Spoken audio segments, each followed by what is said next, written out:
guys aren't willing to put up with. So I don't know what's going to happen to our country. It just makes me so sad. Dr. Francine, You're the savior of country, old bitch. You are an administrator. When you are in Congress or in state legislator, you are a legislator. They're two completely different things. Oh.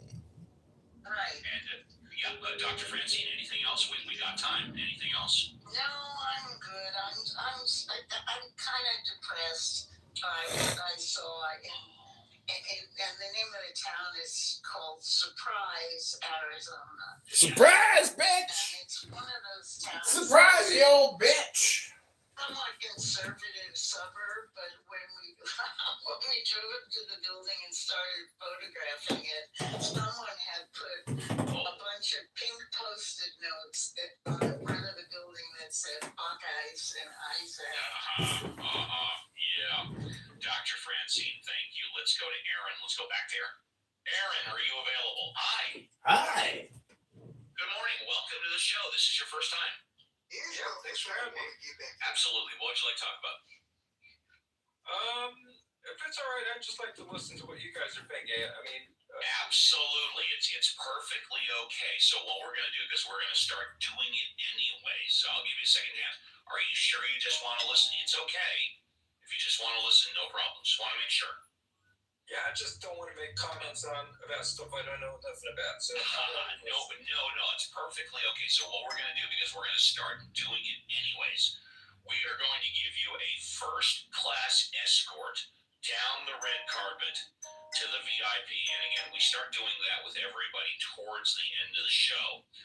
For those of you in the audience, this is your last chance to come on up and talk. But I want to play again another clip. Everybody on stage will get a chance for their closing thoughts, burning desires, saying goodbye. But a clip that I semi-regularly play is from HBO, The Newsroom. And it's not, is America the greatest country in the world? This is the realist versus the idealist. And it talks about the American public and how diversified and how polarized they are, and whether or not we are smart or stupid. Check it out. There's nothing that's more important in a democracy than a well-informed electorate. I just want to make sure you know you're still on the side of the door. When there's no information or much worse, wrong information, it can lead to calamitous decisions and clobber any attempts at vigorous debate. That's why I produce the news. We're all grateful to you. You're spinning out of control. No, I'm not. You're terrified you're going to lose your audience, and you do anything to get them back. You're one pitch meeting away from doing the news in 3D. This is a non-profit theater. It's advertiser-supported television. You know that, right? I'd rather do a good show for 100 people than a bad one for 1 million, if that's what you're saying. What is it you're talking to me about right now? I've come here to produce a news broadcast that more closely resembles the one we did before you got popular by not bothering anyone.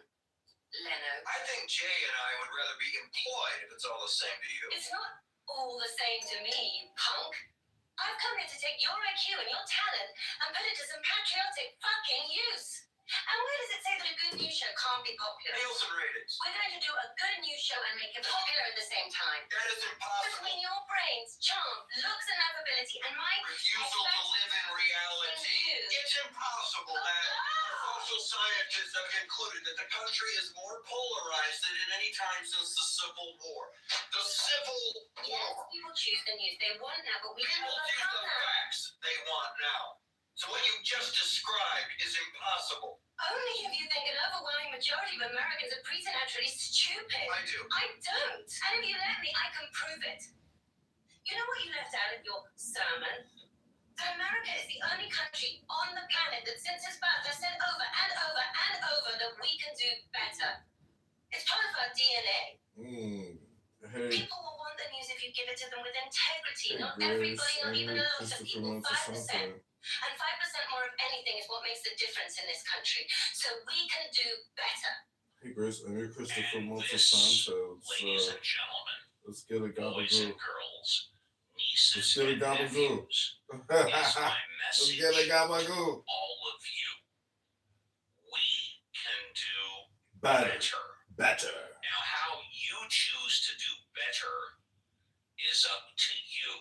Oh, I know how I can do better. how?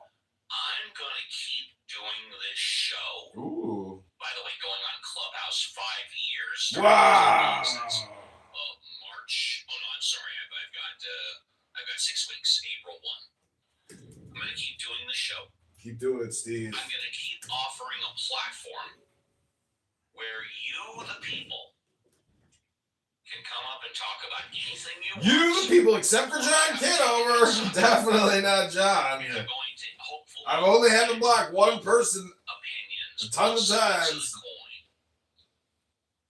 And we're going to keep doing this. And You're a freedom my fighter. opinion, my radar, we are going to continue to become more and more Liberal. popular because I think this is really what the people want.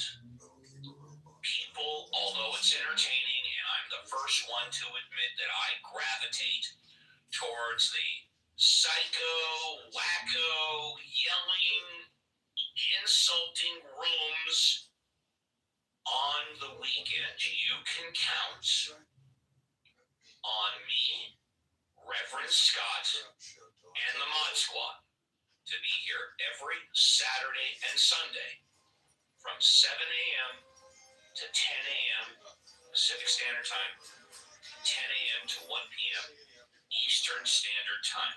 You can count on us to hold up the highest standards and be consistent. And we will allow you to talk about whatever you want, whatever is in the news, whatever is on your mind. God, religion, current events, politics, Clubhouse, the media, the government, and most importantly, you, me, and the show. My mission, my goal is to improve not only the quality of my life, but improve the quality of your life. Let's say goodbye to Paul. Paul, would you like a couple of minutes for closing thoughts and to say goodbye? Paul. Hello? Paul going once, Paul going twice. There you go. Yeah, Thanks, you. What would I say? Interesting room, first time joining it. Getting my head around the format's been even more interesting. And getting my head around the topic, or the general topic at the top of the room has been interesting too. As the only, perhaps not, as a non-US citizen, I found it very interesting to listen to your last clip. We have far from a perfect media in the United Kingdom. In fact, recently, 2 senior members of the BBC, very senior members of the BBC, have been asked to resign, in other words, politely sacked, because of one biased clip related to Donald Trump. And yet when I listen and look at the American mainstream media, it is based on bias. And when you look at that and you listen to it and you find yourself looking at how various religions are responsible at various times for heinous crimes. But speaking as a person who is religious and is, in fact, studying for the priesthood, I would say that just as you can't necessarily tar all atheists with the same brush, same thing with religion. You can't say all religions are bad because blah, blah, blah. So that's my position. Jackson. A lot of religious groups argue and bicker amongst each other how they interpret their scriptures. Hello? They're very true, but the atheist meetings that I've been at are completely different. Yeah, I don't think that's always the case. I mean, they may have some conversations like, hey, so what were you a believer before, or were you always atheist? But it's not like that's the constant, topic of discussion. A lot of atheists, if they are talking about belief in God or gods, it's because they want to talk to somebody and understand how they get there. And then if they talk amongst themselves, they may rehash a discussion they had, or they'll definitely talk about other things that are off the subject of a God or God. If you look at it, I took pictures and put them up on my Facebook page because this is a building that looks like it should be totally staffed and occupied by robots. It has loading docks in the back. It looks Not loading docks. It's totally for freight and not for humans at all. Are there any windows?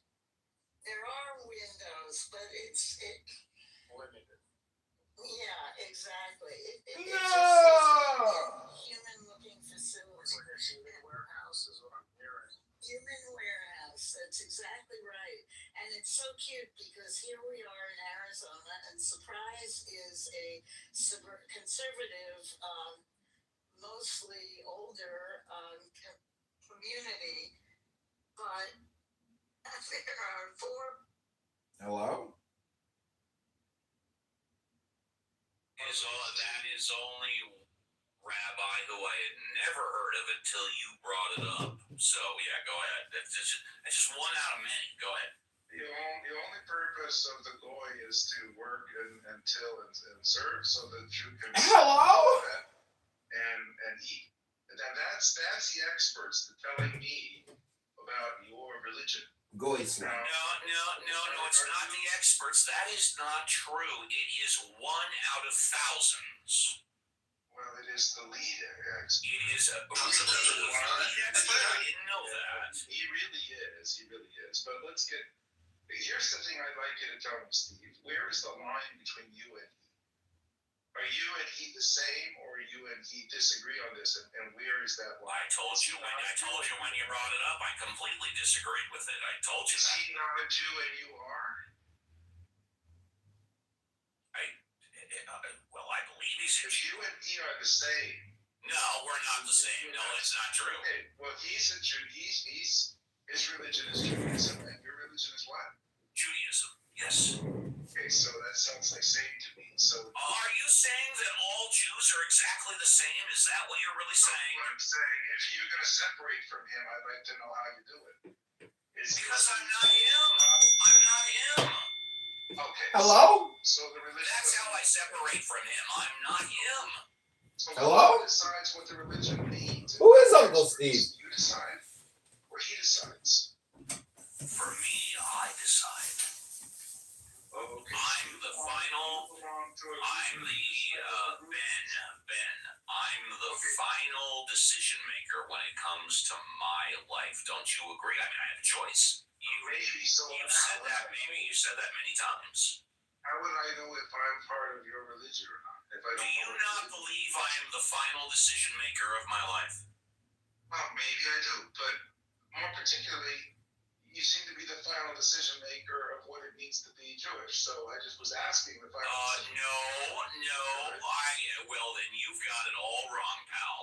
I am not the final. No. Let me get this out. I am not the final decision maker in what it means to be Jewish. I'm the final decision maker. Would you agree with the rabbi is? I'm going to give you 60 seconds. Well, it seems that the rabbi is an expert. And if I have you on record saying experts are important, and they tell us what we know, right? So we refer to the experts to understand what it means, what Judaism means. Here's a rabbi.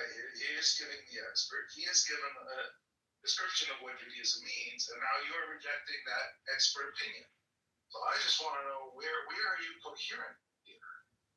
It seems to me the only coherent answer is that you simply agree with him by virtue of sharing his religion. And this is why I would prefer that you just say goodbye to your religion, Steve. It's not a big deal. You already don't believe it. Why don't you just say goodbye to it? Thank you, Benjamin. I appreciate that. Oh, I thought he was finished. I thought he was finished. My humble apologies. Sometime. You know what? It speaks for itself. I don't.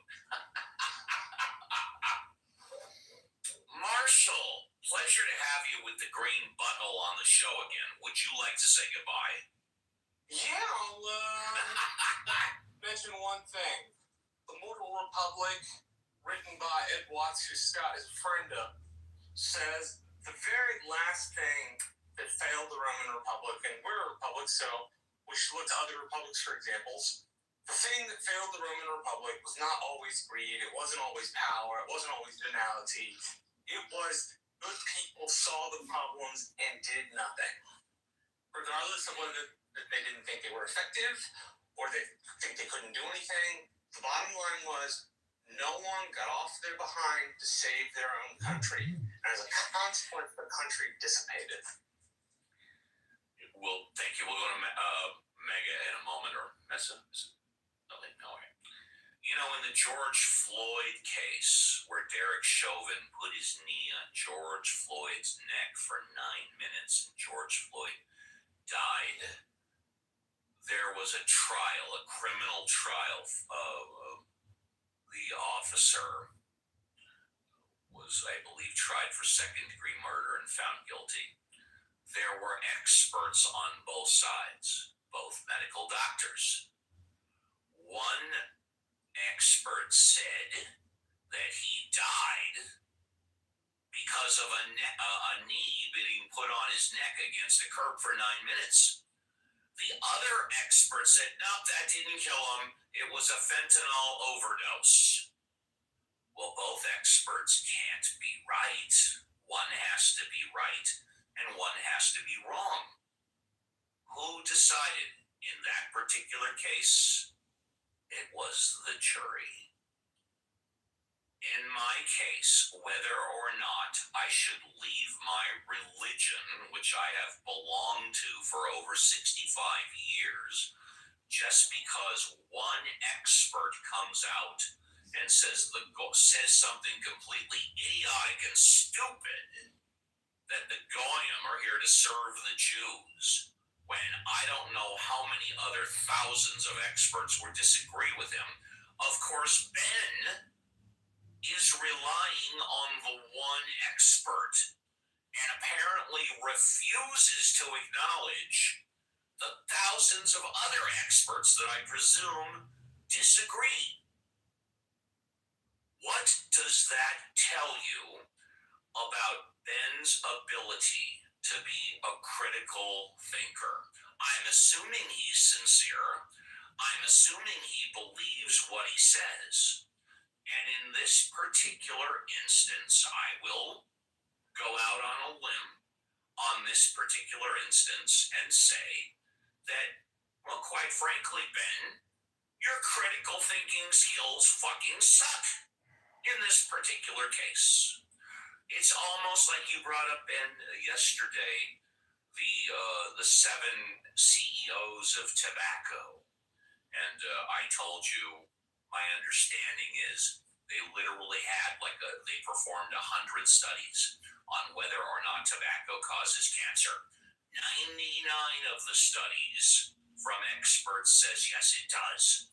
Yet the 7 dwarfs, when they appeared before Congress about 30 years ago, relied on one study that said it didn't. So you're going to rely on one rabbi and completely ignore the thousands of other rabbis? Well, that's idiocy. Let's go to Richard. Richard, would you like to say goodbye?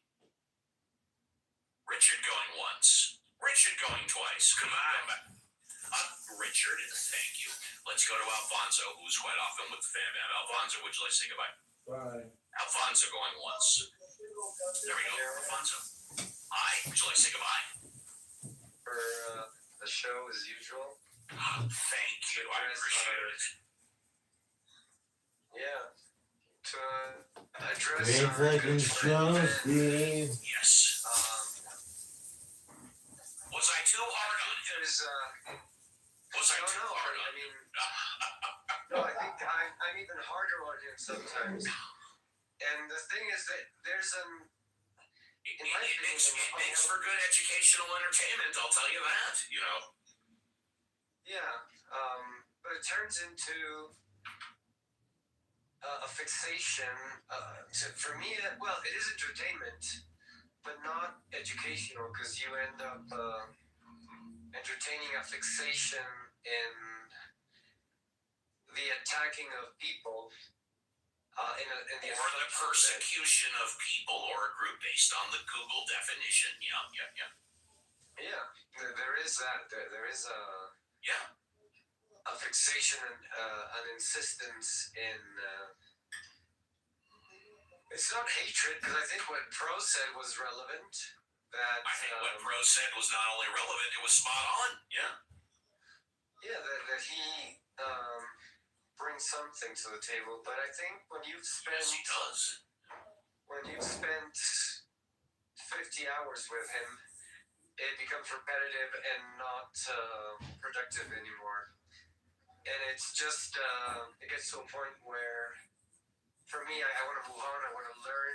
I don't want to just be criticized. And so if people say don't take it personally, I think when you attack someone's identity, like you being Jewish or something, atheist or not, it is a personal attack. It is an aggression, right? Even if you say it, in a quiet, calm, passive-aggressive manner, it is an aggression, and it's and some of us have a lot of tolerance for that. But when I moderate a room, that is really not welcome, because I want people to share ideas, and once they've shared and they've put their thoughts through, if they haven't been taken in as something that they feel is something they want to change or they want to deal with, I think it gets to a point where you have to just move on and let it slide and get into a more productive conversation. And that's, I think, what I try to avoid. And the reason Benjamin won't last more than 10, 20 minutes in my rooms, because it is a fixation, an unhealthy fixation, at least for the health of the room and the environment that I create in my rooms. Hello?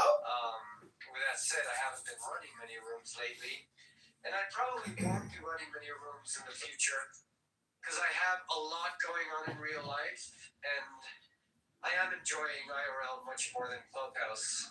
Good for you. I'll still be around. I'll be in. Yeah, I'll still be coming in. Yeah, I'll be back.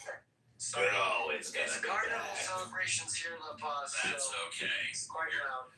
And I'm You're at the doing market, what you're so- supposed to do, and that is treating us like an FM radio talk show in the background. You good for now?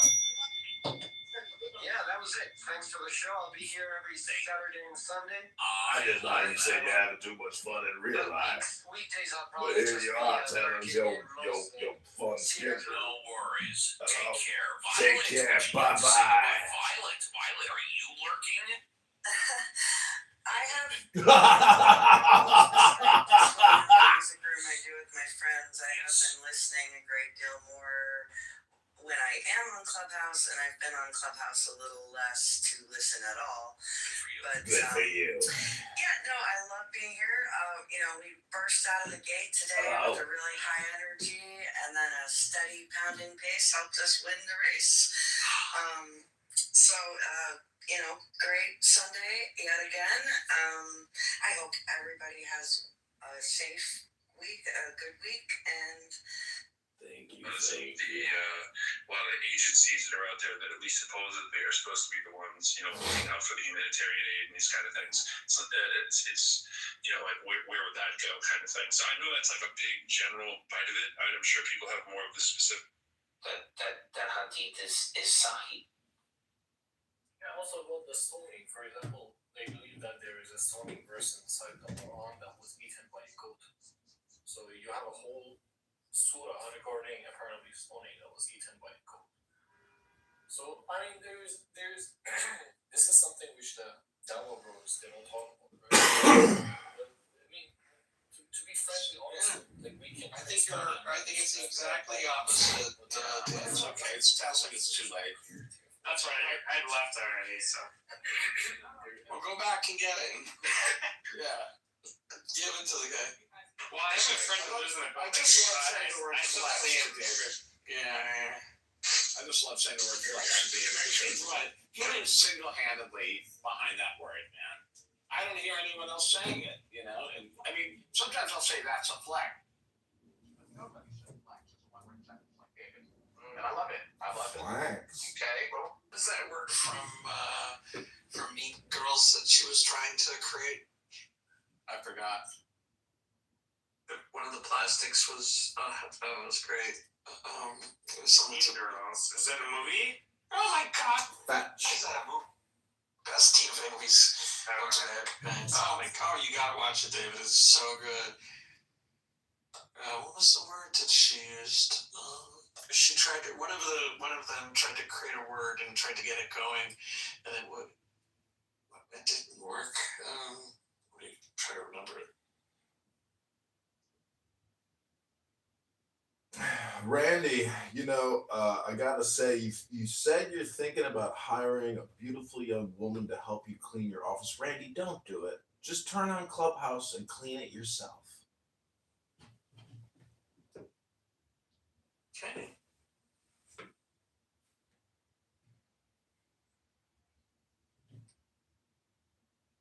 Because cleaning an office is not a job. Oh, fetch. She'd Fetch. be like, that's so fetch. You know, she married a sheikh, right? A shake? Yeah, Lindsay. She married like a rich Saudi Arabian, right? Like a royal prince. Oh, shake. Okay, yeah, no, I didn't know that. Yeah, she got lucky. Is she a porta potty now? Well, she also like fully did up all her plastic surgery, so she looks like, you know, a pond tadpole. Pond tadpole.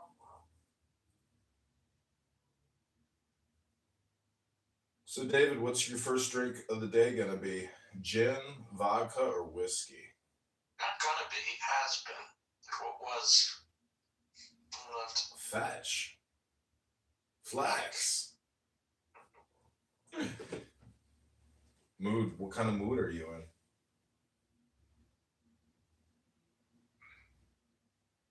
Hello, everybody. Hello, mood. What kind of mood are you in today? I'm in an excellent mood. Excellent. Thank you, brother. What's about you? Oh, is this the Palestinian terrorist storing his explosives still in Jerusalem? Hello, Mood. We have raided your family's house in Old Jerusalem. We have your explosives from your Nablus bombing. You are a terrorist. You son of a bitch. You son of a bitch. You are a fucking terrorist, you son of a bitch. We know all about you living in Norway with your two sons in the military. We know everything about you, you son of a bitch. You killed those innocent people, you son of a bitch, you. You dirty Palestinian terrorist bastard. You son of a bitch. Batecha. Are you saying Meshuggah? Wait, are you trying to say Meshuggah? Batecha, Habibi. Batecha. Batecha. Ashikina Batich, Adoma Batich. I used to sell Batich in Tahana Markazit, my friend. What is that, like a drink or something? Are you drinking nitroglycerin laced with TNT? Oh. Get fucked. This is, you know, why you speak that, you know? And you know, already I introduced myself as a peace fighter. Anti-terrorist. What fighter? Where you came from? Where you came from? You are a fucking stupid. Okay, whoa. No Khazarian language in this room. No. We don't do that. Behave yourself, please. Respect yourself at least. Thank you for that. Could you mind behind me? Oh, that's right. Oh, brother, take it easy. No, we know all about your mood. Stuff, okay? We know all about your mood. Your terrorist attack in Nablus and the people you killed. You old Palestinian terrorist bastard. We know what we know what all we are doing. I already explained to you that I make it that seem like a message to Meir Kahane. Oh, hello, Meir Kana. Hello, boom, boom, boom. I am not a terrorist, my friend. I think he died. He was not died. He was killed. I know. He has to go to Well, when you get killed, you die. No, we don't have a concept of hell. Personally, I know him, my friend. I know him. No, we don't have a concept of hell. Brother, listen, Elnor.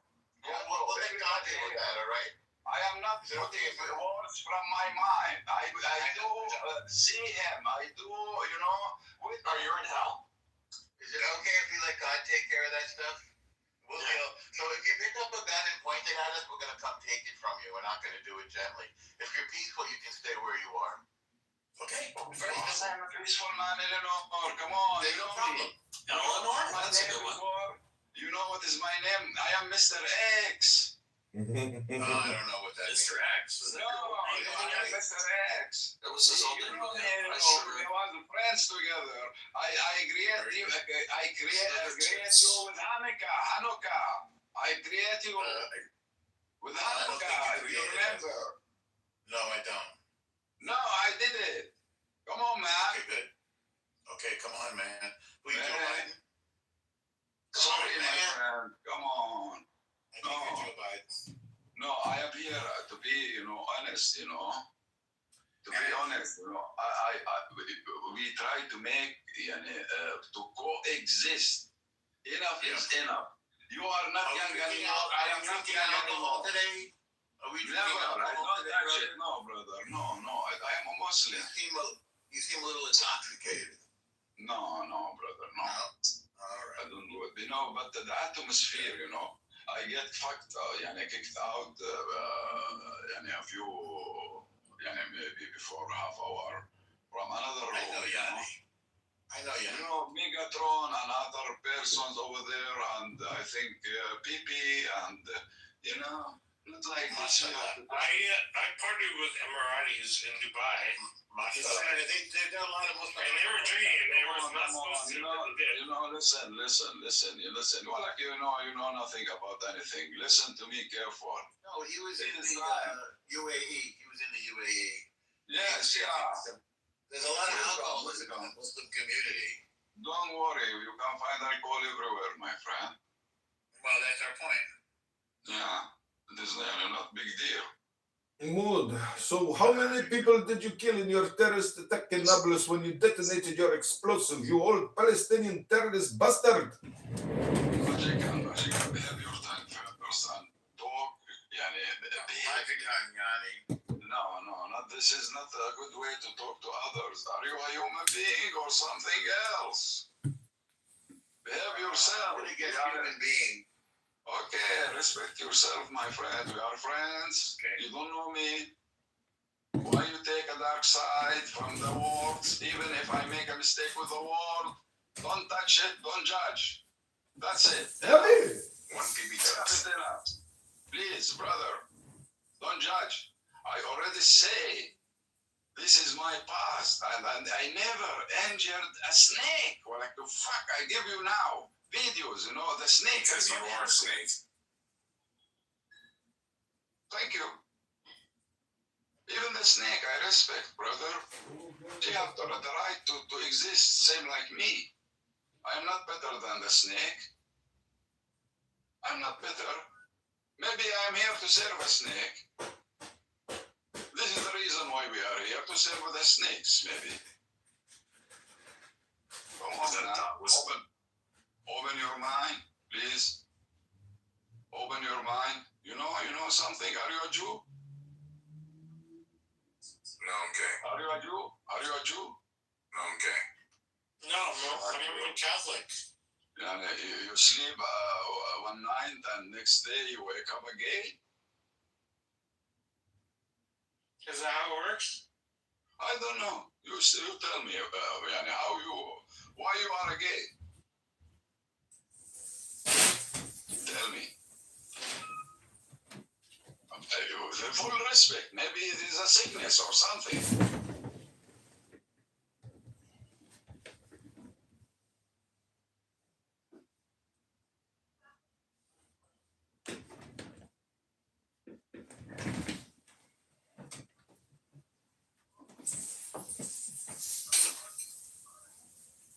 So what?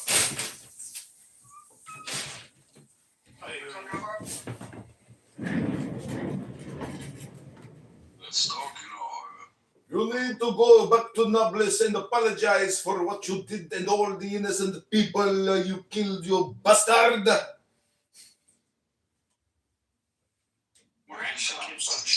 Changing, John. I'm sure 100%, my friend. Listen, it is you're not a friend even. Are you reptilian or something? Habibi Betecha, you are a schmuck. You know you're stupid. You just admit your problem and then you apologize and you go make amends and you humble yourself on Yom Kippur. Can you tell me which planet you came from? I am from Uranus, next to Saturn and Neptune. You know what is my real name, my friend? Betecha. That means watermelon head. You are a Betecha, Mr. Betecha. Mr. Betecha. Mr. X, you're Mr. Betecha. בטחה שלך. בטחה. בטחה שלך, אדום עשיקים. בטחה שלך, אדוני. וואלה, behave yourself is better for you. You are not my fucking size. La Betecha. Fucking still young. You're still young. You know nothing about nothing. I have experience for all. I know you bastard. When I hear a bastard, you still have explosive materials. I have called the IDF in Jerusalem to go to your auntie's house to get the explosives. You are still storing in Jerusalem in the city, you bastard. You are a fucking terrorist bastard, killing people in Nablus, Betecha. I have sent the military to your auntie's house to get the explosives. Betecha. Betecha. La. אתה לא בן אדם. אתה לא גבר. אתה לא גבר. אתה משוגע. I don't want to say more. Come on. Wake up. Open your mind. Stupid. Habibi, I understand you perfectly. You are an informant for the secret services. I understand, Habibi. Betecha. حبيبي أنا مش حبيبك ولا أنت حبيبي. What are you coming to say? Do you have something to say, to explain? Just you are cursing. Yeah, Yuli. Sorry, he just make me stress. Sorry, he make me stress, He have a what? Because you are a terrorist with explosives in Jerusalem and you killed people in Nablus. Behave yourself. We are here to coexist, to try to find a way to say enough is enough. Easy. No more killing. No more bloodshed. Enough is enough. What are you talking about? Because I have no idea what are you talking about. And if you can clarify, it will be help to your point. He is tired of exploding devices and killing people. He wants to retire from the terrorist business. He is so tired of working to kill people. He come here now and he talk about the peace. Okay, sorry, Betecha. Go ahead, complete your plane. Land your plane, you terrorist bastard.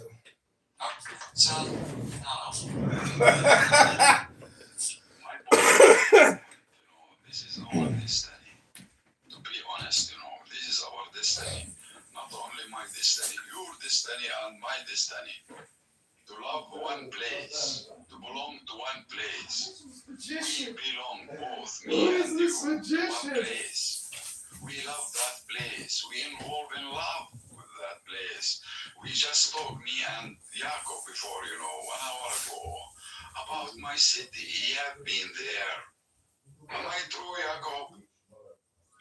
You mean Nablus, right? Neapolis. Yeah, we were talking about New Nablus, New City. You said it was the name of a snake. I said, no, the Romans renamed it. That is it, It's a Roman name.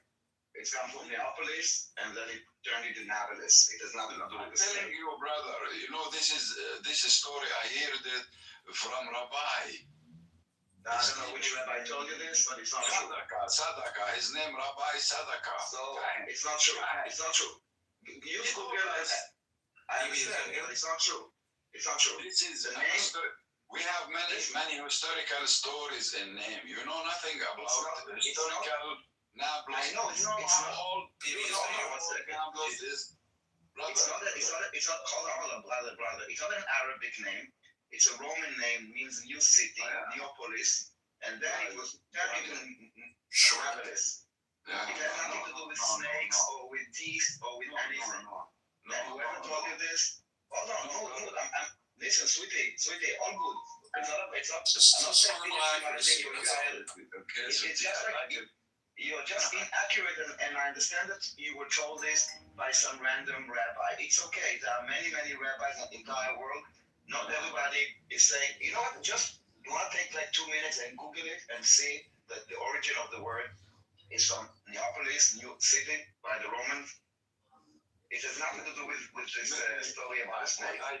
What I tell. This is maybe a free tale coming from generation to a generation. This is what I hear. It's a new story. Yeah, it could be a tale, but it has no relationship to the actual while we are child. This is my childhood. We hear it. See, and somebody asked me about Nablus. What is the meaning of Nablus? I told them. He told me something else. He told me something. No, I didn't ask you what the meaning was. I just said I had been to Nablus. I said, did you know?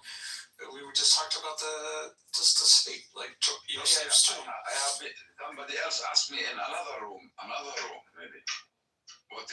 Somebody else asked me. Sorry about that, Jacob. Yeah, no, sorry. I've been to Yosef's tomb. Part of the problem is that you guys fill your head with stories and with fake information, and this is why you get upset and you believe in things that are not correct. And I think it's time that you kind of re-educate yourself with actual history, so you would know exactly what happened, what followed what, who's responsible for what. Making up like narrative, it's cute, but you can only tell it to yourself. It's not something that you can actually will hold water. Daniel, you finished? Yes, we did. Sweetie. I like it. Okay, brother. Anyway, Daniel, when you visit Nablus, you will change your mind if you are a real Jew. About what? How can I change my mind about history? Like, it doesn't make any sense. I will change my mind, and I will get amnesia. The Jewish people understand what I am going to say. I'm Jewish. Only the son of Abraham who have metaphysics things. Only we. The others, they don't have it. We have sensitives. Others, they don't have it. You got what I mean, Daniel? No. And what? We can see or feel. We have a very fucking sensitive feeling, brother. Yes, I understand, but your feelings are not facts. No. You need to understand that feelings are not facts. Let me to continue. The feeling, it's like Hamas, you speak about. No, brother. Listen, sister. Sorry. Hamas feelings and your feelings are the same, or you separated from Hamas feelings? Okay. I respect you very much. Listen to me, please. Even though maybe I am a fucking Jew, real Jew, but I lost my way. I became a Muslim. This is another story that you tell yourself, and I heard you already. That you are no. I already heard you say that you are the real Jews and that we are Khazar Jews. And basically, this is the problem. You play coexistence. Hold on. No. You play coexistence. No. Yes, I heard you. No. Yes. No. Never. Mahmoud, you did say 2 days ago or yesterday, you called up Khazar Jews. If you ignore me, what can I say to you, Mr. Daniel? So Yeah, you it is my existence. If you use your did you say or did you not say that you are the real Jews and we are Khazari Jews? Did you say or not? Listen. Oh, you are lying now. Listen carefully. This is disappointing from you. At that time, listen, Daniel. Like I thought you were like honest, wrong, but honest. But now I see Who are you? You know that the liar only the I coward. heard you say Khazar Jews yesterday too. I am not even a coward. Said I it am a this, coward. today in this room. Why are you lying? We all heard you say it. Admit it, ever. You just said it. You said it a half hour ago. Politely, you said it a half hour ago. With all due respect, we stop it. What I said? You said you Khazarians. Yes, you told us a few times that we are Khazari Jews and you are the real Jews. I heard you say that. No, I didn't hear that you were the Brother, please listen to me, Daniel. It doesn't matter if I know or not ignore. Did you say that we are Khazari Jews? Yes or no? Even though if I say that, Okay, so we're getting closer to the truth. you will come. Well, you still welcome in my country. You have no authority to welcome me or not welcome me. I'm not talking about it. Why not? Because Mahmoud, again, sweetie. This is again, not looking for Mahmoud, sweetie, listen to me for a second. Okay, Listen, this is exactly the thing with you believing a narrative. You calling us Khazar Jews is an argument that is not based on reality. It's a narrative, like the story about Annapolis. Your head is filled with narrative, with stories that have no basis in reality. And this is why you come up to many, many wrong conclusions. Uh-oh, you're beginning to sound a little bit like Don't Emrose. fill your head with lies. Be honest and be realistic. Daniel, Stay aligned with your narrative. Daniel, can I just say, you're kind of sounding like Emrose. I hate to say it, but that's the type of shit Emrose says nonstop, which is your reality is not the real reality. My reality is the real reality. And I can't debate you. Yeah, it's the same thought. It's the same thought, but it's the question is which of the facts that actually fit that thought. That are It's like true. her calling the Arabs and Israeli Palestinians. It's a minority of Arabs in Israel that identify as Palestinian. The majority of them call them Arabs, but for the narrative, they call them Palestinians. And again, you are just lying to yourself because reality, slowly you are kind of shifting away from reality. And you are the pro-Palestine movement is now living in an alternate reality of facts. Because for you, the narrative is way more important than reality. And this is why you get to make such wrong decisions all the time. Daniel. Yes, sweetie. Yes. Okay, sweetie. Sweet. Listen.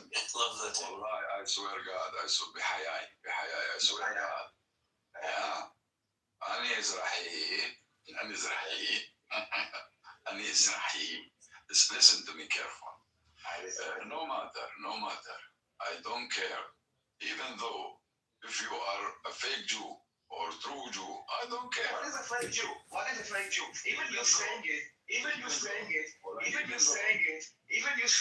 is disgusting. Can you tell me what is a fake Jew? Give me an example. Give me an example of someone that is a fake Jew. Why would anyone be a fake Jew? You believe that DHI is a fake Jew. 5 million, 7 million? You set yourself up for that, Daniel. No, that's true. Yes. To be honest, I already live I grew up in Tel Aviv, brother. Me too. My business is In Yafa or in Tel Aviv you grew up? both. Yafa, Tel Aviv, Netanya. No, I've been all over. Even in Gaza, I've been in Gaza several times. But I go through areas, brother.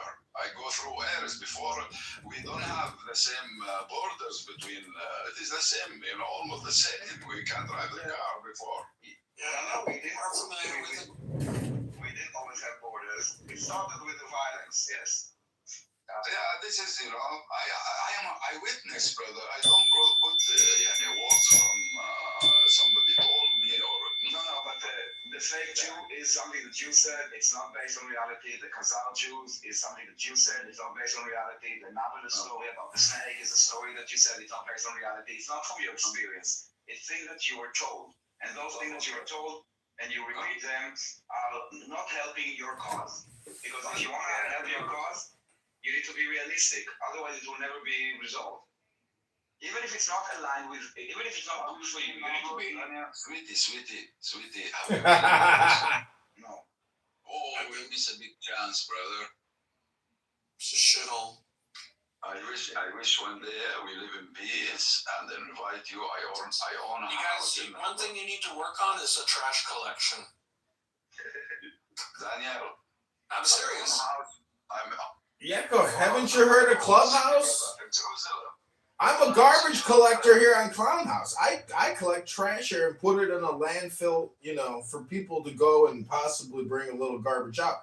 Mood, the question is, what are you doing for peace other than coming here and accusing people of being fake Jews living in your country? Hello? Hello, Ann. I don't like to talk to you. You are a fucking dumb and stupid. I want to You speak. fucking dumb and stupid. Motherfucker, you're a fucking terrorist, motherfucker. And you have fucking explosives in Jerusalem. And we know who your auntie is. And we're going to the house to arrest them all. And we'll bulldoze your fucking house, you bastard.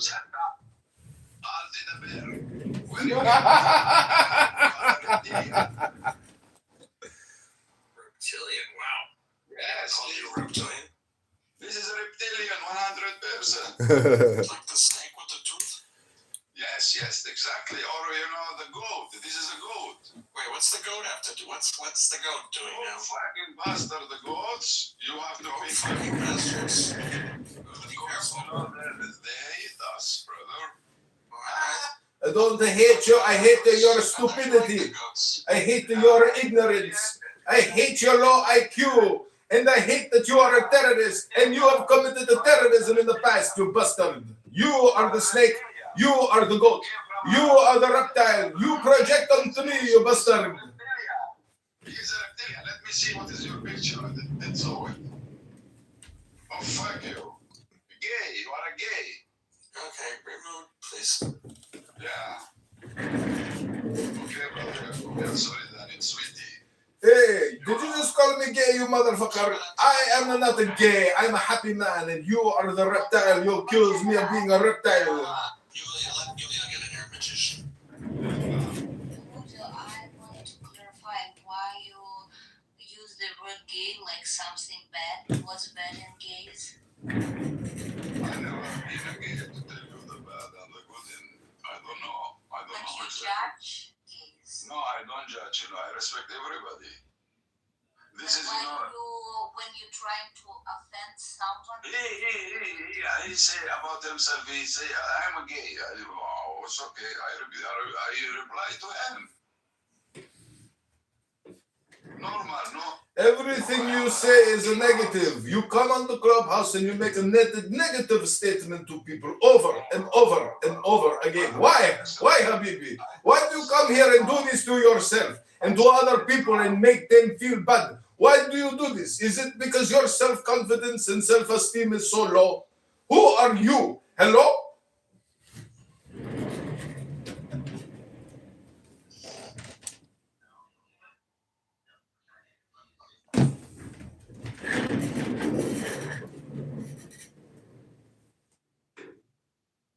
I guess he is just in a bad mood.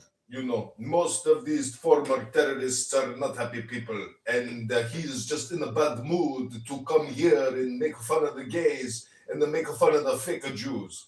You are a bastard. Let's come to the point. I still don't understand what you wanted to say. You pronounce a lot of words, but you don't come into the point. What you want to tell? What you want from us? What you want us to do? What you want to do by yourself? I don't understand from your speech, your ideas about future. Actually, I am optimistic about the future.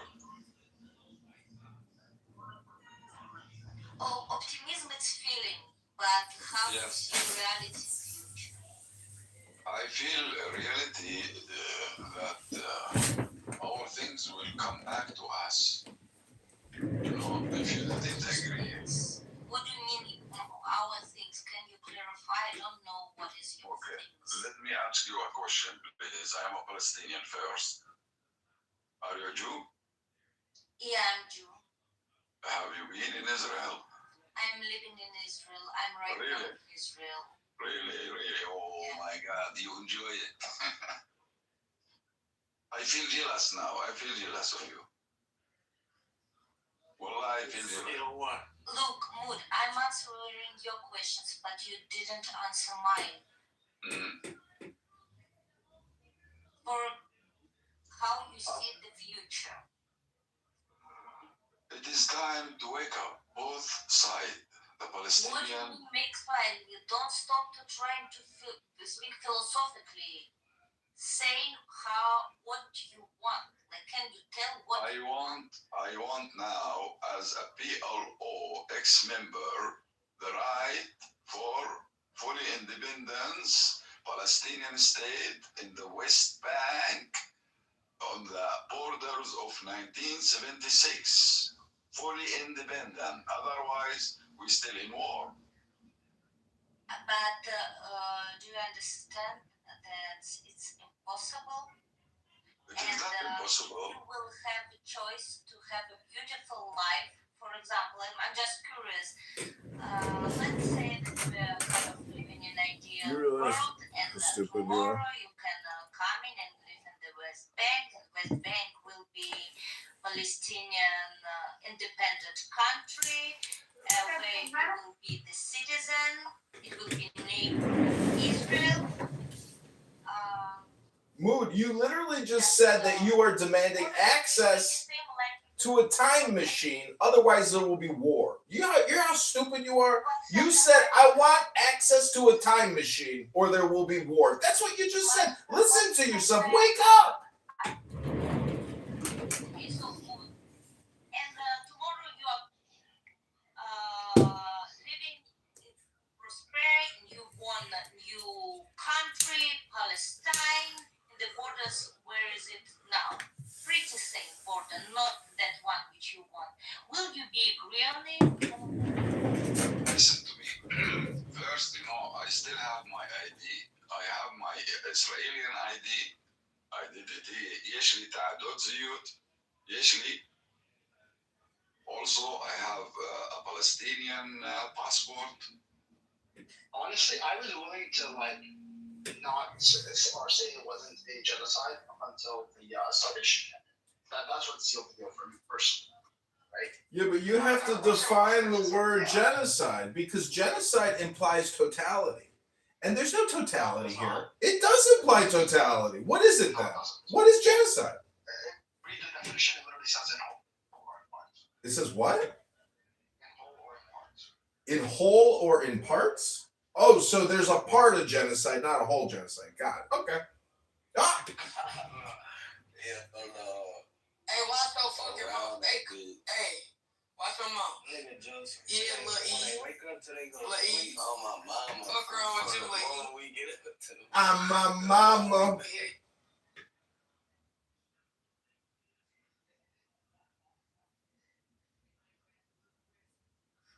Dehumanization aspects. There's many characteristics of it, regardless if it meets the legal definition, that reminds people who are Jewish, especially of the suffering of our great grandparents. And like the starving children, for example, I saw the same photos that were drilled into my head against my will as part of my heritage and my Jewish education. This is what I saw when I saw those pictures of skinny children in Gaza. And you can't unsee it. And if you grow up in our culture, I think it's perfectly legitimate to say, oh, this is a warning. This is what they warned us about. It was a man-made famine that humans did, and they did it through dehumanizing the other. Okay, so the reason why this doesn't work, amongst sort of other downstream reasons, but see, by comparing it to the Holocaust, you still reinforce the idea consistently that the worst thing that could ever happen in human history was the Holocaust, which is a pretty big pillar of the justification for Israel. So actually, every time you bring up the Holocaust, Shoah, it's basically just reinforcing the loop of, yeah, this is why Israel needs to exist. Now, beyond the Holocaust, can be easily argued it's not the worst Okay, thing. Bashar, I just to start off, like the Shoah. My point was the Shoah is invoked by both sides, the pro-Israel Jews and the lefty Jews. Both of them invoke the memories for their own convenient purposes. And I'm saying it's stupid to do so because you basically, if you're a lefty Jew, if you're a pro-Zionist Jew, it's genius. If you're an anti-Zionist Jew, yeah, then it's silly because you're basically reinforcing the idea that this is the worst thing ever in human history. This is why Israel needs to exist. We're talking about, we're comparing Gaza. We're saying the warning of the Holocaust, the lesson, or the purpose of our great-grandparents' horrific killing is to be a lesson for humanity, that it's a human trait. We are all susceptible to evil. We can all be convinced that someone else is inhuman. I know, but you see, that lesson was one of the big pillars for, this is why Israel needs to exist, because 6 million Jews got. No, that is the nationalistic, ethnocentric position where it's exceptional and only Jews are hated and persecuted. The other lesson that progressive and liberal Jews take from it is that we're all capable of becoming Nazis under the right circumstances. I hate to break it to you. Not only is the one narrative far more common amongst Jews, it's also. Explain to me what's common among Jews. The nationalist narrative. It's also far more common amongst Americans, French people, Brits, Westerners, actually a lot of Africans even these days. I was so shocked to hear my cousin learns about the Holocaust in Nigeria. And basically everyone but Arabs. But actually, most Jews take a more humanist view of the world. They see Judaism and Jewish values as compatible with liberal humanistic values, which treats all humans as deserving of life and equal and rights and all this shit. And Tikkun Olam is like a foundational principle of sort of modern liberal Judaism, which is like the vast majority of Jews. And so this is why, as we discussed yesterday, there's sort of a crisis of faith for liberal Zionists because they're realizing their humanistic values and their civil liberties values are fundamentally in conflict with their Zionist nationalistic values. They're not compatible. And this is something that we're Jewish people as a whole are grappling with. If you came yesterday, you'd hear in real time Jews debating this shit yesterday because they are in a crisis, in a spiritual crisis. They don't know what it means to be Jewish We just anymore. identified the brain And rot. we learn about the Holocaust, we learn about the Rwanda genocide, we learn about the Armenian genocide. They talk about all the She's a fucking chatterbox. genocides. This is something every child You know, is this raised is with. actually And like. suddenly when our people do a genocide, they're like, no, it's something else. For one, you're not dressed. I love that she's actually talking to this guy though, because I find this guy to be like incredibly annoying, and hearing him oppose her is so delightful. Because this is when I really like Clubhouse, is when there's people, there's people that I don't like, both of them I don't like, and there are. It's like watching your enemies fight each other. Is what I'm saying. That is truly. What's that German term? Before you were making generalizations about Jews and how they view the Holocaust. I was actually talking about people in the West and the globe as a whole. Yeah, people in the globe as a whole view the Holocaust. Now, there's a lot of young women like this. Young Jewish women. I've witnessed young Jewish women getting arrested at Free Palestine movements on Shabbos, and I said, "Don't do this. You're gonna ruin your Shabbos." And they're laughing. They're like, "I don't care. And I'm like, "Don't do it." What's going on in Gaza or anything else to the Holocaust? You are basically reinforcing the feedback loop of, this is why Israel needs to exist. I think you fundamentally don't understand the dichotomy that I'm making. Please read the article so you understand the two streams of thoughts. You're basically taking a binary. Yeah, but Grace, don't take it personal because she's basically a hostess, meaning like she's doing a show and she's being political. So, let her be aspirational. That's what El Normo says. Compared to everything in order to be informative, instructive to us how to live. And how Without her, though, we wouldn't have the Jewish complaint department. She's filling up our databases with complaints. And if you don't, you should learn about how people do the Holocaust. We need young complainers like this to fill up our complaint database. And also the garbage dump. See, she uses profanity all the time. Her and Ambrose use profanity nonstop. So you think everyone would like Ambrose? You think? Yeah, what does it say? I want you to give me the clip. I don't need the clip notes. I know what it says. I used to use profanity as well. Then my dad was like, John, why are you using the F word? Why are you using profanity? Don't swear. I was like, all right, Dad, you're right. I don't know why I'm swearing. You're right, Dad. You're conflating the two sides of a binary that are not compatible or overlapping at all. I'm telling you the very blunt fact that a lot of people. He's a binary overlapper. There's a lot of people, Jews, non-Jews, Americans. And what's funny, I listened to these people before: Americans, Brits, Canadians, French people, African. Survey them, provide some surveys for Look at their curriculum and education system. Why is the first genocide that they don't? She needs to go to a boxing class. I mean, like, let's be honest. Like, okay, my cousin in Nigeria heard about the Holocaust. Grace, just go in there and see. This is the troll: is because she's emotionally upsetting you. If you can go in there and never get emotionally upset, then she'll have no power. But just be very calm. If you can find, I can tell you, Alright, but do you understand my point, Bashar? My point is you're claiming. well, then why don't you go in there and demonstrate religion and pray over her and see if you can exorcise the demon out of her. You're in fact giving fuel to the claims that the Jews desperately need a state in order to prevent a second Holocaust, right? Yeah. And the whole point is this is a binary. There are Jews, in particular in the Jewish community, since the beginning of time, since Hannah Arendt, right, that believe either that the Holocaust is exceptional and should never be compared because anti-Semitism is the oldest form of hate. Please mute up. I can't. There's noise. Because anti-Semitism is the oldest form of hate, and the Holocaust is unique because it happened to the Jews, and nothing should be compared, and it's this big taboo. Then on the other side of it, like most Jews in the West have these like liberal values and humanistic values, and the way they teach about the Holocaust is we must compare it because it must be a lesson, and it must be instructive for future generations, a warning against dehumanization and the capacity of man to commit evil against another man, right? And these are the two schools of thoughts, and this is how it's always been, a binary. And you're basically saying, oh no, it's not a binary. You're saying if you see the Holocaust is instructive and says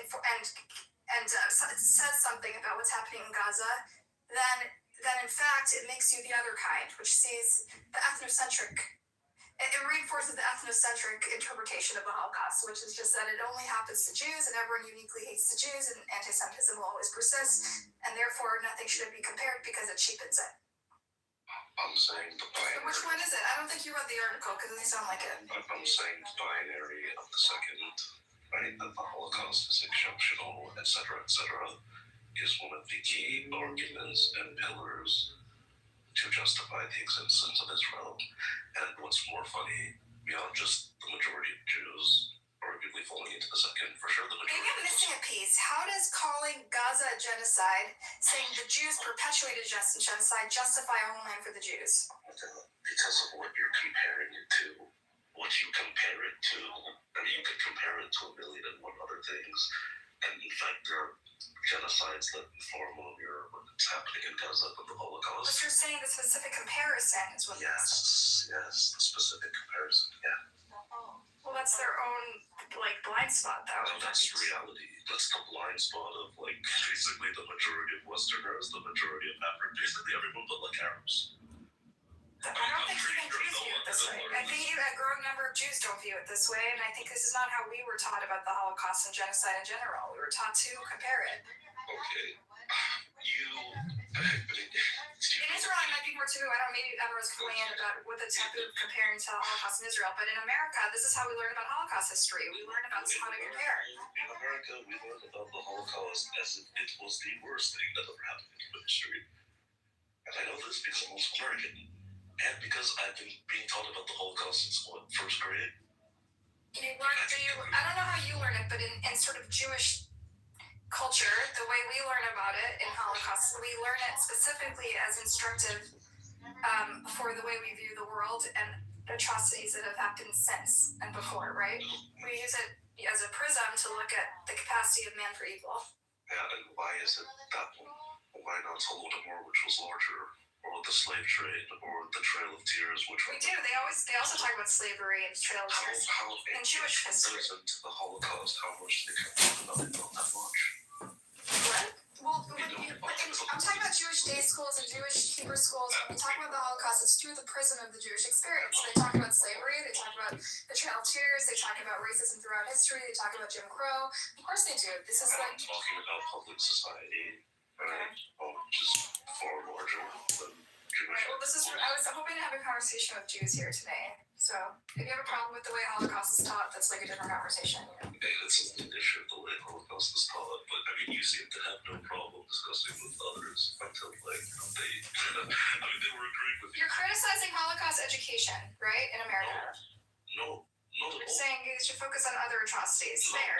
I don't know. That's not what I'm saying at all. Okay. You're making me, like, you've done, like, 5 straw men, even though my point has been very simple.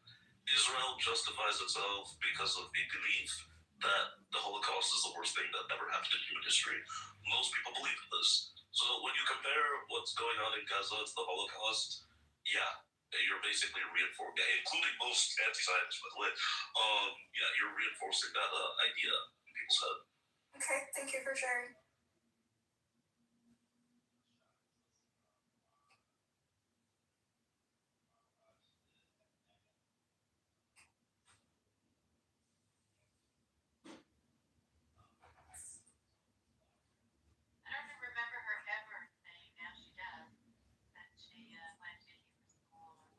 I think, like, as Jews, like, it's part of our experience as American post-war, post-Israel Jewish state Jews to see the world through this prism, as dark as and depressing and unfortunate as it is. I think it, like, I was resented that. And to grow up with, like, images of skinny bodies piled up or whatever and skinny children, and then something like this happens and it becomes suddenly relevant, you know? Hello? Well, there's what people should do, and there's what they do. Interesting what people do. And this is what people do. I don't understand what your point is. Everyone in the ideal world should care, even when one single person gets killed. The reality is most people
Never had one lesson.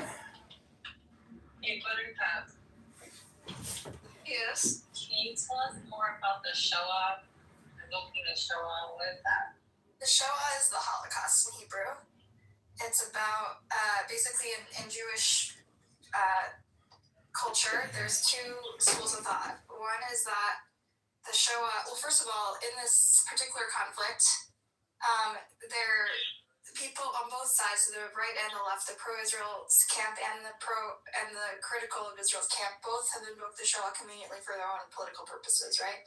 And it's very politicized. Like the UN rapporteur, what's her name again? The Italian woman with the glasses. She's now being called to be fired because she invoked the Shoah, comparing Netanyahu to Hitler or something, or endorsing some sort of tweet or something. So sort of a lot of people sort of weaponize the memory of the Holocaust for their own political purpose, and it raises the question that's been in the Jewish community for many, many years, which is that how the Jewish community thinks that you should never compare things to Shoah. It's a unique atrocity in history. It was 6 million people died, et cetera, and also it's emblematic of this larger theme of anti-Semitism, which is a unique type of hatred in history, and so it's like taboo to compare things to Shoah. And another school of thought is that we should, in fact, and many people in America and many countries, they learn about Holocaust history and Jewish history in the context of we must compare things to Shoah. It's destruction, it's a war moment, and it's a capacity of man to hurt other men, to humiliate other men, and to commit atrocities. And so I just wanted to raise this question about when it's okay to invoke the Shoah, how people it's politicized on both sides, and when it's constructive to bring up the Holocaust and compare it to modern day atrocities. Thank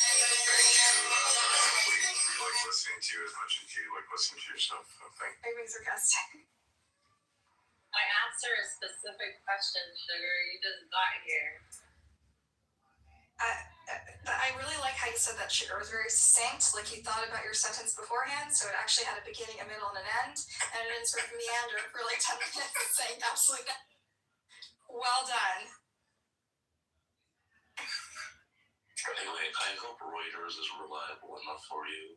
But yeah, this literally talks about a rebranding image, strategy of the Israeli government in America. I have like 60 other sources, but I think this one should be pretty clear enough. Give my flowers. Baptizer talks like he's trying to sell poison candy to a baby. Well, because most people think I am. It's one thing to say Israel cares about its branding, it's another to say that it controls the media's interest in Israel. Effectively, you said it was Israeli officials made a concerted effort to make everyone obsessed with fucking Israel, which is a huge burden to diaspora. I don't know, seems like you don't burden. Whether it's a burden. You think I get paid, Mixer? I don't think you get paid for this. For Jews is irrelevant, but yes, Israel does make a concerted effort to brand its image, which involves, yes, making it and its priorities number one in foreign nations, especially like America. I mean, this is really like common sense.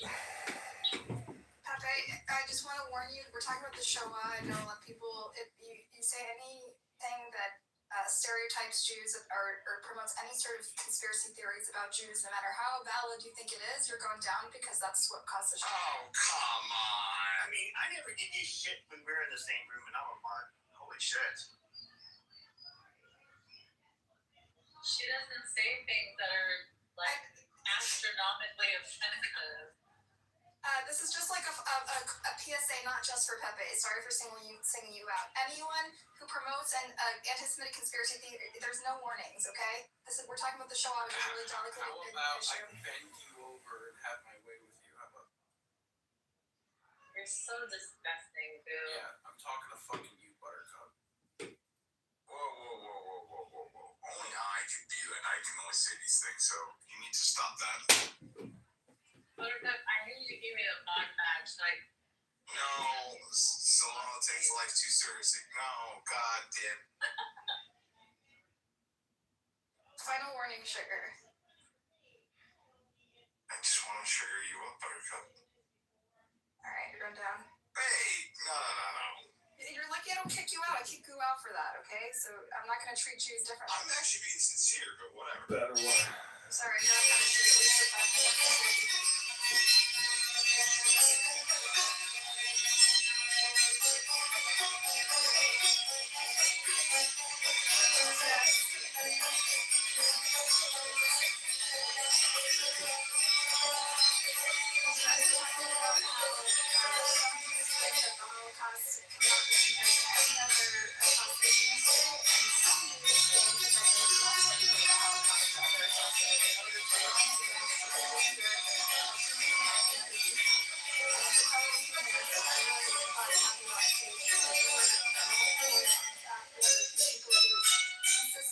That all humans are created equal and should treat each other, find common ground, and love each other and treat each other as Down my channel. I'm just thinking that, of course, I'm not saying what Jewish people should think concerning that, but I would think that it would be better because it's like, for example, people say, oh, going to that event, it was hell. Now, okay, it wasn't really hell. Hell is much worse than that, but to demonstrate how awful something is, they utilize that, and I think that is like an important and actually effective thing to do. Does that make sense, Buttercup, what I'm trying to say? Yeah, I understand both sides, to be honest. Like, I do think it's kind of grim and cynical when people exploit it for political objectives. Like, you know how these, like, Camera and UN Watch, they're exploiting sort of the memory of the Holocaust and sort of people's sensitivity around it to, like, go after the UN rapporteur woman who, and like people will on both sides will sort of invoke the Holocaust when it's convenient for them, and then like clutch their pearls when the other side invokes the Holocaust, right? Like the pro-Israel people will be like, you know, October 7 is the worst catastrophe to massacre of Jews since the Holocaust. There's no reason to do that except to poke people's trauma buttons and to make them feel the war is justified, right? To drum up support from the war. Like Israel is sort of built in the shadow of the Holocaust. It's very, very heavy over the, you know, the national narrative. And so by saying it's the worst thing since the Holocaust and invoking it, it's sort of a subtle tool to get people to get on board with this horrific war, right? And similarly, on the other side, when I tell my parents, you know, look at these pictures of starving children, how doesn't it remind you of those horrific pictures you drummed into our brains since childhood of starving kids in concentration camps, starving people in concentration camps? They also clutch their pearls and say, oh no, you can't compare things to the Holocaust, you know, it's like a sacred cow that you can't touch.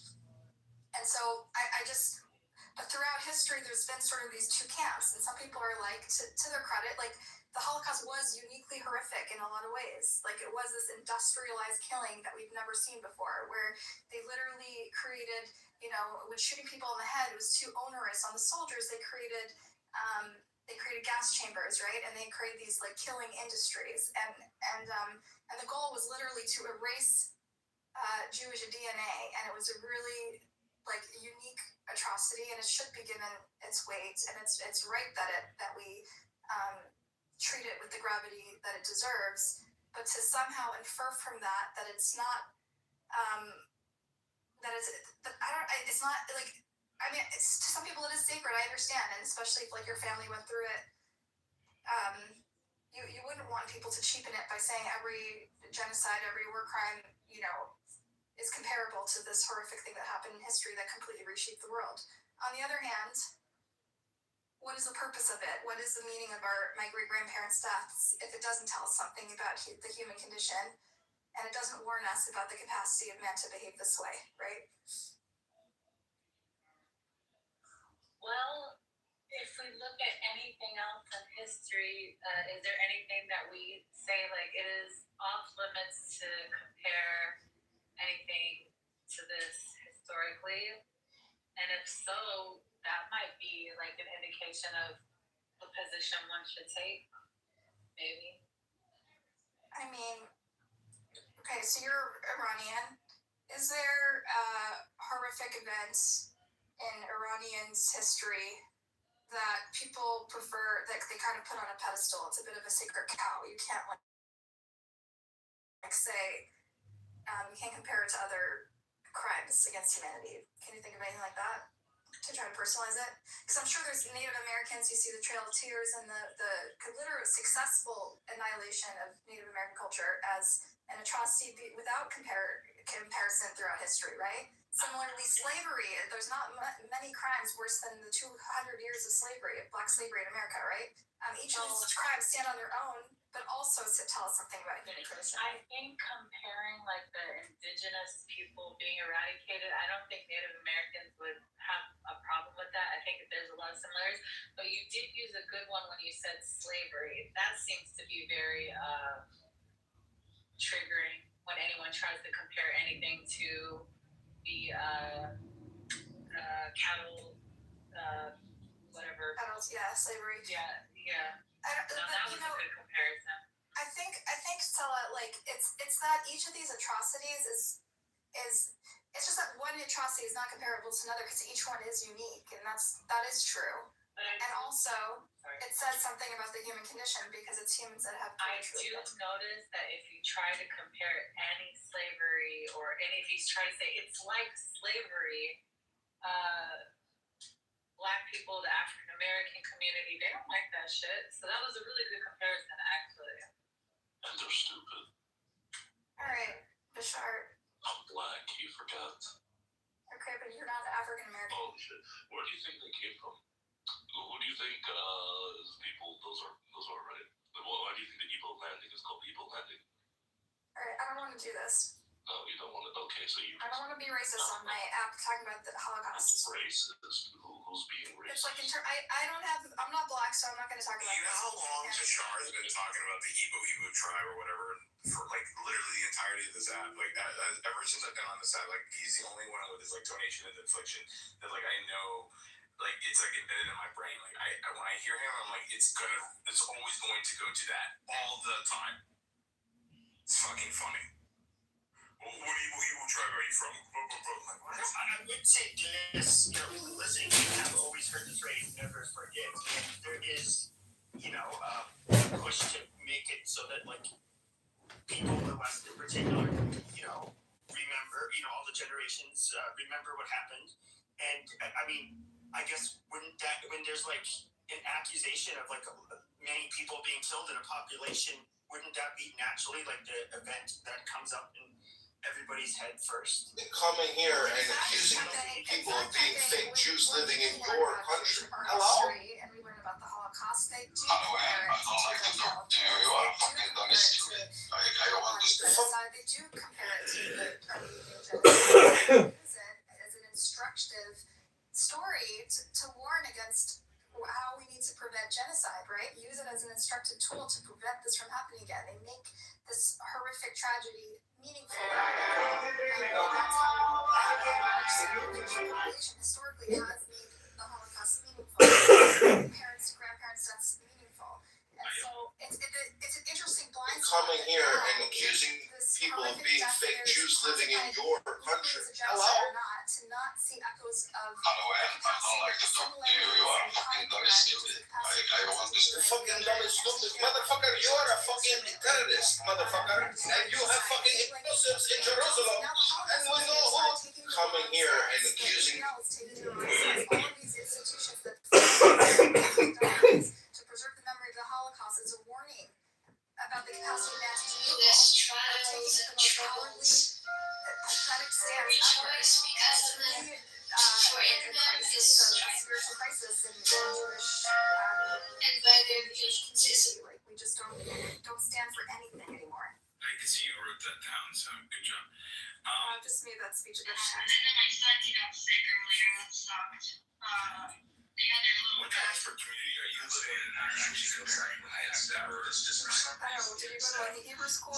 Did you go to anything? Did you have a home? No, I live in a monolith, unfortunately. I mean, well, maybe like in the 90s, it definitely was a monolith of individuals that like, never again!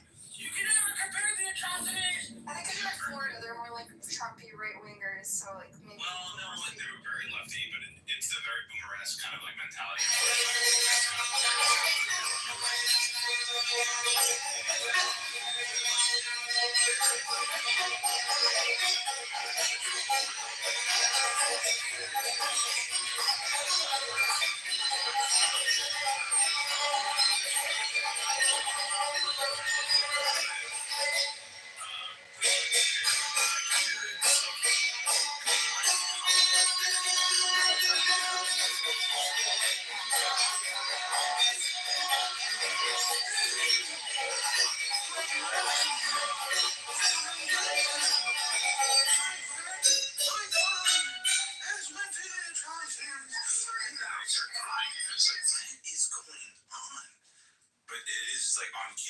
Coming here and accusing people of being fake Jews living in your country. Hello? I didn't.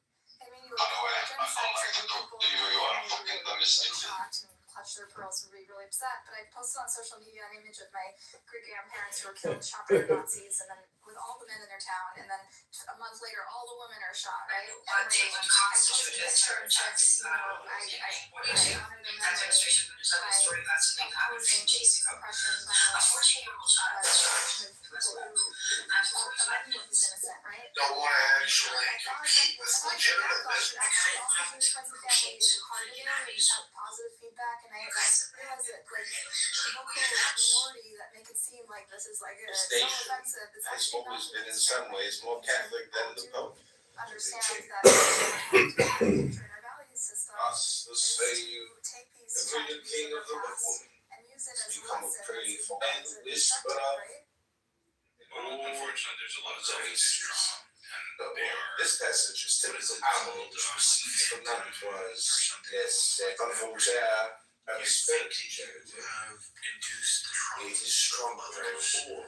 It's very Probably weird. agility That's and what it all is like stuff. here. Buttercup. I mean, Faith. I have had even their grandchildren, like literally will be on stage, and I remember when we would have some type of memorial to the Holocaust. Jim Dennis, what do you want to tell the Democrats? Grandchildren of those that I'm gonna. have never even intersected with, their. Damn, pineapple on a pizza isn't that bad. Johnny, you can't have an accident on that. You don't have a lived experience. Seriously? Even the bird? Let's go back to John Kitover TV. Tonight we're unlocking relaxation for hypnosis. Tagline, take one. This trauma that they are expelling is like very artificial. Coming here and accusing people of being fake Jews living in your country. I think there was, like, for me also, like, we I don't like to talk to you. You are fucking dumb and stupid. I want this. You're fucking dumb and stupid. Motherfucker, you are a fucking terrorist, motherfucker. And you have fucking explosives in Jerusalem. And we know who coming here and accusing.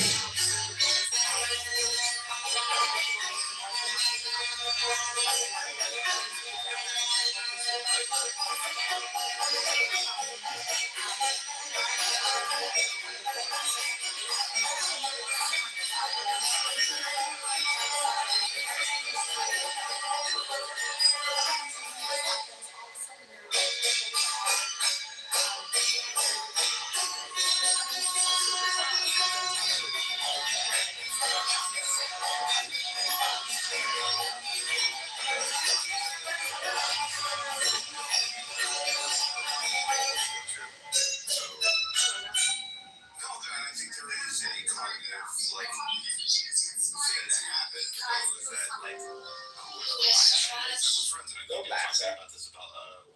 But to the past, to the cemeteries and oblivion, to the swaddling cloths which are charged with the self-form. No, It is personality. Like I have friends that their grandparents came here during Alice. I'm like, oh, cool. And the way how they interact or react to anything with the Holocaust is kind of like, oh yeah, it's really sad atrocity versus post World War II Jews and those that came here and have those grandchildren act very different. Like when I was just fighting about it, kids are just crying on stage. What the fuck's happening?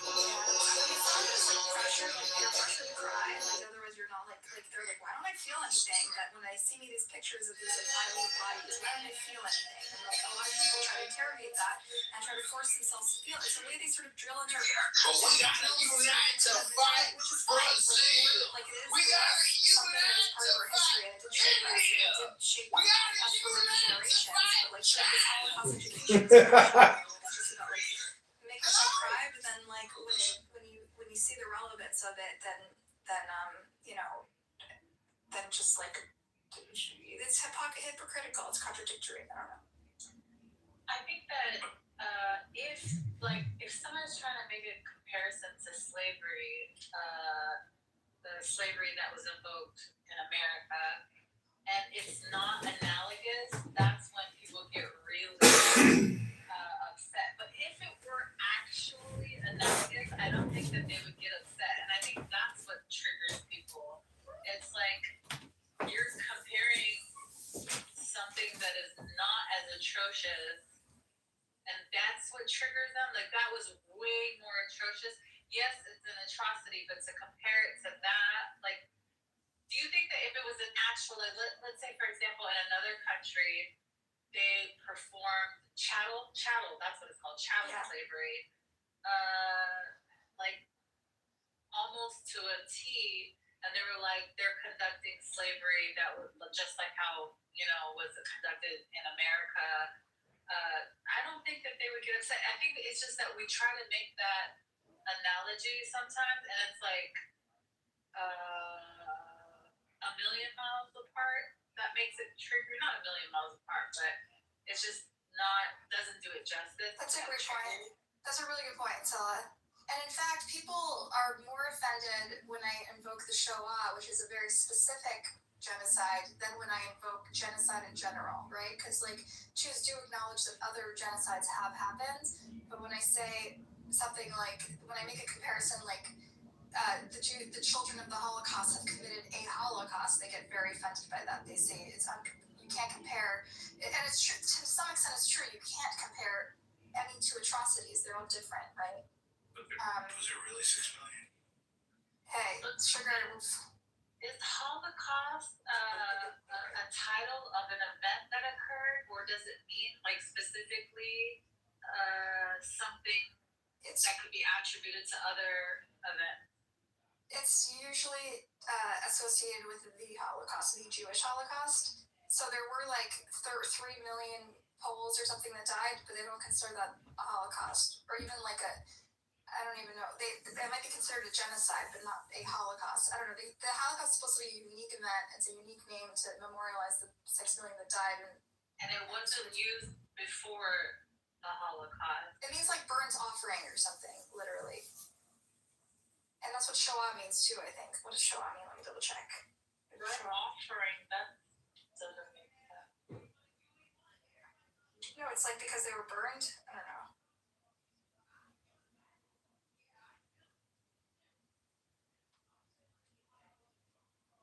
Okay. I'm going to the library to research this right now as we speak. I'll just tell you what they say on the internet. This is what we do on Sunday. Holocaust and Shoah were from the Greek word, derived from the Greek. Okay, Greek origin. It means thing wholly burnt or sacrificed by fire. The biblical context is a translation of the Hebrew word olah, which refers to burnt offering sacrifice to God that was completely consumed by fire with nothing left over. I guess because the Jews were burned in ovens, right? It invokes the memory of the burning of bodies in the crematoria and open pits during the final solution. The Hebrew word Shoah means catastrophe, devastation, or utter destruction. I prefer cheese pizza. Come on, sugar. Come on, don't make light. This is a serious conversation. You're basically like giving license to the anti-Semites to come up here and deny the Holocaust. But these people are like, the English is their second language, and half of them are like mentally ill. Why do you even communicate with them? I'm sorry. What do you mean? These are Americans. The vast majority of people that you tend to go into arguments with are the English is not their first language. The worst, most virulent anti-Semites on this app are Christian supremacists from America. Okay, it's Pepe. It's they're all mentally ill. They're perfectly sane, and they've come to a conclusion that the Holocaust is overstated and that Jews are fundamentally evil and cause their own Holocaust. They believe this shit. Perfectly sane should be used loosely there. They're all on some form of government assistance, Buttercup. Okay, and they're living at home and they don't work. I'm telling you the truth. Maybe 2020, 2021, and kind of 2022, there was some substance of individuals that provided. Here's a funny story you'll like, sugar. I remember right when Trump got elected. I was hanging out. There's like a lot of Jews who are like liberal, except when it comes to Israel, and so they voted for Trump even though they're liberals, right? And like this guy that my friend's boyfriend. That's Florida. Yeah, well, yeah, I guess in some parts of Florida. So this guy was basically telling me how he has 2 kids and he got them all, signed them up for Israeli citizenship when they're babies in case the Nazis come back. And then at the time Trump is getting elected, where literally he is in bed courting Nazis as part of his campaign. And I'm just like, what do you think the fucking Nazis look like? Like, it's just some, like, for years and years, the liberals were just kind of like, why are they yelling about the Holocaust? The Nazis aren't coming back. Everyone's exaggerating. Everyone's being melodramatic. And it was like the right-wingers are like, you have to be vigilant. They can show up at any day. Figure out who's going to hide you, right? And it was like this sort of dichotomy in the community, whether to be hyper-vigilant about the Nazis coming back and showing up in America. And then Trump got elected and it became the reverse, where literally there's Nazis in his administration. He's courting Nazi white supremacists in our country. He's empowering them. He's legitimizing them. And then suddenly liberal Jews are fucking terrified because they realize the sort of authoritarian fascist direction we're going in. And the right-wing Jews are like, yay, we're so happy. Like the people who used to be paranoid about the Nazis showing up and get their kids Israeli citizenship from birth, are the same people who are now celebrating a president that courts and welcomes Nazis into his administration and into his ear. Speaking of the Holocaust. I've seen it in the entirety of living my whole life in Florida. There's a lot of very confused individuals here. No one understands what up or down is anymore. Like it's so loose ended, and like like my father is a great example. Like trailing him through his own eyes and like walking through because he's so boisterous and very vocal. Like my dad has always been a Republican, but he hates Trump. He absolutely despises Trump. So therefore, he became a Democrat. Though he speaks and espouses as if he's a Republican still, right? He's very, hard individual, but he hates Trump so much that he's quote unquote a Democrat. So he'll navigate in conversation with other boomers, like out and about at the diners and stuff, like at the local bagel place. And the signaling is so confusing because you have Democrats that come from New York and all of a sudden are the staunch Republicans, but have some very liberal views, whereas my dad is now a liberal who has very conservative views. It's like it's the most diametrically opposed perspectives, and it's like very confusing. So like when you sit there and they're like arguing about things, they don't know what they're arguing about. They're just either like parroting things that comes from within the party that they now quote unquote support, but yet again internally, intrinsically, they feel quite the opposite. So like and I listen to them, like I don't intervene. I think all of this is all dumb. But from like a bird's eye view, when I like listen to just go to the diner, come to South Florida, you'll hear these people at the local diner. Like I'm telling you, it is a funny experience. You just go to listen to these Joey Buttafuoco fucking New Yorkers, and you're going wait, you're Jewish? What the fuck's happening? And then I listen to my dad talk his shit, and I'm like, what the fuck are you talking about? All you guys are absolutely fucking positively retarded. Yeah. We're all retarded. We've all got off the deep end. It makes no sense. So that's why I once again, to digress, all this stuff is so stupid to me, and that's why I make fun of it, and that's why I troll. It's just dumb. It's so dumb. Yeah, it was a joke to us. Holocaust education was a joke to us because it was so ridiculous. They were showing us these piles of bodies when we live in America, and our life is so privileged, and we have so much access to opportunity, and we've achieved so much status. It's really ridiculous, right? Everyone knows privilege. Everyone lives in the suburbs, and we're sitting here talking about piles of dead bodies and great black and white pictures. And now, suddenly, we're seeing pictures, piles of bodies, and skinny children.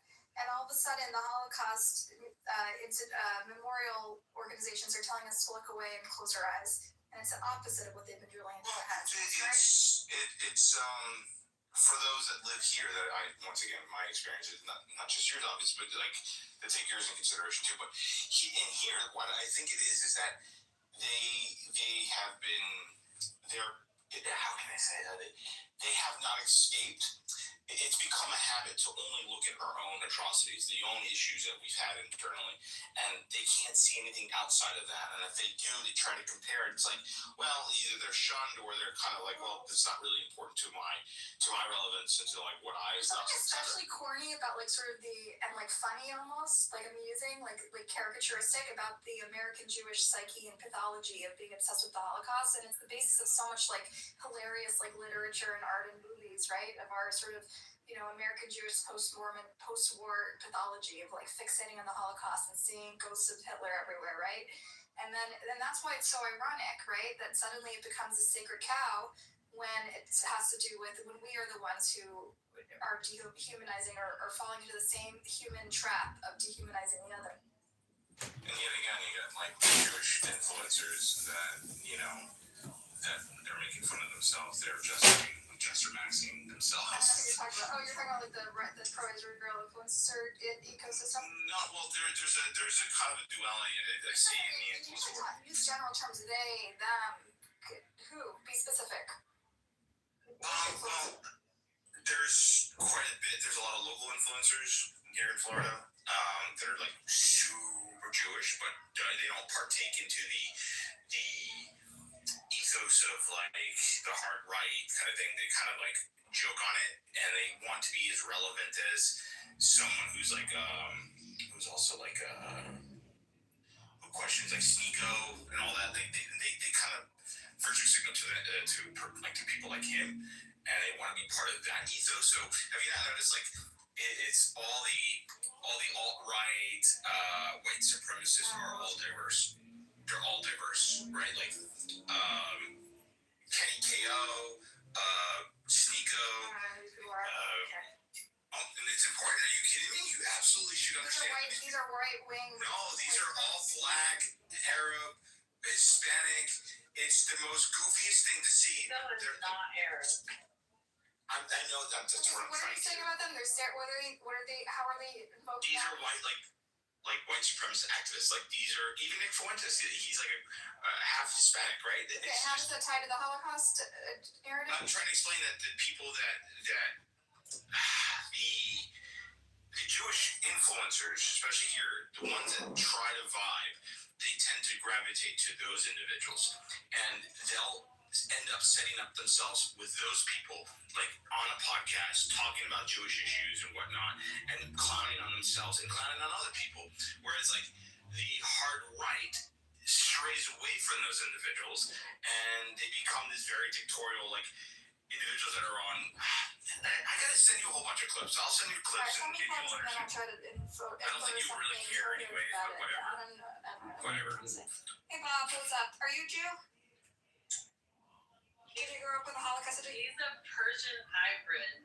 Okay. He's all kinds of everything. It's just a mix. We're talking about Holocaust education, how there's sort of two schools of thought. Like, so one version is that the Holocaust is a unique event in history, cannot be compared to anything. And the other is that it must be compared, it's instructive. And many of us, when you learn about the Holocaust growing up, especially in the West, we also learn about Armenian genocide, Rwanda genocide, and we see it as an instructive event in history that it's a warning about the capacity of man to do evil and dehumanize the other. And so we're discussing how both sides of this Israel-Palestine debate tend to weaponize the memory of the Jewish Holocaust for their own political purposes.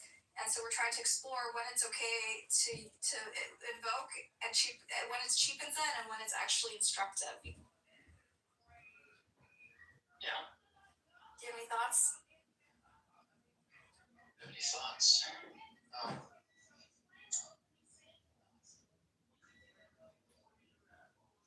I think are you asking me to opine on whether or not it's unique or it should be instructive? It's okay to compare anything to the Holocaust. Is it okay to compare anything to the Holocaust? Well, yeah, sure, why not? Okay, good. So I'll give you an example. Like, I think. Okay. Hey, but If people say Netanyahu's Hitler, is that okay?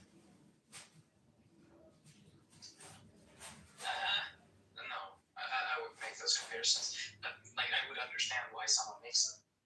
Is it okay to say the October 7 massacre was a Holocaust?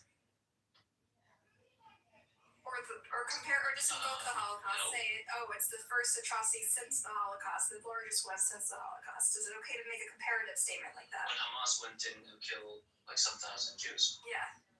Like, is it okay to say it's the largest massacre since the Holocaust? It's not okay to say that? Because Do you mean okay as in like socially acceptable, or okay as in do you think it's true or reasonable? Is it useful? Useful. And useful to who? Because some people say, like, the invoking of the Holocaust was a way to sort of push Israelis' trauma buttons and generate support for the war, right? It's not that it arguably could be one of the worst. No, I think it's the second one. I think it's very ham-fisted to compare it to the Holocaust. Yeah, I think the way they frame it is it's the worst massacre since the Holocaust. The worst massacre since the Holocaust of Jews. I'm not getting into the Jews, yeah. I think compare it, if we now to specifically be about Jews, so we talk about what kind of other event is it comparable to. Maybe 9/11 is something that. Yeah, that actually is a much better apt comparison. I think it's hyperbole. I think it's hyperbole or an unfair or a false equivalence to compare the Holocaust to October 2nd. Is that the question? No. Okay, so we're viewing. There's two ways Jews since the Holocaust, and thinkers and philosophers have fallen into two camps. Either the Holocaust was an exceptional tragedy in history you can never compare, and it represents something unique, because anti-Semitism is the worst kind of hate, and it's unique compared to all other types of hatred, and we need to put it in a pedestal, and it has to be the sacred cow that we never compare, right? Other Jews say we must compare. It's instructive because it warns us about the capacity of man for evil and to dehumanize each other, right? And so these are the two schools of thought. And with Israel-Palestine, both sides have sort of weaponized the memory of the Holocaust for their own political agenda. And so what we're exploring now is when it's acceptable and useful and instructive to invoke the Holocaust, and when it's offensive. I still go to too soon. Too soon for what? For the Holocaust? To compare to No, that's kind of like it's like well, you can't compare the impact in which the incident that has happened. It's like, but it's too soon. That's what happens. It's like, well, okay, well, on the alternate on the coin itself, it's like, well, if you can't compare the intensity, well, then is it too soon or too late?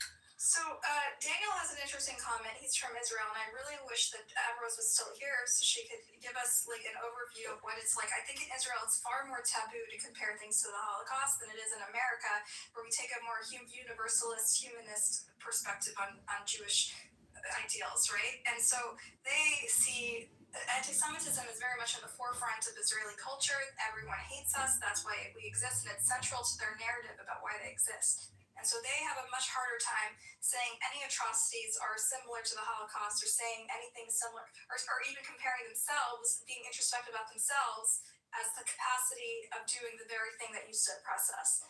And so in America, though, we have a very different view. And the way we learn about the Holocaust is actually as an instructive event, where we do compare it to the Rwandan genocide, and we do compare it to the Armenian genocide. And in Hebrew schools and in day schools, when we learn about the Holocaust in Jewish history, we learn it through a prison.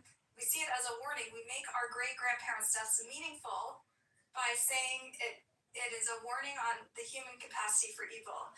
And we are all susceptible to this, and the human capacity to dehumanize the other. And this is why I think a fundamental difference between Israeli culture and American culture, and I think Daniel in the chat is actually highlighting a major gap between American and Ambrose is here because she represents the far left in Israel, and she might have a different perspective. It might be in some schools they do see the Holocaust as instructive and something worth comparing. Go ahead, Daniel. Daniel, you want to come up? No, not this Daniel, the other Daniel Nero. What's his name? I was talking about Israeli Daniel Neon. He's like in the chat. I think we should get a sample from other Israelis that left Israel and now live in Thailand. I wonder if they can. Yeah. Does anyone know any Thailander Israelis that could come? They don't give a fuck. I know, they're so over it. You give two shits. So yesterday, Buttercup, Ramon made that comment on Never Again, right? Yeah. And it was a comparison based on say empathy, exactly like how you probably see it as a Jew within the American paradigm. And now that you're saying this, it's making sense.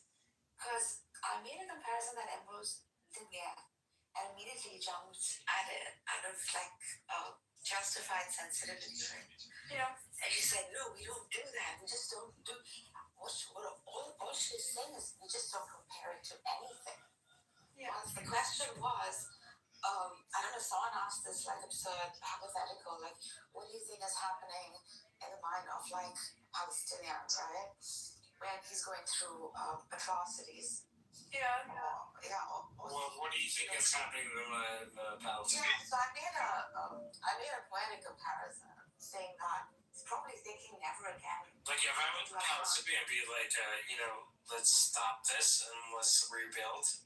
That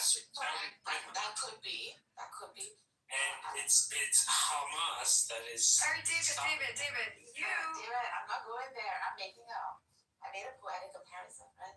And I said, a child is perhaps thinking, never again do I want my children perhaps to see such atrocity. A mother is thinking, never again do I want. But if they only had two options. So, listen, I was giving a hypothetical. I was giving a poetic answer to that, kind of implying that surely human empathy is uniform across the board in a human family. And that is the message I was trying to sort of convey, right? As a humanitarian. Yeah, I think it was a little ambiguous. In defense, it was a little ambiguous. The question that was a bit, it was a little bit absurd, I think. With all due respect, we've seen the humanitarian side of Hamas. All right, David, you're missing the combo. You're not understanding the context. Keep up. Let me explain to you. I'm going to say it. I said it like 14 times. I'm going to say it again. Today, we're talking about two schools of thoughts in the BGP. Since you're from suburban Connecticut or New Jersey or whatever, tri-state area, you know, and you grew up around a lot of Jews, you know that the Holocaust is a big part of our narrative and our cultural history and our cultural heritage in the last 100 years. And one thing we talk about is there's two schools of thoughts. One is that you can never compare anything to the Holocaust. It's sacred. It's a sacred cow, and we should see it as a unique tragedy in history. And there are many unique characteristics of it, and it's true. On the other hand, many people in America, especially more liberal Jews in America, see the Holocaust as instructive, and we want our great-grandparents' deaths to mean something. And the way we make it mean something is we say we must compare things to the Holocaust and see it as a warning of the capacity of human man towards evil. This is the question we're talking about. We're not talking about Hamas. We're talking about whether or not we may or may not compare things and when it's acceptable to compare anything to the Holocaust. That's the convo, David. Stay on top. I thought that supporting Jewish sovereignty in the land of Israel was how we memorialized the deaths of our ancestors. That is sort of that is the narrative in Israel, which is why they tend to have a different relationship with the Holocaust than American Jews. Yeah, I would agree with what they said. It's like the ongoing stabilism of the Jewish state is the most. When's the last time you slept, David? Okay. Can we not like boost Buttercup's like ego anymore? What do you mean? You're boosting my ego. Buttercup, you're short and you need a step stool to get to the top shelf. I was going to make true. Buttercup. Call it I'm sorry, I was being mean. You are making a good point, David. Go. No, I don't want to make it anymore. No, he wasn't. From your expertise as like a suburban, New Jersey. The only suburban he is suburban trash. So. Suburban Peruvian. That's redundant. Wait, docs. Suburban trash. Oh yeah, I find it bizarre that no comparison can be made to something that is like placed at a pedestal wherein one is just not allowed to make any like comparison to a particular tragedy, a tragedy that like no one's calling it like by no means is it like less or by no means is someone being reductionist about it, and yet you're not supposed to. You're not given the free care opportunity to make a comparison. Like, I just think this is absurd. Well, the I'm truth gonna is, ask Paul. American Jewish culture is full of comparisons. Like, we've written so much amazing literature and art and music and movies, from like Philip Roth to Mel Brooks to Isaac Bashevis Singer, that kind of skewers the Holocaust and is irreverent towards it and finds humor in it and finds meaning and lessons in it. And this is part of our American Jewish culture, which is why I think there's a bit of a gap now between us and Israel, where their whole foundation of their narrative of why they exist has to do with sanctifying the Holocaust and making it an exceptional event, and it justifies their existence, so they're scared to touch it. You know. Let's not forget Woody Allen.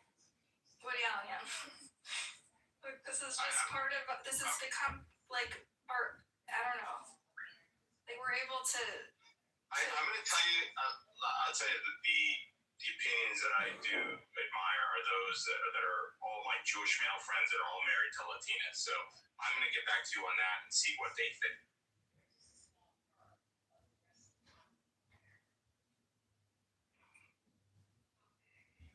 No, to answer your question, not all of them are married to Big Booty. So everyone can check out the chat if you want to see an example of like Israeli attitudes towards the Shoah and whether or not there are lessons for us and how we process it and make it meaningful. In Israel, they have other ways. They sanctify it, they elevate it, they put it, they make it sacred, right? And in America, we see it as something to that we interpret in art and analyze and see lessons in. Azazel, you want to come up and talk about the Israeli experience? and how you guys talk about the Holocaust. So how do we compare it to Black History Month? So what happened to the blacks? Oh, we did talk about that. Excellent point, Blessed. So, I didn't make a point. I asked a question. So, Thank you, Blessed. That's actually very. that's something we covered, actually. Sully, go ahead. Shut the fuck up, Michael. I just Oh, he said, why don't we compare it to Black History Month? Like, why? I think somebody's mic's really low. Yeah, if your mic's not. What is the point of that? How are we comparing to like it's like we should have like a remembrance where we teach the Holocaust or Okay, so the question is, I'm going to say this again for the 100th time. There's two schools in Jewish thought and Jewish philosophy and Jewish community of how to talk about the Holocaust. On the one hand, people say you should never talk about it. It's a unique event in history. It's sacred, and it is unique in a lot of ways. And therefore, you should never compare other atrocities in the world to the Holocaust. And other people say, and especially don't weaponize it for political purposes like people do all the time. The other side says you should compare the things to the Holocaust. In fact, many American Jews learned about the Holocaust and discussed the memory of the Holocaust by talking about the Rwandan genocide and all the other and the Armenian genocide. And we see it as a lesson, and our great-grandparents' deaths as meaningful when we actually use it as instructive, as a warning about the capacity of man towards evil and our capacity of man to dehumanize the other. And so then, when it comes to the Gaza Israel-Palestine conflict, some of us see echoes of it, but then all of a sudden our institutions who have been telling us to keep the memory of the Holocaust alive are suddenly silent and telling us to close our eyes and look the other way. And so this is sort of a theme, and I wanted to open up the question, because both sides in the Israel-Palestine conflict tend to weaponize the memory of the Jewish Holocaust for their own political gain. And so I wanted to without imposing my own beliefs on it, open the discussion about when it's acceptable and fair to invoke the memory of the Holocaust and when it's inappropriate. And many times it is inappropriate. So you're telling me right now that the people in Gaza and the people that are pretending to identify as being Palestinian are weaponizing what happened in Gaza for their benefit? I don't know what they're doing, but I'm saying, like, read all over social media. Okay, I don't really care what they're doing. It's not my business. My problem is, when I grew up, Why am I getting X's when you guys know it's true? Because you're okay. So let me respond. You're not staying on track. I am staying on it. We're talking Okay, so about you made a point. So How dare you? I think this is what I wanted to focus the conversation among Jews, because there's a binary in the Jewish community about how to talk about the Holocaust. Okay, this has nothing to do with how Gazans talk about the Holocaust. That's or non-Jews. We don't have a book on how to talk about the Holocaust. I don't know why there are many books. There are numerous books, Blessed. If you read a book, you'll know there are many books of Jewish thought that are cited in the article above about how to talk about the Holocaust. This is not a new concept. We've been talking about it since for 80 years. Okay, so let me respond to what you said. As a child of great-grandkid of Holocaust survivors, I was drilled into my head with these very bleak images of piles of body and emaciated children.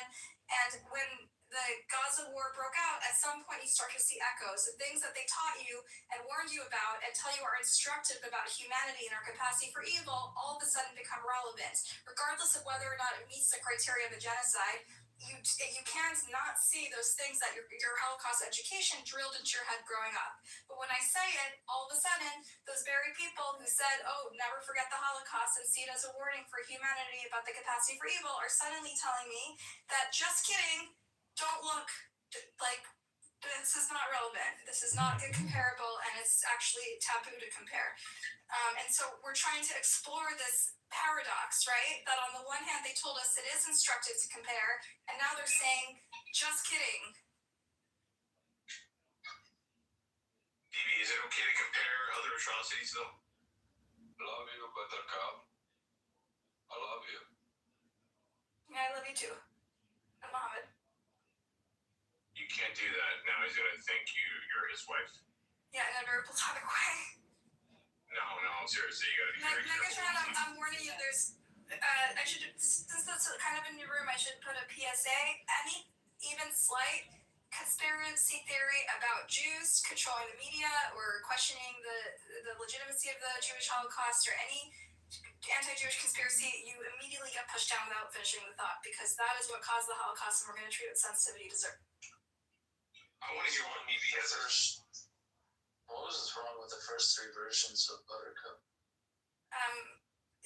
she was a little too feisty. She made too many enemies. She was too anti-Semitic. Fuck you.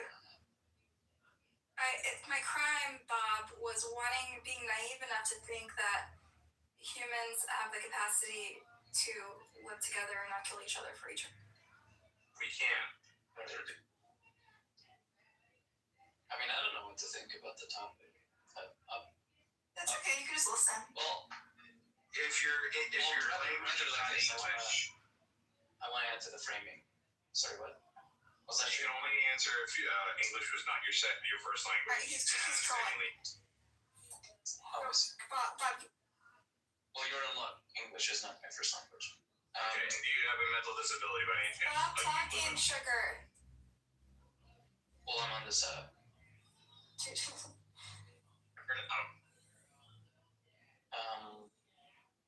Okay, you have the city's kid. Oh, thank you. Appreciate it.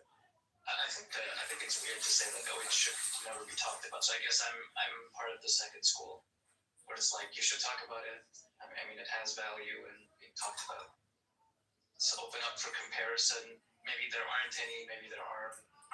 Not talking about it seems weird. Like adopting this like defensive isolationist position of like, nobody would talk about it. It's unique. Then you terminate the conversation. There seems really strange. It's absurd. It's like not allowing humans to even cause their degradation and tragedy, or even if you want to put it on like the pedestal of all tragedies within a certain community or in the world, to not be allowed to make a comparison, it's bothersome.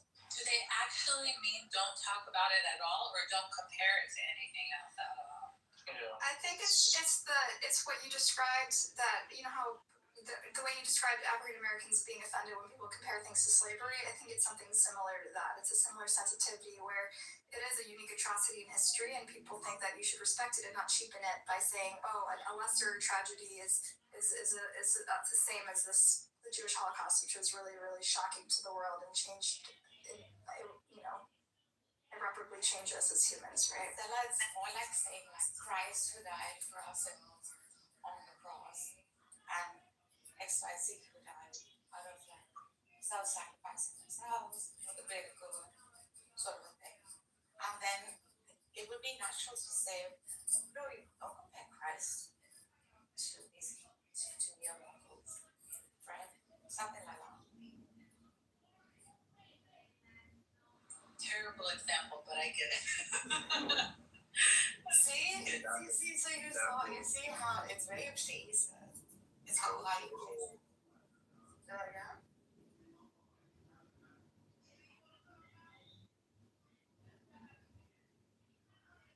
Yeah. I mean, it's always been this way. If you read the article above, you might have to use a paywall remover. Like, it sort of lays out the dichotomy, the binary in our community about how to talk about the Holocaust.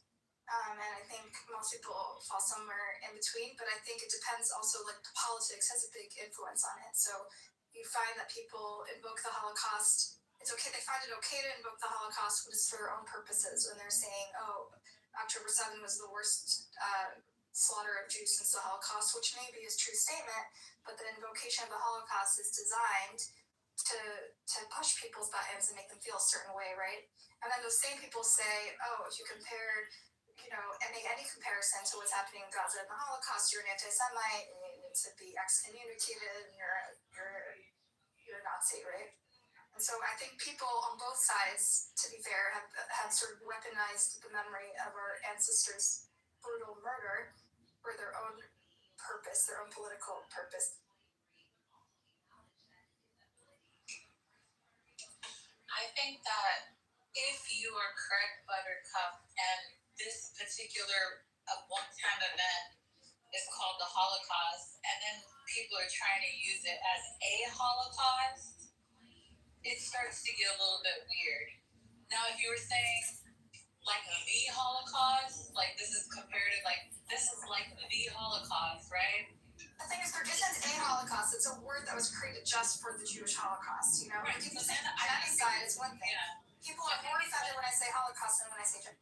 Well, then I think that there could be a good legitimate reason for people to feel a certain kind of way if you're saying this is like a Holocaust rather than saying this is like the Holocaust. Does that make sense? Right, and I think their argument is there is no a Holocaust, there is only the Holocaust. see It was that. a word that's I could see that. and so, and the truth is, it's gratuitous. I don't need to say the children of the Holocaust committed a Holocaust. I could be more sensitive and say the children of the Holocaust are committing a genocide, or the children of genocide are creating a genocide, right? And that would be a gentler way to say it. When I say the children of the Holocaust are committing a Holocaust, I'm trying to be intentionally provocative. I know it's going to hurt people a little bit more because it refers to a unique event in history that affected all of our grandparents. You know, I usually talk to Jews when I talk like that. I wouldn't talk to Gentiles that way because I know that they're not as, it doesn't have the same emotional attachments, right? It is like when I use that type of language, Stella, it's like I am trying to be provocative and maybe a little bit shocking because the word Holocaust or Shoah is sort of a sanctified word. It is like a unique. It refers to only one event. Would you be shocking in order to like expose the hypocrisy? Are you saying? That's why I'm doing, yeah, because I personally am deeply pained by what's happened, and I think that what's happened in Gaza has sort of undermined everything that we thought we stood for as Jews, and sort of pulled the rug out from under us about our values and what it meant to be a Jew and what it meant to make our great grandparents' deaths meaningful. And so when I'm trying to be provocative and shocking when I talk to my family and friends this way, because I am deeply pained by what's happening. It's shattered my You don't think sense of Jews are self, trying to prevent my what happened identity. to them before, like the Holocaust, that not happen again? That you don't see that. You really don't see that. That's what's going on. Yeah, of course. I'm saying we also, but when we So look if at the you see Holocaust, that, if you say, of course, you see that that's what's going on, then what's the issue? Because So Jews are trying to prevent the second Holocaust. trying to prevent that from happening to you again doesn't give you a free pass to do it to someone else. We're not doing it to someone else. We're trying to prevent that from happening, so we're defending as ourselves. usual, the nuances are like way over your head. So keep up. We're talking about turning. I am up. The problem is you're behind, and the world sees your guys' bullshit. If you guys think that you're winning the narrative and the propaganda war, but you think There's no because propaganda war. We're hold on, I'll tell you why. So you see an Instagram post and you think because it has 400,000 likes that you're winning and the world agrees with you. But if you actually go into the comments, you'll see that everybody's against you. The pro-Pali movement. People are against the fucking movement. They're just you spend a lot of money on fucking putting up posts, but if you ask people and families and regular civilians, they're sick and tired of the lies. They see way through it. Thank you for sharing, VP. Mr. BP. I don't think we should engage with him. Why not? Nobody asked you to think for everybody. Please, BP. Yes. We cannot compare. We know exactly what happened in Kvartsov. We know exactly. We cannot compare it with any other massacre. What happened? No, I'm not. With all due respect, sir, I'm not. I'm saying that the Jews or Israel's trying to prevent that from happening again. Let him finish his statement. Don't interrupt when two adults are talking. You interrupted. No, I didn't. I'm engaging with them. No, let him finish and then respond. We understood from the deep of our heart, from the taste of suffering we got it from the occupation, what happened to us as a Palestinian. We know exactly what is the meaning to stand in queue in a fucking chamber. To get in the chamber, to jump in the chamber. Guys are so fucking good. Just listen to me. We know. We exactly know. This is why. Fea, look up Fea in Spanish, what it means. That's exactly what you are, Fea. Desgraciado. The Holocaust of the Jewish people. We pay a very high price for that massacre. You got what I mean? We still pay the price. You got what I mean? You paid the price for the massacre you caused? Is that what you're saying? No, the Holocaust. They're paying back. Hold on. Let him speak, Buttercup. You're understanding. I want to speak with him. For the Holocaust. Why is he paying the price for the Holocaust? Because That's the question. what happened in Palestine, the result. We get rid of the Nazi regime not because they are Christians or Who got rid of the Nazi regime? they are abortion. Who got rid of the Nazi regime? They are a Nazi. Who got rid of the Nazi regime? You It's did a it. nightmare for the human being. Who got rid of the Nazi regime? Nightmare, my friend. What My is friend, it? who got rid of the Nazi I regime? feel sorry, still feel sorry about you. I feel sorry about you. Listen, I know. who got rid of the Because I Nazi am your regime? destiny. You know why? I feel sorry about you because I am your destiny. You got what I mean? No, I Even don't if you really want understand. to- There's a communication breakdown. So Even who got rid of the Nazi regime? You just said you did. Your people did. the war, stand world. together. The world or the wars? Stand together to get out with this nightmare Yeah. Nazi regime. Not because they are Christian, not because they are Orthodox or Jewish or whatever. Not that they are because they are Buddhist, because they are a fucking nightmare for all the humanity. This is the point. And we pay a price. When you came, the first immigrant. You think that, hold on. So you think Jews just started coming to Israel after the Holocaust? Of course, we live together. Okay, how can I communicate this guy's Holocaust if you're a retard? Before the Holocaust, There was no Jews in Israel before the Holocaust, is what you're telling me? During the Osmani period. Listen, please. What European Jews? He's just said no Jews. The Holocaust. What are you talking about? What are you talking about? You're saying that there was no Jews in Israel before the Holocaust? That's what he's talking about. You're intentionally being attentive to. No, who else heard what he just said? No, you're listening. You're half listening. Just listen. Shut the fuck up, Bronstein. What did he say? Shut the fuck up. He's pointing out that Palestinians have been paying the price for the Holocaust for 80 years, okay? And No, they suffer. man. Stop being a they're not. fucking victim. Do something productive. You You're guys not get more money unsympathetic than to the Holocaust, but they have been paying the price for the Holocaust. Yeah, I know. They're Price paying for the price so our dearly. That's why they're digging tunnels in order to terrorize people. Stop, man. Why should y'all guys be all the only victims now? We're not victims. That's the problem. We're victors. Well, like we feel We're not victims. That's the problem. You guys want us to be victims. We're not. Well, like by tomorrow, you This know what conversation you is did getting derailed. in I'm Gaza. sorry.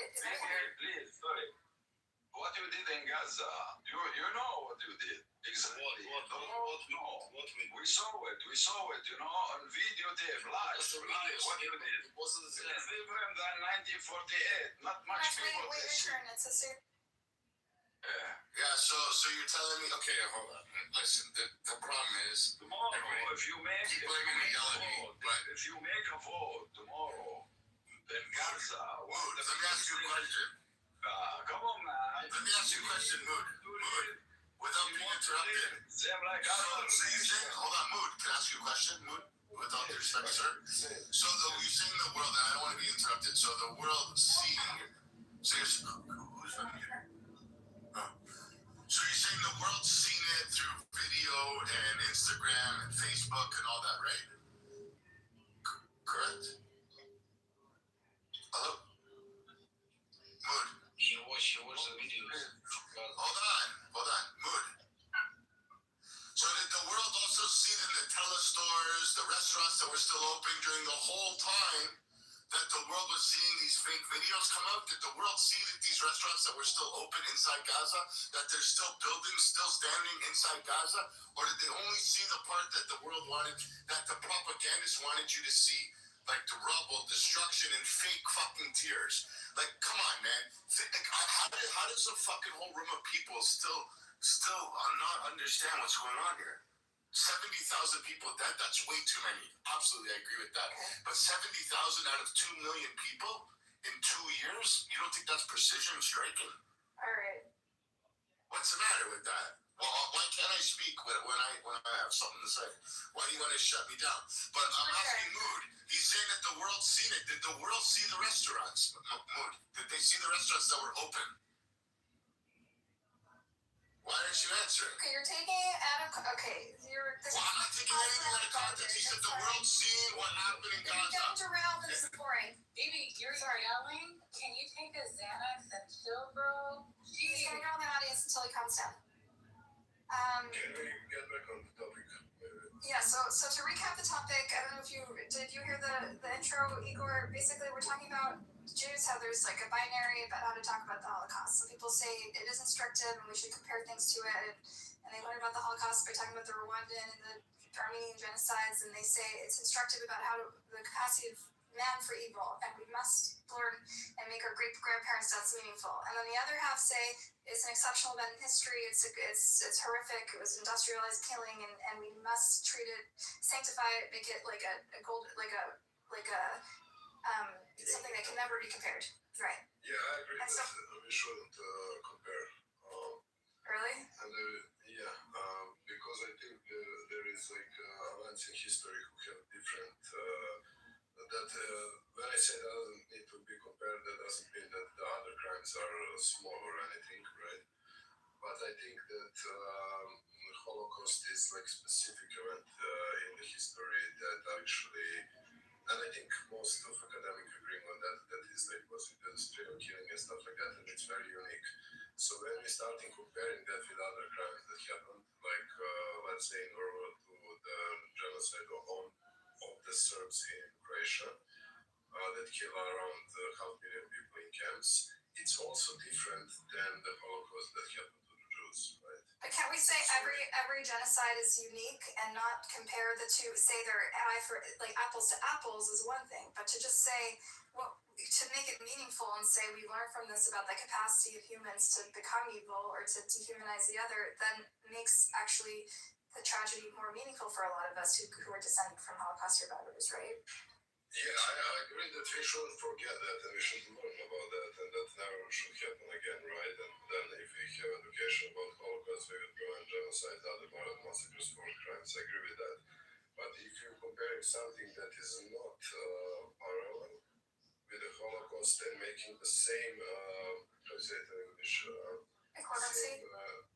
I don't think that's fair, right? So that's why I'm saying, like, for example, I think when we're comparing some massacre and genocide, that need to be precise, right? We can't say that every war crime is a genocide. In the same vein, I think that we can't say that every genocide is like a Holocaust. So I don't believe that Holocaust, and by the way, that word was used like even before the World War II, with a little bit different meaning after 45 or something, starting to be very uniquely to the Jewish suffering. I didn't know Yes.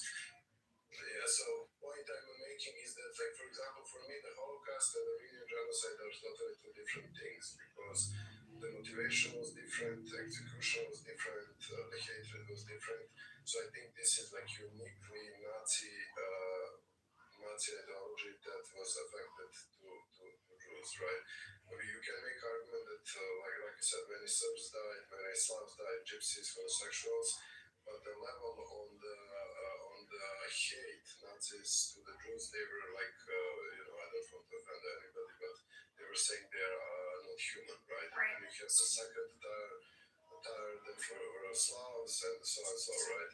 So again, they have like very detailed plan how to do that, industrialize that. We didn't see, for example, in Armenian genocide or the Holodomor or in Ukraine, when they have different motives what happened. So I don't think that we should like kind of water it down. But aren't there common threads? Okay, so I guess to Jews though, like when we were sort of brainwashed from birth to talk about and memorialize the Holocaust, right? And we were seeing these images, and I think to me, like as a Jewish person who takes my cultural heritage and this legacy pretty seriously, like when I see things happening in Gaza at the hands of, in the name of Jews by the Jewish state, regardless of whether it meets the criteria of a genocide under international law, regardless of if it was provoked or not, which of course the Holocaust was not provoked, regardless of these like distinguishing characteristics, to me, like I think it's valid for me to see echoes of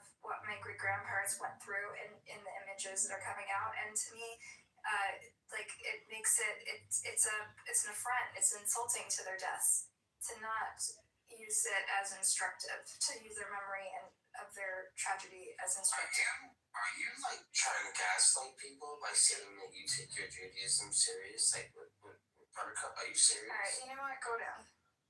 Go ahead. Okay, so for example, my family, or my mother was slaughtered by Croatian in the camp, right, in the eyes of my grandmother, right? So if somebody starting to kind of making the same argument that what happened to the Serbs in World War II and what happened, like, let's say, in NATO bombing in 1999, and we have those cases, I'm kind of getting offended because then you kind of dumbing down what happened to my family, right? In both cases, we suffered, but the level of suffering is different. So that's why I don't think that we should. Listen, I'm for absolute free speech, so everybody can say whatever they want. But when we talk about these things, historical things, maybe legal, political, I think that we should use it like I'm really last example. So when they, and I agree with Salo, and she's saying like child slavery should be maybe compared to child slavery in Russia that was existed until Peter the Great. But other than that, I think it's bad. The last thing I will say, I think that at the end of the day, we should learn about this atrocity, like to learning, right, and to understand that humans are possible to do that. But we necessarily shouldn't compare those things. For example, when they say Trump is Nazi, and I'm not like MAGA or right winger or something American saying they're Nazi, it's kind of, for me, the family who have the problem with the Nazis in World War II is kind of dishonest and kind of, I'm not getting offended, but I think it's like water downing stuff. And in that regard, I don't think we should like compare the Holocaust with any other genocide. Does that make sense? It does, and that's a really valid point. You made a bunch of really valid points, and I thought that was an interesting comparison about your family's experience in Croatia. I want to, on the flip side, people call MAGA, people throw the word Nazi around pretty lightly, right? Sometimes in a tongue-in-cheek way, sometimes in a serious way, but like people, on the flip side, that was another point I was trying to make, is a lot of people weaponize the Holocaust and its memory for their own political purposes. So like Jewish people and pro-Jewish people on this app are very easily classify me and Emrose, for example, as capos, which are in their You're early. What's behind your back? A little something. Roses from my favorite girl. Perceive the word goes as genocide, right? And they see that as like a traitorous position. Sure, you have idiots all around. But the point I'm making is that there is a similarity, and when this war started, I actually said that in case in 90s in wars, like in the Serbian mindset, there was that drama of the World War II and excuse for atrocity that we did, right? There was a fear that they will do the same, right? So it's nothing like unique on what you're saying, that a lot of countries, because of previous traumas, using that language and trying to justify something that is wrong, and I'm rambling now, but yeah, I understand. I agree that it cheapens it. Like, I also hate when people say the word, like, a lot of lefty Israelis use the word Judeo-Nazis, citing this guy, a really smart guy, an earlier Zionist who died, Leibovich, right? He coined the term Judeo-Nazis to criticize his own government's sort of, like, slide into Jewish supremacy and fascism, which he said resembled what they, the previous generation had experienced, right? And that is, like, an internal criticism in Israeli society that, like, the left in Israel has sort of adopted, but when I hear it, I'm just like, what the fuck? Like, why would you call people Nazis? It just flattens the conversation. It's not apt, it's dishonest, it cheapens the evil that the Nazis did. Yeah, exactly. Yeah, I agree with that, and that's why. Like, I don't like when they call me a capo, but I also don't think we should call them Judeo-Nazis, you know what I mean? Like, yeah. I mean, like in the American or Western discourse, we are in the stage that we're throwing some words very lightly, like Nazis, racist. A lot of right wingers will call Kamala Harris communist or Bernie Sanders because maybe don't understand what communism is or was, right, and stuff like that. So in that and I'm kind of against that. Again, I'm saying I'm for absolute free speech, so everybody can say. But if we're talking about intellectual level, academic level, I think we should like kind of be careful what labels we're using. So. That was really helpful. I think I went on to Sella's point about like comparing things to slavery, American, black slavery in America, or to your point about comparing things, different genocides to each other. I think I'm curious to hear from other people about their cultural experiences and lived experiences about like ancestral trauma that your family gets offended by when there's comparisons are made and you find that it cheapens it, or if it's not an apt comparison, it makes you it triggers an emotional reaction. Buttercup, I wanted to ask you, like, Yeah. what goes through your mind, or what goes through you, either emotionally or otherwise, when the Holocaust, given the scale of the Holocaust, and how gratuitous and excessive the suffering, what goes through your mind when that is compared to something of a lesser magnitude? I know I'm not saying that life is just a matter of numbers, like the more death is, we're doing the arithmetic of yeah, I know what you're saying. So I guess it depends on the context. What is it that you sense? Do you feel that it's being diminished in ways? So it depends on the context. So in America, I think American Jews have sort of found humor and subversive sort of dark gallows humor in the Holocaust since like the early days. From like we've made a lot of art and literature, even Seinfeld, right? There's a soup Nazi. We evoke the Holocaust in a humorous way, and it's one way of coping with trauma, right? And it's become sort of a cultural touch point in American culture, and that was sort of something that the Jews sort of created this model of how to joke about your ancestral trauma and these atrocities, even though, and not making it sort of a sacred cow that can't be touched, right? And I tend to have a little bit of an irreverent approach to the Holocaust because I also grew up with these like dark pictures and like drilled into my head, and it was kind of annoying. And so to me, one way to deal with that is to be like a little irreverent with that topic and maybe callous, right?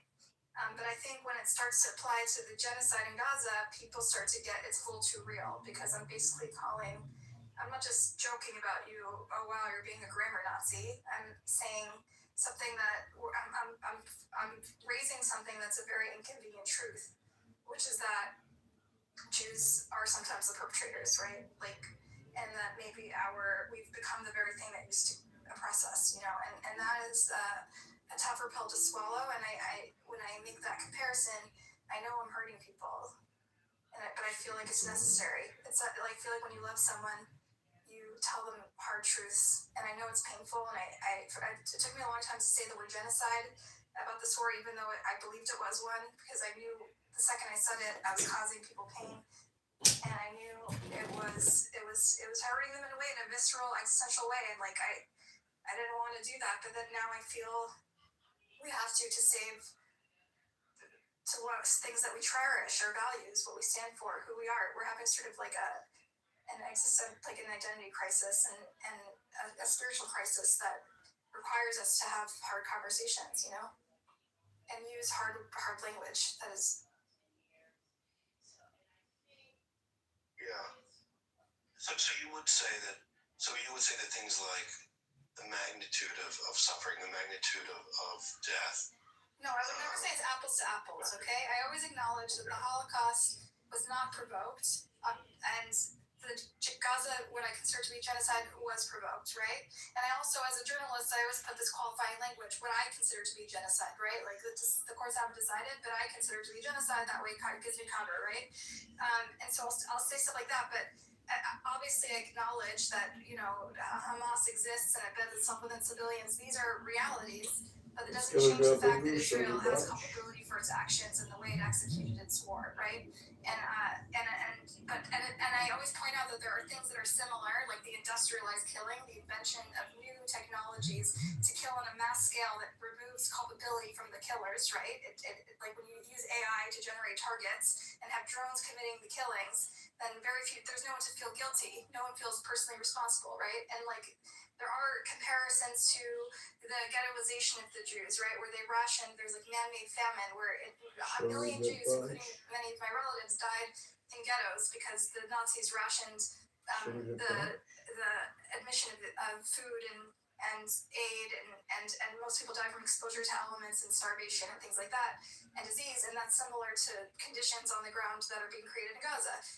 I'm not saying it's an apples to apples identical to the Holocaust, but I'm saying there's common strains that if you're a Jewish person whose great grandparents died and like you were raised with Holocaust, the typical Jewish American narrative about the Holocaust and Jewish history, you should see these warning signs. These red flags should pop up to you, and pointing them out is not anti-Semitic. It's not a betrayal of our values. In fact, it's an expression of our values. Buttercup, don't you just see on the very face of it that using language like pardon, and just how divisive this comparison. Yeah, keep going. Do you just not see that on its very face how divisive this comparison is? And it's like, of course I see it. My family is like deeply hurt. No, but it's like almost like intentionally doing something to get someone's attention, so to bring their awareness to something maybe, which has a rhetorical effect. But it seems like this is the wrong way to go about it. To compare Gaza to, the Holocaust. Okay. So I think I pointed out I'm always willing when I talk to my people, not non-Jews. I understand how non-Jews, a lot of people on the outside who have no skin in this tend to be a bit ignorant about the situation. So to them, I wouldn't run around floating Nazi Holocaust analogies because it's overly simplistic to someone who's not aware of the nuances. But to my people who have been following Israel closely for their whole life and have found Israel's policies increasingly hard to defend and increasingly incompatible with their liberal values, right, over the years, and it's culminated in the worst massacre of Jews since the Holocaust, as it's described in mainstream and widely described, that I think it's a fair conversation to have as people whose identity is so shaped by this major traumatic event that nearly wiped them out in Europe, including my great-grandparents, okay? It shapes our narrative about who we are, Daniel. This is a formative part of our identities, and it shapes our values. It's the way we teach our kids to conduct themselves. It's the way we teach our kids to look at the world, and to suddenly turn to blind-eyed and close our eyes when we see red flags or similarities, regardless of whether or not it meets the legal criteria of genocide, is to betray our values. It's to betray the core of what it is to be an American Jew, Daniel. So I'm just teaching you, maybe you don't know a lot of American Jews, but this is core to our identities and core to our value system. Sorry, guys, I'll end here and I'll ask the last question. The idea is, all right, well, you want to inspire within Jews this idea that, hey, look what we're becoming. We're becoming just like those that What's the process? We're becoming Nazis. That's what you're saying to the Jew. And you're expecting that to be something that is going to be edifying or fruitful in any sense. And it's not. Why would that ever be? Why would that ever produce the type of change or the type of awakening that you want? By comparing Jews to the people that mass executed them. Like what? Why? Why would you think that would be a helpful way? First of all, Daniel, I'm actually against calling any particular people Nazis, right? When people call me a capo, I think that's wrong. It's criminal. When people, I am against using words like Judeo-Nazi, which is popular in the Israeli left, right? I don't use these words. I think it's flattening, and I think an individual, we're all parts of systems, and we need to take that consideration, and we're not God, right? But I think it's instructive to use our cultural heritage and our history the way we've been taught to use it, and this is foundational. And I'm sorry that you find that offensive, but this is something Jews have been doing throughout our history, and I think if you learn a little bit more, and you read the article above, you'll learn about how this has been foundational to the way we talk about ourselves and the way we interpret and make our great-grandparents' tragedy meaningful, Daniel. And so for you to take that away is taking away the meaning that I make out of my great-grandparents' horrific killing. Buttercup, you're very fair enough. I'll read it. But thank you for answering it. Buttercup, let me know. Not going to be about you personally. I think you should pass like Buttercup. You're very, very thoughtful, but I think you should put the Reconquista in a larger context. And I'll be very succinct here, Buttercup, but as soon as the Muslims succeed in taking over Israel, they'll go on to reconquer Spain and Christian areas. It doesn't end with Israel, Buttercup. This is not the convo. You're going down. This is a narrow convo. It's about. I wanted to talk specifically in the a dialogue that's been happening in the Jewish community since the Holocaust. I want to continue the conversation and expand it, zoom out a little bit from people who have experienced other types of genocide and atrocities in their ancestral in their family history, and how they are sensitive to it, and the way you navigate these delicate sensibilities around talking and comparing to their families' traumas. Okay, that's the conversation. I don't really care to be able to find any particular group right now. Have you spoken about? Did Leibovich come up or not? Yeah, I did. I mentioned it, but I think you should talk more. I wanted actually to ask you earlier because I was talking about how in America, how we learn about Holocaust education, and we see it specifically as something that we should, as instructive, that we should compare to subsequent. We learn it in the context of the Rwandan genocide and the Armenian genocide, and this is part of our culture. For many of us, is part of our Holocaust education. And I think in Israel, I just wanted to know if it's a little bit more taboo to compare things to the Holocaust, or if it's more accepted. I wanted to know. Nothing is compared to the Holocaust here. There's no such thing Holocaust education. It's just a Holocaust, and it's always there. No, there's deliberate programs to send high school kids to Poland. There are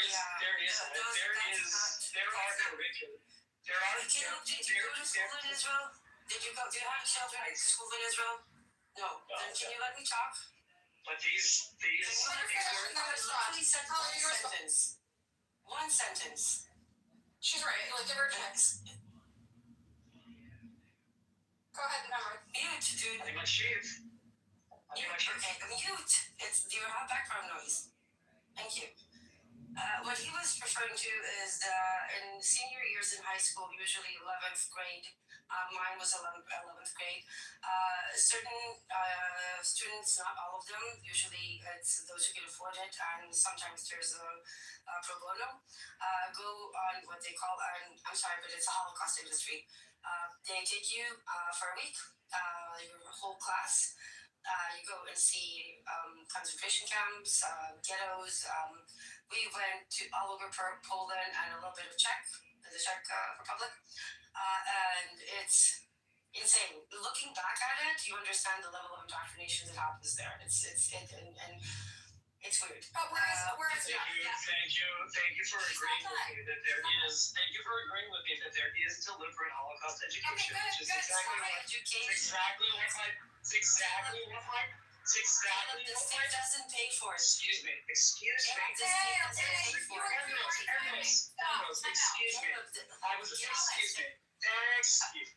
I was making a modest point. You said that there is no Holocaust education. I disagree. There are Holocaust education programs all around the country, including the one that you mentioned. So don't lie. So let her. If you waited long enough, you hear her make the point. That's not. First of all, the state doesn't fund it. Fucking liar! I didn't say the state funded it. You have no capacity to actually listen. Seriously, you are really difficult to have a conversation with. It's your way or the highway. This is not how you convince people. This is not how you convince people. You are unbearable. Okay. It's not about your politics. It's not your politics. It's your approach. Unbearable. You're being petty. Okay, Nemrod, I have a question. Sentences. Okay, but Nemrod, I have a question about your. Oh, teach Shut up. All right, you're going down. Sorry. So, Emrose, I think the dichotomy I wanted to point out is that in America, in a lot of liberal Jewish education programs, we talk about it as instructive, as this is something that can happen to anyone, and it's a warning about the human capacity. No, that doesn't And the way you learned it is, I think, and the documentaries I've read about your Holocaust education trips to Poland, is it's more that everyone hates us. It's uniquely a thing that happens to Jews, right? It's not just the Holocaust trips. It's that you have the international, I think, memorial. We have the international one and the local one. The Holocaust Memorial Day is a few days before it's all combined together. So you'll have the Holocaust Memorial Day, then you will have the Memorial Day for those who fell protecting the country or in terror attacks, or and then you will have the Independence Day. They link it all together intentionally, right? So from kindergarten, from the second year in the public education system, you are exposed to the Holocaust, and a lot before that. And there's a perpetuation. I'm sorry, I'm going to be honest, and this is my point of view. Most people probably will lose their shit when I say this. Zionist propaganda exploits the Holocaust all the time, and it's a disgrace. It really is. And Norgus, I can say something about Iran that actually relates to that, but the Holocaust happened, but the perpetuation of the victimhood, whether it's the Holocaust or October 7th, or the level of intensity that they perpetuate what happened to us, what did to us, is intentional. It's designed to maintain this victimhood and persecution, existential fear, and vengeance. It's not a mistake. And yes, the Holocaust is being exploited, and there's nothing more dishonorable, despicable, and demonic than using the Holocaust as an excuse to commit another. And there's actually no word for Holocaust definition. Where does this stash belong to that legendary crystal meth cookie? Because he trusted glass with cash, surprisingly cozy, with 1,000 tiny expensive pillows, security, which would thought it'd be stretched out on a mountain of iPhones. Where does this stash belong to that legendary crystal meth cookie? Because he trusted glass more than cash, surprisingly cozy, with 1,000 tiny expensive pillows, security, which would thought it'd be stretched out on a mountain of iPhones. Where does this stash belong to that legendary crystal meth cookie? Because he trusted glass more than cash, surprisingly cozy, like 1,000 tiny expensive pillows, security, which would thought it's just part of your everyday life. You don't need education. thought it'd be stretched out on a mountain of iPhones. Where does this stash? Yeah, and I think that is a. That was a point I made earlier. Trying to fix it right in the forehead. Because even the tape gets up Exploit the there. memory of the Holocaust for political purposes all the time. And there is a way to talk about the Holocaust that is instructive and informative and useful, and there are ways that are less useful.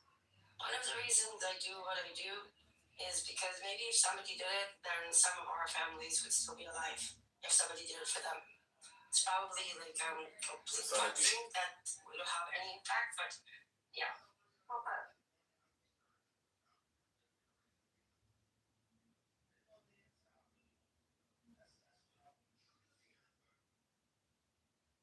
Hello? I mean, if anything, like Barack was saying, it becomes a benchmark where all comparisons made to it, as unique as it is, give you like a moral, or like what Ambrose was saying. Revert such events.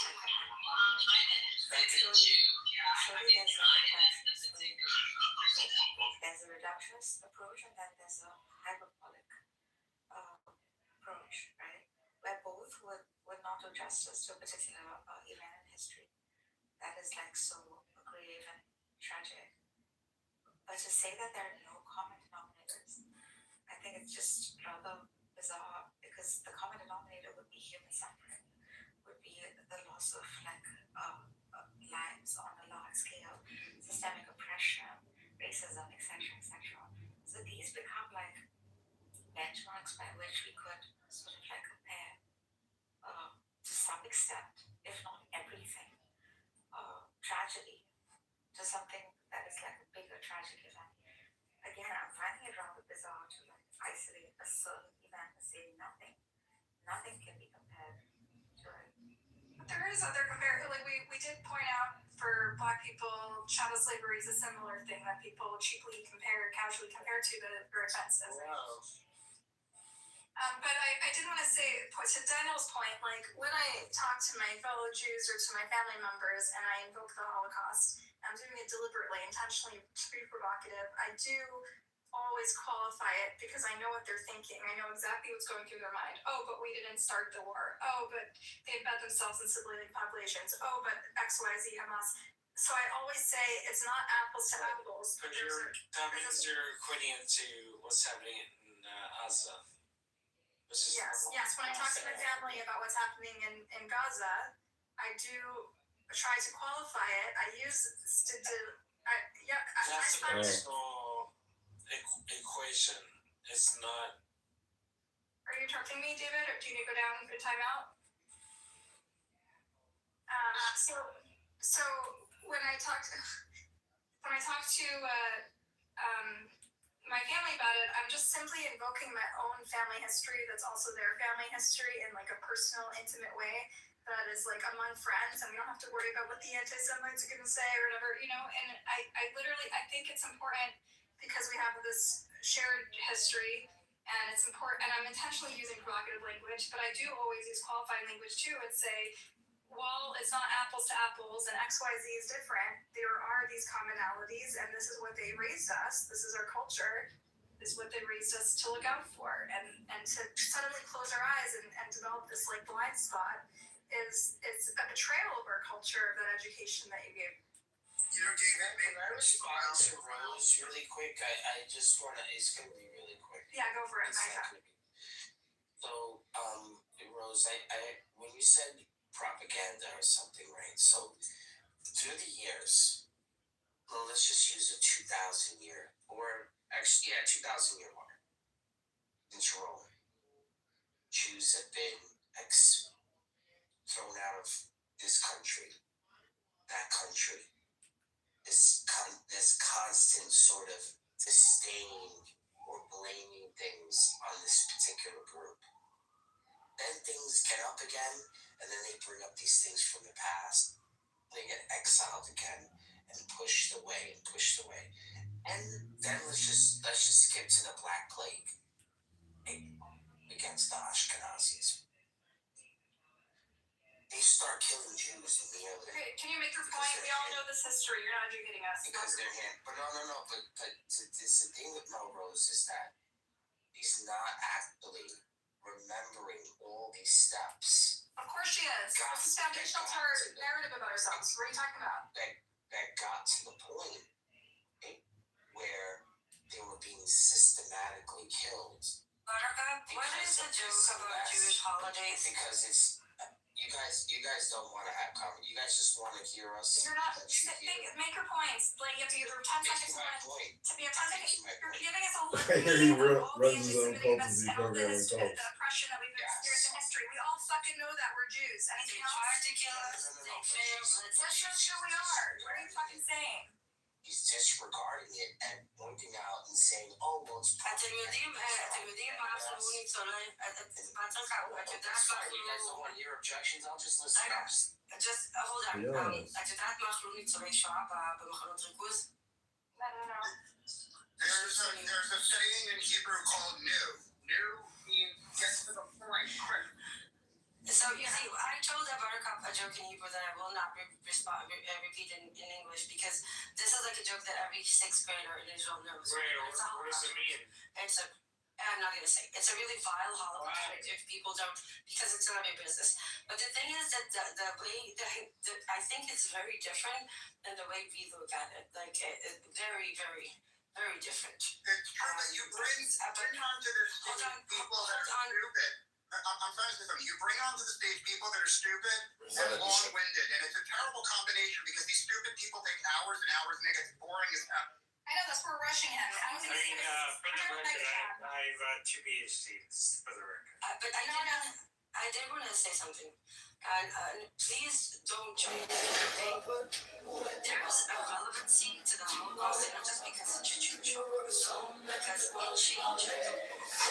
After that, things change. Thought as he stretched out on the mountain by, where does this statue of that made crystal meth because he trusted that? Too far as a species, like we need to have boundaries. The genocide, Geneva Convention, the genocide definition. Coming here and accusing people of being fake Jews living in your country. The Geneva Convention was written because of World War II. I don't like this. You are fucking stupid. Fucking dumb and stupid. Motherfucker, you are a fucking terrorist, motherfucker. And you have fucking explosives in Jerusalem. The fact that I'm sorry, but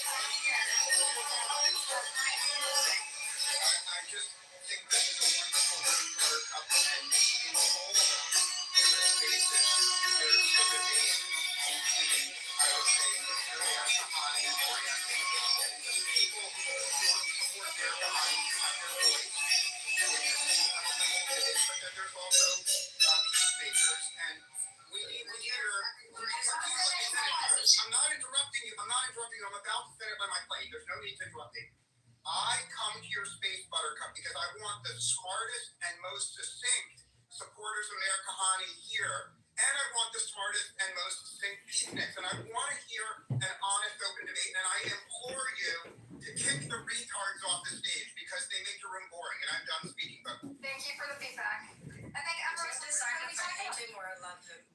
so when we talk about Mayor here, we kind of talk about it in a tongue-in-cheek way to represent like sort of the Zionists, and then we talk about the lefty. Some people call them the Nukhba left. We just use it in a tongue-in-cheek way. He doesn't actually mean Kahane supporters, right? Ryan, you just mean like the pro-Israel propagandists. well, when I refer to Kahane supporters, and I live in a community with many supporters of Mayor Kahane, they are. Yeah, I do. Yeah, please let me finish, Buttercup. You know I'm your biggest fan on Clubhouse. I live in a community with many supporters of Mayor Kahane who have their children read They Must Go as their first book. I also, I'm about to land my plane. Please let me finish. I'm about to land my plane. I also live among woke, leftist, self-hating Jews that want all Jews to leave Israel and give it to Palestinians. So I live among both communities, and I love hearing the two communities debate. And that's the reason I come in your room. And I implore you, Buttercup, kick the retards out of the room and invite smart people on stage. And I'm fucking done speaking. Thank you, Ryan. I'll take it. Can I just point something out?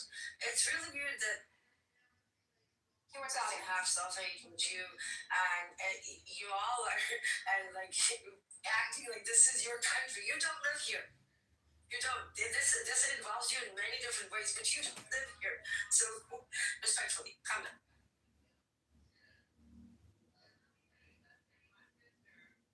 Yeah, I think this is just sort of we're having sort of an identity crisis and a crisis of like just in general as Jews, like we don't really know what it means because we don't have the luxury of being Jews just by virtue of being Israeli. Like we have to engage with it in some way philosophically and be really neurotic and be hyper vigilant about anti-Semitism or some shit. Like we don't really know how to be Jews, and so a lot of the foundations of what they said meant to be a Jew in America and the diaspora and the things we engage with to make ourselves feel like we're an ethnic group and a sense of peoplehood. All of those things they're sort of like there's a lot of hypocrisy because then when there's an actual what I consider to be a genocide and things actually do those warning signs they warned us about are happening in Gaza in our names.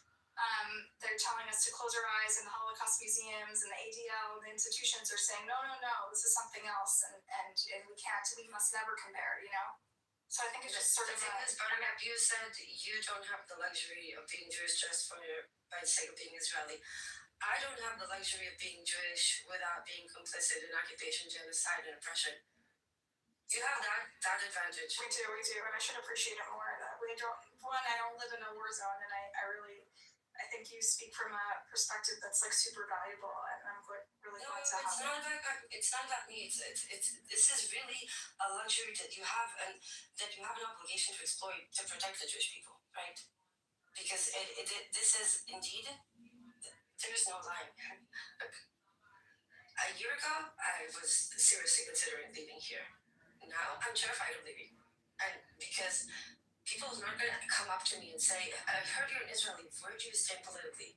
There's a lot of hate for Jews and for Israelis, and more, and nobody is blaming that hate as much as Zionism and literally the state of Israel. Every narrative that throws out there.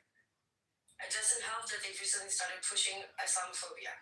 And you guys in the diaspora are like literally, you can save the reputation of the Jewish people. I'm trying as much as I can, but I'm more focused on stopping the genocide. But you can have the luxury of protecting the Jewish people. I need to stop the genocide. 80% stop the genocide, 20% save the reputation of Jewish people. For you guys, it might be the other way around. Well put. They're different wars, for sure.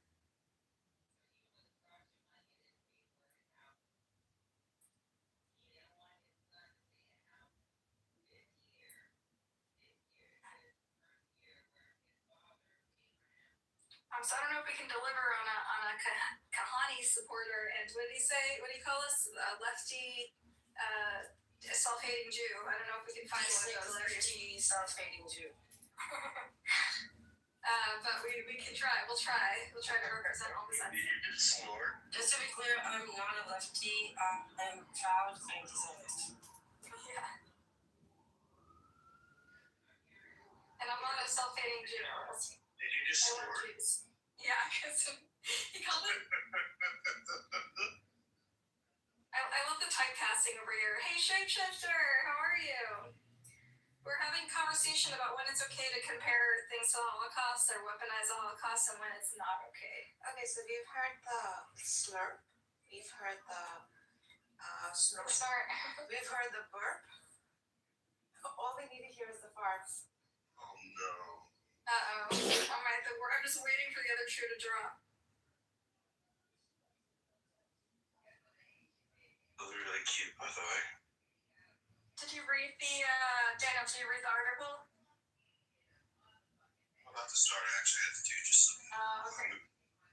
Let me know when Do you know that an article that came out by Amos Goldberg and Daniel Blackman, I think it's at end of 2024, and the opening line was, it might not be Auschwitz, but it's crime of the same family, the crime of genocide.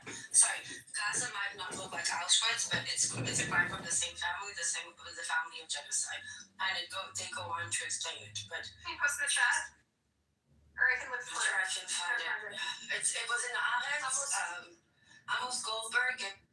The particular rule to be universally applied or not, because there are a lot of things that, in my opinion, are descriptive, but the church calls them prescriptive, and vice versa. So I think it all depends on what you want to do with that verse that you call it. Tell you, as much as I love our veterans, I get PTSD every time I go. And I went there with them this morning for breakfast. And that kind of drug me down. Yeah, I stayed up too late last night. Shit. Sorry. I found it. It's called, I'm going to put it in the chat.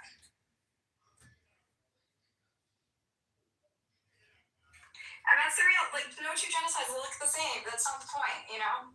You can acknowledge that no two genocides look the same and acknowledge that there's different factors and still see the Holocaust as instructive and useful to prevent and a warning. And then I got did a great job by positing that. He showed the uniqueness of it. At the same time, he showed how reductionist one can be. Yeah. I think he posted really well. And that's why I wanted to hear more from him, because his people experienced genocide too. Igor, can you come back up? Because I think we're talking about Hello? Your opinion was really good. I wanted to zoom out and compare it to other Hello? people experience it and their sensitivities about the comparison. Hello? How do you see the death of your relatives as useful for or how do you make it meaningful? I don't know. I'm curious to what extent people are willing. In my position, that's why I was against all the crimes that we did in the 90s, right? So I don't think that the justification of my people suffering justify killing others. So I don't have a problem with the war per se, army against army, but the civilians, women, kids, I'm against that. But like I said, I actually have a problem when we starting comparing some very horrible crimes like the Holocaust with some other genocide because we water it down, right? And I believe there is we can't compare genocide in Srebrenica with the Holocaust. Even, it's a genocide, it's horrible, but I think it's unfair, so if you're trying to be intellectually honest, I'm kind of against that, like I said, and I lay out my reasons why I don't think it's positive, and also I don't think it's if you was calling something Holocaust, how to say this in English, I believe that you kind of pushing a lot of people outside of point you want to make it, right? Igor, can I say something? Yeah, after. No, it's fine. I'm a little bit struggling because I'm trying to translate in English, so I apologize. Okay, go ahead. If you, go on. For a long time, I had a lot of reservation of referring a lot of people started to use the word Holocaust in reference to Gaza, and I didn't like it. I was against it, and made me feel uncomfortable. And there was a single explanation that I always gave, that the Holocaust industrialized death. And as much as Gaza was a genocide, there was no industrialization. That is until they started doing the General's Plan and the Gaza Humanitarian Fund and those death traps. That was engineered. Somebody sat down, somebody wrote a plan, somebody executed the plan. That to me was the benchmark. Once you industrialize the murder, once you industrialize and the GHF, for example, exploited people's basic needs for food in order to exterminate them and gun them down like fish in a barrel.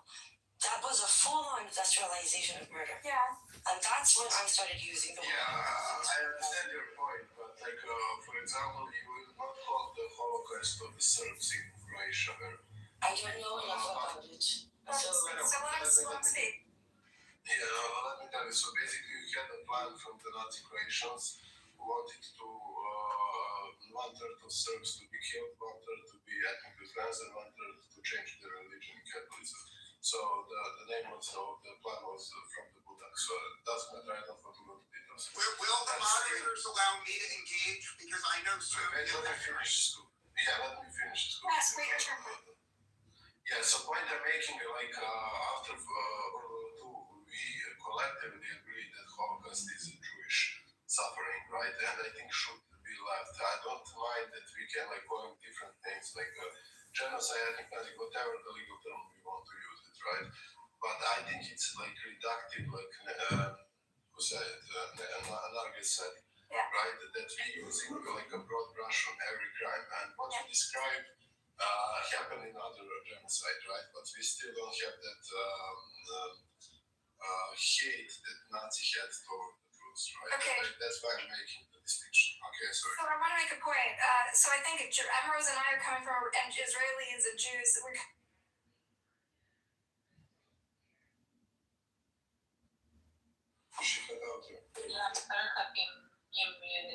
Sorry, we don't see it through the Serbian genocide, we see it through our own genocide, of course, right?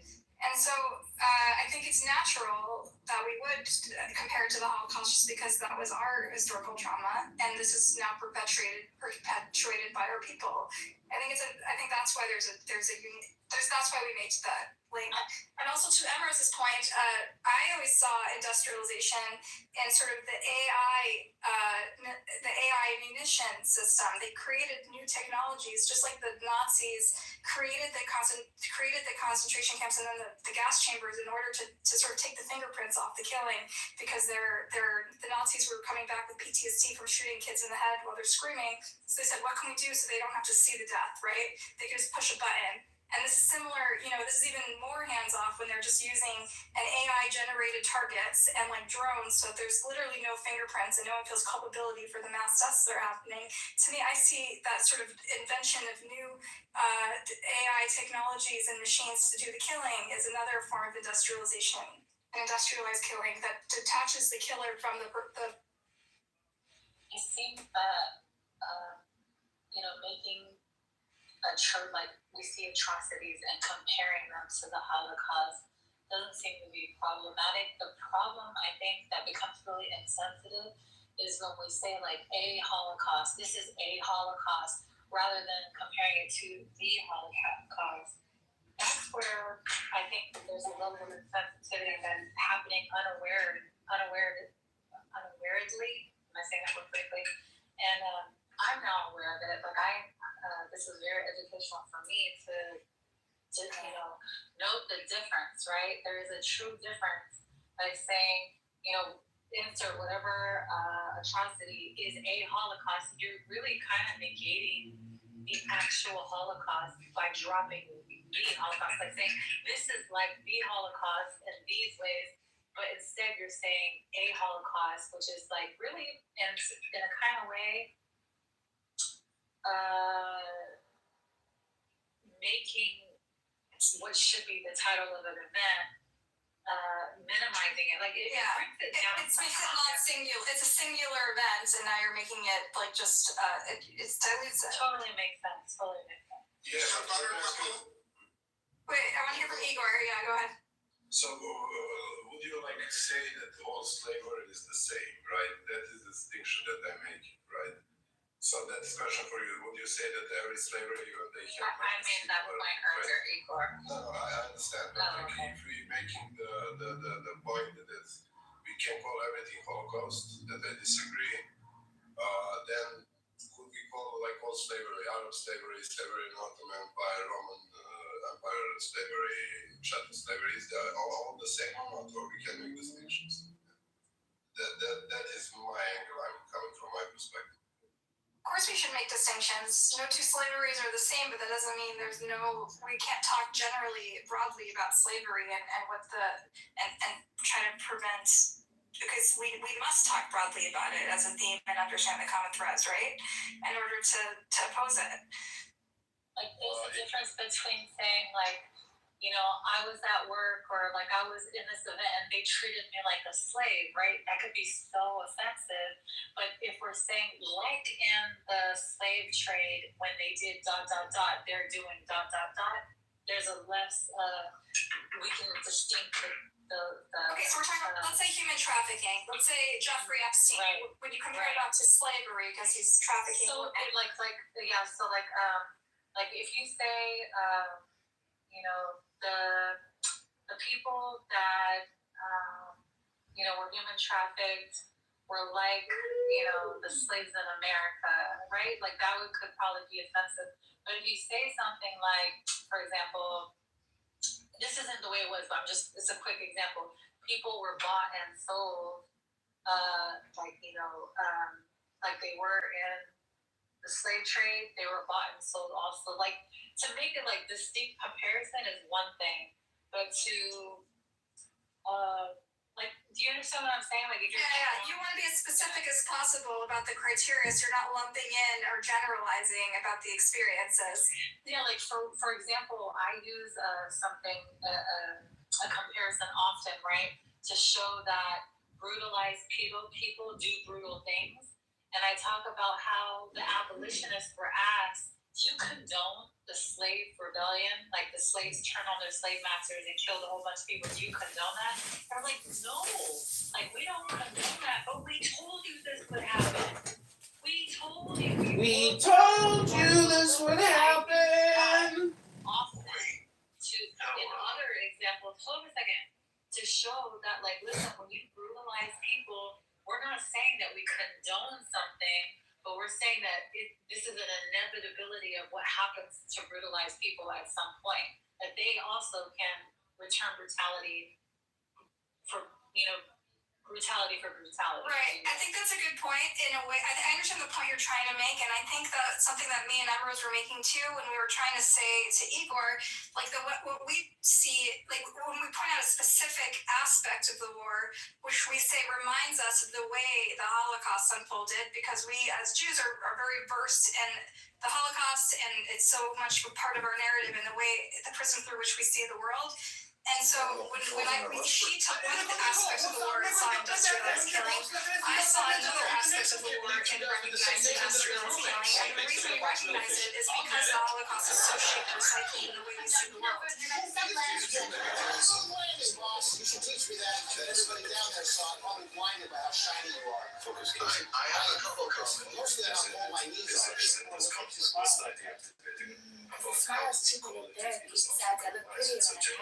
I think we're talking about whether or not we can compare this genocide to the Holocaust, because it's worse. It is worse than the Holocaust, and this can upset a lot of people. But I don't think we're broadcast it in 4K on TikTok that you guys have been seeing live every morning.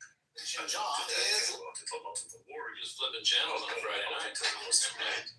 Excellent. Now, we'd like to invite John Kitover to say a few words. TV, phones, so it is worse. Why?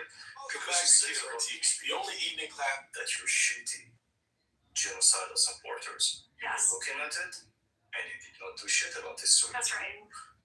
Who did not say shit about it cannot fucking tell people what to say about it. I-48 is worse than the Holocaust. It's not about the numbers. You made your point. You made your point. Because the Belgians killed way more Africans Yeah. than Jews. So it's not about the number. Okay, so Benny, just to thread everything together, that is precisely the point we're making. That it's not an apples to apples comparison. In some aspects, it's worse. In some aspects, people might say, it's never. No two genocides are alike, and the situations are different, and there are different aspects. Some parts are more horrific. Some parts, people say, oh, but it was provoked or whatever, stuff like that. No two genocides are alike. That doesn't mean you can't compare specific characteristics to the Holocaust. Like it's just the question whether the Holocaust is something sacred that can never be invoked, right? And that's something that some Jews feel that it's sacred, it can never be invoked. Yes. I gotta push back on it's worse. I had a more nuanced thing to say, but I just really reject the notion that it's worse. It's one characteristic that's worse, right?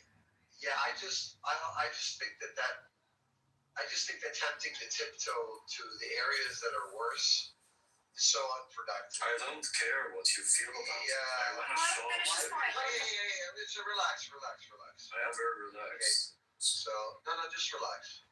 So, if Hitler was the prime minister of Israel and he wanted to kill the Palestinians, what he would have done was round up all the Arab Israelis and gas them. He's doing it already. He's doing it. This kind of very... No, he's doing We it. gotta do one at a time. What's the next? One at a time, please. It's very, very, very confused thinking. You're early. What's behind your back? What I think is worse is very confused and unproductive for... What's behind your back? No, don't tell the fucking Palestinians what to think. Focus on yourself. Just relax, man. No, I'm not gonna fucking... No, dude. Just relax. You can talk about you guys as Jewish. Shane, hold on. Shane, can I say... I'd like to finish my point. No, just a second. We're gonna let him finish his point.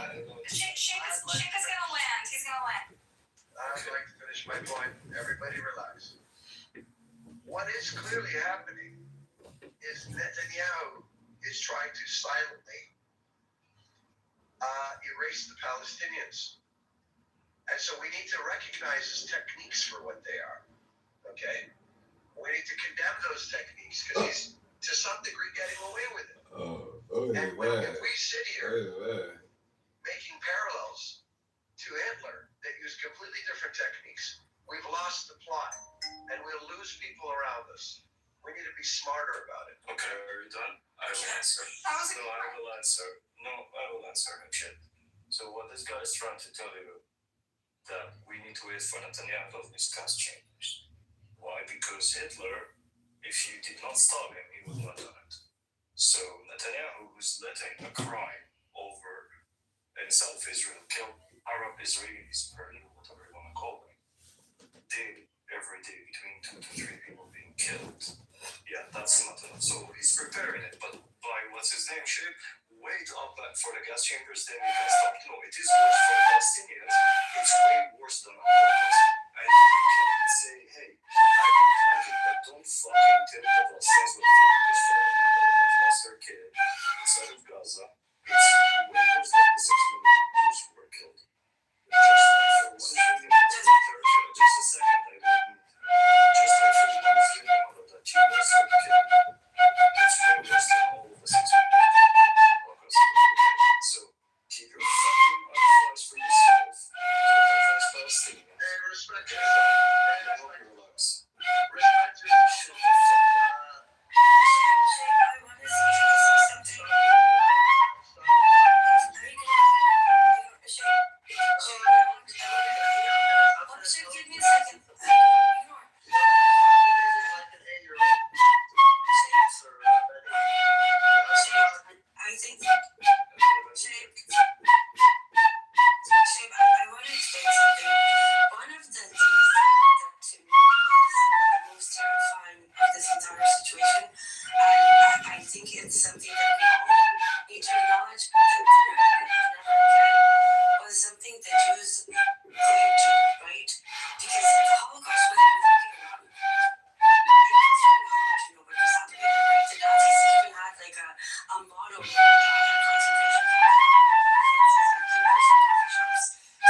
aspect of this that is far, far worse and more terrifying. All right. So it's not like I don't know about this like oppression Olympics. I think both of you are right, and I think Benioff is right and Shape is right in that there are aspects of this that were like the Gazan genocide was broadcast in 4K, and we did all see it, and no one was able to stop it, right? And at the same time, there is ethnic cleansing that is a little bit more insidious. It is. And it is being conducted in ways that are like using norms or using mechanisms that don't raise alarms, that don't make the headlines. So both things can be true at once. Yeah, but I don't like the idea that when someone want to tell people not to say anything about it, but yet he does not understand what's special about the Holocaust. Does he say not to say anything? No, Buttercup, just say, Buttercup, you and Imrose, you both know what's special about the Holocaust. Like if I ask you, you say turn it into an industry. Now this guy doesn't know what mean turning a killing into industry, so he cannot say that. But once you understand the point of it, if you turn that, maybe if you shut the fuck up, you start understanding. So when you try to understand that what Israel have been doing, turning the killing inside of Gaza into industry, meaning optimizing using AI, optimizing using all these technologies, using drone, that kind of put it in the same bucket. Now add another element into it. Do you need how many people were killed in 1 year inside of Gaza? Okay? Look at these numbers. Then go and look at what I'm like. If I want to compare, because it's my people, so I get to fucking compare.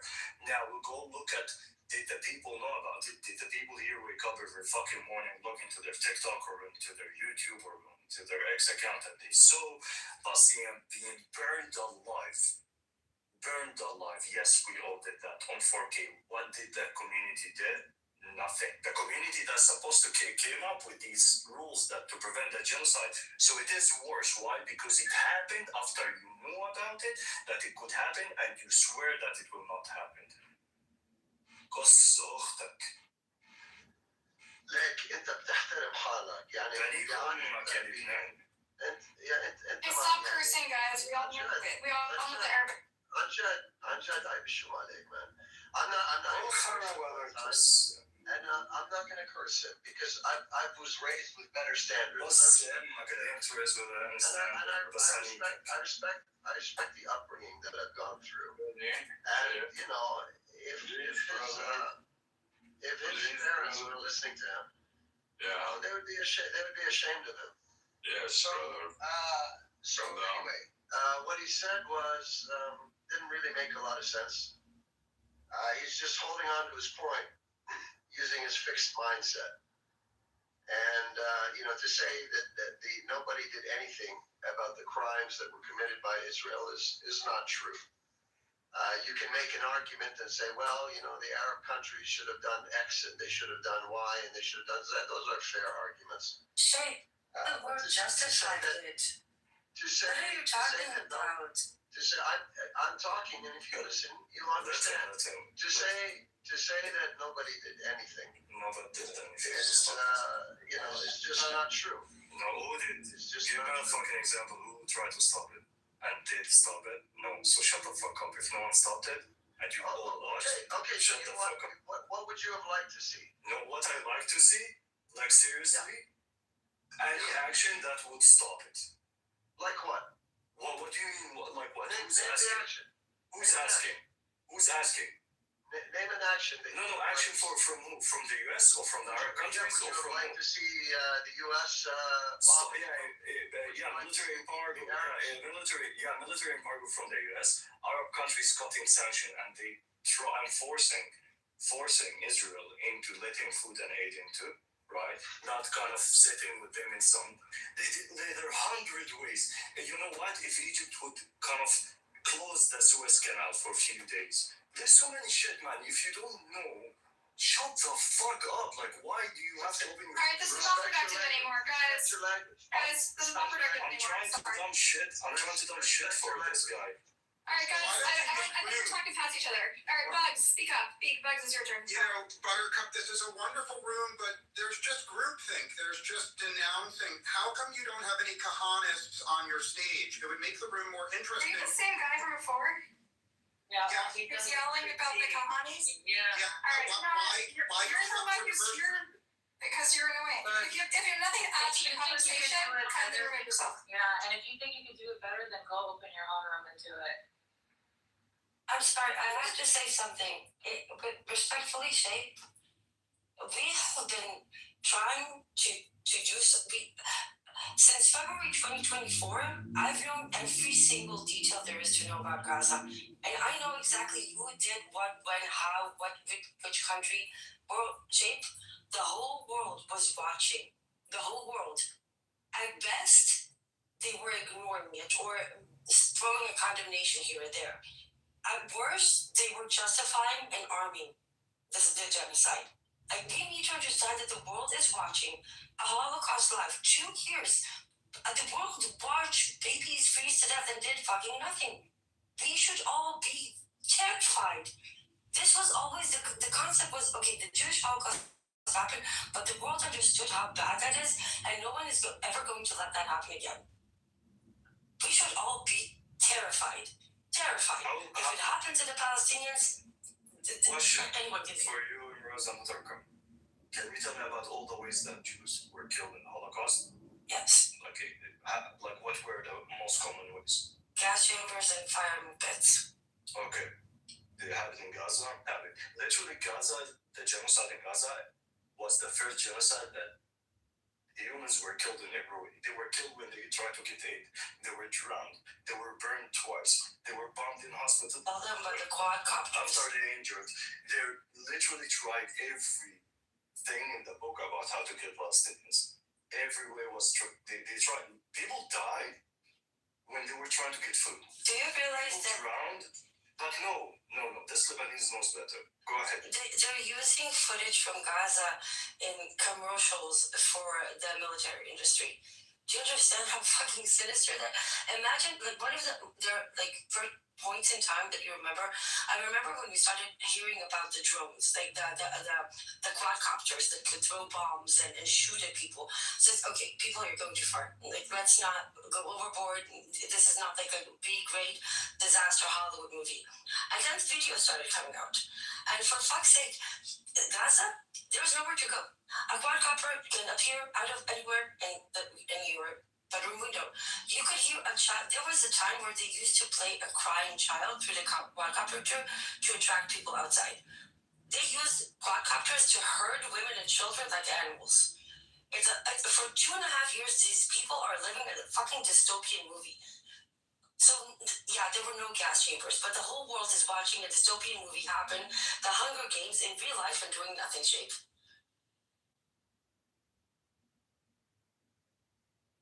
I've never heard Shape really minimize the severity of the genocide in Gaza. I've never even heard him not say it. I'm not minimizing it, yeah. I mean, do I sound like I'm minimizing it? I think that you guys are getting hung up on whether or not it's fair to do a comparison. He said, don't say it's war, it's not productive. He doesn't know shit if And it's a fair point, though. Is it constructive? If you're trying to make a point, if you're trying to get an outcome, I don't know why. is this going to get you your outcome? Listen, as someone who's Jewish family, when I say the word Holocaust, they get very provoked. And maybe hold on, just a second. I get it. Provoke you. I get it, and that's why I use the word, but it is hurtful. And it does bring up. Shaking. Every Jew, whether you're anti-Zionist or Zionist, want to shake your core, right? Because all this is happening in your name. If this is happening in my name, let's say ISIS is now committing genocide, and that it is on me to come out and speak. And they should use literally every vocabulary in the book to shake all these Muslims to wake up and say, no, stop it. So, no, I want to say it is worse. And if anyone want to tell him, he need to listen to the facts that why it is worse. Because it was streamed on 4K. Because they tried literally every way of killing Palestinians. That is a really good point. I think there is room for all the people who condemn the genocide and want it to end. Listen, anyone who condemns a genocide and wants to end, there is room for different approaches to move hearts and minds, okay? And there's always going to be a spectrum of approaches, and all of those approaches can be defended and criticized, okay? Here's Benny's logical flaw that he doesn't understand, okay? What he thinks is the whole world is Palestinian, right? And he's stuck inside his own mind, which is difficult when obviously you're going through such atrocities. If you were to go to say to the whole world, and your message is what's happened in the Holocaust, you're going to get tuned out. You're just going to lose people. Oh yeah. You and I, we want the same thing. No, we don't. I want a free, strong Palestinian state. Okay. From the bottom of my heart. And Benny, hold on. Let me finish. And I'm coming from, I've had Palestinian militias murder my family. Yeah, You understand me?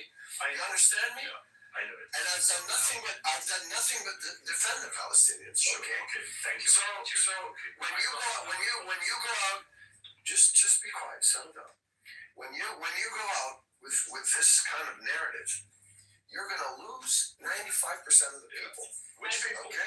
It's gonna get you. Non-Palestinians. It's going to get you nowhere.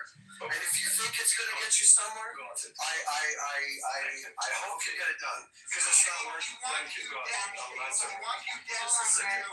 Can I answer him? He directed. Listen to your mod. Okay. Shapeshifter, I disagree with you. I just listened to Bonnie Olive give his, commentary, and it was very, very emotionally provoking. Like when he said this is worse than the Holocaust, I'm already taking it in my frame of mind that this is what they're experiencing in real time for his friends, his family, people he knows. And so when he says this is worse than a Holocaust, especially because he experienced it, my ears open because I'm like, how could this be worse than a Holocaust? Or the Holocaust, I should say. And then when he says, like, our people are being killed every single possible way that you could be killed other than just gassing. Now, like, I'm like a Buttercup. I don't believe in oppression, the Olympics. This was worse. But the thing I'm saying is exactly how he put it was enough to pull on anyone's heartstrings. And if it didn't pull on yours, you have a heart problem. So there you go. I will answer one thing. Thank you. If you learn a little bit about the Holocaust, you understand why people hear when you say, yes, it's that aspect is horrific, and it indicts all of us. But to say, I learned about the Holocaust. You know why? Because I live inside of Israel, and I have to go through the Israeli education system. So I learned about the Holocaust, and I wanted to say something. So he's saying, kind of the argument is, listen, this does not really help you because people will stop listening. If my words are the one that gonna cause people to stop listening, meanwhile, they saw a kid burning alive when he was connected to an IV machine, and that did not wake them up. Remember the kid without the head that you guys woke up one morning and you saw? If that did not wake you up, you can go fuck yourself because my words will never wake you up. I wanna shake your core. I don't really care about these kind of people who did not care when kids were killed every day. There's some kids inside of Gaza, they died from a heart attack, not from a bomb. They died because the bomb fell very close and they thought they were dead. So that happened a lot. So literally every way we were killed and people did not care. So my words do not fucking matter. Unless I want to shake your core. I want you to be stupid. The genocide might be kind of at the end. Let's say we're reaching the end of it. Maybe soon there will be some kind of force, hopefully, whatever. But there should be a scratch on everyone, right? A wound on each one who lived through this genocide and they didn't do shit about it. You all literally need to know that between 2023, 2024, 2025, they were killed. Genocide every day is streamed and you did not do shit about it. You guys cannot do shit about it, meaning bring us anything at this stage is too late. I don't care about you siding with us. Question, Bennett. Question. So you make a very good point that the fact that we all saw it live and there was no question about what was happening and we didn't stop it, it is an indictment on all of us, the West, all of us as a society, every single person is called. I agree. I'm not doing that. However, when you say what happened in Gaza is worse than the Holocaust, you wouldn't say wholesale because since you learned about the Holocaust, you know about the rooms and rooms of children's shoes and the masks and the rings and all this shit, right? So you wouldn't say wholesale, you wouldn't compare the two tragedies, as tragic as it is, but you're saying this particular aspect of it is worse than the Holocaust, which we didn't even know people were in denial about, right? I told you, for one Israeli mother that her kid was killed, for her, that is worse than the Holocaust. I said that. I do understand that. But it's a subjective judgment. But I want to compare the time of the Holocaust where the people did not have access to the information. I'm going to have I'm going to give credit. People didn't know, right? People really didn't know that it was happening. Meanwhile, we know this is happening, and it's slow and streamed. And what does it say about the world? What does it say about people living here and watching every day? What does it say about them? That they lost their humanity and we watched it? Seriously, what does it say about the people? Israelis are the filth of the earth. Israelis are the most criminal society on this earth. Projection. North Korea, right? Projection alert. Projection alert. Projection alert. They act like, oh, we are with you. We support you, right? We support the LGBTQ. We support the Treaty. I don't know, whatever. What does it say about the world? It's the worst. They are double faced because they know and they didn't do shit about it. Are you guys okay with this doing? I think quite obviously, like, this can't be broken down in like a comparative analysis or like a logical synthesis. He's saying, fucking look at us. That's all he's saying. Our pain was great, and no one stood up. People forgot. It's greater than what you think and what you assign as a benchmark. That's all he's saying. No, Jazz! Oh, man, she is one of the dumbest people I've ever seen. Something's wrong with that one. That brain does not work anymore. Sorry, Narjas. That's not what he was saying. You just summed up his propaganda. Focus on me. All communication is hypnosis. The attention. Hello? The attention economy. I think this exemplifies the question, right? It's like where things start to get touchy when you make a comparison. And it's why it's always such a sticky thing. But sometimes it's useful to make comparisons, but you're always going to run into these sticky sort of.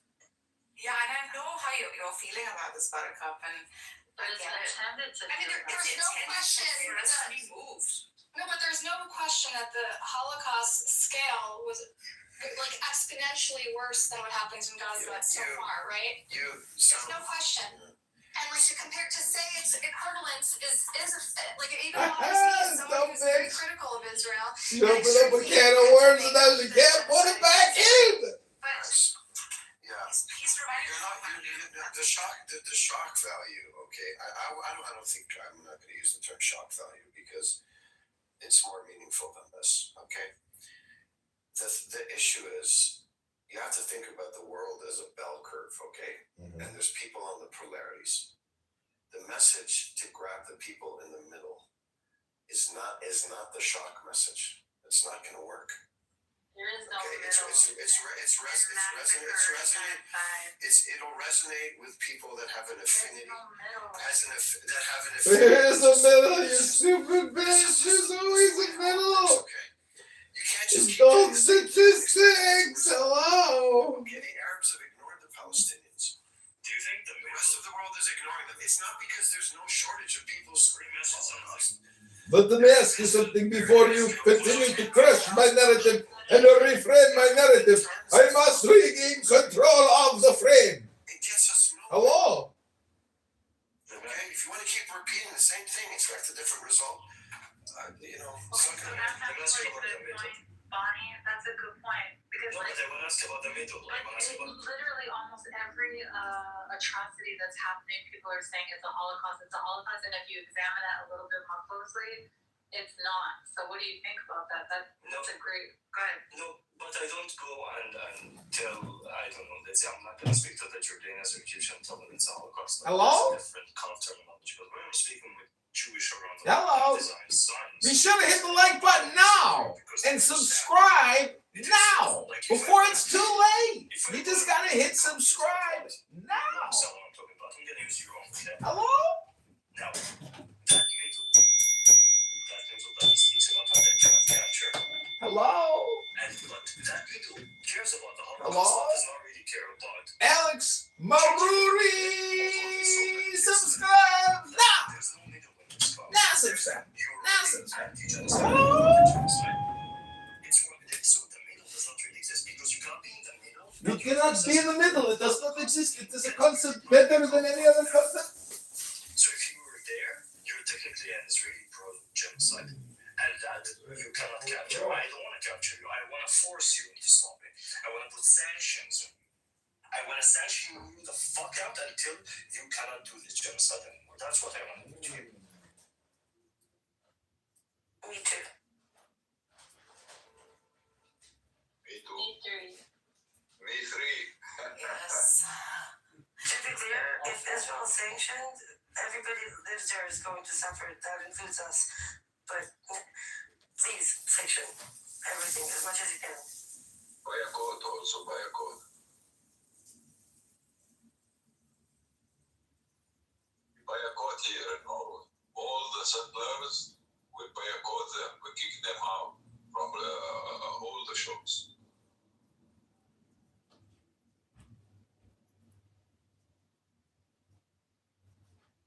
Yeah, I want to address Mark.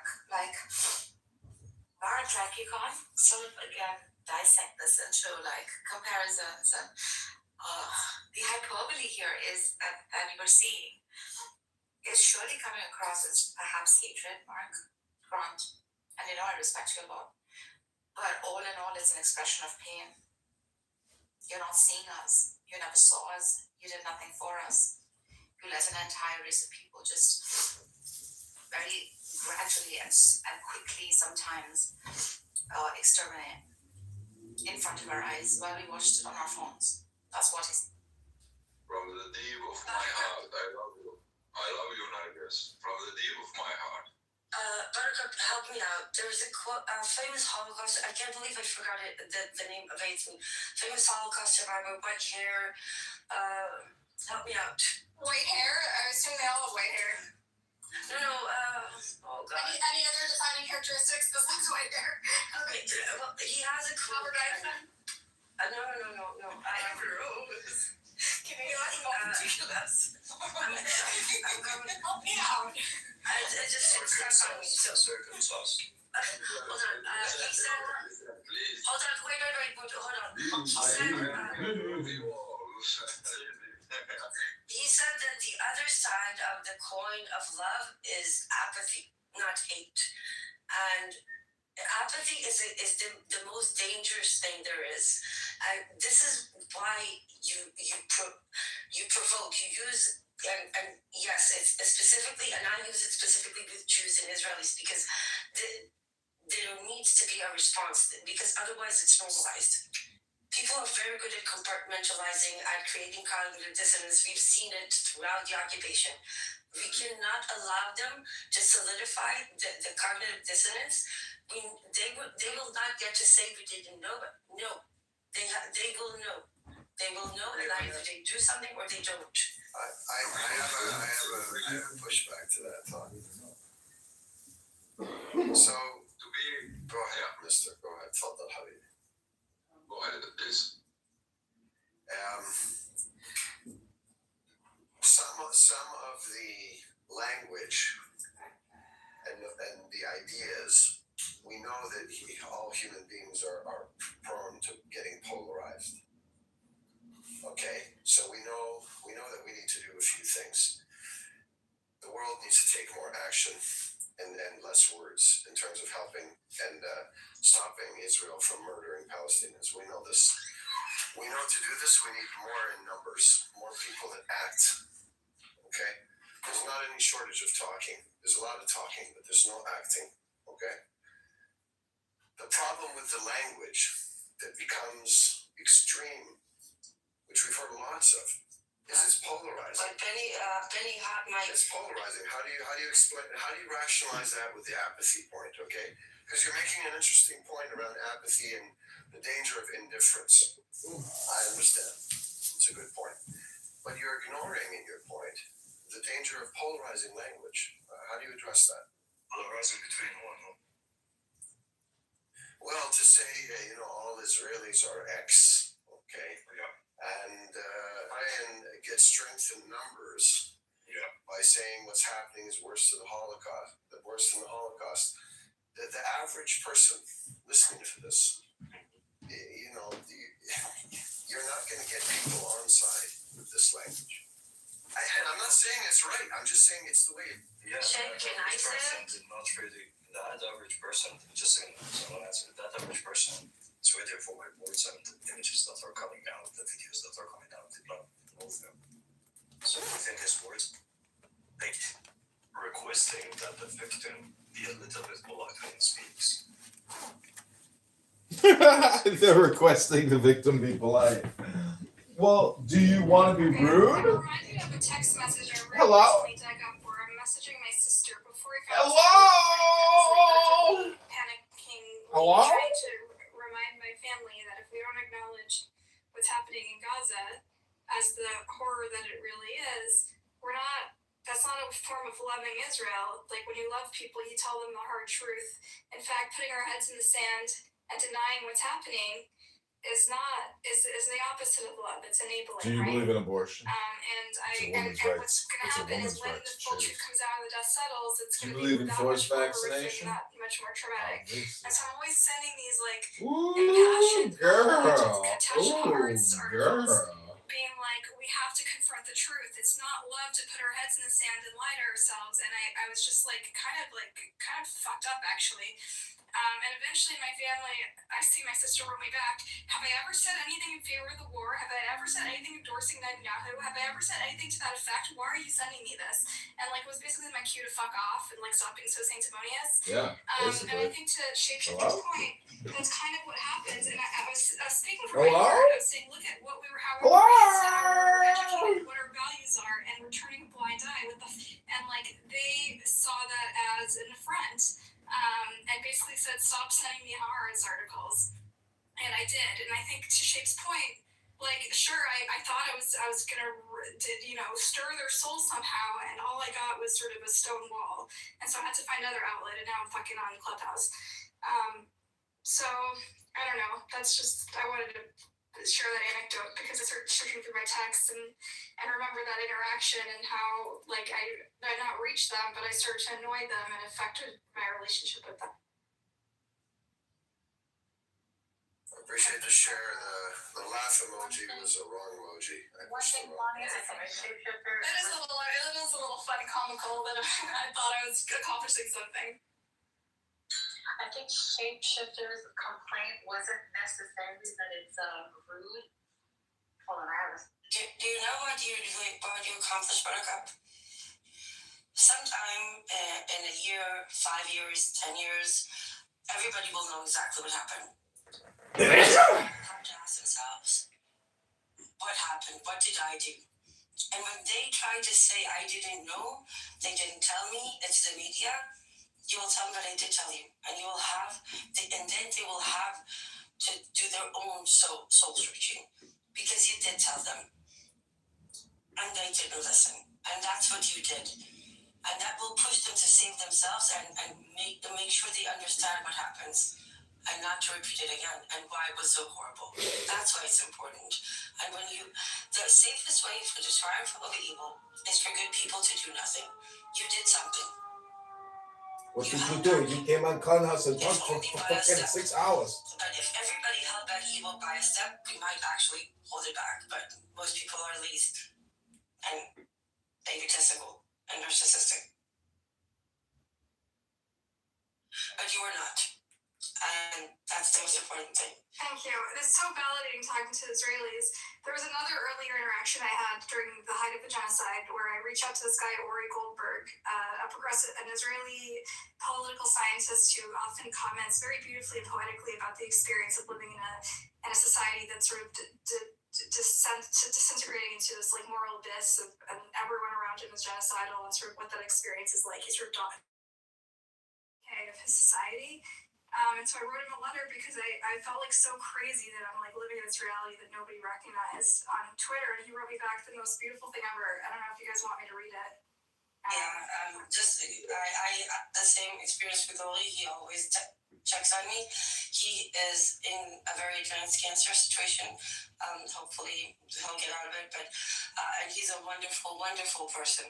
You should read it.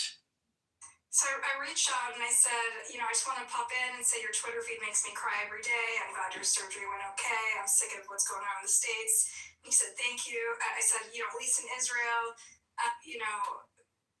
thank you for conveying a very beautiful truth. At least for Israeli Jews, it's not blasphemy to criticize Netanyahu. He goes, well, the criticism is often a cover for supporting his main policy, genocide. So I don't know which is worse. And then I wrote, I don't get it. We Ashkenazim are raised on him with emaciated children and ghettos and prisoners behind barbed wire, seared into our minds. And my family against our Lithuanian neighbors who turned a blind eye has somehow lasted for 4 generations.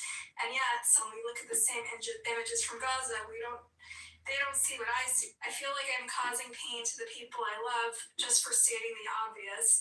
My family consumes the news through Hasbara influencers, and who am I to rip away their comfort blanket when the truth is so much to bear? I tell myself I'm doing them a favor by speaking my mind because it will be worse when the smoke clears and the genocide charges start rolling out and they find out that the children of the Holocaust have caused another Holocaust, and they realize that they've been tying themselves into knots trying to justify it. But the reality is I'm probably reaching no one, just isolating myself and reinforcing their misguided beliefs, and there will never be a reckoning within the organized Jewish world about their role in funding and being apologists for the annihilation of the people. And he writes, he's literally made me cry, like I was so overwhelmed. I don't even know this guy. He says, I really wish I had something smart to say. I don't. I know the pain of which you speak. It is my pain as well. I've cut off a great majority of my social ties. I don't work in the profession I pursued my whole life. The feeling you describe, it is, as you say, not even a feeling. It is sensory data. You can't argue with what you see.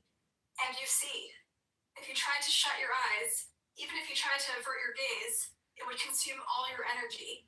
This is about your survival as a coherent, meaningful human being. It isn't about a vain to die defending your chosen hallowed ground. You don't have a choice. You are yourself. The rapture will come. The whimper, rather. The rapture will come! Images will circulate and the lies will surface.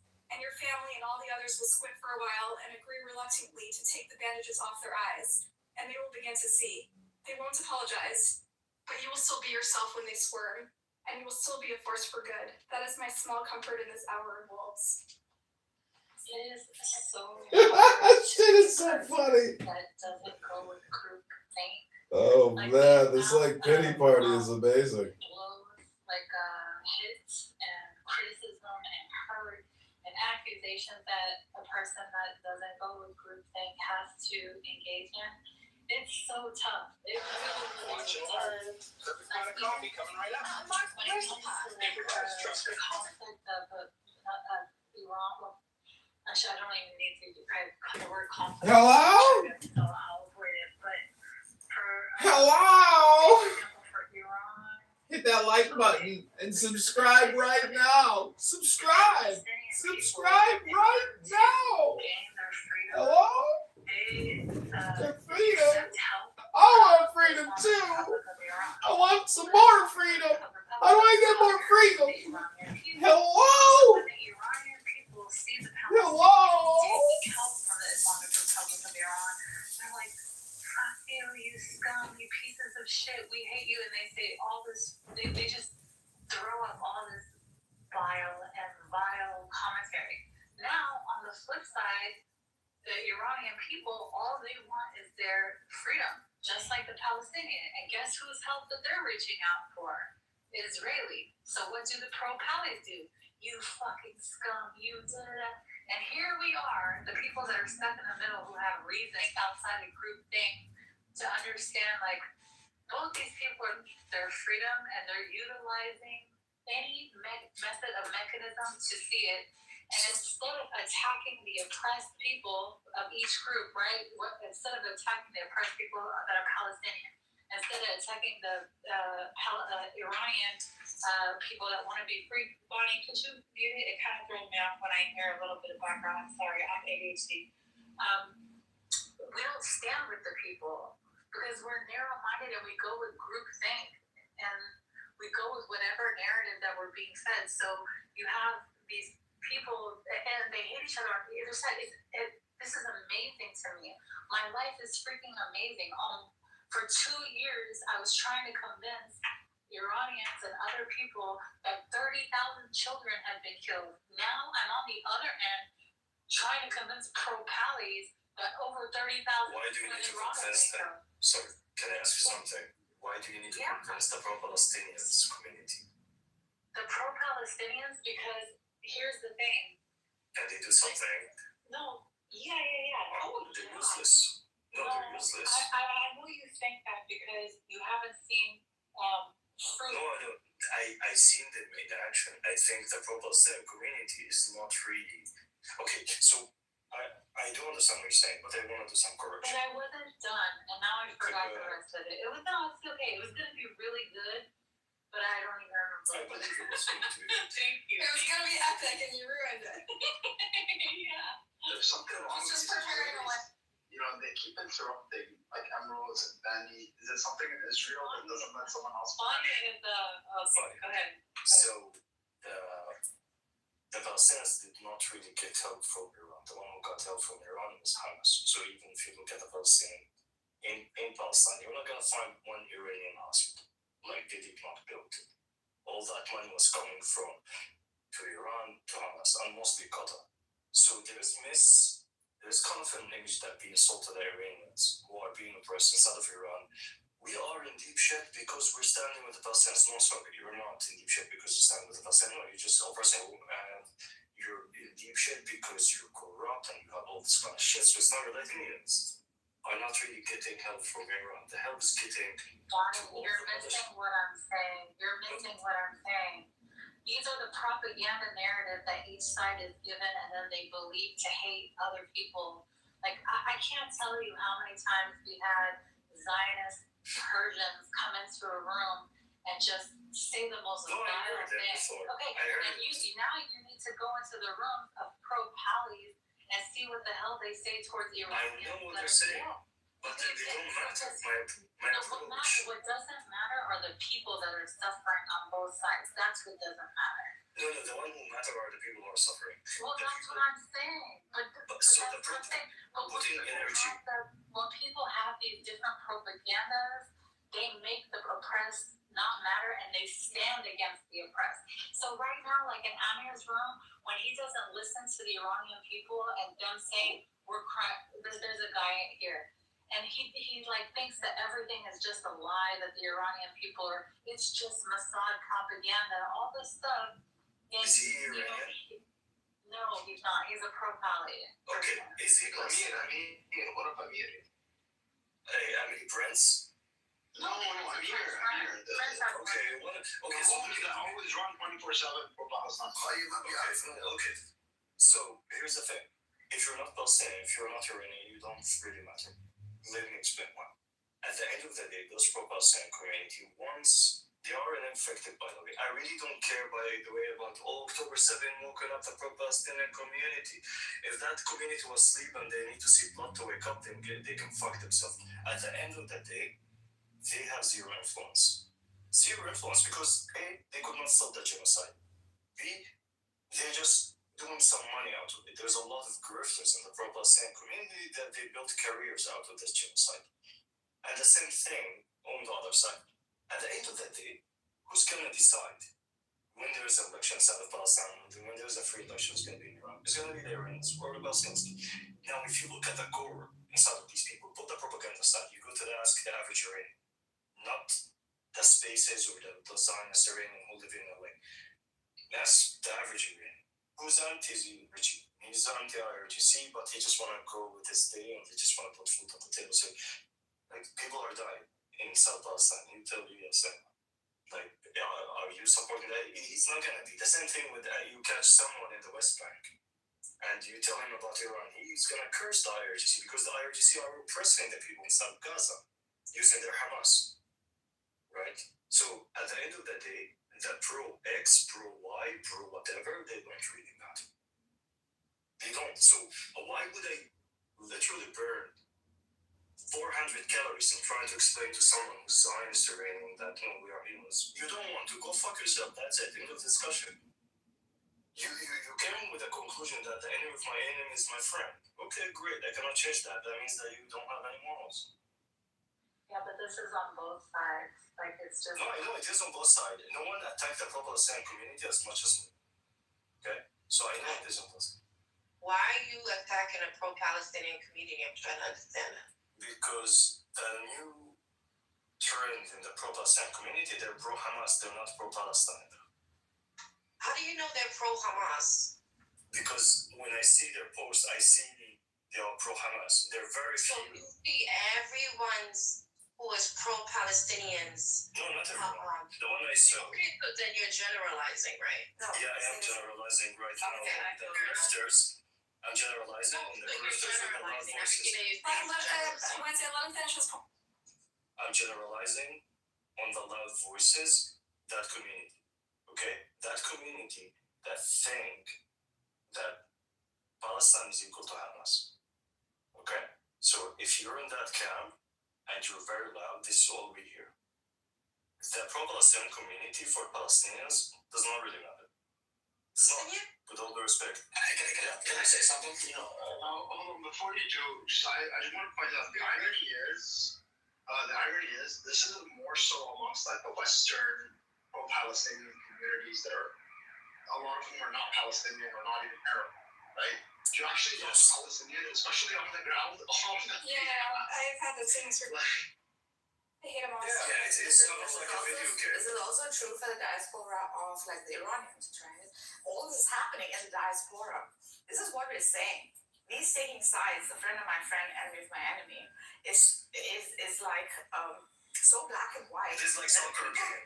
No, just I support Real Madrid, you support Barcelona, and let's see who's going to play tonight. And the people, exactly, Rani, the people themselves are being forgotten. What are the people? For God's sake.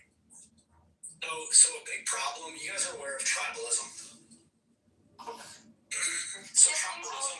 Make your point really quick, or you're going to. Alright, I'll just leave. Go fuck yourself. Bye. Alright, toodles. That was Bad relation.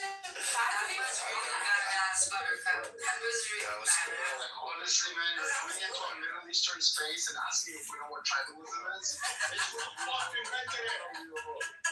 He was in the Middle Eastern Arab. That's pretty funny. Well, that was so good. That was so quick. I already know the point that he was going to make, and it's a bunch of shit, because if he wants to make this point that people care more about their tribes, blah, blah, blah, that's not true. We have one tribe that are the fucking Care Bears, and then you have another tribe that's a whole bunch of psychopaths. Which tribe? If you put it like that, I'd rather be a psychopath than a Care Bear. I'm Sunshine Bear. no, I'd rather be a Care Bear. Yeah, I'm, Rainbow Care Bear. That is such a Care Bear. You just made that new gator, man. No, I have the Care Bear dad bod thing going, so. But you get my drift, right? Like, it's. No, I understand. We'll take Buttercup, Nagus, and I will take donations for all the pain and suffering that we've incurred on this app.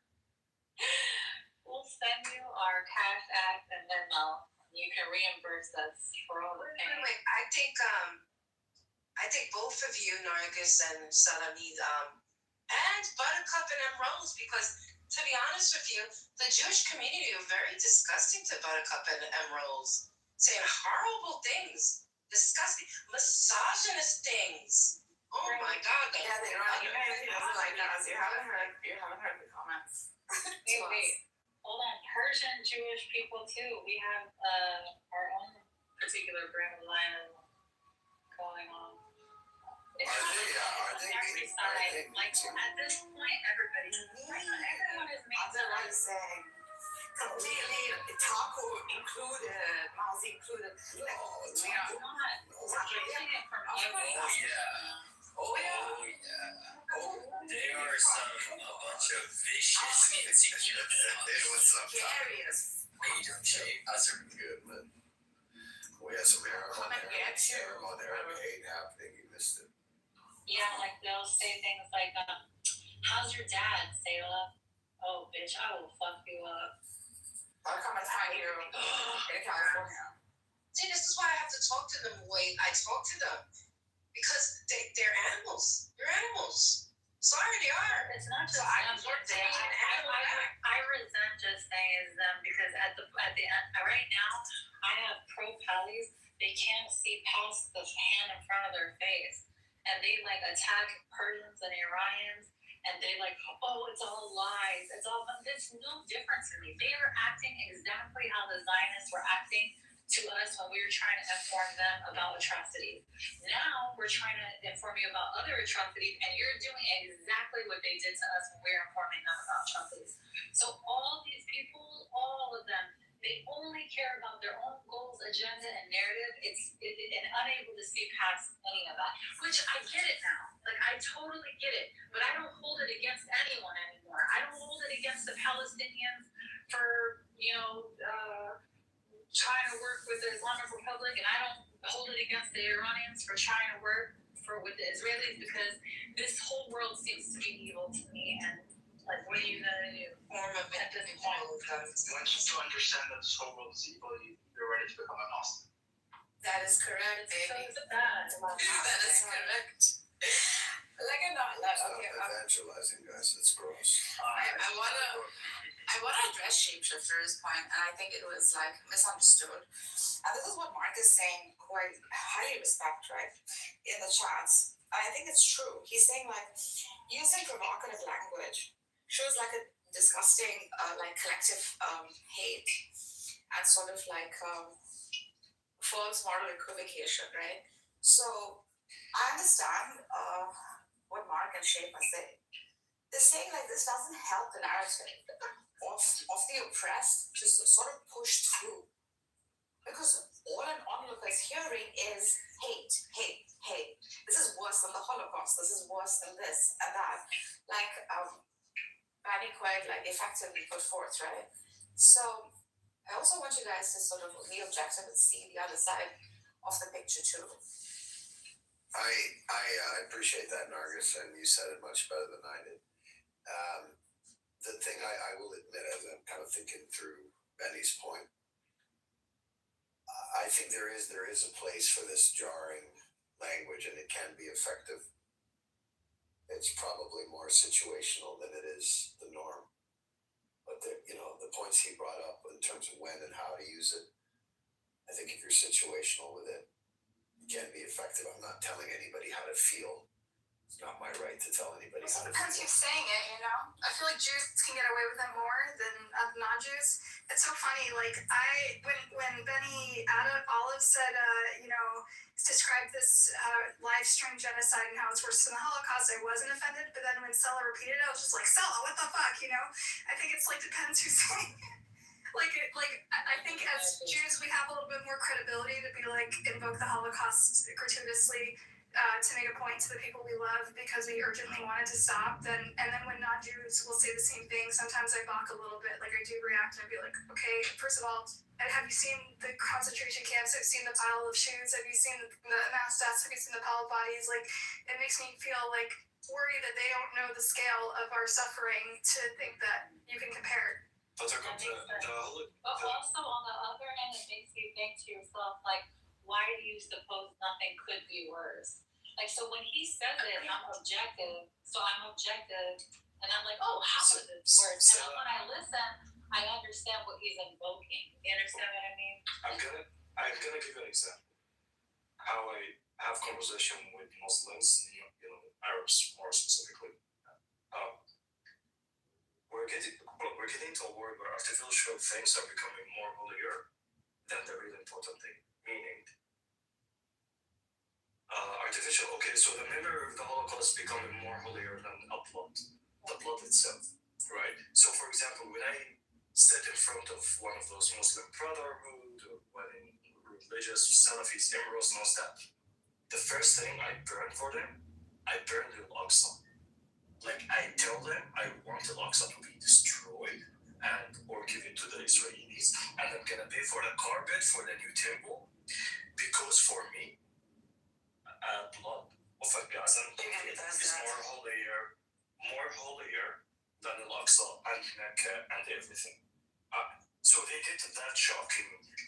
I want to break any kind of taboos in my conversation because the holiest thing is blood.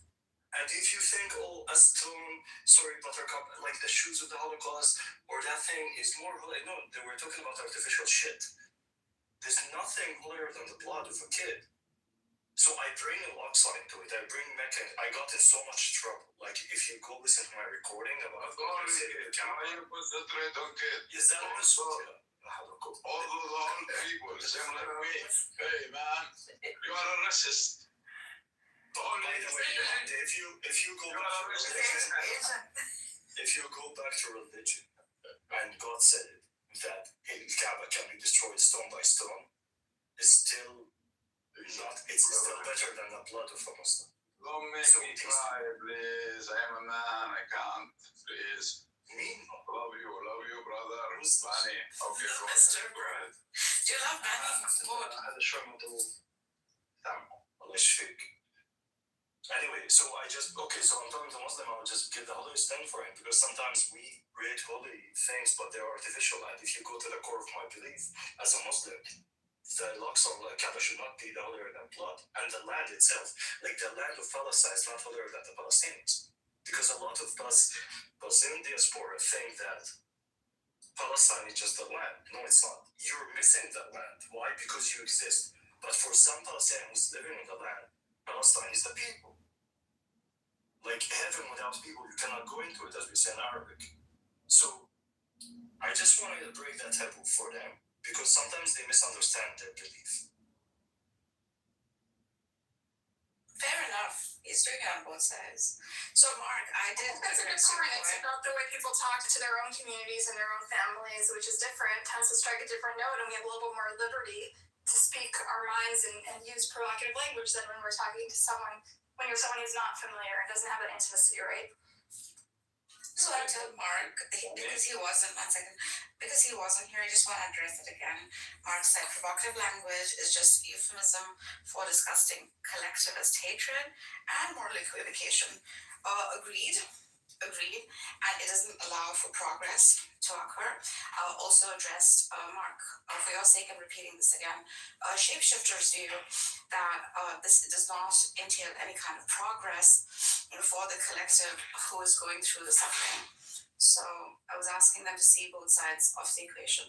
And for those who tread the middle path, for those who do not belong, Stella, this goes out to you, Robert Frost, two roads diverged in a yellow wood, and I took the one less traveled by, and that has made all the difference. And going on the path that's untraveled, like basically there's no path there, so you're gonna get cut up by the thorns and the stupid grass and the freaking snakes in the grass because no one's ever gone on that path before. So you're gonna get your ass ate up by ants and mosquitoes. Thank you for the test, Seer. Thank you. It did sound a little bit more articulate. I just don't understand why the world has to be like this, and I grieve often. I just wish I could get over it. And I kind of am. Like, I kind of am. Like, this is what the world is. Like, the world of politics is a dirty game, and people shake hands with devils, and there's nothing I can do to change it. That's how I'm starting to feel. I don't know if that's like a grim. I'm starting to think like people have to navigate. Like, yeah, this world is run by the devil. We know this. It is the evil who is willing to, commit atrocities, who is willing to bend the rules, who is willing to cheat. That's who wins. Like, that's just the reality. I'm starting to actually understand a ritual sin, to be honest. Like, human condition on one side, I'm starting to see it's fucking innate within us to be this shit. Nargis, At the same time, how great we are to overcome this. Go ahead. Nargis, you need evil to understand good. This, that's like your jam. This. I don't do it. It's No, actually, that's true. Like, me, even though I was an atheist for like almost decade and a half. I never had a problem with the problem of evil. Because how are you to understand good without evil? How do you know what's light without dark? How do you know what's cold without hot? But when the source of all of this is all good, then Okay, here's what we learned from the Jews at least learned from the Holocaust, that we are all evil, capable of evil, and we're all capable of good, okay? No one's inherently evil, contrary to Benny Goy's beliefs. No one's inherently evil, and none of us, and we're all capable. What the Holocaust teaches us, what the lesson of the Holocaust is that we all have the capacity for evil, and we have all the capacity to dehumanize the other, and it's a warning against the capacity of man to hate another man. And that's what makes us all human. I'm with Benny a little bit, Buttercup. Like, we slant evil. We really do, because it's kind of like you're a biological machine that's trying to survive. So that's an intrinsic weighting towards yourself, which is a slant towards evil. I'm not saying it's a huge slant. I'm just saying you're kind of tipping evil. Yeah, just like you say that there's a little Nazi inside all of us. I would say that there's a little Pharisee inside all of us. Who said that? The same thing. No one said it. Buttercup said that earlier. I was referring to your never mind. Your bigotry towards But yeah, like I remember. By the way, for Benny Goy, who's now a neo-Gnostic, I think he often forgets that when the source of it all is all good, Benny. Evil is the absence of evil. But he's not Christian anymore? You're not Christian anymore? Thank God. Wait, hold on. But you're not Christian anymore? No, I talked to you about Gnosticism. But Gnosticism, no, I heard it. But Gnosticism is a theory that reinforces his hatred of Jews. Most important. Are you serious? Well, I wouldn't say that. It has to do with what was the thing called? The devil thing. What do you call that? Evil. The demiurge. The demiurge. The Jewish evil. So as you would agree with me, the God of the Old Testament is a wicked God. Yeah, it's a demiurge. So that's his You said that. You said that. Guys, let me just tell you Benny's biography.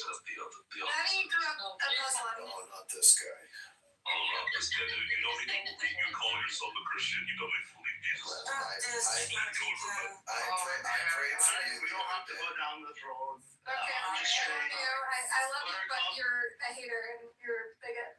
And I'm sorry, Buttercup, you said the same thing about the God of the Old Testament before I did. I said fickle. He's not a credible God. He's a foolish God. He's a petty, vengeful, spiteful God. But that's not makes him incredible. You actually think he's real. You think he's a real evil thing, and he's the root of all evil. And that's why he's evil. You somehow. No, but you still. Benny grew up pretty secular, like Muslim, Syrian, and then became an atheist, and then went on some spiritual journey. And of all the religions in the world, and all the strains of Christianity in the world, he settled on the one that is the most hateful, the most violent. Wait, hold on a second. Yeah, Benny Mabadishu, aka Benny Goy right now. Yeah, Benny Mabadishu.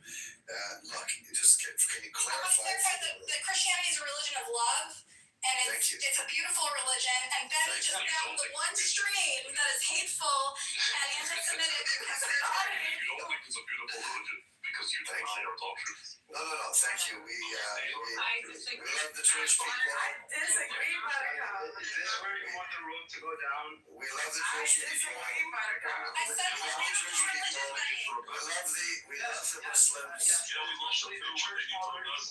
We love the Muslims. We're all the people of the book. People of the book, dude, you're using Muslim terms to Yes. Those who are with Christ and those who are the ones who are not with Christ. Don't make me turn the other cheek on your ass. No, That's not Alright, guys, we're gonna have to shut this down. Don't make me turn the other cheek on your ass. Time out. There's one ground rule. This is a really sensitive topic. We're talking about the Holocaust. We're not going back down any rabbit holes. So if we can't not talk about religion, then I'm going to move all the Christian fundamentalists down. Why not the alternative list? Because they're not shoving their religion in people's faces. Well, actually, you Yeah, are. I was trying to avoid Nature teases the thought. I know, sorry, I brought it up. You tell us what our religion says daily, then you get mad when we correct you. It's kind of insane. Sorry, it's too loud. Yes, go ahead. I'd like to introduce you to a new kind of fundamentalism that Nargis and I created, and hopefully we can induct you in. So Nargis and I have a plan that we're going to confiscate all the leaders of the world and force them to take psilocybin. In a closed environment. Take them. Psilocybin mushrooms shape. Psilocybin. We're going to have them take psilocybin. Taco is magic on, I think, at some point. I feel like someone's done that already. I feel like there are people that have tried to create Leaders cults of the around world? psilocybin. No, the leaders of the world. The leaders, like. Oh, yeah. Someone has tried to do that. His name is Jeff Bear. Oh my god. You're thin ice. We went so long without saying that. What's wrong with mentioning? That's not even anti-Semitic. No, but it's just. Or at least you might think it is. I don't know. You Every time anti-Semitic, but we don't need the ghost of Jeffrey Epstein sticking in those entire conversation. You just compared our plan to the Epstein Island, and I don't appreciate that at all. Like, you totally missed the assignment. Well, taking the world leaders and drugging them, it kind of sounds familiar. It's not drugs. It's natural. It's not medicine. This Yeah, so let's say, I don't know, cyanide, but that. Not medicine. Good lord, is the right term. Did someone move down The from devil these Christian? unleashed them back into the world again. The hateful dude. What's it? Yeah, I The remember. guy that Very loud. the guy that basically sounds like. Should I bring you back I up? have this weird annotation in my voice. You want him back on the stage? She didn't even say anything. That's what I think. Like, You're just gonna swallow. Yeah, he actually didn't say anything. I got him up. Put the mail in to get drunk. I don't know why you Yes. did. It's deeper. Come on, you can go deeper than that. That's my first practice. Give me a break. I was sorry. Go relearn your catechism. Go relearn. I think it's more nasally. Well, these Christian guy Release Christian guy denies Jesus. Why is that in the room? Keep them up so I can perfect the accent. Go ahead. You should perfect your faith. Then you will You should perfect your faith. Alright, does anyone want to You talk kind of sound like an AI that's half asleep. And you kind of sound like the devil LARPing around the Christian. Nargis and I observed that the other day as well. That he sounds kind of AI-ish. Or not AI, but like he's talking into one of those voice warpers. Yeah, like you know on YouTube when they dub over videos. You know, like on YouTube, they're like, and oh fuck, another AI generated YouTube video. Like it would be the perfect background where you're like watching a movie about Gilgamesh and shit, or like the Age of the Giants. I mean, he has the perfect voice. Yeah, why don't you think about doing voiceovers? Yeah, like a National Geographic. Here we see a rabbit. The rabbit is hopping around. Paid right Then now. the rabbit met another wolf, and the wolf was bad. Baptizer, have you really considered doing voiceover work? I do. For the Lord. You do? Yes, I help children learn catechism. No, I have not like like getting paid for being a voiceover for. Yeah, I help children learn catechism. That's I not go and talk to Then them. going, It's then more going, do you know who independent Muslim is? Independent Muslim? No, I don't. Yeah, obviously. Oh, is that on the Twitter? Yeah. Yeah, I have like I want to see him talk to this guy. I want to see what happens. It feels like. Well, what does he believe? He wasn't very smart. Well, what does independent Muslim believe? That women are psychological terrorists. You haven't been punched in the face before. I beg your pardon, Salon? Big men get punched more than little men. Did you know that? No, well, I believe it. That way you slap. You don't get punched. Don't slouch. Oh, you be carrying like a maid man at a wedding. I have no disrespect, sir, honestly. Where I grew up, You learn to go on notice and all. Say about getting told. So be told. Alright, then you have. What do they do to heretics? What have you brought me? Sir, thank you for your kindness. I didn't realize You wish to carry my face, yet you come with an empty hand. Your Catherine, smug conjurer, he is scared to pay his rents. Shiny like this, although from his family styles, he understands the women. In that way, you shall be feared for your head. You come from my head, no. Are you in my tent?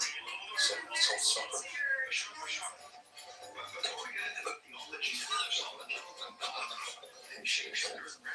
What is your name, man? Don't, sir, don't. That's ridiculous. You haven't been punched in the face before. What was the men's effect? I have, and I will. And by the way, guys, this is not a Christian room. Not that there's anything wrong with Christians. Walking alone at night, feeling unsafe. Watch this. Be the blind triple shot. The compact self-defense. Next topic. Mostly on our religion, and like, you know, you build stronger. Listen, she was Christian in spirit. Yeah, he's just a Christian. We're offering 85% off to take. You know, I'm going to try the atheist rooms and beg them to convert.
It's the reason why Jewish people feel like they have to protect themselves.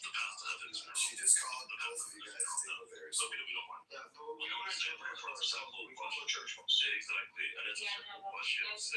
Correct. Does God not affirm? Fathers believe that belief today. Does God not affirm? Name says.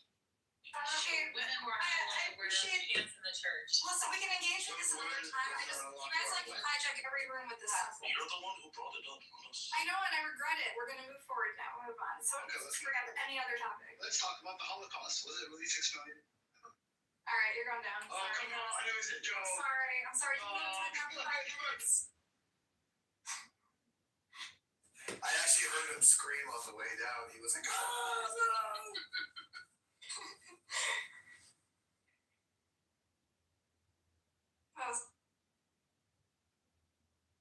If Shep wants to be a Latin Christian, he can. He's not a Christian.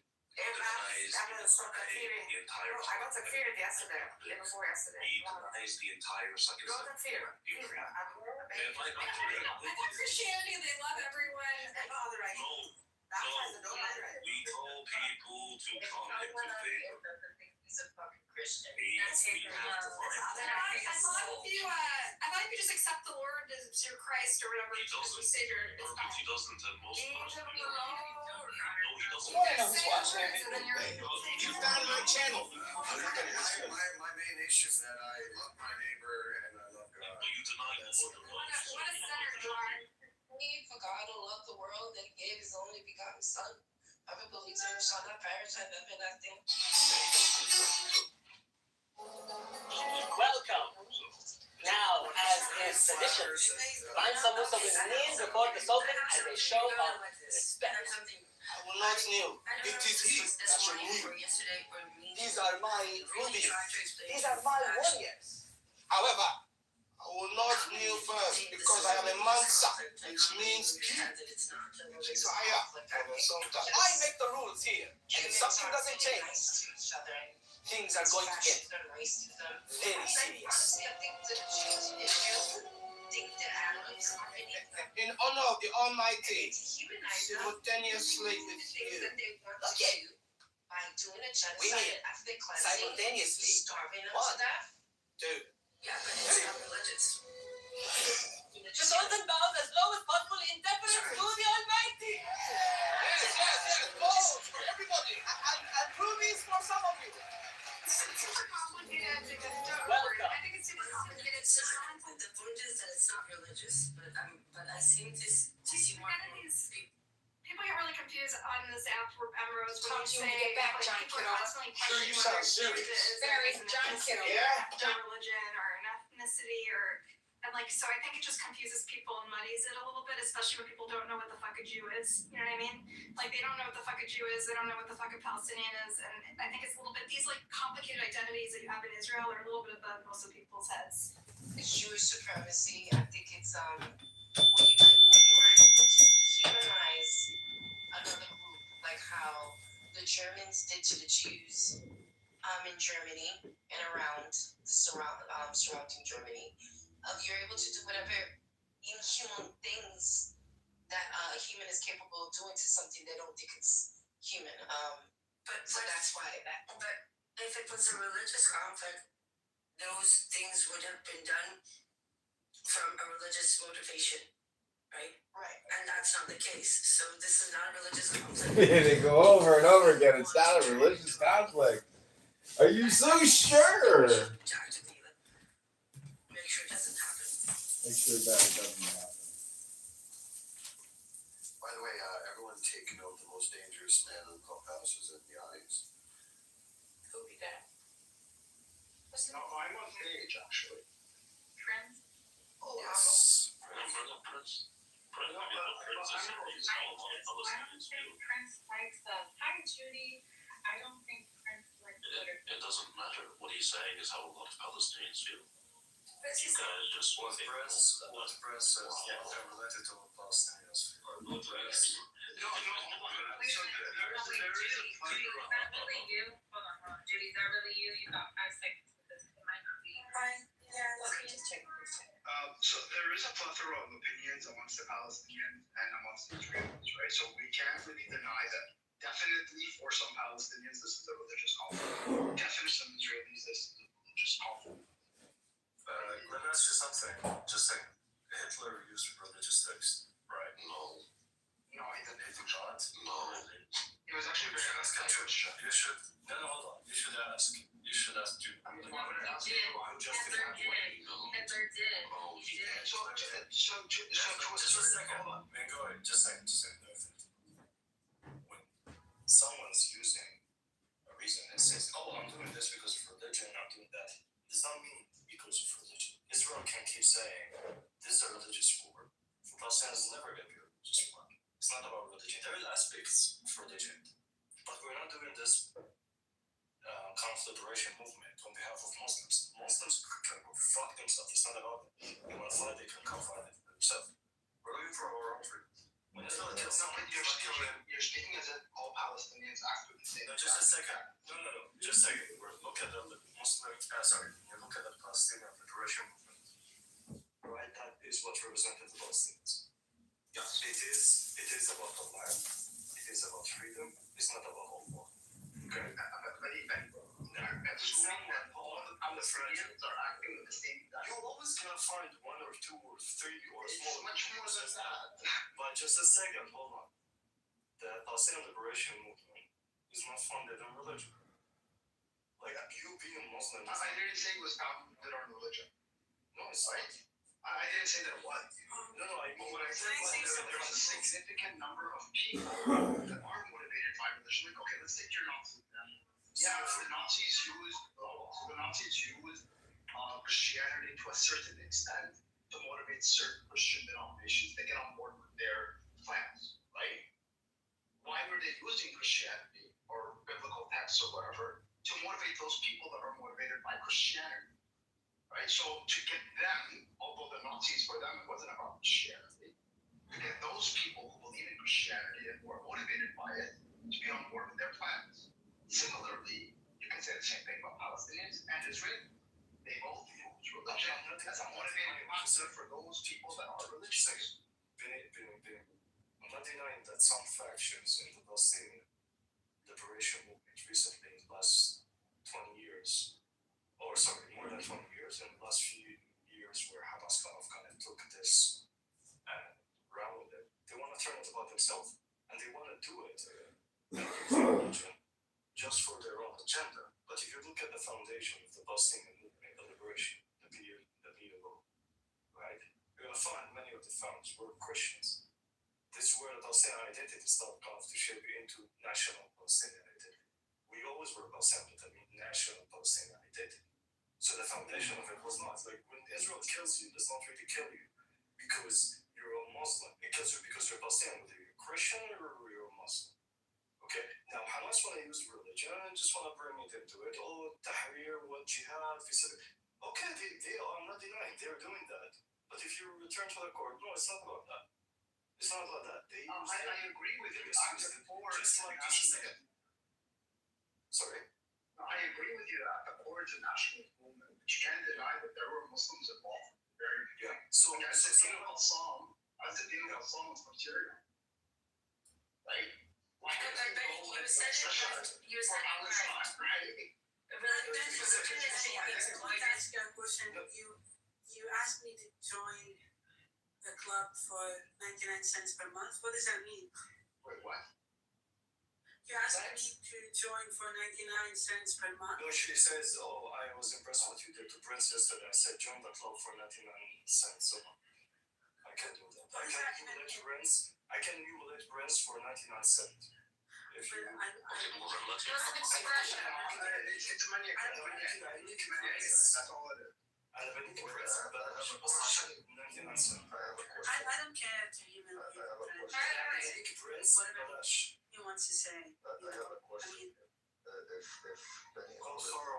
you care about Palestinians so much, why did you poison them with drugs? Why did I poison them with drugs? Why did you sell your community drugs? I didn't sell drugs. You're a liar. You sold drugs. How did I sell drugs? You spent years in prison. I spent years in prison. Hold on. This is so funny. I said, see, first of all, the guys watch Prince. He's losing the fucking argument. I did not sell drugs. No, I did not sell drugs. Listen to this. No, I didn't say that. See, you did not fucking listen to what I said. Just a second. No, Judy, mute. Judy, just a second. Judy, can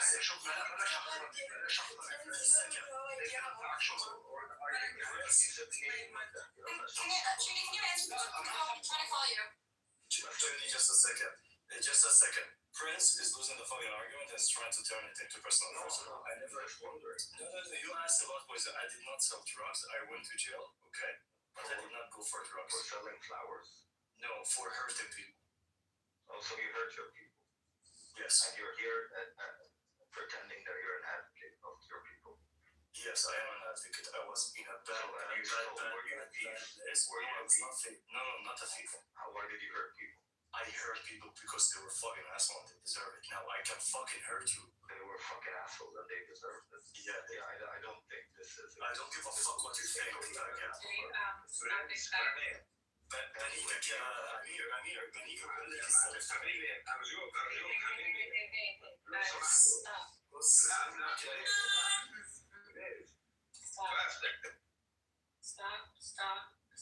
Stop. There will be no violence.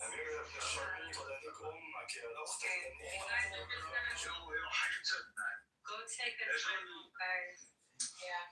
Okay. Now I No, stop. Just let it go. Let's do a timer. Stop it. Time. You're a criminal, don't talk. What the heck? We're both going down.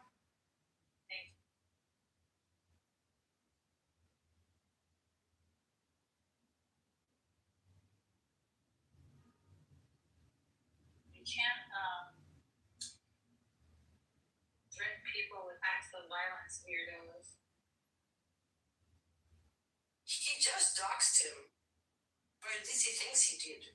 Are we okay with that? Who's he? I think we got too much testosterone in the room. Prince is under the impression. Prince is under the impression that he had actual information on Benny, private information, right? That's doxing. You guys don't view that as like the ultimate sin? No. Well, I do think that is bad, but I don't think what he did was doxing. He didn't do a name just because he said like you went to jail for something. Next, this will get lost. I'm tempted to pick another fight with Bashar to redirect the What's he want to do? What rubbish? At least our fights are playful. Playful? You think this is playful? I do. I admit it's very quite playful. To me, you're an infant. You're a church. I'm trying to redirect the awkwardness. I made it more awkward, sorry. Okay. Chip. Can the women please restore order in this room? Honestly, bro, I don't care what you believe. And the rest of shade, please stand up. Please stand up. Please stand up. Always. Oh man. I think you guys should let my people speak. Let them hash it out, you know? Jack's coming for the drama, baby. Jack's coming for the drama, baby. Three things are guaranteed in this life: death, taxes, and silence of Palestinians. I don't know what like hold on, Sala. I don't know what the boundaries are here, but if somebody faces that kind of a statement that throws into his face, he gets at the very least to have a mic back. Wait, Emrose, are we talking about Yeah, this was Wait, let me ask the question first then. No, it's not about needs and it's about people. Oh my goodness. Oh my god. Just let me ask the fucking question. I don't care about you. You're not interesting. He did threaten Judy with death yesterday, okay? Prince did. Okay, He said, you're dead, white girl. Prince just came up and said all of his criminal debts has spent time in jail for selling drugs. Listen, I think it was off because Benny cursed him back. I don't know what the rules are here, but here, even if Prince thinks he did some doxing, even though he didn't, that's still a red line. And the very least, Benny should have a mic to explain this. Doesn't mean it's true. This is really, really awful. He did. He said he didn't go to jail. He explained himself, and yesterday, to be fair, Benny did accuse him, did put on blast his whole history with the PA and how they're both coming after each other. And yesterday, Prince did threaten my friend Judy with harm. So I think when we're warning Prince, I know you're going to threaten me and run around talking shit, but I'm going to remove you again if you keep talking shit. Was there any context to that? Benny used Prince's real name. You've also been sending me threatening messages, so I kind of just don't want him in this room anymore. Where is he? Prince, why are you even coming in here if you have something against me? I'm just gonna block this fucker. You both have a right to speak, that's all I'm saying. You blocked him. We should both be able to get there. Jack, go ahead. Actually, this is not fair. Jack was speaking. Everyone. Yeah, I'm just saying, I think they both should get their truths out. They both, if you want to consider it doxing, I don't know, Benny seems like he's a Palestinian guy. He said Prince's real name. The other guy, Prince, said that guy with the prison. Who knows what's fucking true? They kind of both down. I don't like the cursing at each other. Let's just talk it out, guys. Not a big deal. Like Benny Allen's not innocent in this. Benny curses a lot. I'm sorry. Yeah, I'm not a fan of the cursing. I'm wrong that Prince, I think it's wrong what Prince did. I'm just personalizing it. But Benny Allen does cuss a lot. That's not. Like, the whole act is just horrendous. I'd like to unite my people. You dox me. To see a future where Prince and Benny Olive are best friends. I'm sure. I agree. Just a second. Hold on. Just a second. How's it going, Benny? Nice to meet you, brother. Nice to meet you. I can speak to you all with respect, as long as you treat me with respect. If you try to be a bully, I'm the biggest fucking bully. If you try to, as a Jewish Zionist, to talk to me and think I'm dumb and read from Aspara, I'm gonna fuck you up. So talking with respect, you get respect back. This motherfucker, Salafi, trying kind of to imply what if I can dox him literally right now. Benny, I'll do that though. can we get a peace treaty between you and Benny? Come on, don't cuss, don't cuss. لا حبيبي اسمع شوي respect. ما حد يدخل فينا لانه غلط معي. انا بين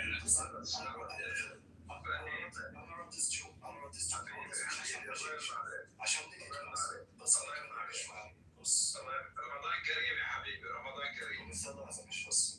The Palestinian took over the Shoah room.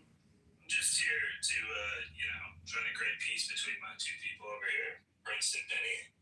And I see a future where they have a 2-mic salute. If we can achieve this. This is the segment that Nagus and I would like to take a little song. Which one? It's time for a duet, everybody. Can we pick the song? No. Which one? I believe the children are our future. Teach them well and let them lead the way. Never mind, cuss each other out. This is the worst. Just kill us, bro. Fucking haters. Oh. Let's talk about the show. Fuck that. That's less depressing. Jack came here for drama. Looks like. Didn't.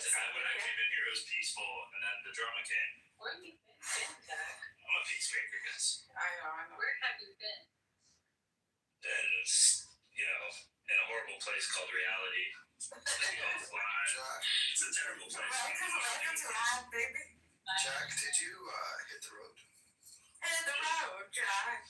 Change my name. I'm gonna do identity. Hit the road, Jack. We have a Hamas and PA resolution reunion coming up soon, and I'm inviting Benny, Olive, and to join. I'll send you guys separate invitations. No, Toxic shit is really scary. Hamas is the same. Mehmet? Yes, sir. What's going on? Yeah, this is Indonesian name, Mehmet. I think it's Turkish, isn't it? Yeah. يعني اسم الله عليك يا مدمن كينيا يا زلمه. والله صح كلام. Norwegians and Turks are both from Asia. It's not my real name. I'm not really Mehmet. Khalish Ubani. Wait, you're not actually Mehmet the Conqueror? He's not Mehmet the I'm really not. To a lot of people's disappointment.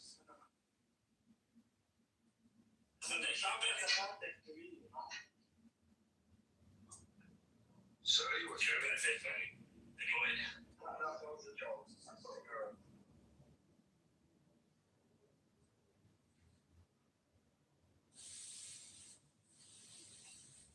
are we talking about? So Bengali, before that discussion kind of turned, back in '82 when the people left Beirut after what happened there, at that stage the Muslim Brotherhood movement thought that they do have a chance to replace the PLO. And this kind of then it took them a few years, they funded Hamas, what was Mujahid Islami, then they funded Hamas. The whole idea of Hamas just to replace the PLO.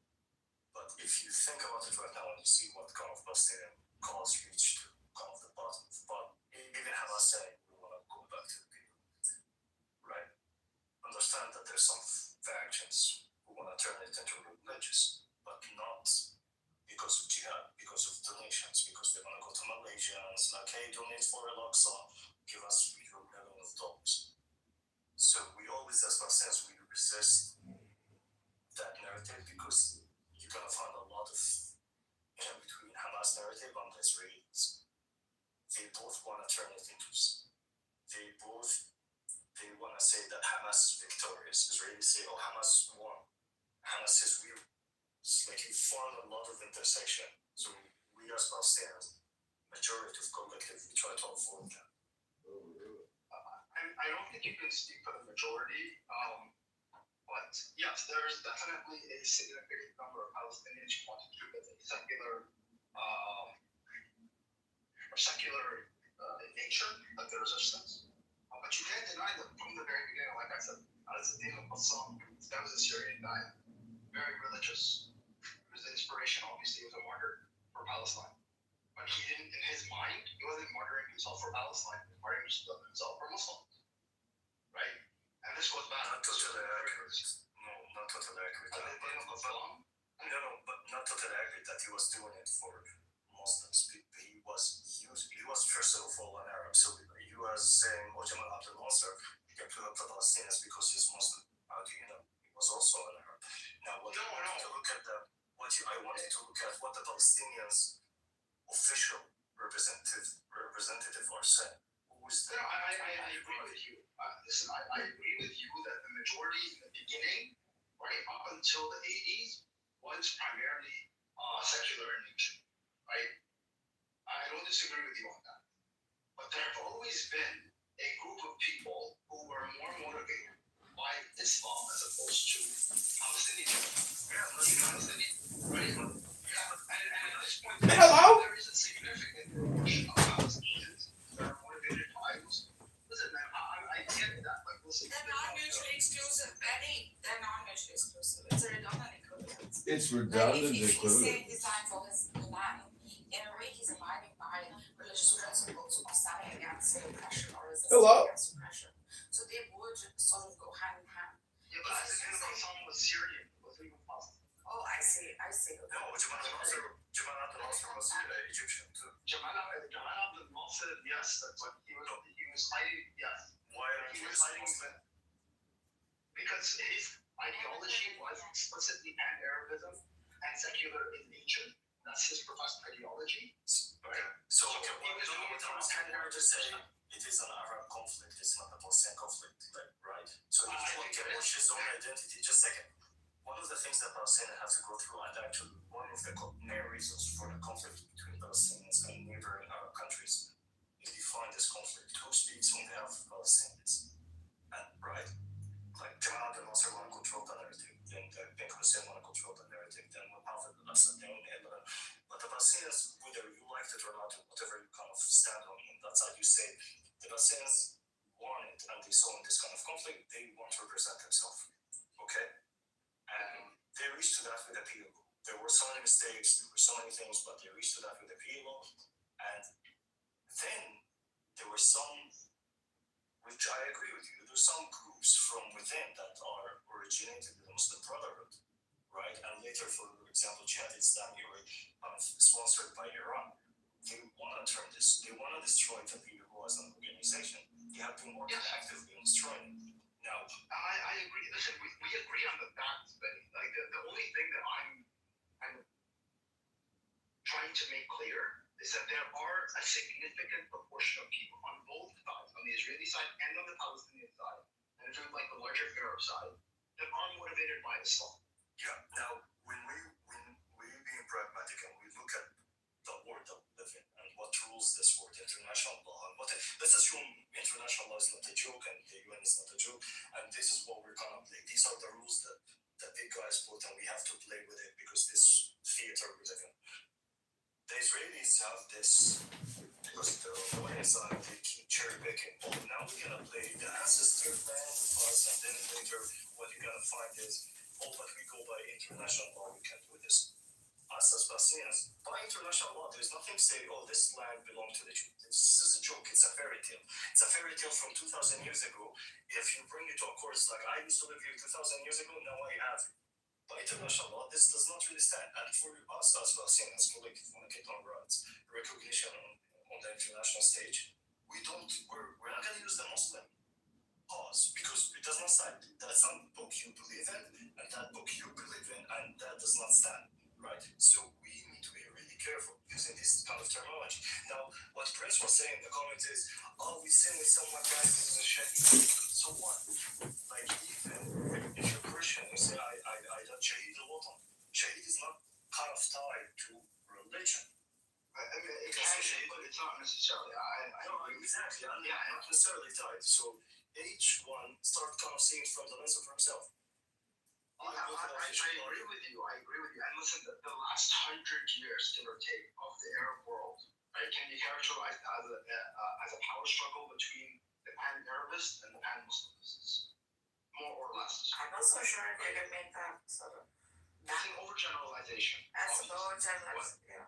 Yes, but you can view it from an overly simplistic lens in that sense, right? In one way, yeah, I'd agree with you. Yes, and for the beginning of that 100 years, for the first 50 to 70 years of it, more or less the Pan-Arabist have won, or the nationalist component have won. Nationalist ideology was a prominent ideology. Yeah. Now it's flipping. I don't think so. How? Sisi. Unfortunately, it's No, Benny. This is what. No, Sisi hanged him. Sisi, when the Muslim Brotherhood in Egypt started saying, "Oh, we're doing Ghazwa to Saudi," you know what's Ghazwa, right? yeah. They would use kind of this terminology to incite all the Muslim, or everyone, almost Muslims. Yeah. But Sisi was not from the people, man. Sisi was installed by the Americans. Doesn't matter. He's still an installation. I'm saying, but you have to look at the ideology of the people. I don't care. And that's what we are saying. That's what Ali and I are saying. More popular today than ever before in the last 100. I don't know. I agree with you. No, actually, what happened on October 7 kind of strength, if you don't, like, I don't know how you don't see it, strength and nationalism. The Egyptians say, "Oh, thank God we got rid of the Muslim Brotherhood by Sisi." Like, even you were anti-Sisi, now you understand kind of like, why did we do it, right? Even in Jordan, right? The king says, a few months ago, they said, like, we're prohibiting Muslim Brotherhood. No one could open his fucking mouth and say no. The national identity became very strong in their mouth. No.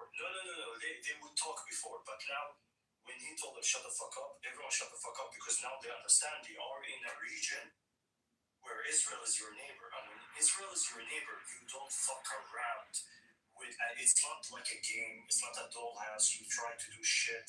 No. Now we understand the value that Mubarak used to bring, for example, to the table. Like, the people you're citing, like Sisi and the King of Jordan, these people are Western puppets. They're viewed as such. I'm not denying. I'm not. No. I'm not saying they're Western puppets. Sorry. I might understand that about Jordan. I might understand that about him. Okay, but with Egypt, no, he's not the puppet. Wait, what? He's not. No, he's not. I know you. No, he's not, man. Listen, if he's a puppet, 100% just a second, all the 2 million Gazans, they would be already inside of Egypt. Now, why did he close? No, just because he's highly influenced by Western powers. No, okay, fine. He's highly influenced by Western powers, was installed by them and their allies in the region, right? That doesn't mean he can do anything, right? Because if he had let in 2 million people, right, there would have been a mass revolt against him. So you have to understand that there are certain things that you can't. The national identity, the secular national identity, is getting of its strength inside of Egypt from the army. The army of itself, it's a state within the state.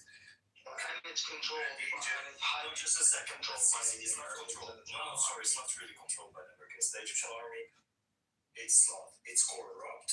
There's so many things about it, but it's not controlled by the Americans. One of the Americans and its allies, yes, it is. The UAE specifically is probably one of the most influential countries. I don't think you know. Saudi Arabia as well. No, I think you're looking at it very primitively and very shallow what you hear. But if you look within the Egyptian society and you get someone who really understands the army and kind of the background and why are they structured the way they are, your understanding of their relationship with the Americans and the UAE is really primitive. It's way more complicated. The army in Egypt is propped up by the Americans. Okay. And they're propped up as a result of recognizing Israel. No. Yes. That's exactly what happened. That's why Egypt is the second biggest recipient of American funding in the region. Yeah, but it's not being to be controlled. It's to preserve the peace. No, you give them money. No, just a second. You give them money for one second to keep the peace and calm between Israel and Egypt. Yes, this is a form of control. Because if you did not control them in that sense, then they would pose a threat to Israel. Why the Egyptian army is staffing their tanks right now inside of Sinai? I agree with you, Bani. Why the Egyptian army is on full alert inside of Sinai right now? Because, there are several reasons why they... What are they preparing for? What? You think they're going to invade Israel? No, they're not going to invade Israel, but they know that Israel... Just a second. what happened in Syria in 24 hours after the regime fell, and what Israel did of eliminating the whole Syrian army, that sends a message to Egypt too. Don't think Egypt was sitting and watching. It's like, oh, interesting, they did that to Syria. That will never happen to us. No, man. You may never happen again, right? No. Listen, when every country around Israel, neighboring country, saw what happened to Syrian army, within less than 24 hours, every army took notes. Even the Egyptian army, which is the only threat, not to invade Israel. They don't want to invade Israel. But they know that Israel is capable and they have a plan to do that in Sinai. Yeah, sure. So, and the Israelis have talked. But that doesn't mean that Egypt's not being controlled by America and the UAE. I'm just going to give you advice. Do not use these kind of very simplistic way of describing it with this being controlled. You're being very general, anyway. Okay, Egypt is highly efficient in its military. It's by America and the UAE that's targeted. Is China influencing India, or like all countries have influence on each other? That's He's kind of super general. Yes, that's why I say highly influenced. To the extent where a high degree of influence could denote control. But makes a lot of sense. Give some particulars, right? You're giving some kind of like generalized. In the sense that, like, when the Egyptians elected somebody that the Americans didn't like, they waged a propaganda campaign against him. The country did not function, right? The inner apparatus is the deep state, right? And then the Americans came and listen. The Egyptians elected him. Just a second. After what he did, do you know what happened? A week before they threw him.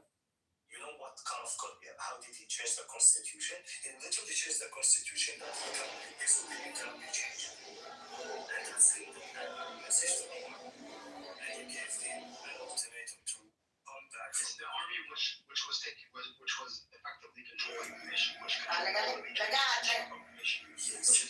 Control the economy of the nation. Is the Turkish army was controlling before I got okay, so this is how it happened. Yes, in order to retain civilian leadership, you have to overthrow the military. Otherwise, you're effectively a dictator. What I'm trying to tell you is, the influence comes from within. You don't need the Americans to get the army to do a coup. Well, who supported that? No, man. They are okay with it. Okay? They were okay with it. You don't think the Americans supported them to take on Morsi? Listen, they were okay with it. But was it the Americans who told them to do that? That's bullshit, man. No. The Egyptian army does not like the images that were coming. Listen. It's not about America telling them what to do. It's actually that America, intelligence agency in Egypt, had controlling the narrative like they planning to. So they are the ones who have put in this new regime. It's all about destabilizing all local regions close to Israel. That's the main plan. And so if you read news, now Iran is on the next hit list. It's all about that. Doesn't mean America tells Egypt, hey guys, you need to do this, and they will listen. No, they have intelligence agency running the country under the table. That's it. They cannot change the regime if the army does not want to change the regime. Like they cannot. The Egyptian army was anti-Muslim Brotherhood. They saw that the Muslim Brotherhood were trying to change the fabric of their constitution in a way that cannot be unchanged. The Muslim Brotherhood is a very stupid, amateur movement. They're not. That's kind of very known about them. They could not predict that there will be a coup, so they should not run the country. I'm very happy. I mean, it's a good image. They have a good goal. They stand for something that is good. But they were. We can both agree that they were not so organized. What do they stand for? They went and they turned it into a religious war. Internally, they almost turned it into a civil war. The Muslim Brotherhood were shooting at some people, like the images that were coming out from Jazeera. The Muslim Brotherhood is better than this new regime, isn't it? No, not at all. Why not? Because the Muslim Brotherhood is immature. If you could not predict that you're going to be a coup, you should not be running a country. I know, like I'm speaking strategic warfare. I'm speaking like from a religious perspective. I don't think you should bring religion into the state. Like you should not, because the minute I debate with you about the policy that you took, you can say God said, and then you end and you kill the discussion. And this is what the Muslim Brotherhood we're doing. We're talking about finance and we're talking about the economy, and then you start using God and Hadith and Quran. That means we're never gonna get to an agreement because you're telling me if I disagree with you, I am an infidel.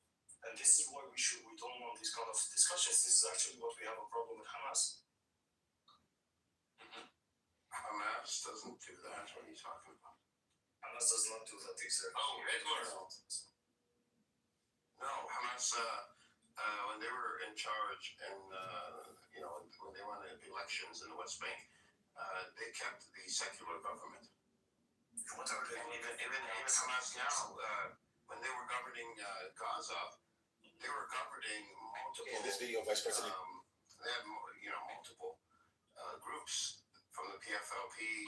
What did they do to the opposition? What did they do to the opposition? What are they doing right now? The opposition sat down with them at the table. Yeah, I'm talking now. What Hamas is doing right now to the opposition? Wait, you listen to the opposition? What they're doing right now? No, they're killing. They're executing anyone who speaks against them. That's Israeli I heard that, but there's no evidence. That's not true.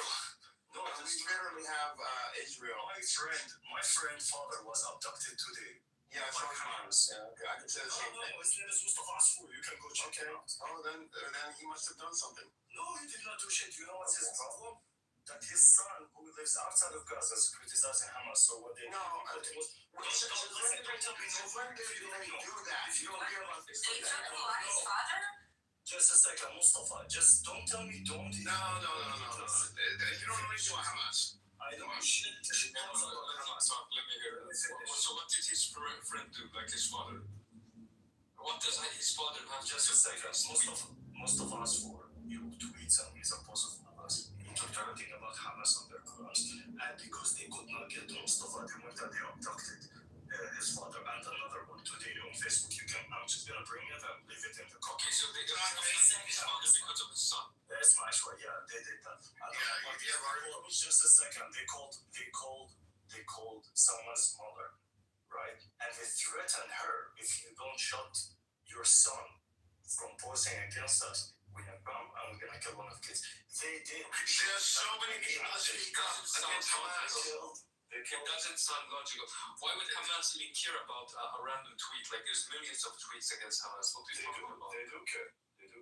No, they don't care, man. What do you mean? Look in the comments. Go look in the comment now. It's posted by. Bro, there's millions of tweets against us. No. They execute people. They shoot them in the knees. No, they don't.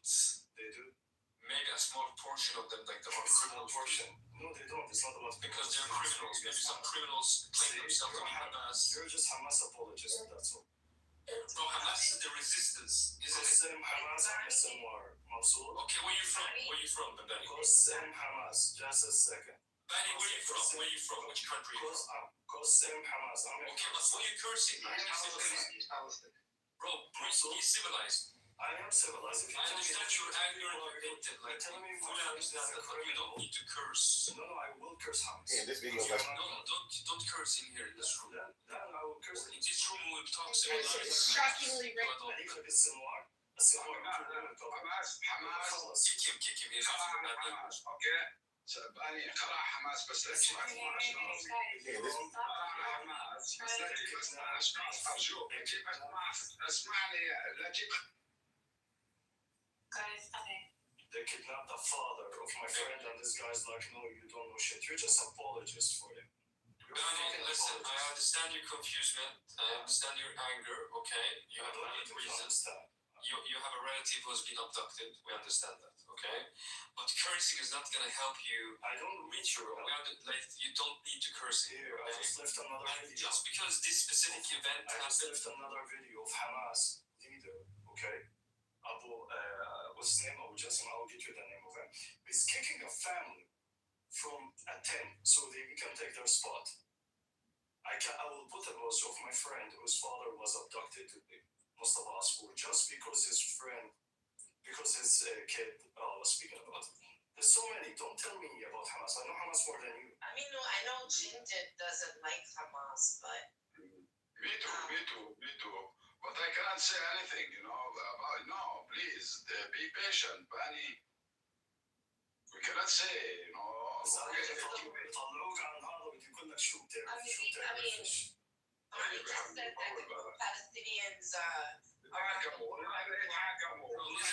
the only resistance against Israel. No, this is the problem, right?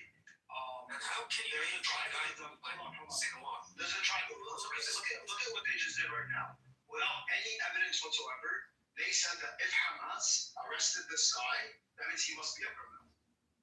So the assumption is Hamas, there's no corruption.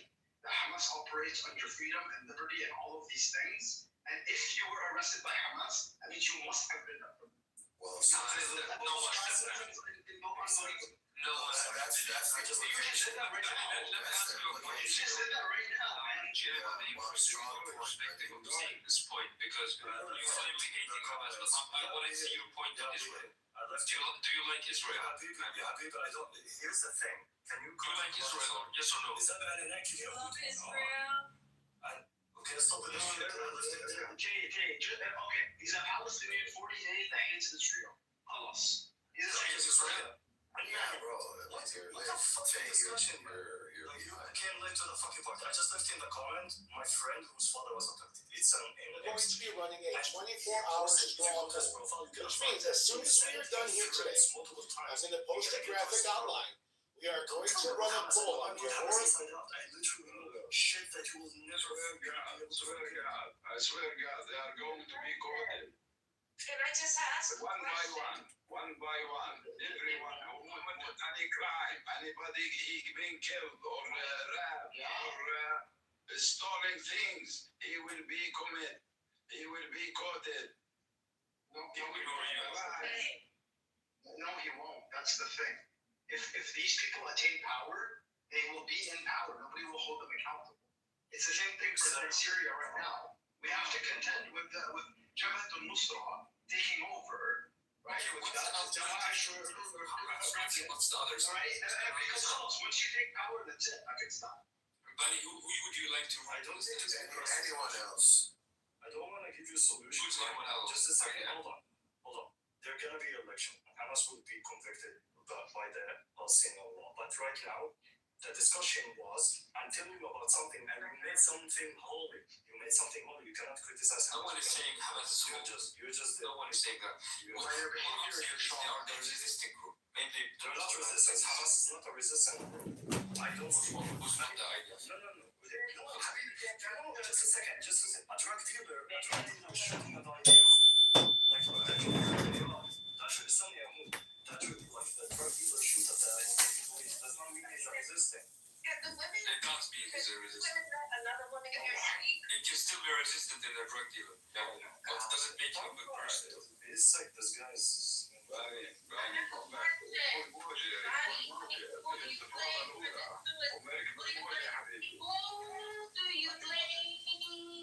Can someone take you to work because it's like. Yeah. Listen, man. We had the same issue after the ceasefire and everything when Hamas was lining people up and calling them traitors, like executing them. Everybody was defending them. They're going. And that's problematic. You know that family name? Did you hear about it? Guys, okay, can I just say something like just want to speak for 1 minute?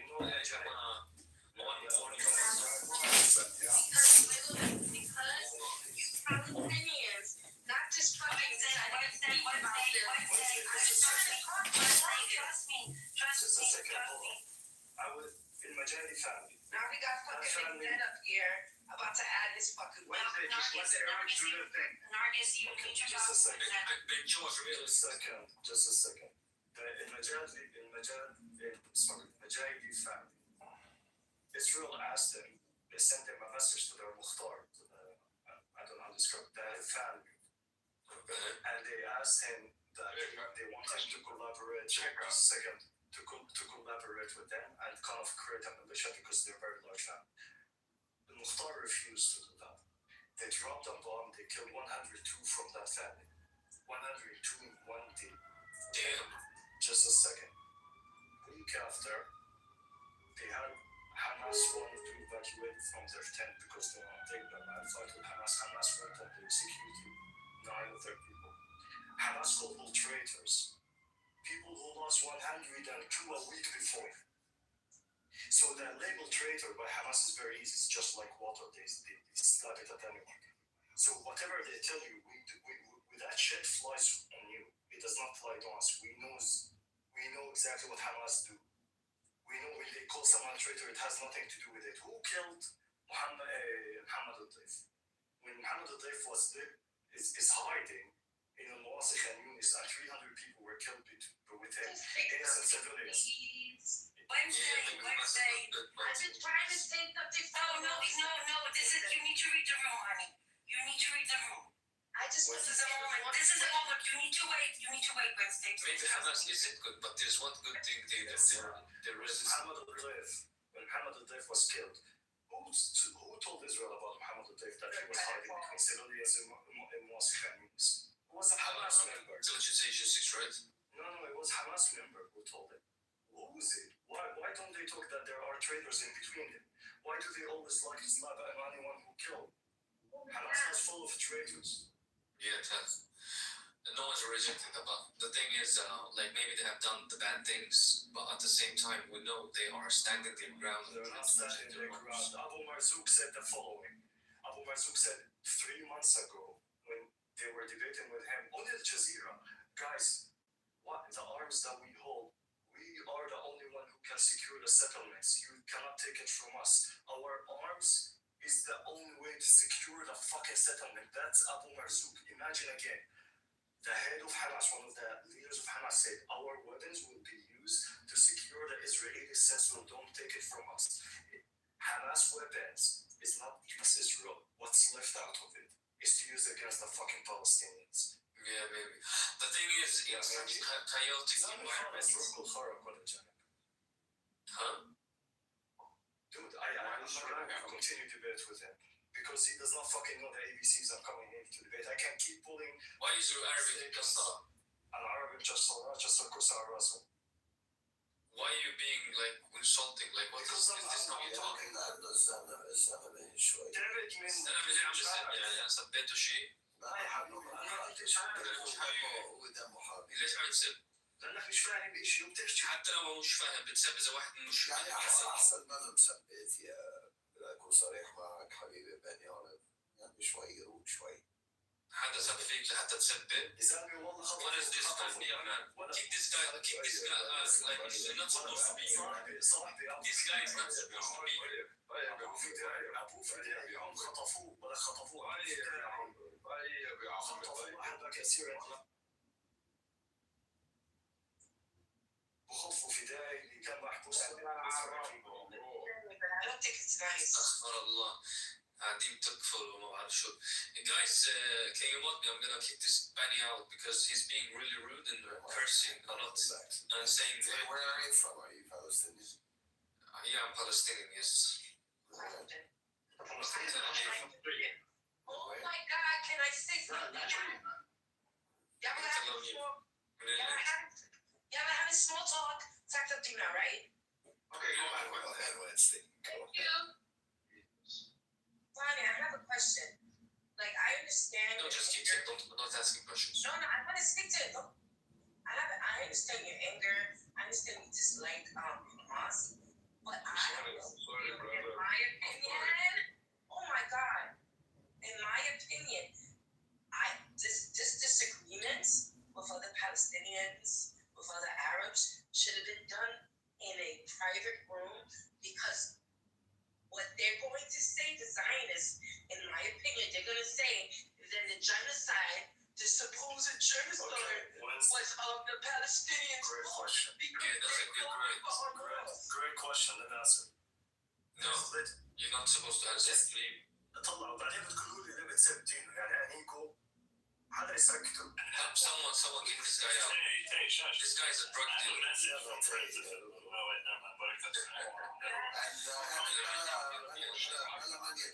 Anyway, you know that's a huge fucking. Like 48 Arabs are drug dealers. This is a huge stereotype. Sorry, no.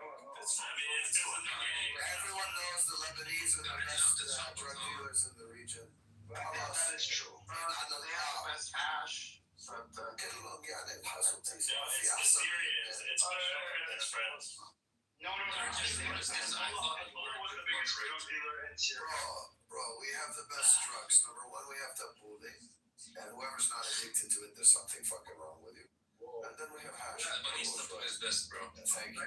You know the I grow just only for tabbouleh. The Palestinian family is best, and the Lebanese is. You know what? I agree with you. I agree. Oh my God. Benny, all of you answer his question. Yes. So, ايه مكسب انتوا لما مكسب ليش انت عم تزبط؟ طب رزقكم تاني انت بلشت. اوكي هو ما بلش بس اذا انت خلاص. توضح معك ان شاء الله. Okay. The idea is that the Israelis don't know about our conflicts. I'm telling Israelis engineered our conflict. They know our conflict inside Bravo. Israel orchestrated this conflict and division between the Palestinians. So kind of the idea, let's not do it. They know. Now, I want to be clear. The root cause of the cancer is Israel. The symptom of this cancer is Hamas. But what I'm worried about, that we as Palestinians, just a second. Sometimes, before you die from cancer, you die from the symptom of that cancer. And I'm worried that my people will die from symptoms. Why? Because we have irrational, stupid, immature movement that is gambling with the life of Palestinians as if we are sheep that have no names and we can just bring more kids. I don't really care about what people think. I care about the people themselves. I care about my friend that his father was a fidei, arrested by Israel multiple times, and he was abducted from his tent today in Wasif and Yunus. Oh, wait, you said something interesting there. I don't Hold on. talk to you, but No, like, I'm not gonna insult you or something, but you said something interesting. You said he was abducted by the Israelis and released multiple times. He was a prisoner. So why was he abducted and released multiple times? This is how they do. Hold on. Usually, let me give you, this is hold on, don't interrupt me here. When Israel captures Israel, when the IDF take you as a prisoner, hold on, I have bullshit so we didn't debunk it. I know what you're yeah, you can debunk me after, thank you. Usually when the Israeli government or military take you and take you into custody, they have always good reasons. They don't just release you easily. Hold on, let me finish. They don't just release you easily. They don't release you easily unless you give them information.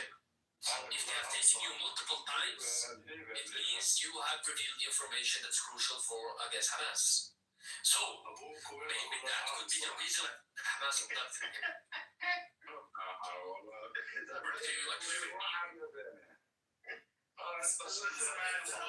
If you want to use that logic, then the vast majority of Hamas members are Muslim. Including They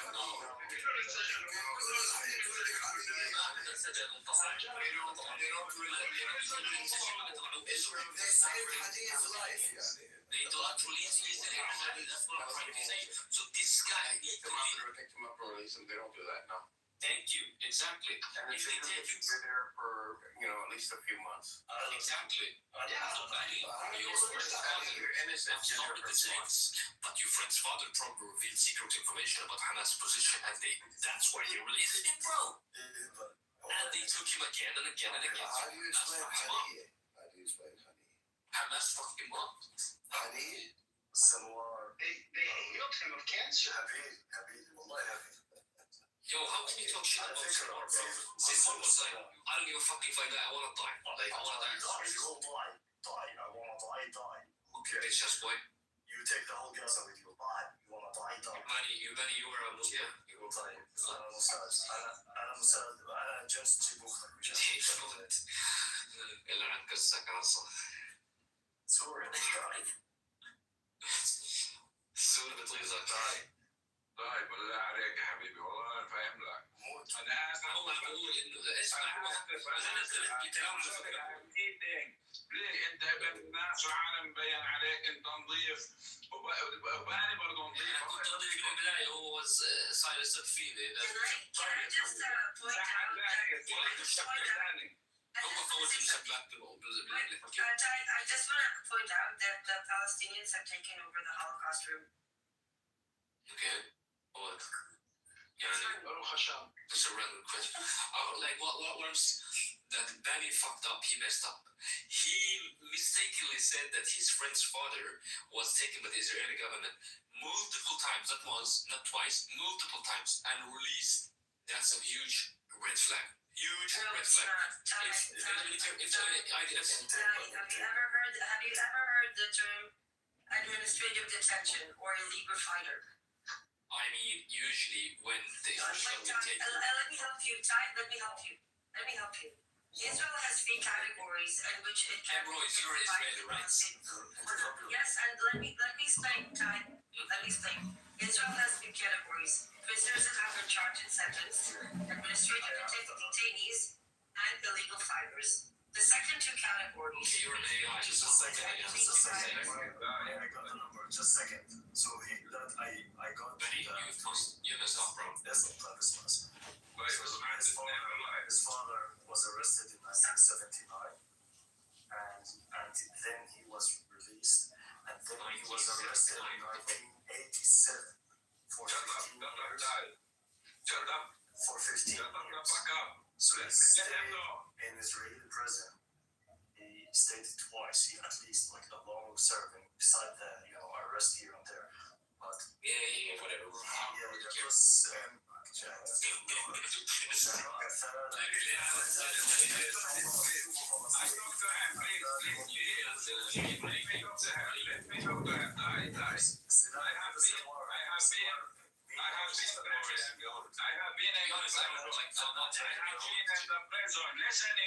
Listen to me. I have been in the prison. I have been by myself. I have been in the prison, and I get sentenced, and I released. I stay 1 year, and they release me. Listen. And after that, they keep on me in the custody. This is something very terrible. They put me, and the others they thought I am a fucking corporator. Terrible. Listen, you're so fucking stupid. Sorry. ما تصير مشان يطلق ولا اسمع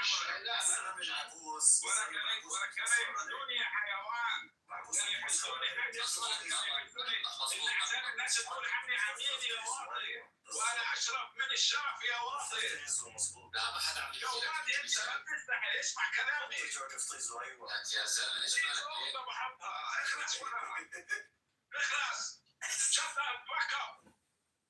استغفر الله العظيم يا زلمه يا عم تسب. انا ما سبيتك شيء والله ما حكيت معك شيء. الله يعيب عليكم انت العرب يعني. خليتني اسلم. Integrity do you have? خليتني اسلم. The thing is, we Arabs we need to train our personality and akhlaq. I think we لكن انت مش عربي اللي عم تحكي هيك. ما غلط تحكي هيك. بس ولا عرصة ولا منحاس قصتك. بس ولا عرصة. وينك انت؟ لا قرد ولا شباب والله عيب عليكم ولا قرد سيبك منه الله يعيب عليكم تثقفوا شوية معنا. Sometimes when we speak to people we need to understand like you're talking to someone who's up there, he exists, he has a brain cell, whatnot. With 3 lines to understand the guy in front of you is just coming to throw. And that guy's kind of different. No, it's not what you're true actually. You're the one who started it. I spoke to you 100% professionally, without cursing, without saying anything. You were the one who was cursing everything. You were defending Hamas when I told you so what? It's my opinion. No, just a second. You cannot curse at someone just because it doesn't share your opinion. That's not about what is this? I was saying they abducted the father of my friend and you immediately jumped into the film. Yeah, but that cannot justify you cursing at me. What is this? What kind of integrity do you have? On top of this, the gentleman with... You know that I have been wanted to the brothers who became to the Hamas. Before they became Hamas, I have been wanted in my city, Nablus, in my city. I have been wanted. They want to kill me. Why? Why? Because they believe that اولاد قحبه هم اولاد قحبه والله اولاد قحبه شاب صغير كنا عمره 15 16 سنه شو اولاد الشرموطه بدهم يقتلوني لاني كنت اروح على المدرسه اسمعني ولا تسمع يا واطي اسمع لك لا عم تقول واطي يا زلمه شو معناتها يا زلمه؟ لانك ما بتصدقني وما بتحترمني ما الان ما عم بصدقك عم بسالك اسئله غلطت علي شوي انت يا بنيه غلطت علي حبيبي غلط لا ما حكيت عليك ولا كلمه انا كنت عم لا حكيت بدك غلط انا ما والله ما حكيت عليك ولا كلمه انت سمعت غلط. Okay, let's talk in English. I have been wanted at that time because at that time in Arabic, I don't know how to translate it. They believe the brotherhood. They don't believe in resistance. And always we have a very high discussion together. Everywhere in the school, they don't go out. They don't believe in resistance at that time. So that we have conflict. We go out from the schools and we resist in the everywhere. We make clothes or other stuff. And they keep on in the school. And they press the teacher to give them lectures. You get what I mean? And we get angry. One day we go inside and we make trouble with them. And then they get the help from outside the school. You get what I mean? And they kick our asses. المشكلة بديش افتح موضوع انه في مواضيع ثانية بس يعني مواضيع الاقتصاد اللي بيعملوها حماس في مراكز المساعدة في اشياء تعرفوهاش الواحد وش ما بدنا تخويت يعني كل واحد يفهم حده فتتهموا كل واحد يفهم حده وانزل وفي واحد تاني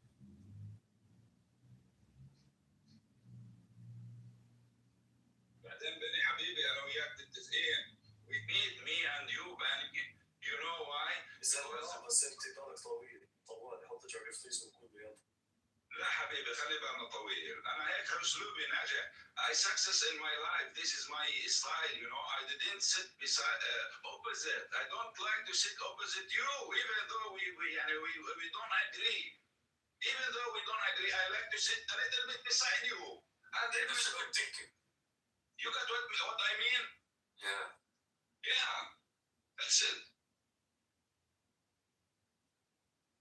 So yeah, there's a lot of traumatic events that happened, but I mean, the most fundamental in civilized discussions is that you. Shut the fuck up, that's wrong.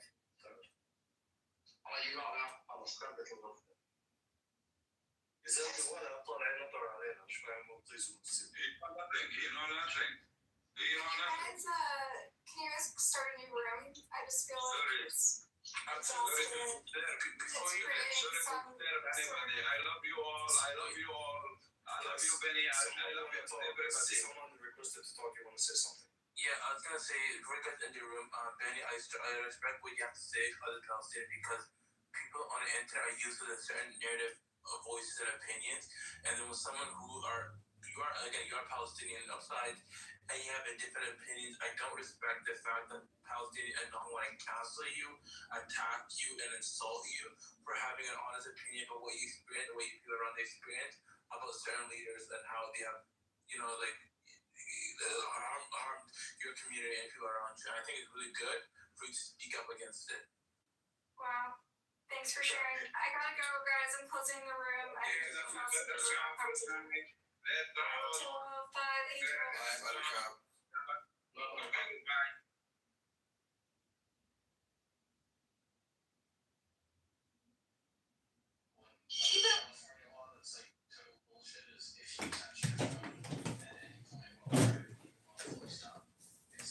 Hello?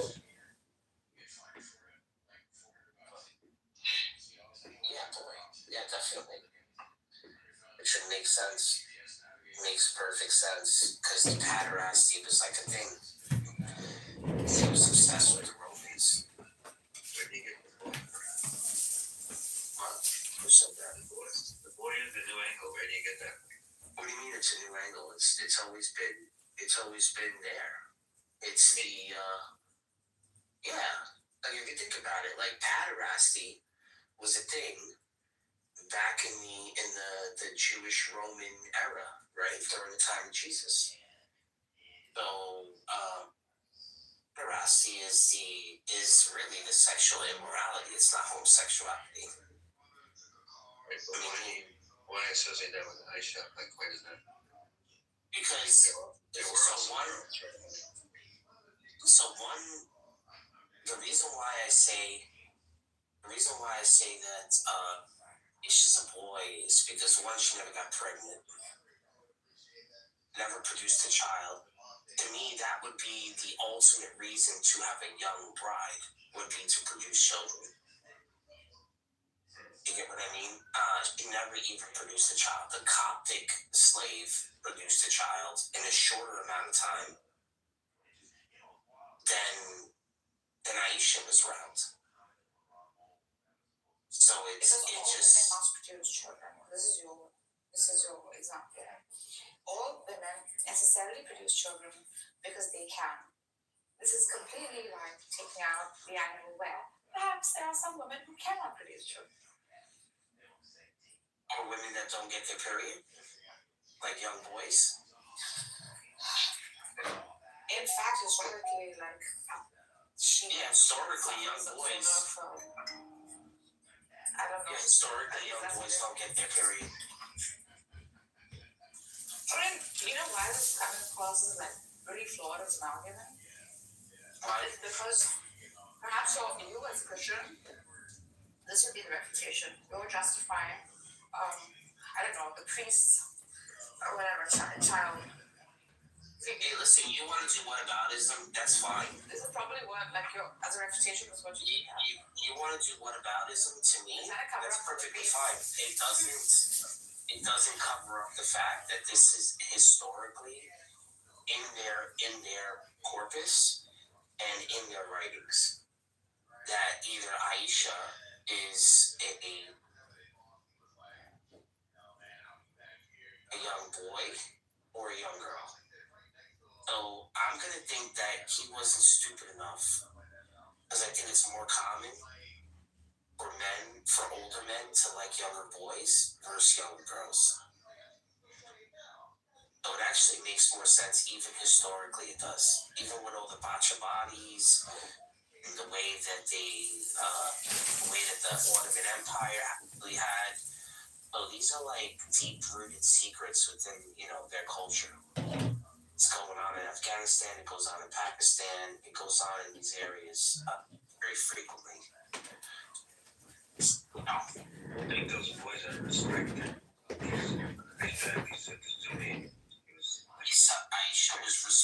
Aisha has freaking, she has, what are you talking about? She has hadiths, she has prayers, she has a whole bunch of stuff. Saying the Bazi boys are not respected, right? Like, what do you mean they're not respected? That whole concept is not revealed. Would it be given the respect that Aisha's given, at least among the Philistines and this is after the fact. After they give her actual womanship. Yeah. You're right. They wouldn't respect her if she was a boy. They would if she was a girl. Have you read this theory to any dynamic work, or because there is quite an extensive work that I've actually told you this a million times. Joshua Little has done. He has 361 pieces. I've read most of it. Where she's freaking between the ages of like 19 and 22 based on the work that he's done, right? This was his PhD thesis, The Age of Aisha. So, I mean, you might want to run this through some kind of... I never put an age. Honestly, I never said an age throughout this whole entire conversation. I mean, he acknowledges as a woman, right? So this is what I'm trying to say. So you might want to kind of run this argument through some academic work, or if you have already... I mean, any view is obviously respected within academia, even if it may not be accepted. Academia? They have there's no academia that gives me a historical Abba. You actually think I'm going to get an honest answer out of academia in Islam about Muhammad having a away as a child bride? No, I'm not. I'm not going to get an honest answer out of the Kaaba, let alone get married. So, what, are you serious? Give me a historic, give me an academia where the Kaaba was at the Kaaba during the time of the Kaaba was supposed to be at the Kaaba. Okay, yeah, you can make an It was the argument actual for that. Kaaba. Yeah, you can make an argument for that. You can make an argument for Petra. Like, these are all respected, like, viewpoints within academia, right? That Kaaba was not, like, that's not what the Quran refers to. It refers to the Petra, the temple, etc. Like, these are all views within academics. Where do they grow olives in Petra? I mean, not in Petra, in the Kaaba. Where are the olive trees? Yeah, so you can make an argument such as that. But to say that she was a boy, I'm not so sure, like, that could be a stretch. What about the Al Zut? What about those? Should I just look at those as like what? Just lies? The story about the Al Zut, is that like a lie? Because there's a high, like, there's like a really good chain. It's in Bukhari. It's been recorded. Or should I take the Zut sort of claim?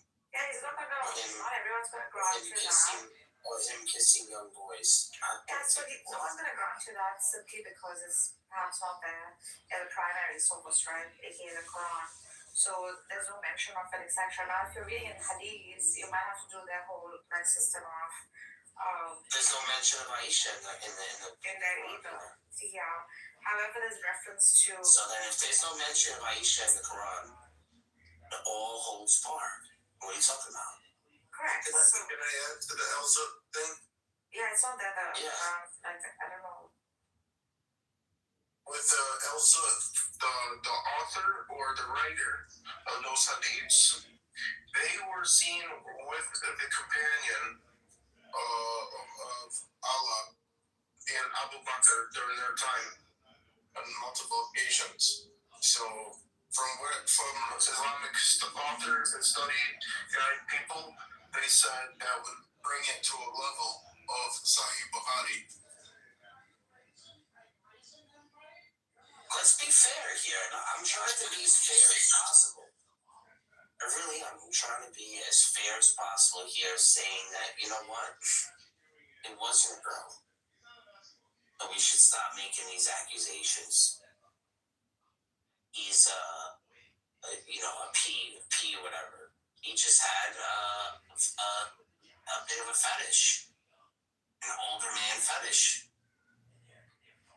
According to Sunnis, whilst it talks about it in Bukhari, as narrators have presented it, like this is a more honest way to like present something like this than to say like this is what she is. So then prove Aisha was female. I usually take from like academic sources for all religions. What academic sources? Because you're telling me that. I haven't read anywhere where she's a man. She's a boy, little boy. So this is the thing, right? If it's not in so you were saying if it's not in the Quran, then we shouldn't take it serious. But what sources are you gonna tell me? Because you know I've read it. My metric is the evidence. If it's not in the Quran, why even like composite it? If that's gonna be like your. Because they keep bringing it up. Yeah, that's their problem. They keep bringing it up, so I'm like, you know what? It's a mystery. I think that they're under conjecture. I mean, they're under conjecture when it comes to a lot of things in religion. So yeah, you can make that argument. It's not yeah. I mean, the Shias don't even think she's worthy of even having existed. I mean, she existed. This was a political move. Yeah. So I'm going to give you the reasons why I think she was a boy. You want me to give you the reasons? Yeah. Supposedly she was at war or leading battle. This would make sense, right? She was left behind, right? She was left behind in a caravan, or she was just left behind. So everyone knows that, especially in Arabia, with the way they are women, he probably would have never made it home. She was a woman. She was She would have never been left out if that was a woman. Because they usually are never alone. Only boys are alone.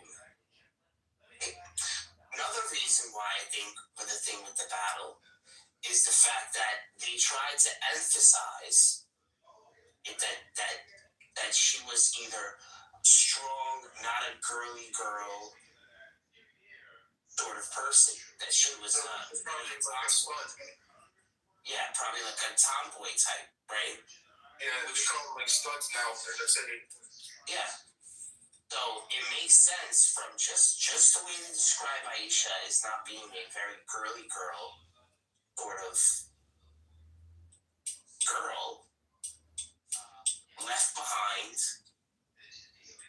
in battle.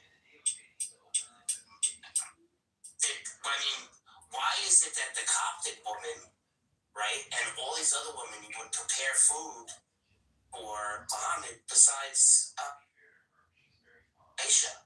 When was Aisha ever recorded making food for the Prophet? She's aristocracy. You what? She's aristocracy. She doesn't cook. She doesn't cook. That's not the wives at the same time, remember? Makes sense. Sounds like a young boy that's I don't cook. In his life. Am I a young boy? I've never entered my kitchen. I mean, you are kind of a young boy. No, you are kind of like you made rice. Dudes, you're like one of the guys, man. Yeah, you made rice. I made rice. Yeah, I made rice. I mean, I'm not saying you're not girly. I'm just saying I've never spoke to you or talked to you like a sexual woman. But Nargis, you've always been a homie. Okay, then probably like I show some homie. Yeah. No. See, you can't compare yourself to Aisha. Oh my God, absolutely not. I'm not doing it. And I wouldn't. Let's try to be careful with our words here. You know my feelings about her. My thing is that Aisha's a boy. There's no way. There's no way he's not. There's no way Aisha's not a boy. Because then prove she had a period. Wait here. Because guess what? There's stories and narrations of them waiting for her to get her period. They're waiting. There's narrations of this. Now, why would you wait for a malnourished 9-year-old girl that, listen, when you're malnourished, especially at a young age, you'll never, like getting your period sometimes is so temperamental, even with women of today, and they're not malnourished. Like, it just seems a bit, say like, her ass is bleeding, she got her period. No. It's ridiculous. Even guys' asshole. Yeah, you have to prove to me that Aisha was a female, first and foremost. You have to give me more than her just playing with dolls. Like, it has to be. You don't lose credibility on this argument because you're providing that you got it quite right. Oh, we don't. Yeah. Please don't like this is. I'm getting blamed for Islamophobia either way, so I might as well give stupid arguments with it anyway. So I'm going full fledged. Is she is it safe to say like she's like the most polarizing figure in Islam, given the fact that like she's the reason for the split, Sunni Shia, essentially? She sat on a camel and wept and fighting with Amir al-Mu'mineen of her time. And nobody fights the Amir or the Caliph of the time, right? So this is why, like, you can make the argument that in that verse in the Quran, Megatron, which one is it? Where if two Mormons are fighting amongst each other. Oh, two women, yeah. Two Mormons are fighting amongst each other. One of them is surely wrong and is a hell dweller, right? Make peace between them, and if not, one of them goes to hell, which is what the Shias make the argument for. It does hamper your religious view if you don't put her in a camp of good or evil. So this is what they would fight for in her, and that Ali did not kill her in battle while she lost it was out of respect for the Prophet. I just let her go. You can't have the only woman mentioned in the Quran in a negative light, though. It just can't happen. She's not mentioned in the Quran, though. Oh, she's not. Oh, Mary. I mean, Mary is. No, we're talking. Yeah. Bro, okay. What are you comparing? Who to who? My bad. You're comparing. So wait, you know why? The mother of God. I feel as though Aisha is like, it's like for Sunnis, it's like Mary for Catholics. Basically. Like that, you know what I'm saying? Yeah, that was the figure. That was the figure. Yeah, that's what I mean, they do call her mother and stuff, so.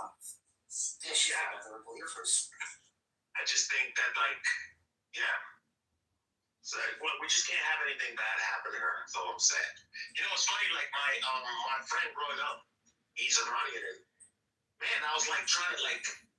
I remember he would get so angry talking about Aisha. I'd be like, "Why are you so mad?" You know, like this is like a level of anger. It's boiling right now as an Iranian. You know, We're talking about a filthy verse. I can't understand how, like, I get the, what is that called? The something of embarrassment?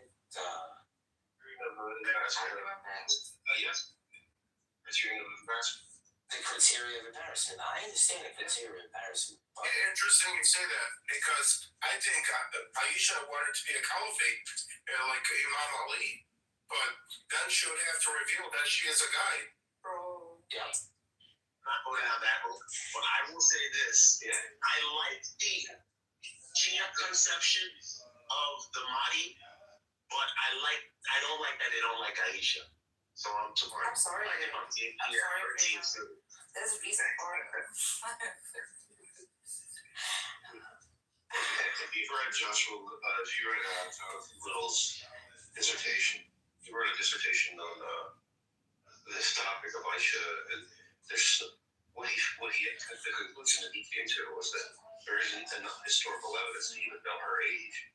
Like there's nothing that they can historically reliably say about this person. It's even possible that this person didn't exist. that's what I'm saying. Yeah. It could be, you know, Yeah. That there are No children,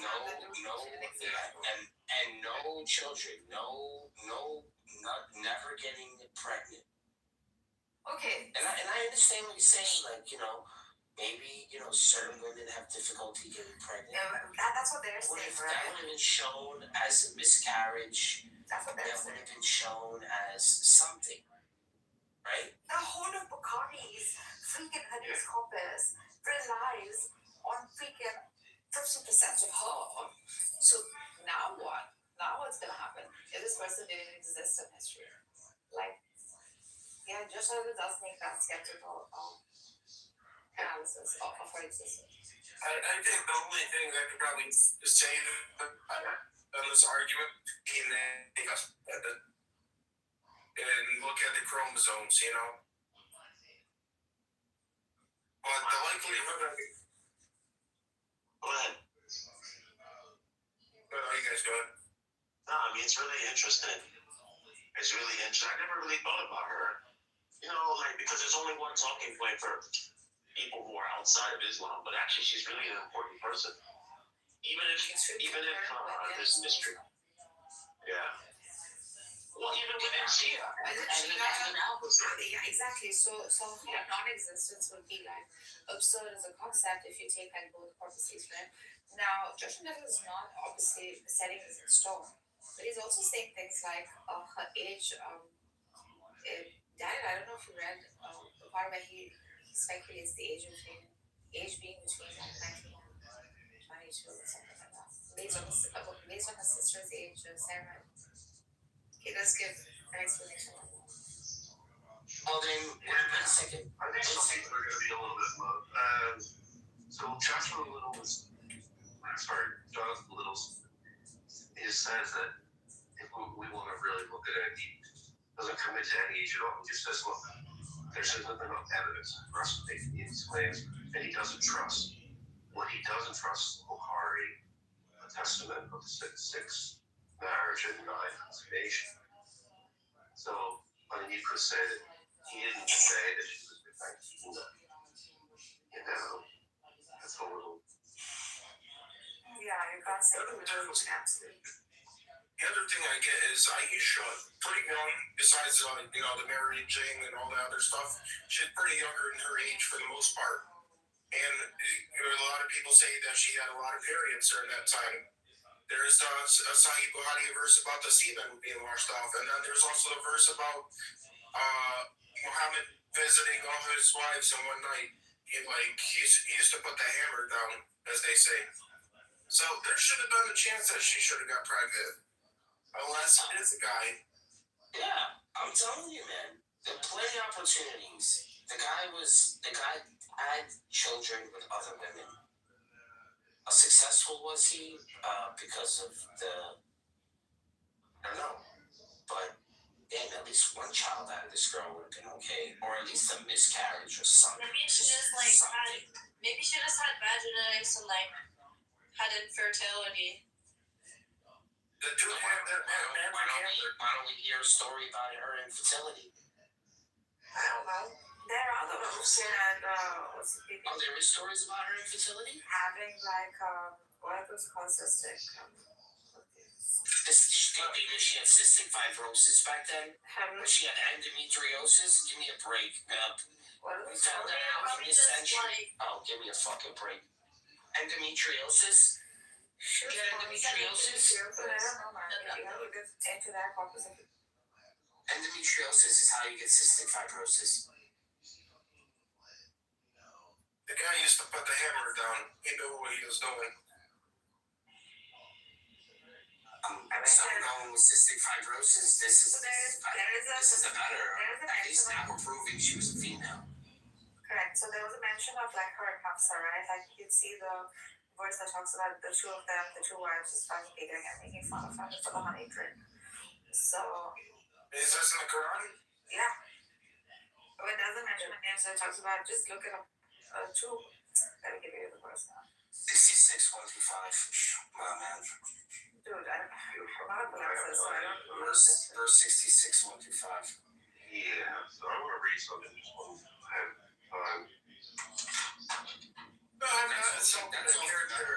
That's off the memory. I don't even know if I'm right about that. It's a wake-up call. It's a wake-up call for us. This is what I call it.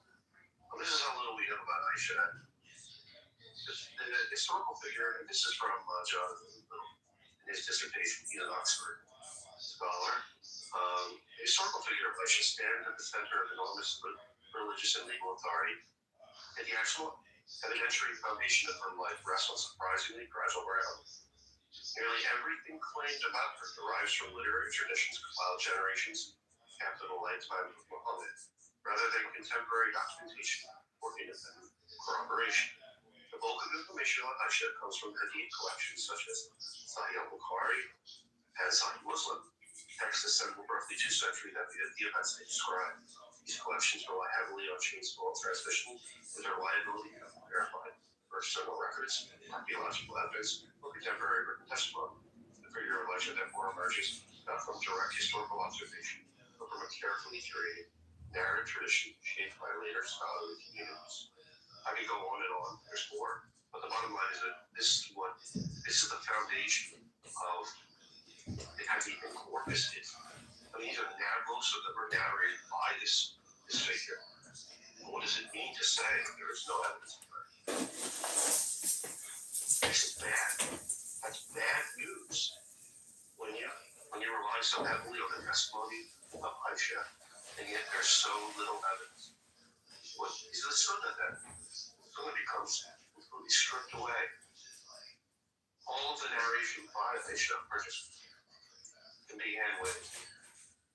The tradition rests on nothing but hearsay. It's Daredevil. And that's what Jonathan or Joshua Little said. And honestly, like, I'm giving them an out by saying she was a boy. Because then that means he never married a young girl. Exactly. So, like, I'm not even believing, like, this whole, like, like, pedophilia sort of thing. I'm looking at this, like, You're working with there's a chance that, the marriage was never consummated in that way. Even though it looks like the women wanted him to consummate the marriage when she was 9. The women that were taking care of Aisha. There's a narration of this, right? Am I correct on this? Somebody could fact check me. But there is a narration saying that they were preparing for her, or preparing that she be for the marriage to be consummated at the age of 9. Oh. Yeah, you'll see. Or the 2 women that were taking care of Aisha and wanted to make sure the marriage was consummated. There's some sort of narration of this. And they were like, oh no, she's ready.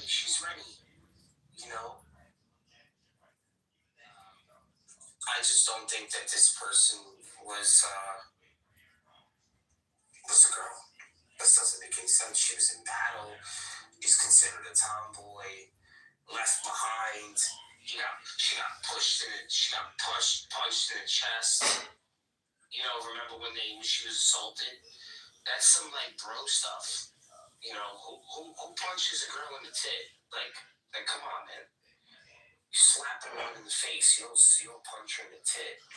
The real would probably break her some. You punch a man in his chest though. That I would do. Well, even that story, like everything about her just always pointed to me as a young boy. Every little second, every little story about it. Yeah. Listen to this one.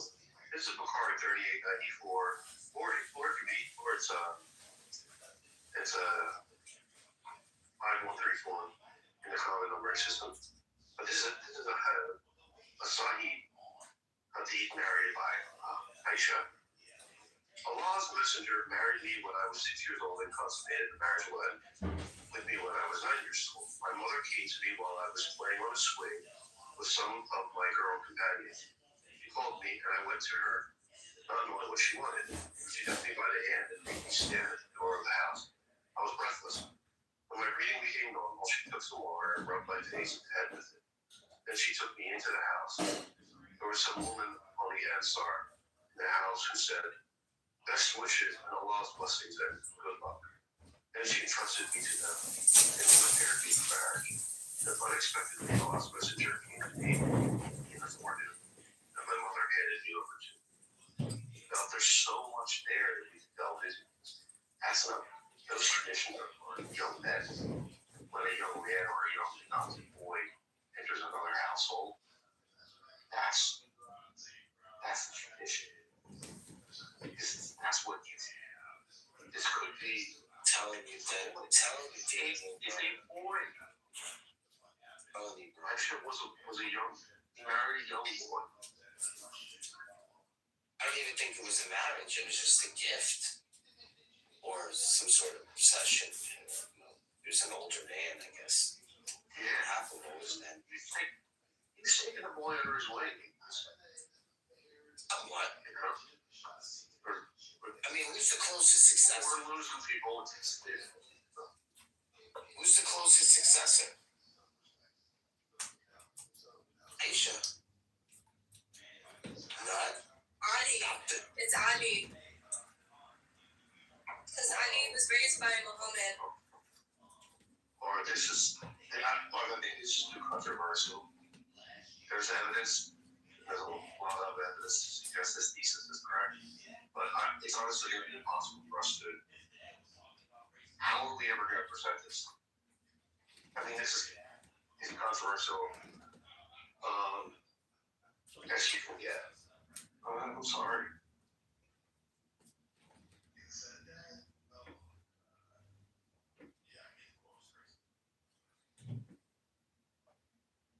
Well, we are known for our own original ideas and arguments, and this is just part of,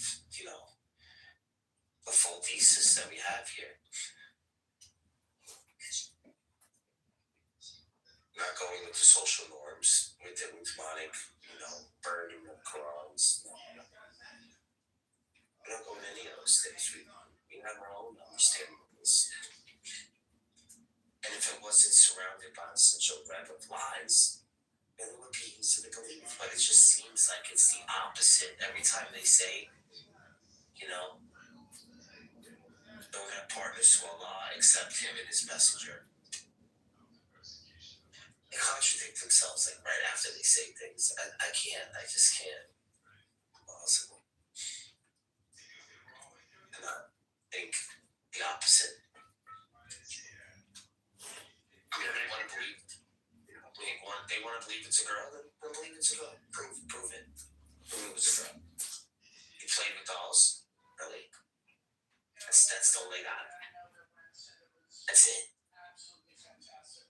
That means the whole Hadith corpus is garbage. That's ultimately what I'm trying to prove. You hit it right on the head. You can't prove this girl. You can't prove this girl. You can't prove any of it. Let's just try to figure out who Aisha is. Was she a boy or was she a young woman? Well, what was the point of females back then? They're respectful to females now, but it was so that way they can bear strong children. Why did he keep her around at that point? Was it out of compassion or was it a different motive?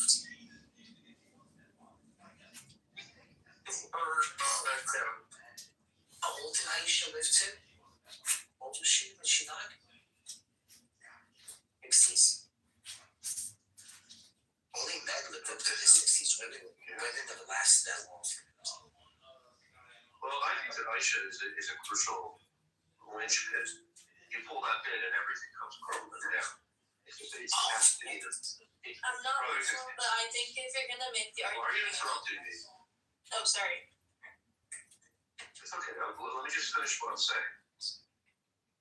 If Aisha's credibility and her historicity is in question, and 60%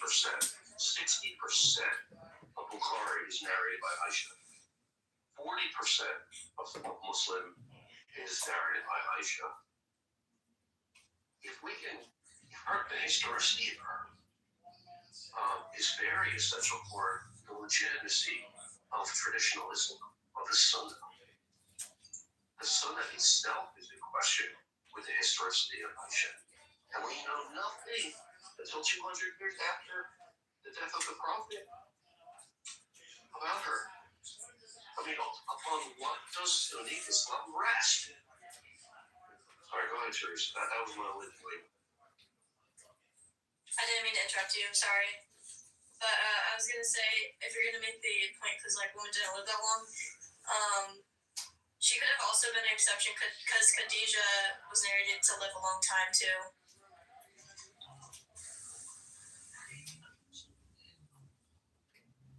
I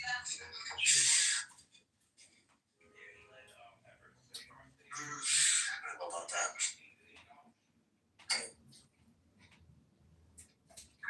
She won a lifespan. 65 years. Yeah, see what I mean? 65 years old. But I feel like if you want to make a better point, then I think that doesn't really work. I think the best bet is just to kind of take Islam by its roots and destroy it from there, instead of the Hadith, kind of destroy it from the Quran.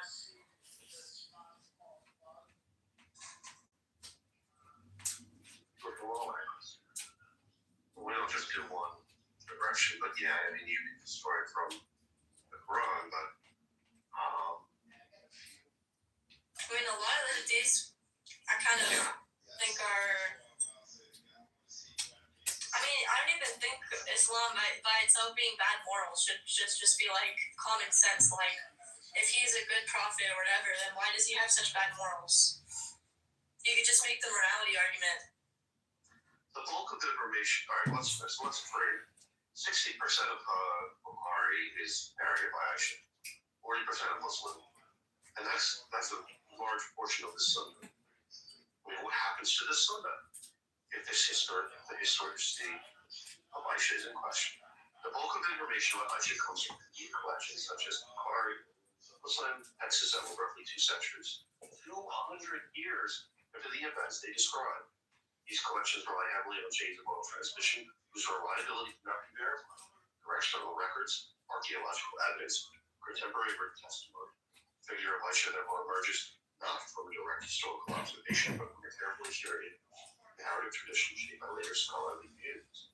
Academic research, including the work of Jonathan J. Little, further highlights how even specific details about Aisha, such as a pivotal aspect of the biology, appear to trace back to limited transmission networks and later historical memory. When the foundational elements of a figure's biography depend on such narrow and retrospective sources, the certainty with which later tradition presents that figure begins to appear disproportionate to the evidentiary base. In historical terms, Aisha occupies a paradoxical position.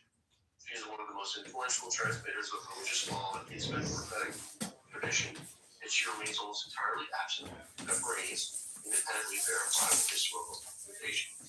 The result is a figure whose authority looms large within religious history, while resting upon a record that, by the standards applied to many other ancient personalities, would be considered strikingly thin. And I ask the question there: what happens to the tradition? What happens to the Sunnah? It's like gone, and it's mostly like it's fucked. It's fucked. It's fucked. It's fucked. What is the point of inventing it?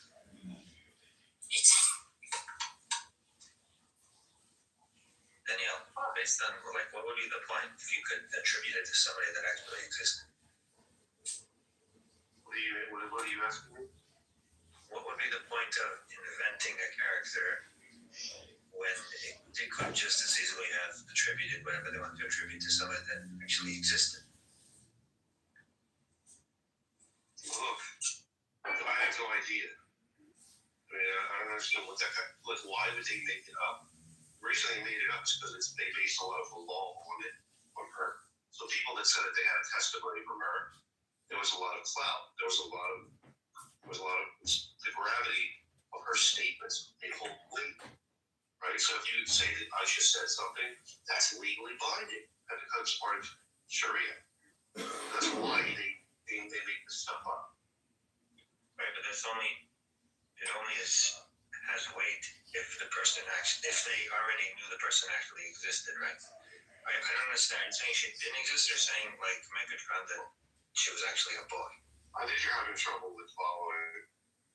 The whole point is that the historicity of Aisha is in question, and if the hadiths that are based upon her narration are in question as well, given that we don't know much about her. It may be attributed to someone that didn't exist.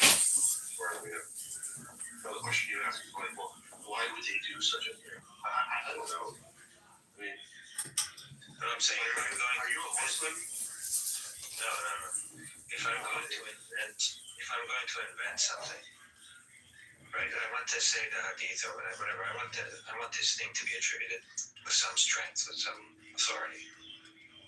Then I have people that I'm like, there are names like them that they call them Sahaba. I could have chosen anybody because it's 100 years later, nobody will know, right?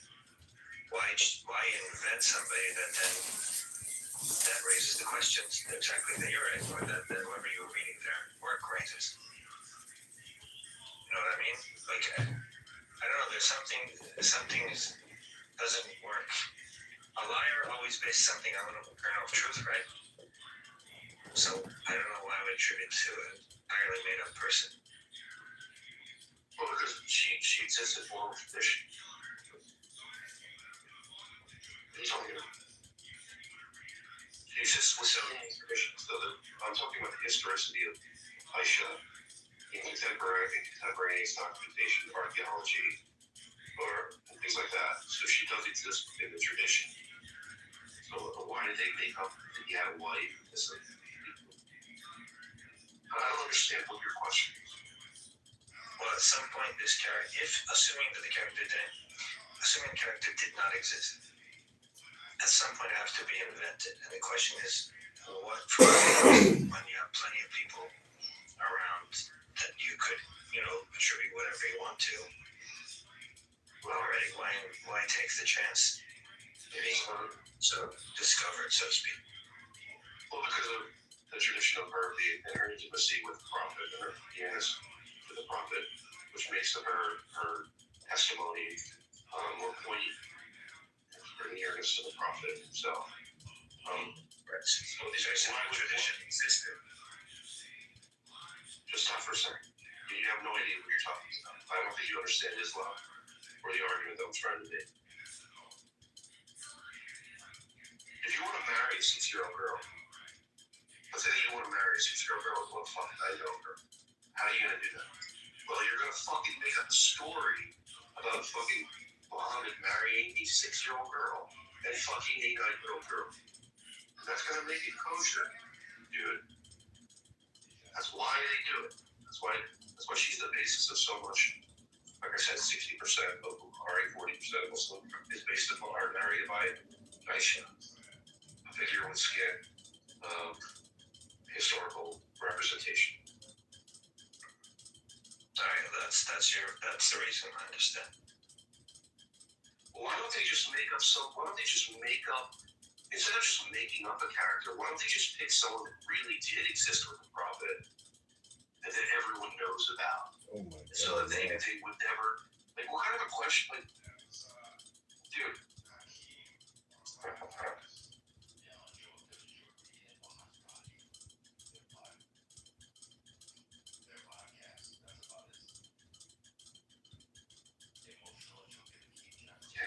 This is directly from Jonathan Little's, or Joshua Little's, Jay Little's dissertation.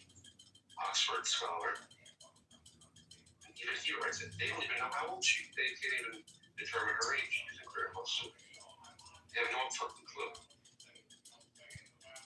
People would question the wife, the prophet, right?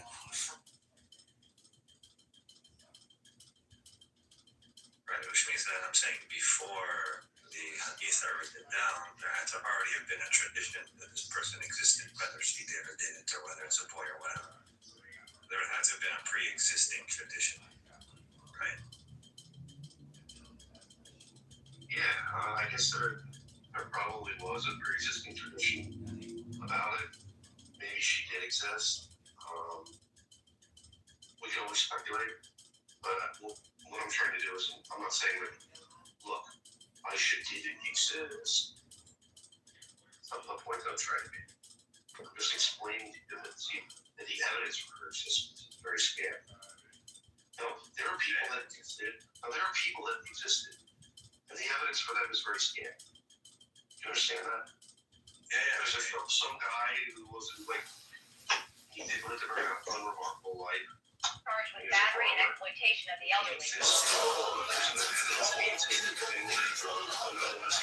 Why is my face surrounded by candles? We were just I was starting to cold my living room. Anybody want pepperoni before the captain hurts? Why is my 50 Freds, how can I help you today? Yeah, there you go. Completely transparent rescue. shadow man? If you're looking for modern design, bright open spaces, and a backyard made for gathering, this 4-bedroom gem is ready for you. Let's schedule a tour. If you're looking for modern design, bright open spaces, and a backyard made for gathering, this 4-bedroom gem is ready for you. Let's schedule a tour.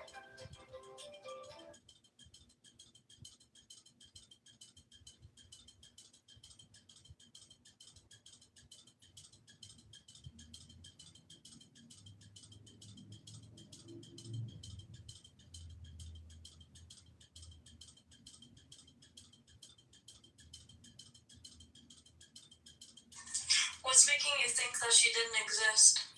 Or are you just like listing things that would totally ruin the authenticity of all the hadiths?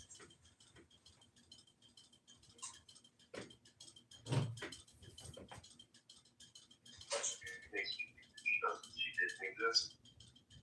Yeah, like, are you claiming that you don't think she exists? Like, what makes you think that? Just curious. میخوام زنده من لایه‌های مختلفی داره. من یکی از مواردی که شاهزاده دیده شده گفتم چهرهایی که همسن بابا نبودن رو گفتار اونا گفتمان اونا رو نسل جوان درک نمی‌کرد. من حالا نمیدونم اسم بیاریم نیاریم. من خودم پای صحبت یه سری از اون take a more broad approach to Aisha. But Professor theory is that Aisha was a boy.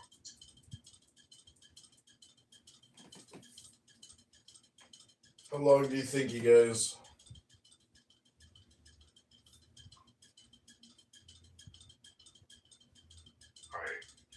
Let me ask you this, like, what is the debate really involve in the stakes? Like, whether or not you're right or wrong, you know, minus the time that you spend thinking about this, debating this, what's the outcome that you're looking for other than content? Is it giving you contentment? What are you talking about?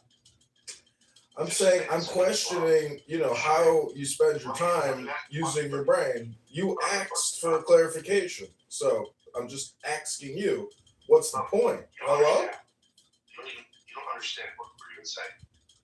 Oh, I speak English. I can actually hear you and listen to what you're saying. And I'm recording it. So if I want to go back and listen to it even more, guess what? I can.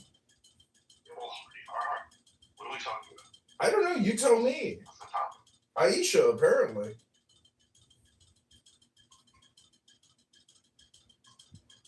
I mean, look at the name. Aisha. She, the eye of she. Are we sure that Aisha is not just a metaphor and not a little boy or a little girl? Hello?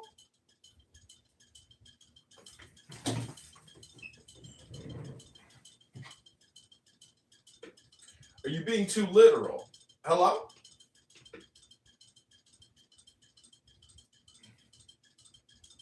Share that.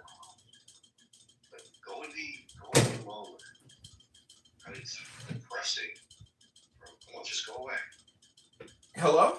I'm depressing? Are you projecting onto me your own depression? I feel great. I'm having a Miller High Life over here and just had a wonderful Brazilian chicken dinner. Hello? Are you projecting? Hello? Oh, now you sound like a Schwartz. That's what the Schwartz always say when they got nothing else to say. They say, that's weird. Weird. That's like no evidence to support what you're saying. So you just say that's weird. You ever notice that? That's kind of weird to me. Hello? Are you projecting on me? I've seen you, Daniel. You look like you haven't showered in weeks. Your hair is oily. It looks like you're from 1920s. You look dusty. Hello?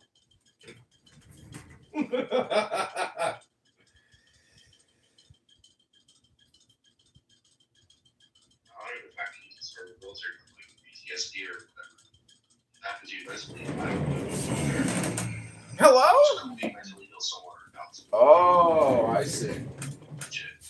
Please. Oh, I see. Okay. So it's a me problem. Okay, got it. You're being a weirdo. Oh, really? I'm being a weirdo? You guys are out here 7 days a week talking about the same fucking topic, and I'm weird?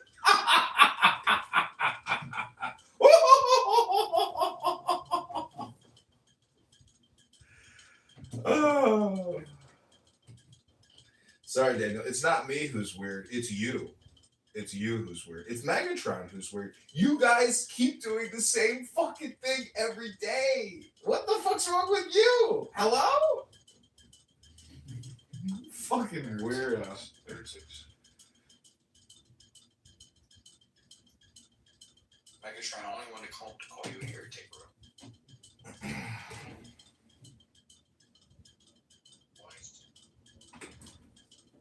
Because he's an orthodox sympathizing heretic.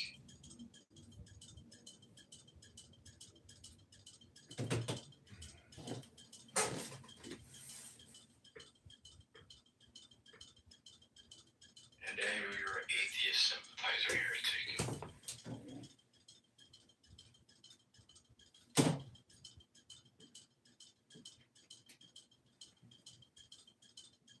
Your U.S. number. Are you Catholic? Oh, yes.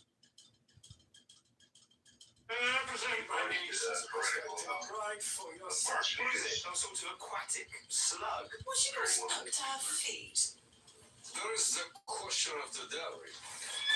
You are sure the amounts we agreed on. That is an installment with more to follow. If it were a thing of beauty, we could overlook such things, but it most certainly is not. My uncle, His Grace the Pope, is too modest. He is also offering Duchy of Urbino with its wealth of farmland. What do you say? We happily accept your increase in the dowry. Congratulations. May there be no French romantically accepted. To stay in favour long enough to get pregnant. Do you think you can manage that? Well, shall we go and meet the groom? My second son, Henry, Duke of Orleans. Much nicer to look at in real life than your portrait. Did you see that? Majesty. Just like that, we were married.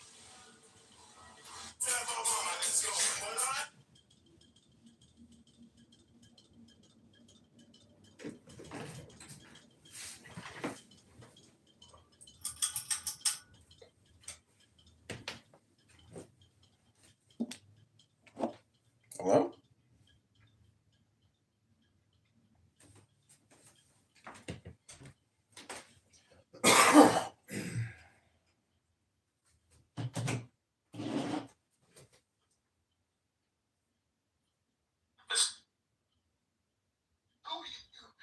You're protected.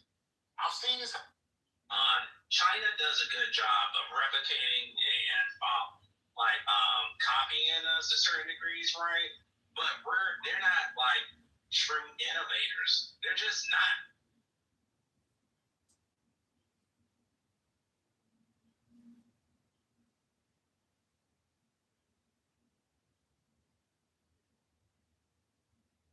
Have very deep conversations about mental illness, genius, epigenetics, and medication.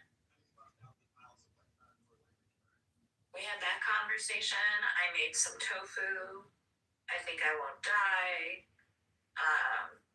I think it was edible. I have an idea to make some more. I'd be really healthy about it. Is that all tofu edible? Well, I mean, if I cook it, it might not be. Oh. But I did do I think I did an okay job. I put some olive oil down. I threw some spices on it. I swirled it around. It was good. I'm not mad at it. Add some hot sauce. Really good. Next time I'm going to try to add some beans. Garbanzo beans. I think it'll be even better. What kind of tofu is it? I don't know. It was white. Are there different colors of tofu? No. It's the density of it. I'm firm. It was firm. It was like a block of tofu. Okay. Did you do anything special before you cooked it, or? I took it out of the water and then I used a napkin and I dried it a little bit and that was about it. I didn't do anything to it. I don't really know how to cook it. It's the first time I ever made it. The next time. Where were you when I did this help? I was asking everybody. Go ahead. For next time. Put a saran wrap over it and put a couple of real heavy books over it. And so what it does is that it just squeezes all the water out.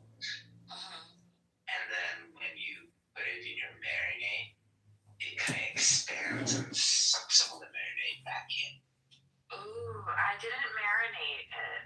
I just put it straight into the fryer. And it was okay. Yeah, you can marinate it with whatever you want. It's kind of like, portable mushroom that gets the flavor of whatever the flavor is. And so this will do that too. So you can make it really delicious with whatever sauce and marinade. Okay then. Well, now I've eaten and now I have like a little bit of a. با امنیت زندگیشون رو بکنن، حتی اگه رأی نداشته باشن، حتی اگه رأی بدن، حتی اگه رأی مخالف بدن یا رو موافق بدن. الان ما داریم نابود میشیم از دست همین طیف سلطنت طلبایی که دارن میگن مرگ اینوری مرگ اونوری، هر کی کنار ما نشینه مجاهد، هر کی کنار ما نشینه فلانه، هر کی که نشینه. من دوست ندارم کنار تو بشینم، این دموکراسیه. من دوست ندارم وجود تو باعث مشکله. Why is my face surrounded by candles? Faster.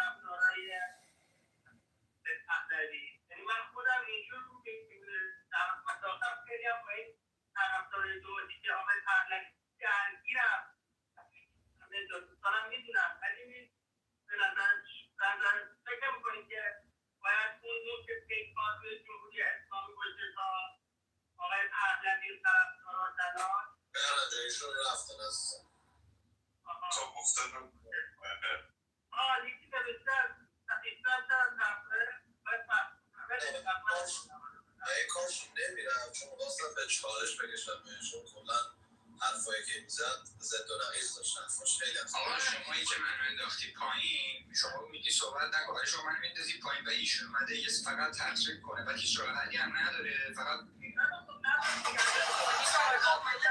Anybody want pepperoni before the captain first? Why is my face surrounded by candles? Faster.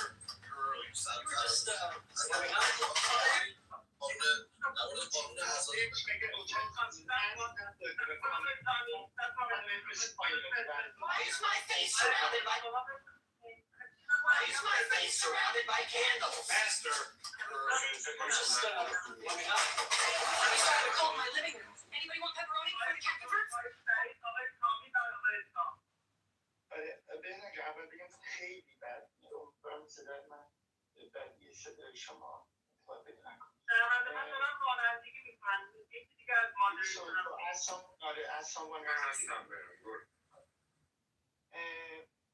من اتفاقا من این آقای ایدیا رو نمیشناسم. یعنی من شاید بگم اولین بار حرفش رو شنیدم. اینی که افرادم که من از درون ایران هستم نمیدونم. یعنی من میتونم که بگم در درون ایران ولی نیست. ولی صحبت‌هایشون به نظر من بسیار درست بود.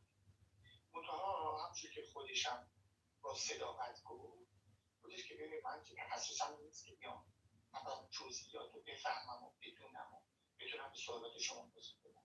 ولی اون چیزی که من حس میکنم امروز جامعه ما میخواد، من دارم حس خودم رو Hello, New York.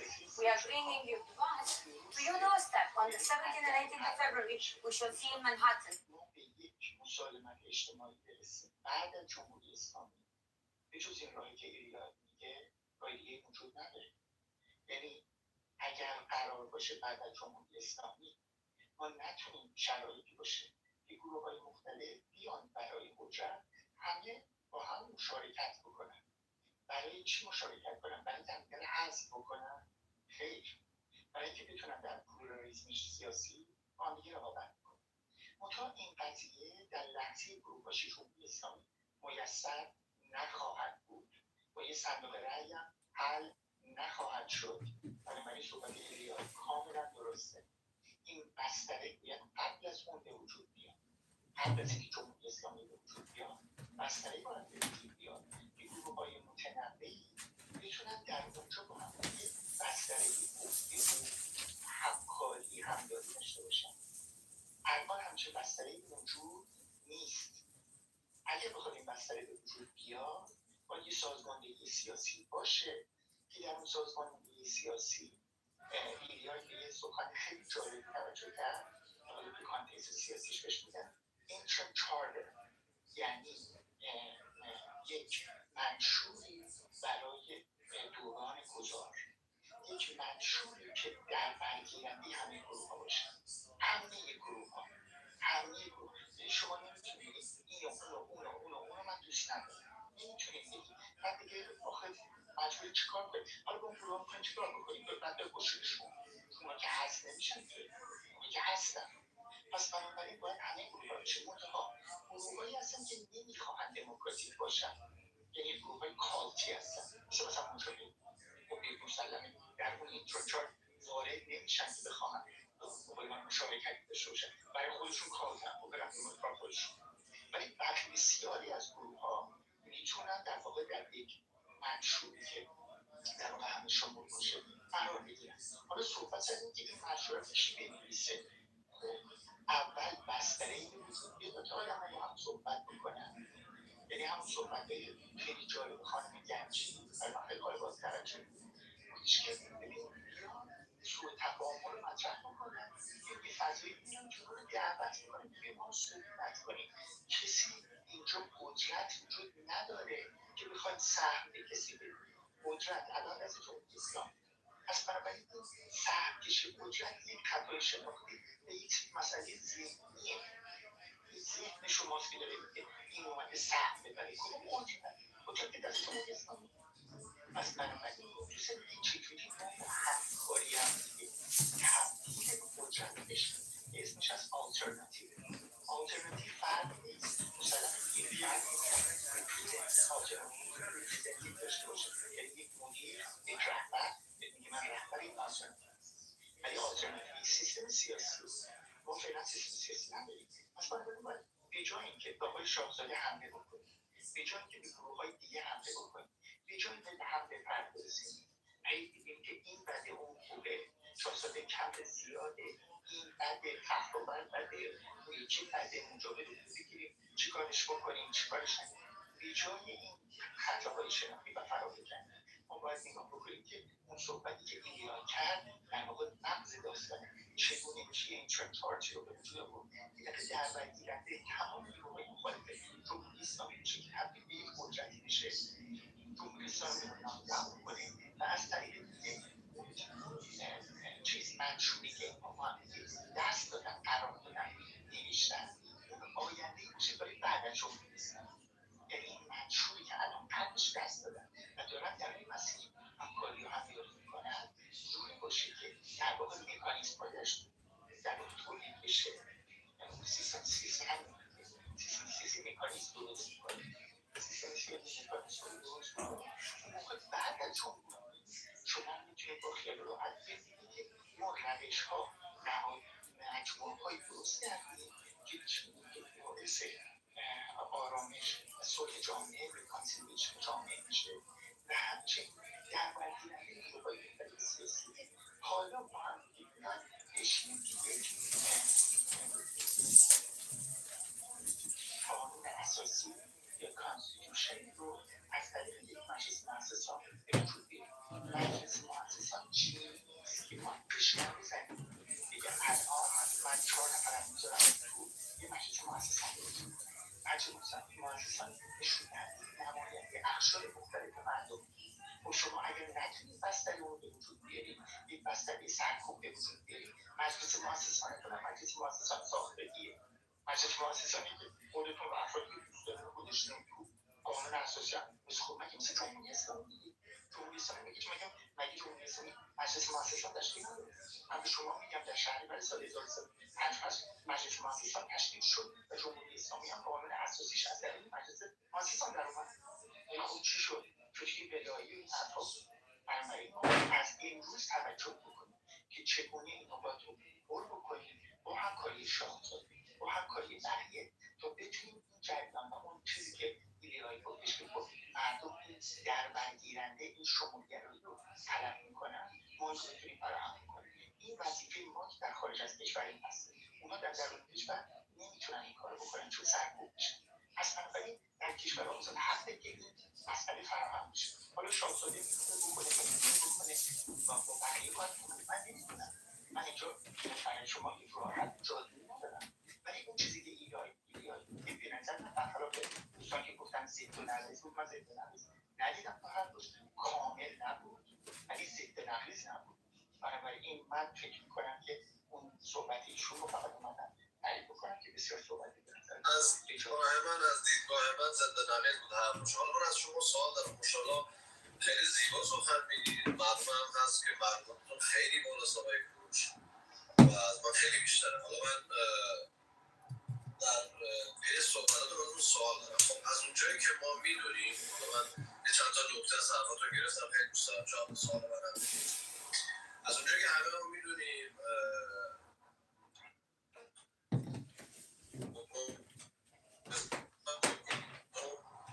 پهلوی میگه آقا من اصلا کاری به سلطنت ندارم،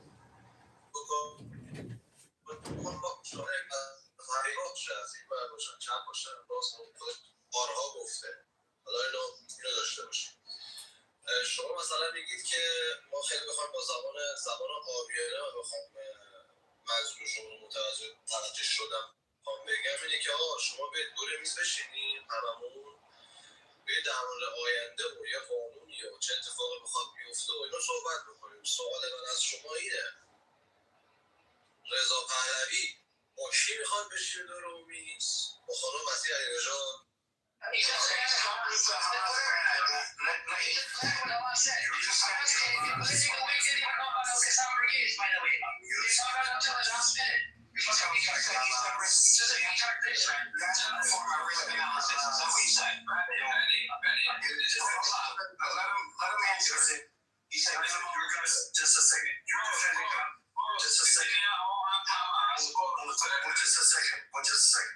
You guys are defending Hamas. Forget about that. Forget about that. He said, no. Can we get back on track here? No, we can't. No, we can't get back on track. You said the minimum. What they have to plan for. So why do you talk about this? What they should have planned for. You said they were wrong. Listen. Right? Listen. You defend Hamas. No, I'm not defending Hamas. I'm saying to you, you're defending their action. No, I'm not defending their action. What I'm saying to you, questions. You don't know shit. No. I'm trying to ask questions based on what you're saying. So ask you a question. Get back to what we're talking about. You of course. You said. My turn. Yeah, of course. What is it? My turn. Did Hamas say what we did? We fucked up? Yes or no?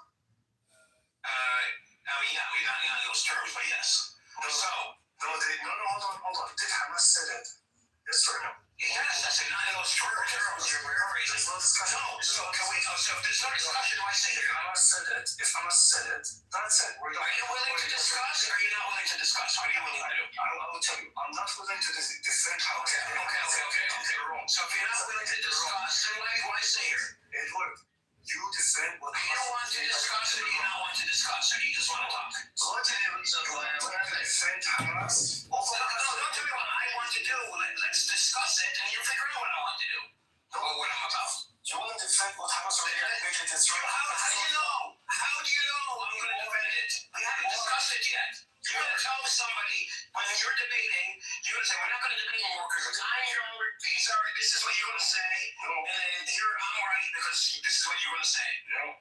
Okay then. Stay quiet. Edward, this is the guy, this is the problem with this guy. I gave him a scenario. If I'm resisting against a criminal, it's wrong. I want to go back to the Edward, this is the guy.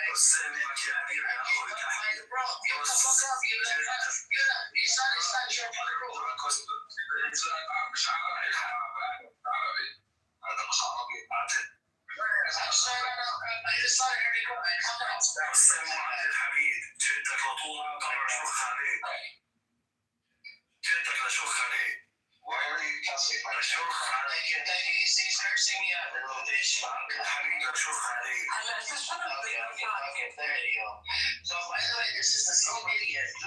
These are the fake people, right? He talks about, okay, fuck Hamas, sure. And then he wants to talk about my grandfather who dedicated his life from the age of 14 to serve the Palestinian people. And sitting in the audience, you have to come off the fucking money and be just ideas, and you have to speak and suck his dick, right? Sit in the audience like a little cunt you are. Fucking old fart. Fucking bitch. So, yeah, we booty claps for the fucking Zionist comeback. So, booty claps for it. There is a minimum, here's what he said. The minimum risk that Hamas should have accounted for, and this is an argument I've heard before, the minimum risk they did account for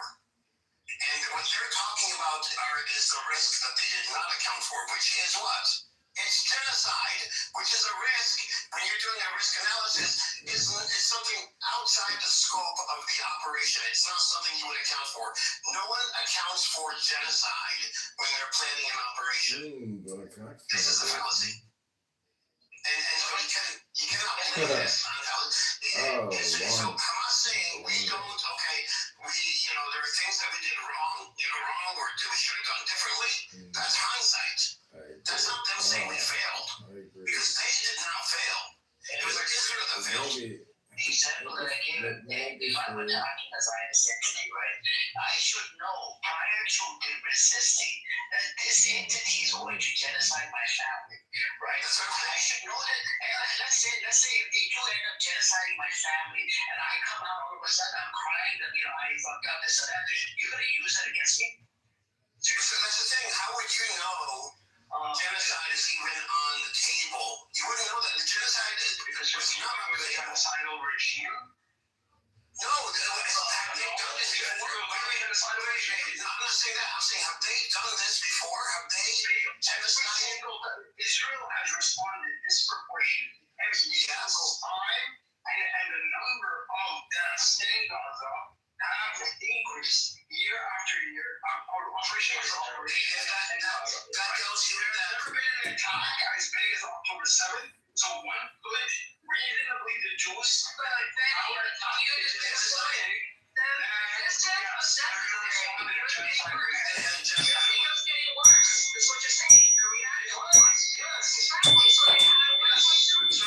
Hello? Hello?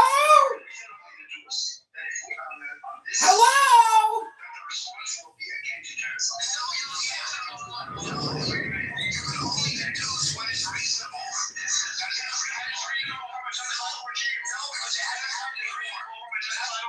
insurance terminology, that's called a black swan. It's something that you did not predict. Israel was marginal. No, we're not talking about Israel and Egypt. We're talking about Hamas. Let me announce rhetoric is one step away from science. Yes, of course, sure.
not graph that out. Israel's responses keep getting worse. So you would go with, okay, if we do an operation, we expect the response to be worse than what we've had before. Correct? We can agree on this? Sorry, okay. So risk analysis, okay. You said that Israel has responded disproportionately every time. As a hero, that's something I think makes sense. That's correct, right? I agree with you. They have. And then at the same time, they have continued, even during, times when Palestinians have not been fighting or peacefully protesting or, things have been calm, they've continued to kill. Right? Yeah, on a much smaller scale. By scale, right? So we can logically say that Israel will break international law because they have done so, correct? We can reasonably say that, doing an operation on October 7th, what Hamas did, would bring about a stronger reaction from Israel. We can reasonably say this, right? Actually, not only that, I remember looking into this once. If you look at the proportion of how many, after every time, like, Hamas attacks or kills anybody or whatever, the way that they respond, the number of people that I'm cooking right now, I wrote the numbers like 15 minutes ago. Oh, thank you. Yeah. So I think they are proportional in terms of how many people they've killed. So the 70,000 number is probably equal to the proportion historically. Okay. So wait, hold on. Let's see if it was. Is this measured linearly? Which you are measuring linearly, right? And is when you increase the number of people that you kill, is that risk linear? Because it's not linear, right? If you kill a manner, if you graph it in a linear manner, you will probably get to the number. Yeah. If you graph it in a linear manner, you'll probably get to the number. Yes. Okay. I'll go with that. And in addition to that, whether it's a genocide or not, is not the point. The point is the mass atrocities and the mass number. Okay. If you did the same thing, let's say you have 1,200, Palestinians killed 12,000, then linearly, they would have killed pretty much everybody, all 2 million people, right? Okay. I mean, that's how you're graphing it, right? So what I'm saying is, okay, but you can't graph linear because as you're going up in numbers of how many, like for Israel, how many people that they're killing, the risk to Israel, politically and diplomatically, and other risks also go up. So it can't be graphed linearly. And Hamas would not have graphed linearly. It would not have graphed 70,000 plus killed. Yes. It is safe to assume that we've never killed this many Israelis before, that this operation is going to be so massive and so groundbreaking that the response from Israel will be equally as massive and groundbreaking. Yes, but what they've done is, yes, this is something you have to take into account. But not genocide, not to the point of genocide. Whether it is genocide or not, it's still a mass atrocity and a huge number of deaths. You understand, the larger the number that Israel kills, the harder it is for them to justify. So it's not linear for Israel as a military force. It's not linear for any military on the planet. They don't think that linear shit. It's still disproportionate. I agree. Yes. Okay. So if you're gonna go in and kill over 1,000 people, right? And you know also that whatever you do, there's and whatever the Israeli government does will also be linked. This is something to take into account in your risk analysis. That even if you don't kill those people, the Israelis do, you're still going to get blamed for it. So in the eyes of the Israeli government and the Israeli public, they don't want a response proportionate to that. And what would be more Israel's risk analysis? What would be Israel's risk analysis? Israel's not the one that committed the they definitely did a risk analysis as they're going in, in response to this. They did a risk analysis. Yes, yes. They were risk analysis. And if they could have killed more people, they probably would have. Well, so the thing is, though, with that, playing Mars, with Hamas, understand that Israel would go and kill 70,000 people because you can't say 70,000 is equivalent proportionally to 7,000 people. Really make it sure in the world. And the fact that I can just spam it with a flick of my wrist and come up with there's a lot of power because everybody is interested in making videos of what they're doing. Israel is trying to instigate a global war because that type of layering. They are able to, under the cover of everybody being distracted, kill a lot of people and take a lot of land. That's a true. I mean, I'm sure. Like, I have many working under the assumption that Israel is willing to engage both killing a lot of people and taking a lot of land. And that's when the population of Palestinians are sitting to the West Bank and Gaza. So yeah, the number was in the millions in my mind. So it's fighting back against the CEO of Close Wireless. Military operations that the resistance does with Israel, we should have accounted for genocide. Wait, I want to know what that means, Benny. Are you accusing Hamas of wanting to genocide its people? What does that mean? No. I'm not saying that. I'm not saying that they want to do it. I'm saying that they should have recognized that. Listen, I'm not making a value judgment. I never know if it should have been done. It doesn't matter. Shut the fuck up. I'm not fucking talking like that. Listen, you cuss my mom in the other fucking room, and I'm not gonna fucking say that shit. Come on now. Don't fucking cuss my mom like that. Don't fucking call me a bitch like that. We're having a normal fucking conversation. You gotta have a fucking conversation. Send it the fuck out. That's not a conversation. Okay. Press, let's keep it civilized. Press. I'm like, press. Let's keep it civilized. Come on. Oh my God. Okay, hold on. Let's keep it civilized. We're having a good conversation. It's okay. We can have that shouting match, but that, don't follow that idiot that was saying just follow us back. We know Mariana for a while. It's okay.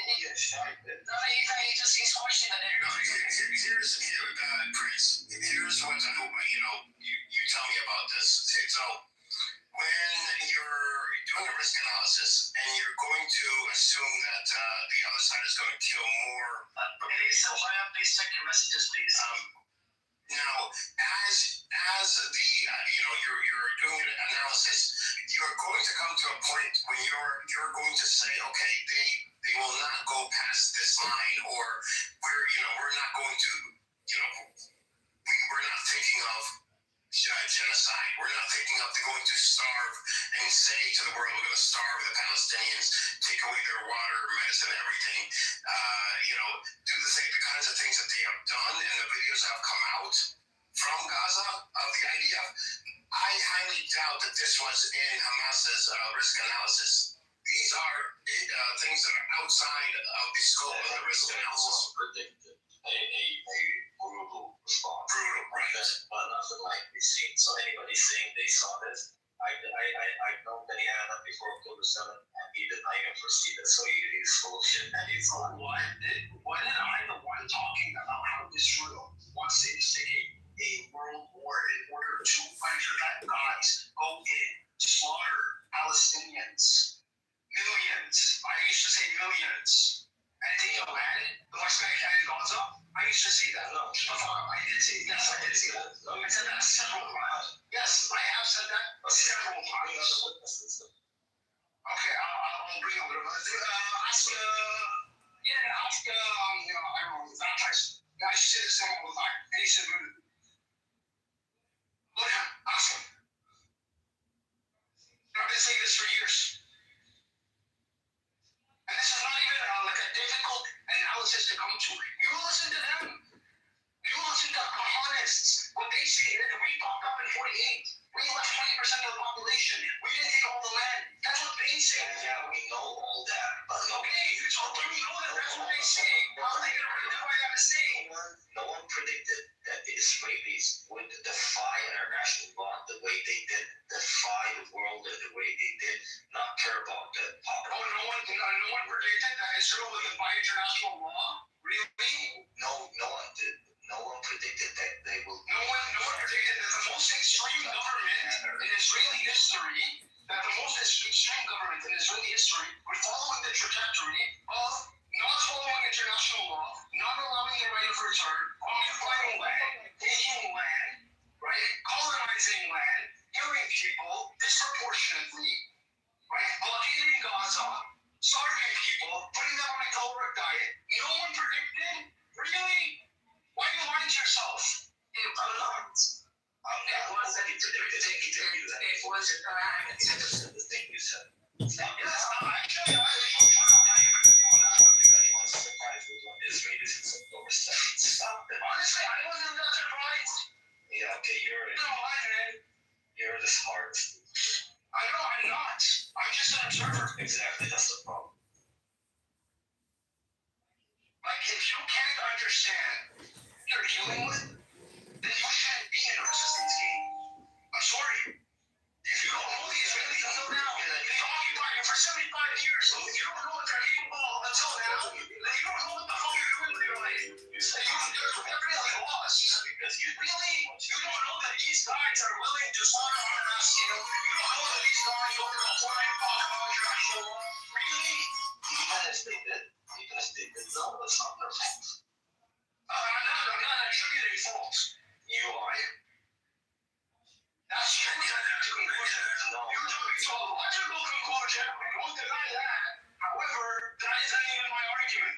That's not what we're arguing about. Right? What we're arguing about is whether or not they could have predicted this within the risk analysis. We're assuming this to be a possibility at the very least. And yes, you should have predicted this within the very least as a possibility within the risk analysis. So Peter, this is the question for you. If this is true, if what you are saying is true, and you're such a heavy people, was there any way to prove it to the international community, to everybody, that these are such a devil people? Yes,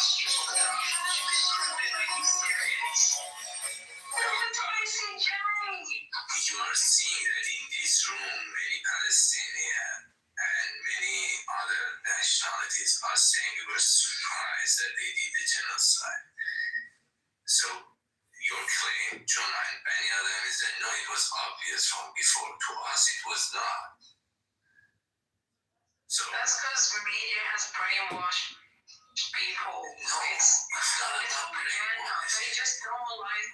They normalize dehumanizing the Muslims and others in general, which include Palestinians. It's as simple as that. It's propaganda from day one, from before any of us here were born. oh, irresistible. Humanization is a political idea every country does. Actually, it's genocide that's an act only Nazis happens like once in a it's a very random event that like some politicians do not consider possibility. For example, walking outside of my house, I do not expect sun come down on me and my mirror. That's a very random event. You know what I mean? You think dehumanization, that's planned, projected, and executed for many, many decades now. It's not something that randomly happens. And there are very few powers. There are very few powerful over mainstream media, which is why so many of Israel would be doing this. No, it was, but just people didn't know how bad it can be. You're not getting my hope. Civilization, yes, everybody does it. Like most of these colonial they operate by genocide is something that normal human beings are not capable of. Anyone claiming that anybody can predict the genocide in 2023 is full of shit and a liar. Unless the entire globe is in chaos, then yeah, the genocide can happen. But at times of global peace, 2023, doing a genocide on live television, on Facebook and Instagram is not predictable. And I don't believe anybody who claims they predicted it. Thank you for his letter. But whether it's called okay, if you were put yourself in the position of us, right, or an analyst in us, or risk analysis, right? Where's this?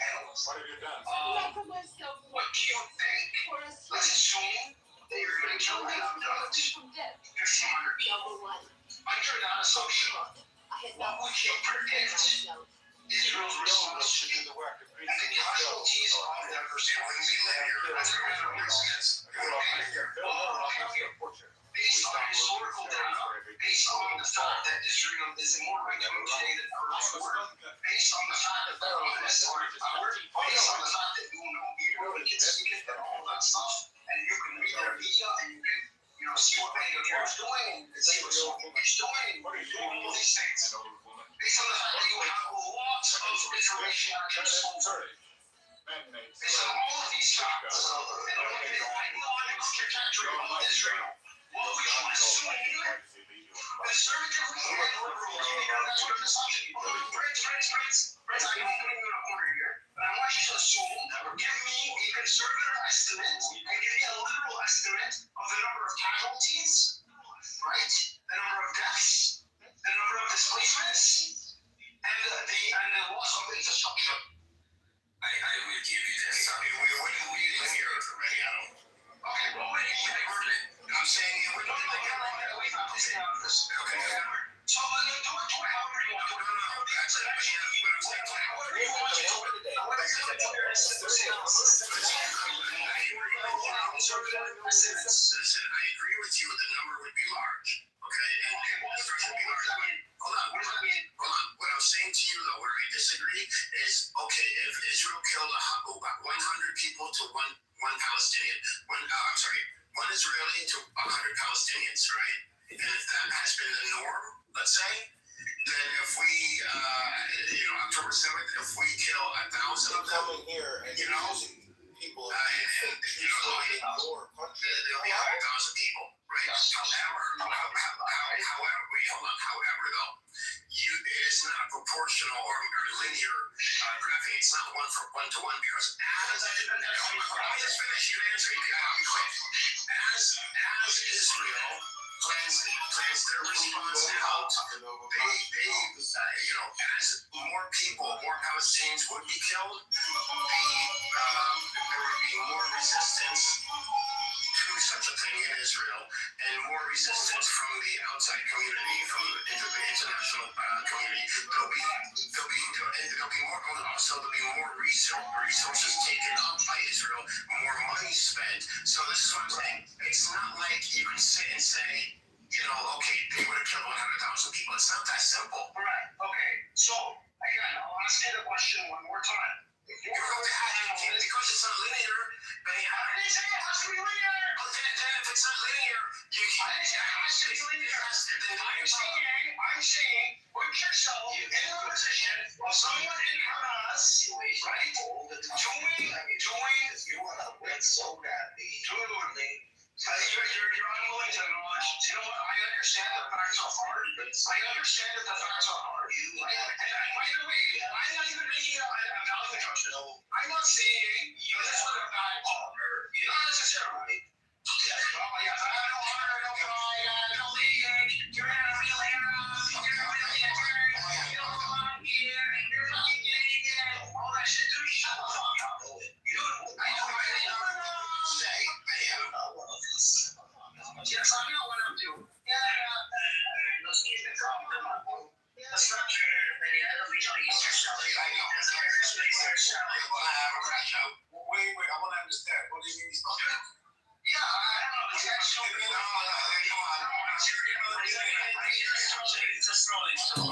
serious.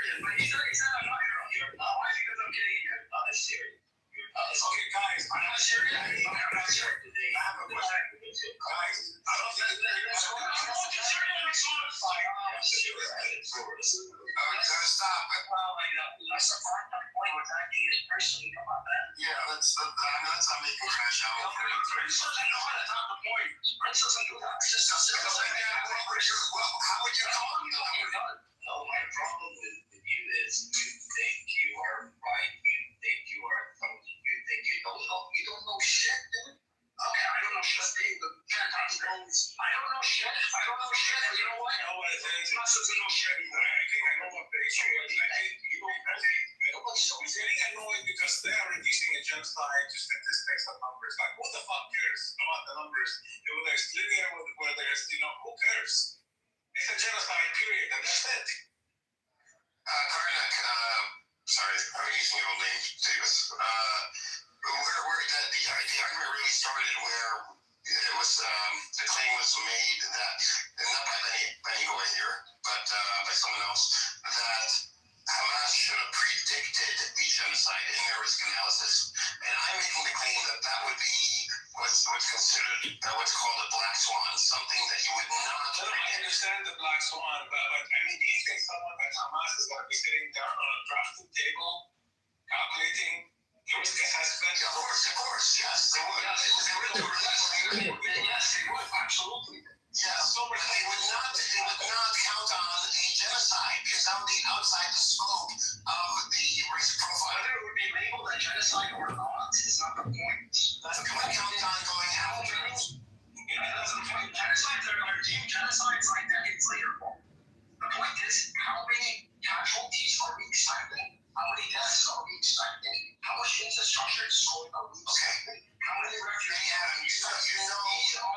These are the different characteristics. There's other factors as well, right? However, these would be the four basic factors. Okay, what's Israel's risk tolerance? Benny Adam, what's Israel's risk tolerance for bad publicity? What was it before October 7th? Did you know? No. They would hide what they're doing. They don't want other people to When Trump wasn't around, nothing was hidden. Even then, 2023 were killed. So what Benny's basically saying, that using risk analysis, surely one could predict that Israel, especially with like the history and the freaking coming of Trump, who was this figure of flamboyance, this extreme openness with whatever the fuck he was doing, that they would surely they can predict such an event, such as like a mass killing of people of Palestine. However, I think that I don't think it was not expected. I think we as a human community didn't think. The narcissist Biden in power. It wasn't Trump. Right. Prior to him. Yeah, but this happened in 2023. Right. So I think Trump did put a stepping stone of I can do whatever the fuck I want, and this kind of became this rolling stone and started to collect mass, such that at some point one could predict that a mass killing of a people is very much possible. Right? I'm not saying Hamas or any other body should have predicted this, but prediction of such a thing is very much possible. We did not expect it go through with it. Then you're contradicting it. If you didn't expect it, then you wouldn't predict it. You can predict it. No. You cannot expect its reality. No, what you would expect and what Hamas member would expect are not even the same thing. That would be they're the ones living through it. You're the worst one. But also we know They have living in the shit. We know how the control that they had. They go to great lengths to have control over the media. They go to great lengths to spin things so that they don't seem as bad. Settlements are neighborhoods, not settlements. Yeah, they hide things. They had atrocities in the process. But then you go 180 after October 7th. You do a 180, and now they're not hiding anything at all. That's not hiding a lot. No. If they were hiding anything, they would have allowed. They would have allowed. my back. I'll take it. I'll say. No, true. But we also would not have expected that Israel would show us so much after October 7th. So I don't believe, and I'm not trying to defend Hamas. I'm just simply saying that I cannot imagine Hamas or anyone in the world putting in the risk analysis if something like this were to happen, that Israel would commit a genocide. Would talk about how they are going to starve Palestinians and do it on purpose and go after and kill fucking reporters and hospital workers and destroy most of the hospitals. All of these things before. No. At a very small scale. Yeah, I understand. But the larger scale, the more dangerous it becomes for Israel. Yes, but because of October 7th and the scale of that, they then justify that they can do all the things that they haven't been doing before, but on a bigger scale. It's just like a game of poker. He's gonna bluff, and in the end, he's gonna go all in eventually. So they just played it like that, like a game. Like Israel did not do a single thing, by the way, for the last 30 years. They did not do a single thing that they haven't done before. They just do it on a bigger scale. And the scary thing is that they're just getting started, by the way. This is just a... I mean, like in a game of poker, you're not allowed to cheat the dealer. That's not... You don't hear my international law, man.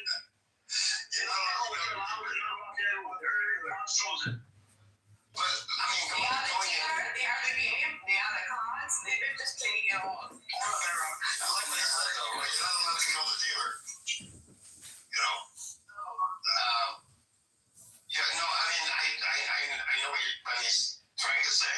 I understand this. I just don't think that it would be reasonable for anybody to predict Israel's response to this extent. We would predict a response to everyone. No one addressed my comment on Trump, who started the free but slow war and started collecting most of the vendor.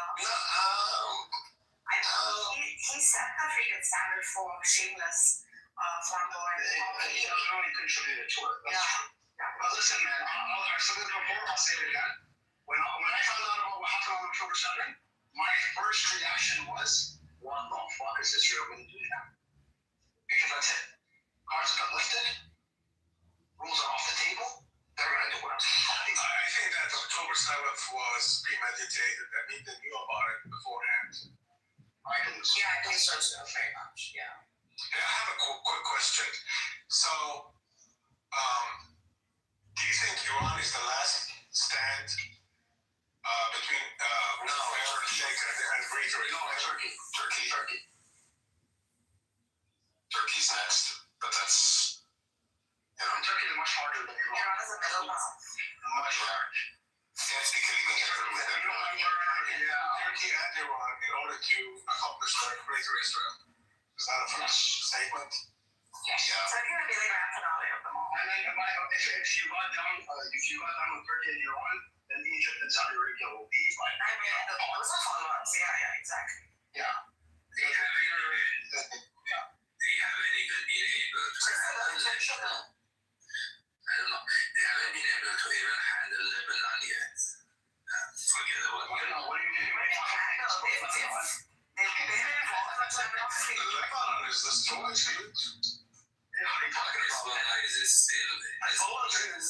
The fact that they're giving up. Yeah, sure. Not getting up on their mountains, sure. Israel is not giving up on the hills, bro. Look at them. Guys, you are really... Come on. I think Hezbollah is going to surprise us, to be honest with you. I have a feeling. Guys, you really are reading none of that. Where's risk assessment right now? Well, actually, why not? Well, here's the thing, Davis. Mike Davis, let me tell you. Wait. I said something about Davis. I changed my name. I wanted David. Change it in the... Because that's my name is David. You told us already. You told us. Change it back to David. Change it in the alias. Yeah, I told him that. I can't. It won't allow me. So the problem is they have weapons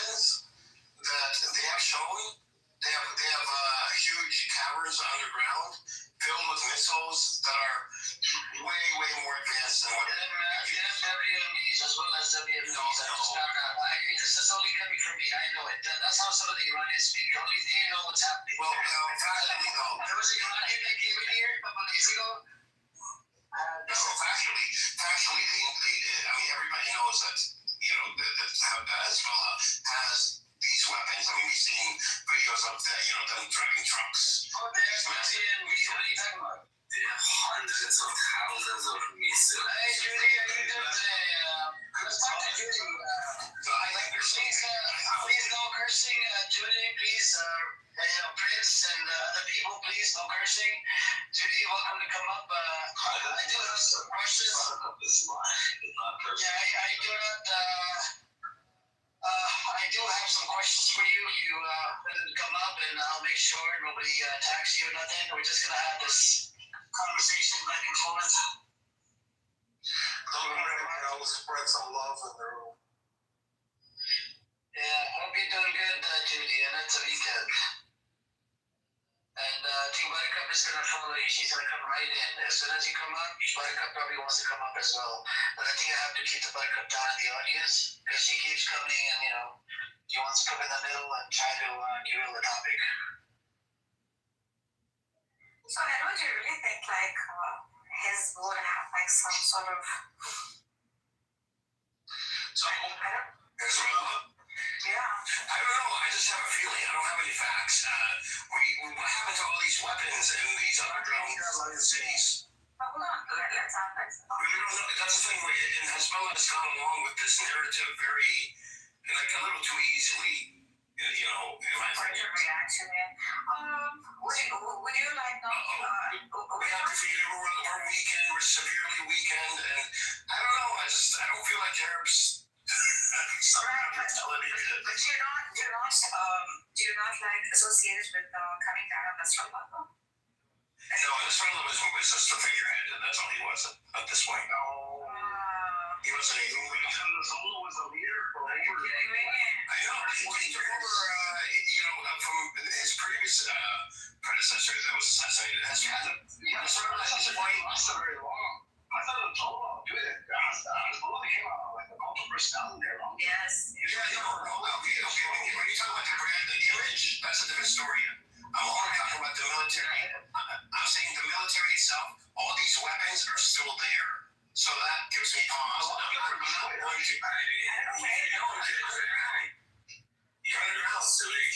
I wouldn't say. Last time they killed the Hezbollah leader before Nasrallah, that was much more logical leader. So this leader of Hezbollah for sure was one leader. Before Nasrallah, the leader of Hezbollah was much more rational and reasonable than Nasrallah. So when they killed that mob, how long did he stick around? Like a year? Yeah. 2 years now. Yeah. Nasrallah did do a lot.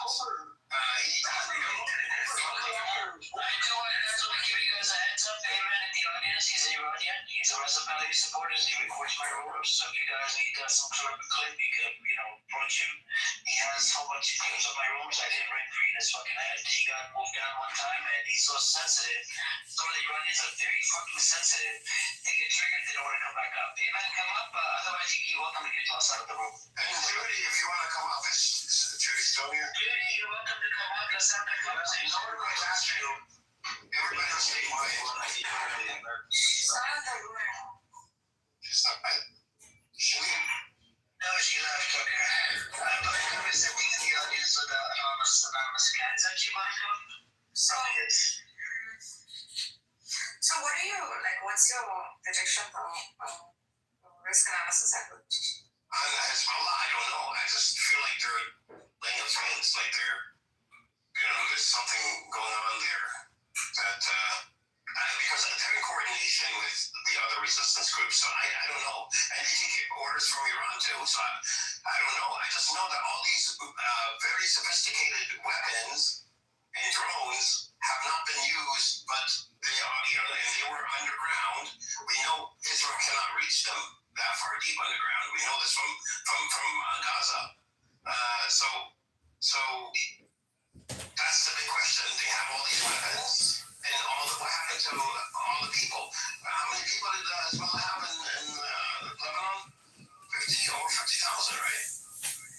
How come their music now, though? They haven't, there's no response. That's what I'm saying. That's what I'm saying. It doesn't make sense. But do you think the Hezbollah might have experienced a kind of turning back on them from Iran in some sense? Because Nasrallah's end didn't seem to be that much of a dramatic event, or even any, or they didn't achieve any responsiveness from Iran. Or do you think they're working behind the curtains with each other? I still think they're working together. I think Iran is working with all these proxies. There was a recent shipment of weapons. I don't know if you guys heard about it. I think Bill was talking about it about a month ago. 4,000 weapons came to Syria and to the hands of Hezbollah, whatever. I don't know. The Syrians, they're easy to bribe. Anyway, it's easy to bribe, right? Well, Syria is a large territory. Yeah, there's a lot of corruption in Levant. Well, I mean, it's a large territory, and you can get from Iran to Lebanon fairly easily. Because of the terrain, because of the government doesn't have full control over the entirety of the country, from would it be north to south or east to west, from top to bottom. When it comes to the top of the Iranian border or Turkish border down, I don't know. It's not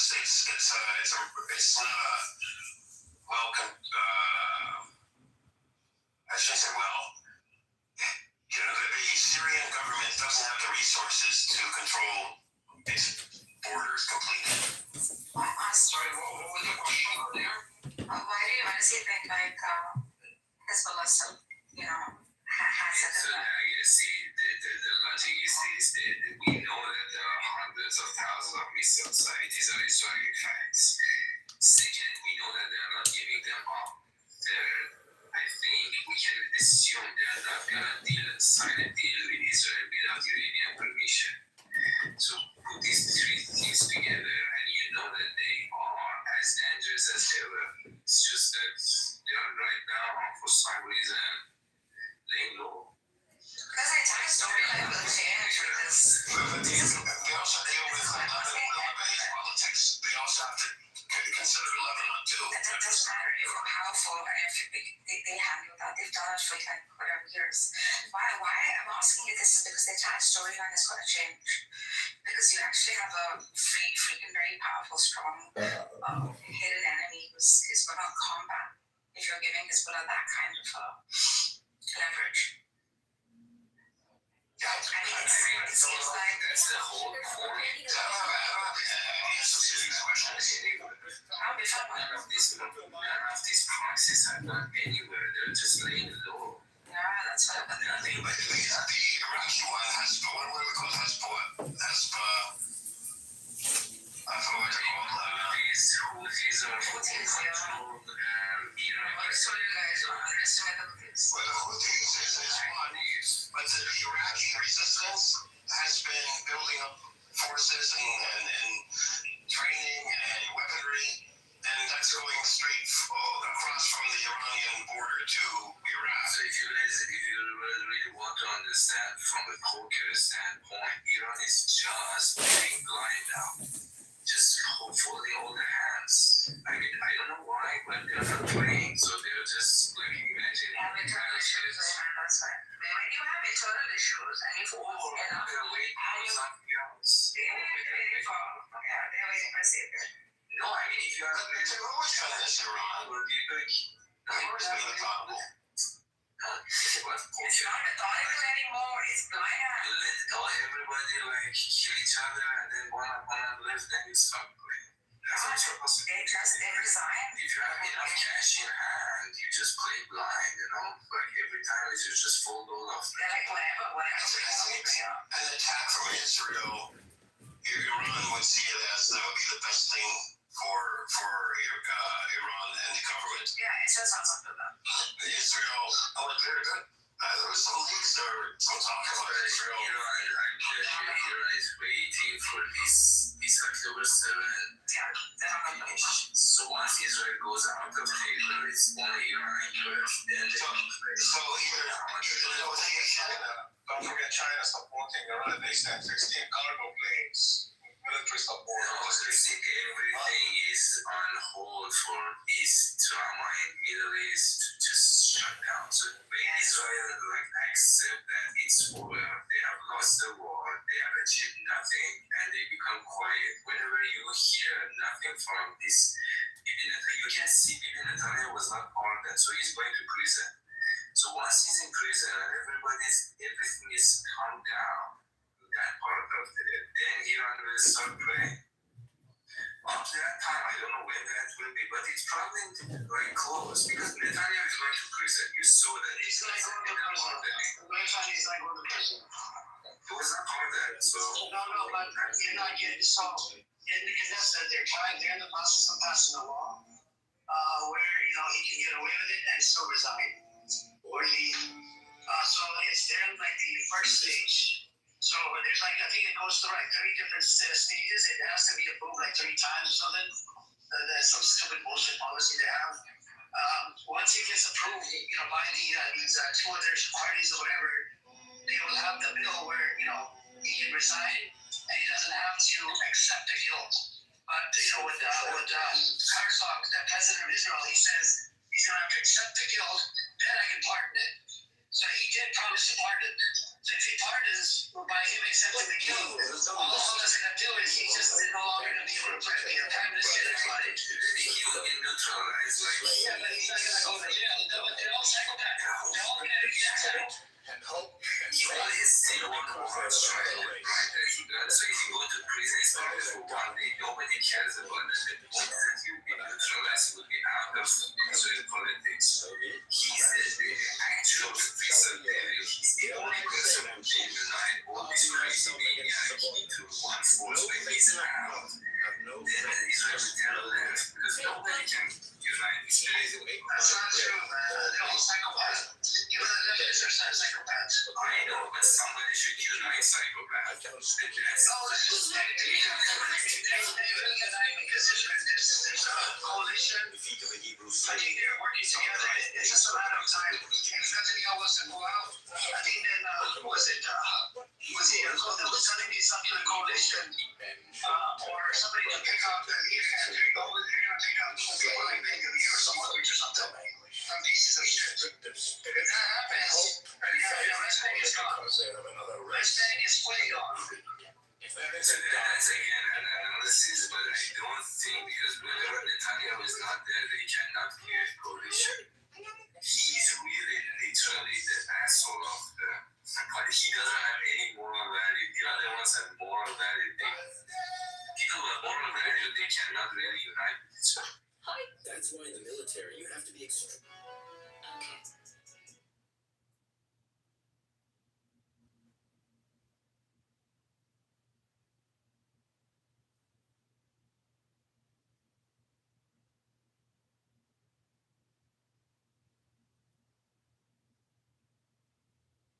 I shouldn't say moral value, because those I don't consider their values as moral, but they do have some value.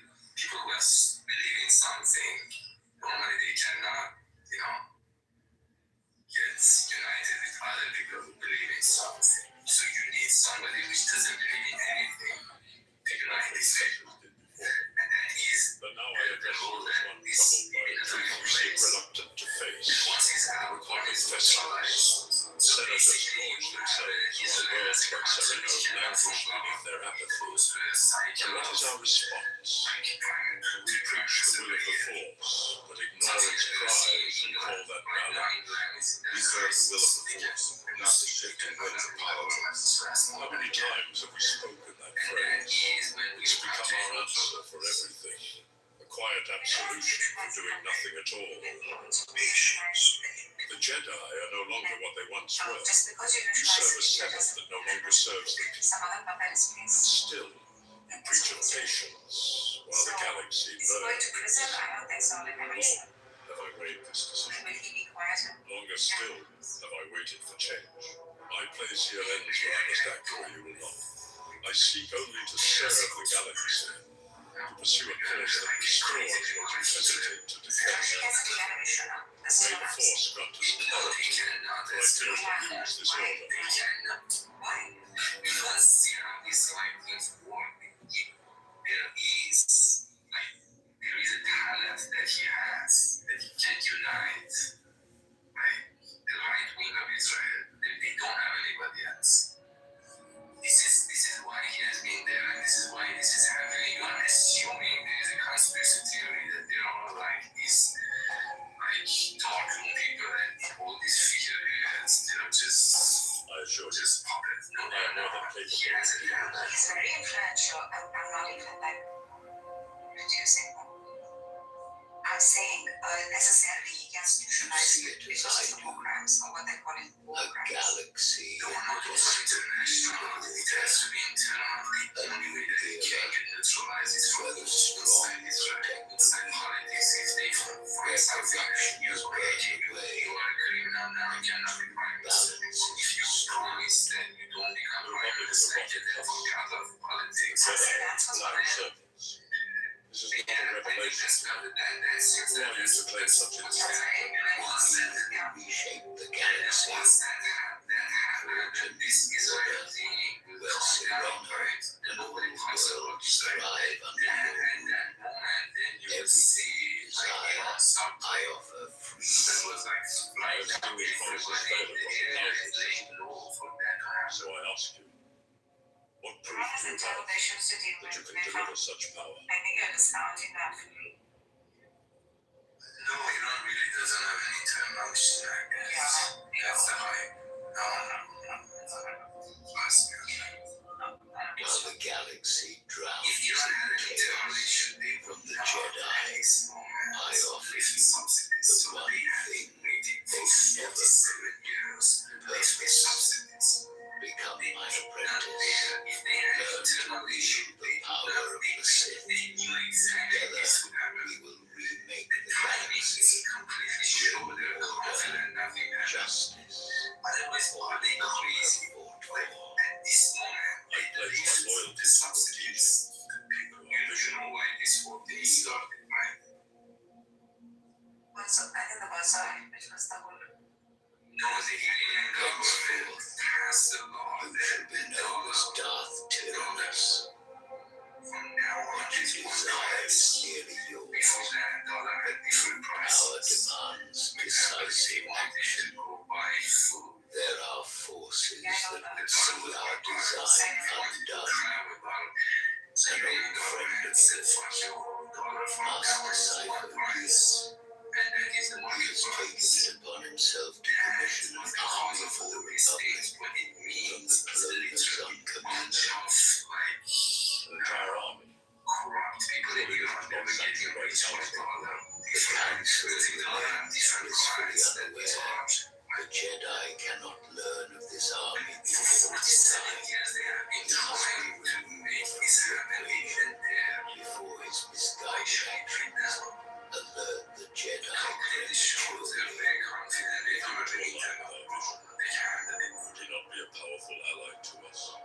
He remains chained to his Jedi ideals. His fear. He cannot be part of our victory. He can only hinder it. His continued existence risks exposing the very means of our ascension. Before we are ready, I understand, Master. the time is right. When opportunity presents itself, it will be arranged. He will not interfere further. We hold the vision for truth. A peace that demands the strength to make the sacrifices that we cannot comprehend. See to it that. So now those people are out of picture. There is no middleman. Dollar directly goes from the central bank to the people of Iran. They are like cards. They call it.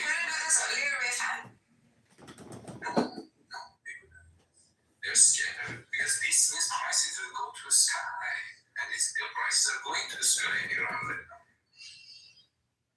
But the gas goes from 5 cents per gallon, $3 per gallon. You know what that's?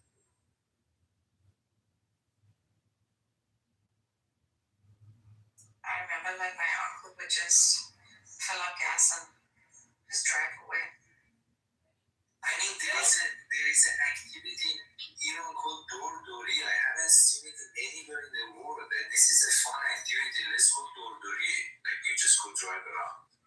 Gas is literally free.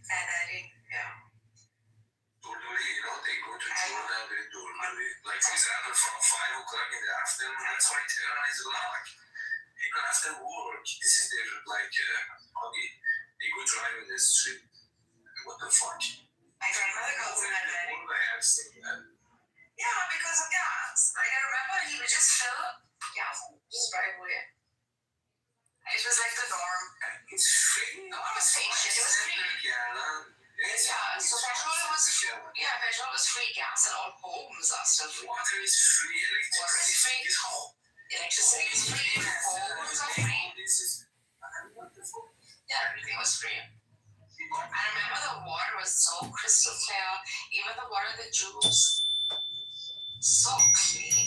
Have you been there lately? My uncle's wife, literally, this is I saw it with my own eye. To save the dishwasher liquid, she would put hot water, just run on the dishes for 1 hour. So she saves money on the dishwasher. This is what she did. I saw it with my own eye. This is, Anyways, for me, so that's normal for you. This one's very much We got Mark here. What's up, Mark? Mark, what do you think the plan is? You think Israel going to attack Iran? Because now Trump gave him the green light that the deal doesn't happen with Iran. What do you think about that then? Mark? Sorry, can you ask that one more time? I missed it. I said Trump gave him a green light to Netanyahu. If the deal doesn't happen between Iran or America, that Israel can do an attack on Iran. Do you think they will actually do it?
that was in Israel's mindset either. I don't think Israel's mindset was genocide. Israel's mindset was self-defense. So when you're doing your risk analysis, self-defense, I think, is something you can anticipate. Whether it stretches into something like genocide, which I know is a Palestinian approach. I mean, obviously, if Israel thought it was genocide, then yeah, maybe it's a difficult thing to analyze, but they don't. So because they don't think it's genocide, then it should have been factored into the risk analysis that a targeted attack on Gaza would take place. And you said something earlier in your sentence, which I'm going to challenge you on. You said, Israel made it clear that it was an attack on Hamas. Why am I able to pull up so many quotes from senior Israeli officials, including the president, that actually imply there's things like no uninvolved civilians, like the general population is guilty, like they're comfortable with denying food, electricity, and water. Why are there various reports directly from Israeli officials saying that one of the ideas is to make Gaza uninhabitable so that the Palestinians don't return?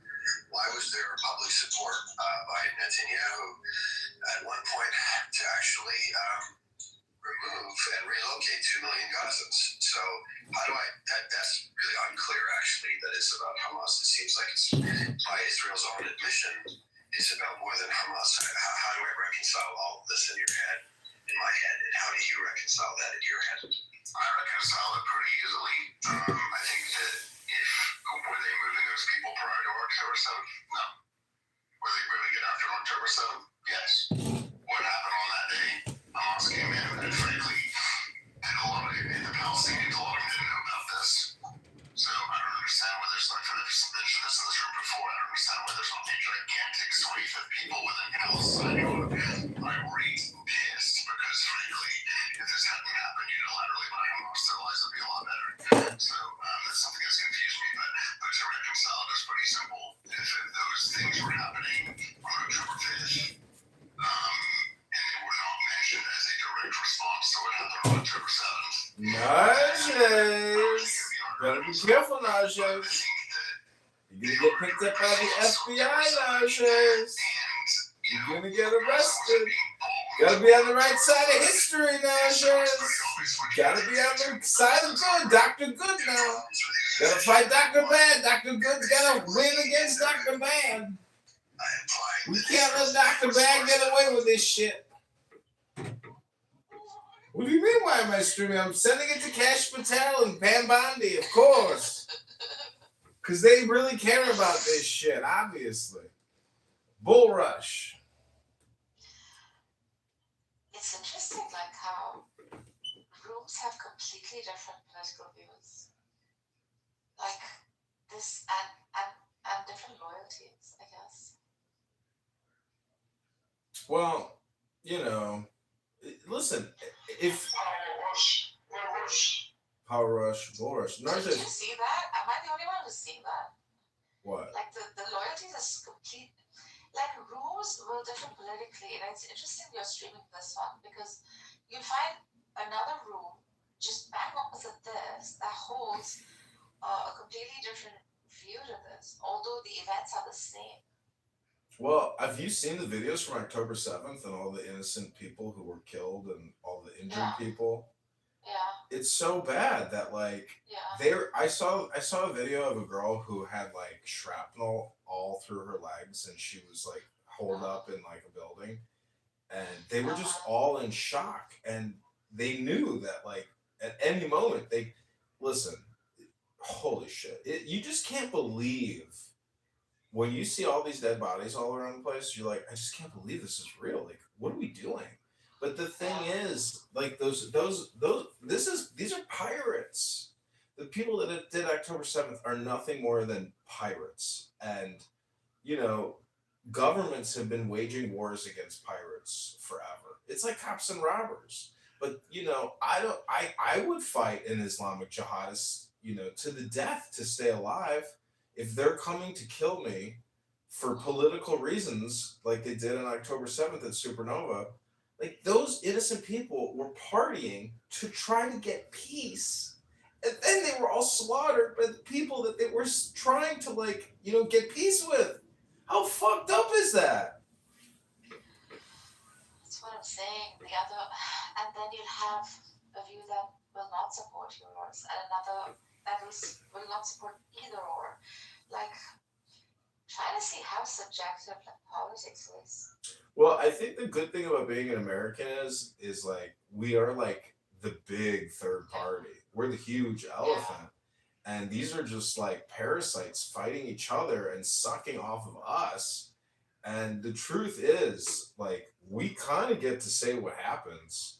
And because it doesn't matter which side of the fences you are over there, like, they're extremely aggressive.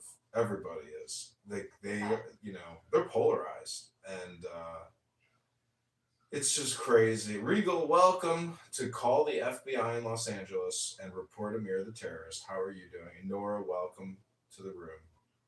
Nora wants to run away quickly. Yeah, thanks. Nothing but gumdrops and ice cream here. How are you? Gumdrops? Moderator, point of order, moderator. Yeah, moderator, point of order, moderator.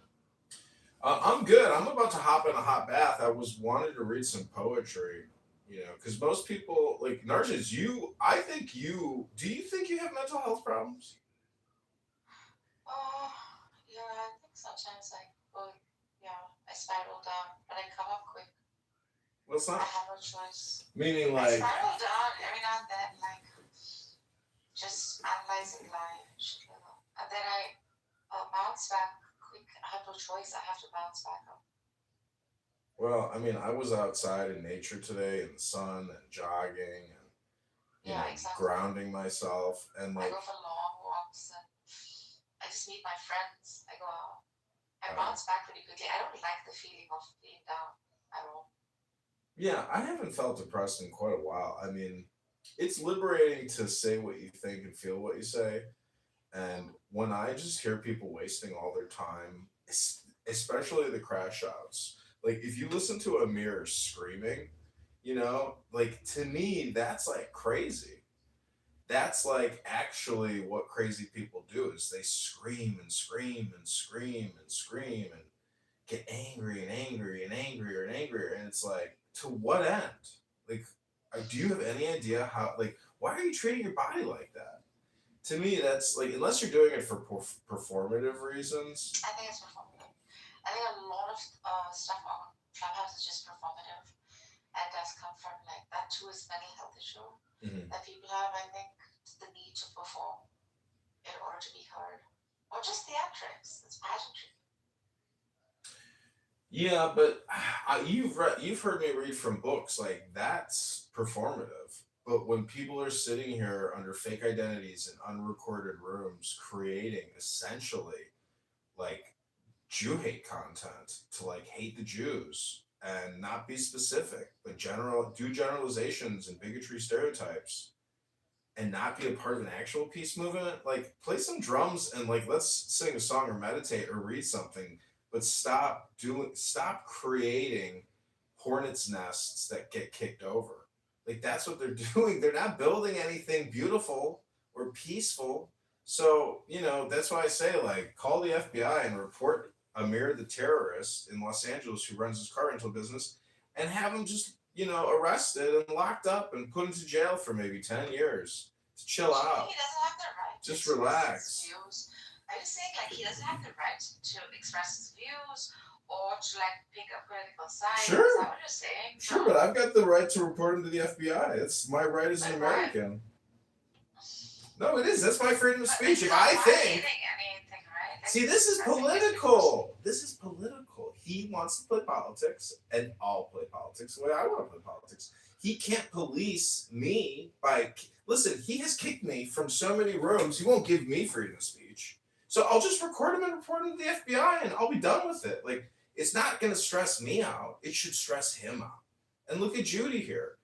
Judy actually, you know that, like, Buttercup's rooms are not Judy, right? Like, I don't know. Oh, really? I don't think so. Well, see, Darja's. Well, it doesn't matter what I think because all I want to do is record set it and forget it and let other people decide. I don't want to see. This is the problem, Narjas.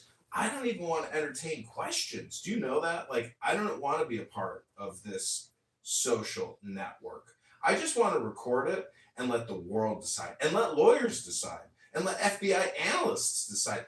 I can't make any decisions. I'm just a citizen recording what I consider to be extremely problematic conversations, because you are witnessing in real time people create nonstop hate speech. This is not nonstop peace speech and nonstop meditation or music.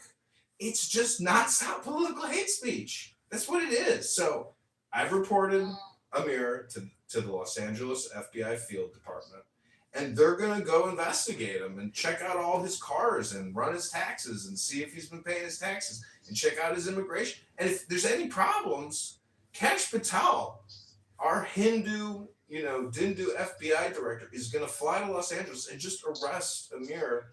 And then he's going to be on Clubhouse and he's like, hold on a minute, guys. I got a fucking door. Knock at my fucking door. He's going to go to the front door and they're going to be like, FBI, open up. Hands in the air where we can see them. And Amir's going to be like, oh my God, that fucking John Kitover. He fucking called the FBI and they're at my fucking door. Clubhouse, save me! That's what that will be Amir's last words on Clubhouse. Will be Clubhouse members, save me. If you're part of the World Affairs Forum, and you're interested in modern day political conversations and debates. Anyways, this is my comedy and my response, Narcissus. See, the thing is, you think I'm over the top, but I'm not. I'm literally mirroring. I'm a mirror. You know me well. Like, if people want to be aggressive and psychotic with me, well, I'll be aggressive and psychotic with you, and we'll see how far it goes in the ether. Like, you can't push me around on my cell phones, but I can record you. And if you're willing to come in a public space and be recorded, because they're in the audience in the Anon recording you and reporting you, it's not a John Kitover problem. That's a you problem. Hello?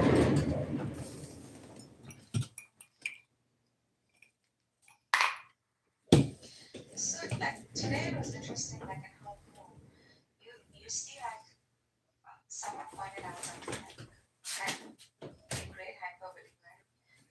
That this genocide is far more intense than some other genocide, for example. And then, he created that shock value. And then someone who opposed him said, well, this is not good for the benefit of, the collective. What you're doing here is, you're promoting some kind of hate that keeps, standing or making a dam in front of, success. There's no progress here, another said. So, and both these people hold the same political view, but their approaches towards success were different.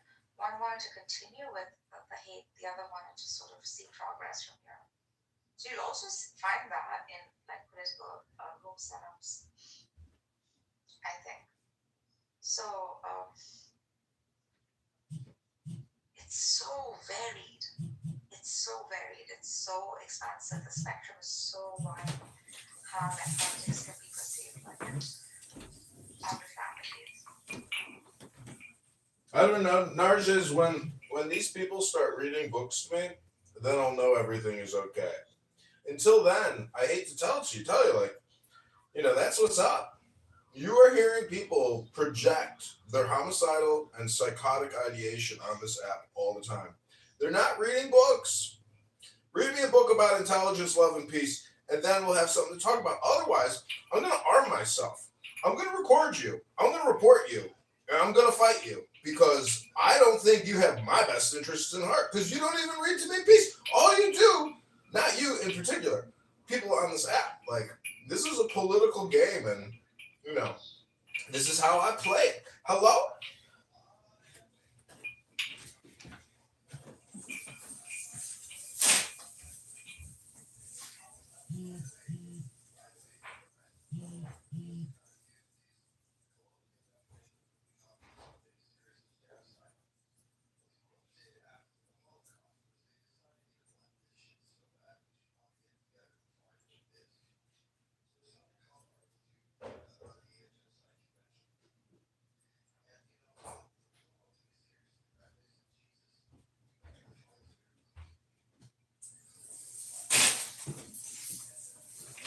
So Narja is when.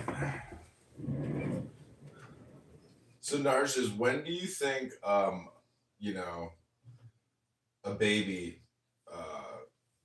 do you, like for pro-life, like when a baby is born, is it when the baby takes its first breath? Is it like 6 months into the pregnancy, 3 months into the pregnancy? When is a baby alive and a human? And when you kill it in an abortion, when is it like murder versus when is it, medical? Through the fourth month, third, end of third, beginning of fourth, children, it pretty much communicates with you. Seeing this as a mother. So it's at a likeness within you.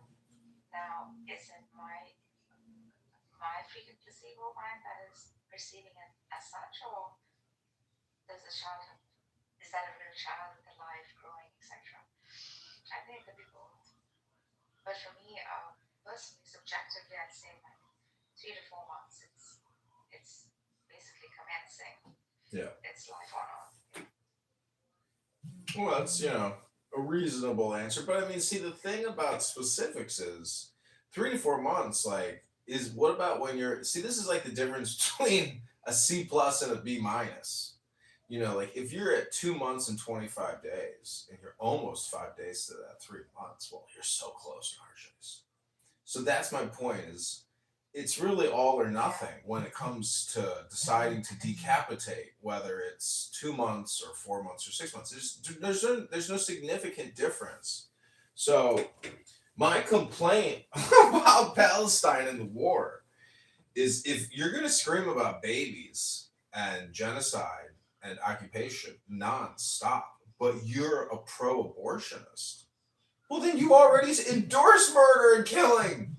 But you endorse it medically. You don't endorse it politically. So my point is, Narja, is there's just a lot of stupid people on here that haven't figured out poetry and music and depoliticization by being political, by being poetic. So there's just a lot of fucking people here are trying to make it into a career, and that's what it is. But it's not really artistic enough, in my opinion, and therefore they will never succeed in what they're doing. And it's more of a mental health crisis and a lack of creativity, which is what people are suffering from here. You can call it boredom. You're forgetting the variables. You're forgetting the particular variables. I think those grays too must be considered. Like nuances with it. People like to use the word like, nuance example, all the time. Raped, right? That's what I'm saying. Like, John, someone who gets raped, for example, or an oops baby, right? Where like a couple has just not taken care enough. After a drunk party, you get jiggy with it, blah blah. I mean, that is harmful to a child in some ways. So I can't see why, like, a woman would find that to be the most rational decision of her life, so as to protect not just herself but the child too from bringing it to the world. So these are the freaking variables that I also consider, and I'm empathetic about, which like probably pro-life people would like find horrible. Well, my point is if you are pro-abortion and you're an atheist and you're a liberal Democrat socialist and you're a scientist, that's the problem, because it's deicide. If it takes a whole universe to make a baby, that means every baby you kill in utero is like executing Jesus over again on the cross. So if we were to tackle the problem of human conflict at the root, it would be, the fact that we have industrialized abortion and we have industrialized the military industrial complex. So it's just an overall killing field, and that's what it is today. Whether you get vaccinated or decapitated, a vaccine death is actually just a late term abortion, and war is just a late term abortion.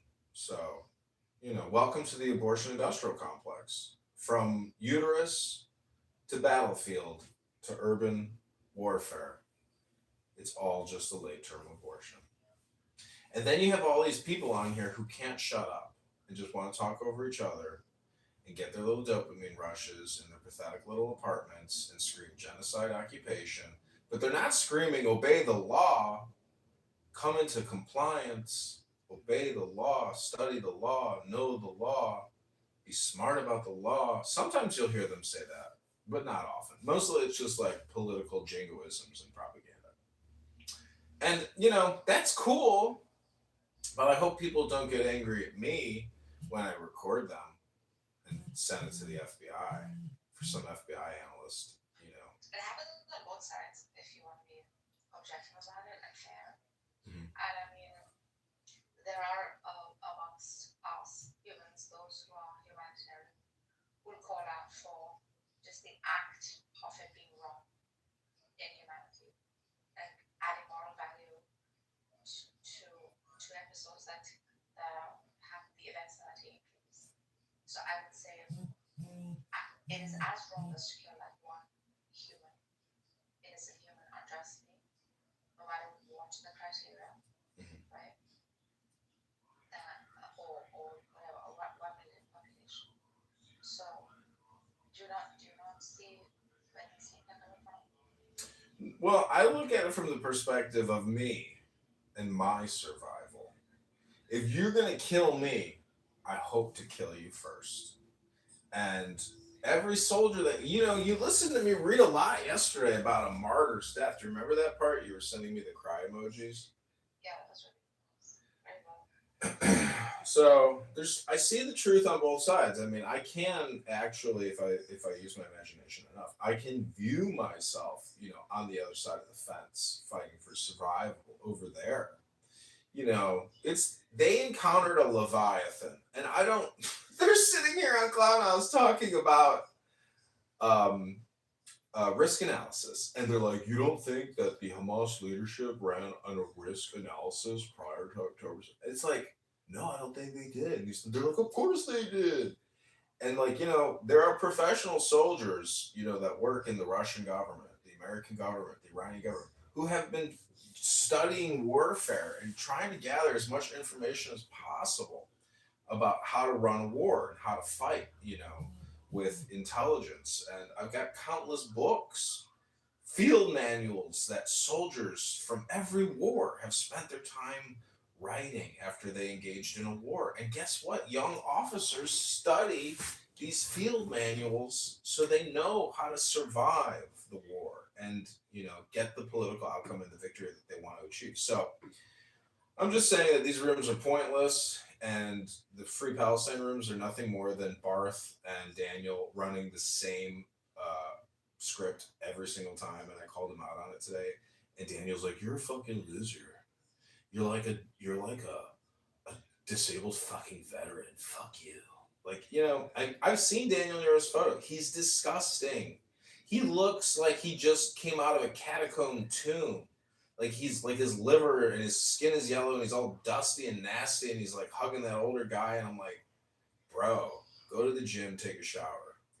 Don't criticize me. You and Barth are crazy. Barth is sitting there working, putting nails in 2x4s, and Daniel is sitting in his apartment, and they're sitting there just having being cats with these Muslim balls, and they're just sitting there playing with these Muslim balls all day long. And I'm like, to what end, guys? Try to create something that lasts a little bit, at least for more than a few hours, and then disappears. Do some, higher. I mean, you're a guy that talks about poetry. I mean, you don't think it's poetic in some way that people can find solidarity and something like that? These people are my playthings. I jump on here for a day. Here's my buddy Danielle on Megatron.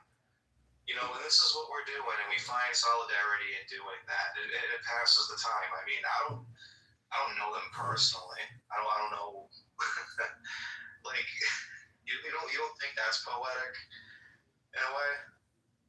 It's a need for human communication. It matters. Right, exactly. And I mean, is there something inherently wrong with that? No, there's not. But you got to understand, my point is that it's still within my opportunity, right, or decision to criticize it and critique it to film it and record it. But if somebody wants to attack me in the brief moment that they have to talk to me, I would ask you, like, why are you doing that? because it's artwork. Are you making money doing it? Do artists do all artwork to make money, or do some artists do art to make art? Isn't that the point? We just have. So you're an artist. I mean, what is this, like performance art or something? It's video art. I'm a video artist. I have hundreds of thousands of videos up on the internet. It's conditioning. It's conditioning and suggestion. If you just Google John Kitover. Are you planning on taking this and like chopping it up and making like an Aqua Teen, Hunger Force type of like cheap illustrated cartoon to like throw some adult humor in there or something? Is it like that, or is it just I just record you and then just put it on the internet? That would be considered art. Yeah, I would love that art. That would be great for me. Hang on, John. Hang on. Go ahead, The Dennis. thing is, all communications hypnosis. The sooner that you realize that, the better off you'll be. Wow. How has that statement changed your life in the few years that you've known me, Dennis? It says probably made a positive impact in the way that I view the world and communicate with others, not only in my personal life but my professional life. Coach John, through thick and thin, has been an excellent source of guidance and wisdom. And who's Coach John? Me. He calls me Coach John. But look at his PTR. I was laughing that I was looking at that PTR. That's so fucking funny. That'd be cool. That'd be a lot of fun to try. Anyways, Regal, back to the artwork. The point is, you're just a critic. You know, until you can tell me your legal name and say, hey, check out my artwork, you know, then we can talk. But you're just not on my level, Regal. And I hope you know that I'm just a fisherman and I'm a spider. And you're just my fly or my fish. I don't typically come on here and tell people that like I know how to paint. I actually have paintings in my phone. I can put them up as my PTR. I also play music. But I don't feel the need to sit there and say, well, I'm extremely distinguished between the average person here on Clubhouse because you know I feel the need to compare myself to other people. But Regal, that's part of the joke. That's part of the joke that people see. Didn't you just hear what Dennis said, that all communication is hypnosis? So if I'm insulting to people, saying that all communication is like spell casting, and I can cast a spell on you with my words and control you. That's not true. No, that is true. If I were to insult you right now, or if you were to go into a room and you were to hear other people insulting each other, some people's feelings get hurt. Do you know what begging the question is? Yeah. Okay, that's just begging the question. Okay. Well, all communication is conditioning, and all communication is projection. And so when you say, do you know what begging the question is? That's literally saying that's begging the question. Before you further along yourself here, right, I'm just going to ask you, how do you know that? Well, let me ask you this. You're not a moderator. So now go ahead. Go ahead. Right? So that's a tu quoque. A tu quoque. Now that's part of the other reason why I do get on here on occasion. It's not to distinguish myself or to be better than other people or to prove how much of a musician I am or am not. On occasion, I like to test my knowledge. I like to compare ideas, and I like to listen to people. I'm gonna give you 60 seconds, Regal. Go ahead.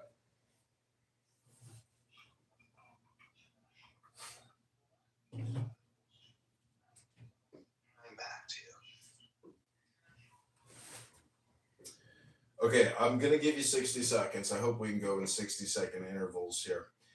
Narjis, Dennis, is there anything else you'd like to contribute to call the FBI in Los Angeles report Amir the terrorist?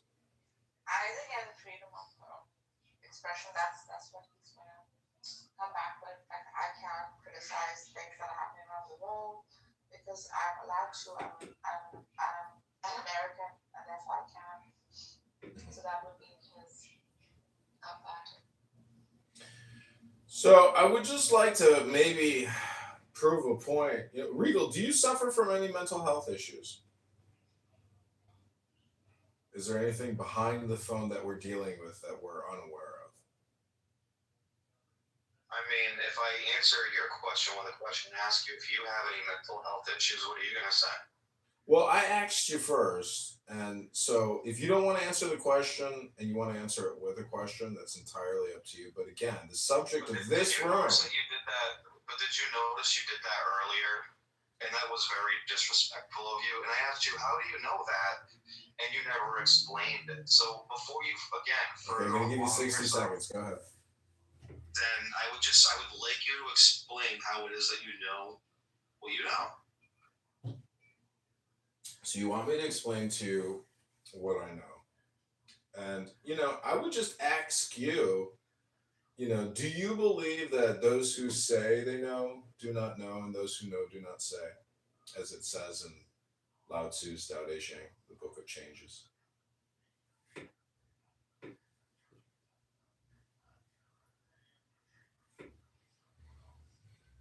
Well, we're getting to the transition point of my room creation here, and I want to thank all the participants. Honestly, man, I think that you're a very likable person. You seem like you have a personality, and you're actually quite funny at times. I do respect your opinion. I mean, I kind of see some of what you're saying in Clubhouse, and at the same time, it's not so much what you're making it out to be, And I mean, I don't see what these cope rooms are about. Like, I notice people do that on here a lot. Like, they'll interact with somebody else on here or get into a discussion with another interlocutor, and then they open up a room, and this is like their cope session after wasting their time.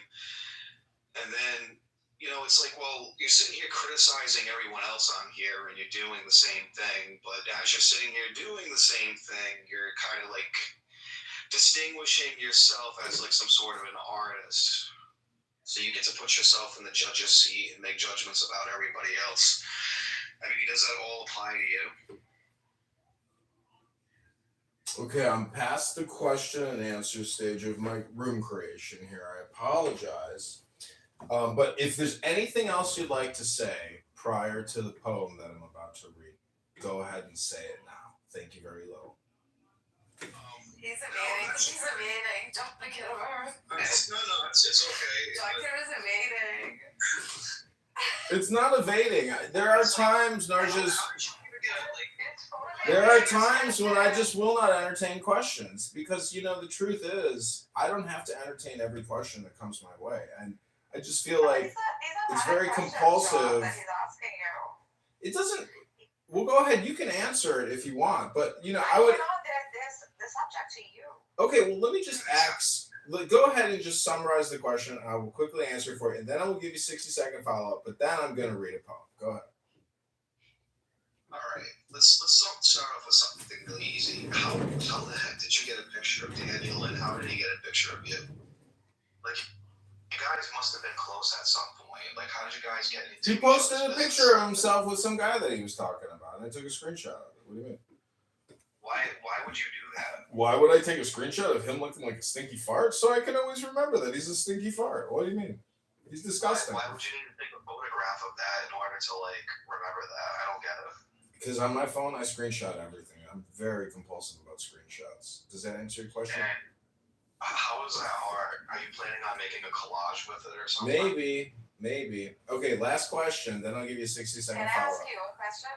So you have asked me included in your PTR, right? Mm-hmm. I wasn't there for half through because I forgot it was around the fall, and I wasn't even listening to it. So how do you see those who are mods, whatever, and are not true participants because they're just not around? Would you attribute the entire freedom? How does the human psyche work? In your head, are you thinking, okay, this person is also participating in the conversation or is listening in? No, I don't carry anything with me that far. That's crazy. This is one of the reasons why it's easier just to record these rooms, because a lot of people will carry people to 3 rooms from now, 10 rooms from now. I just want to refresh every morning when I wake up, and so it's very easy to just record these rooms, call it art, which technically it is, because there's a lot of art involved in this. The art of even setting all this up, even coming to this, because most people are only operating with one phone, and that's all they got. And, anyways, the thing is consistency on these rooms. I want to record consistent rooms and consistent speakers because technically the people who speak the most are like the most sociopathic amongst us.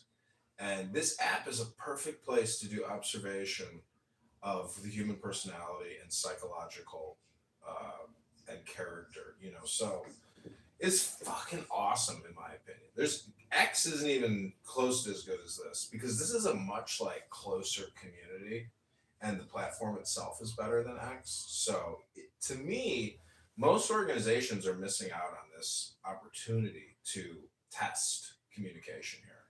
It's instantaneous feedback on whatever concept your organization is considering putting out. So it's really an awesome, powerful tool. And look at the room we're in right now. I got in another room in my house. I got 6 phones pointed at Amir's room, recording it and live streaming it onto YouTube. And people all around the world are commenting on it. And I hope they never stop. And what's crazy to me is, like, not many people watch your videos, to be honest. that's okay. It doesn't matter. The thing is, it's all practice leading up to a big breakthrough. But the cool thing is, and which is unbelievable to me, is like, I get notifications from YouTube saying, hey, your video has been removed because it violates our hate speech policy. And then I go and I look to see what the violation is, and then I play it, and then I appeal it. And then somebody in the Philippines watches it and they go, yep, these were not hate speech violation. I will make the video public again and you do not have community guidelines, right? And so how in the world can their algorithm, because it's totally subjective. Like, to me, if I hear somebody saying something, I'd be like, yeah, that could be like, that's possible terrorist and hate speech. But like, how does that YouTube algorithm not think that all the shit it's hearing is not hate speech? You see my point? Like, how the fuck is it not calling it all hate speech? It's because the algorithm is biased for preference and race and ethnicity and geographic. Like, how the fuck can the algorithm know that?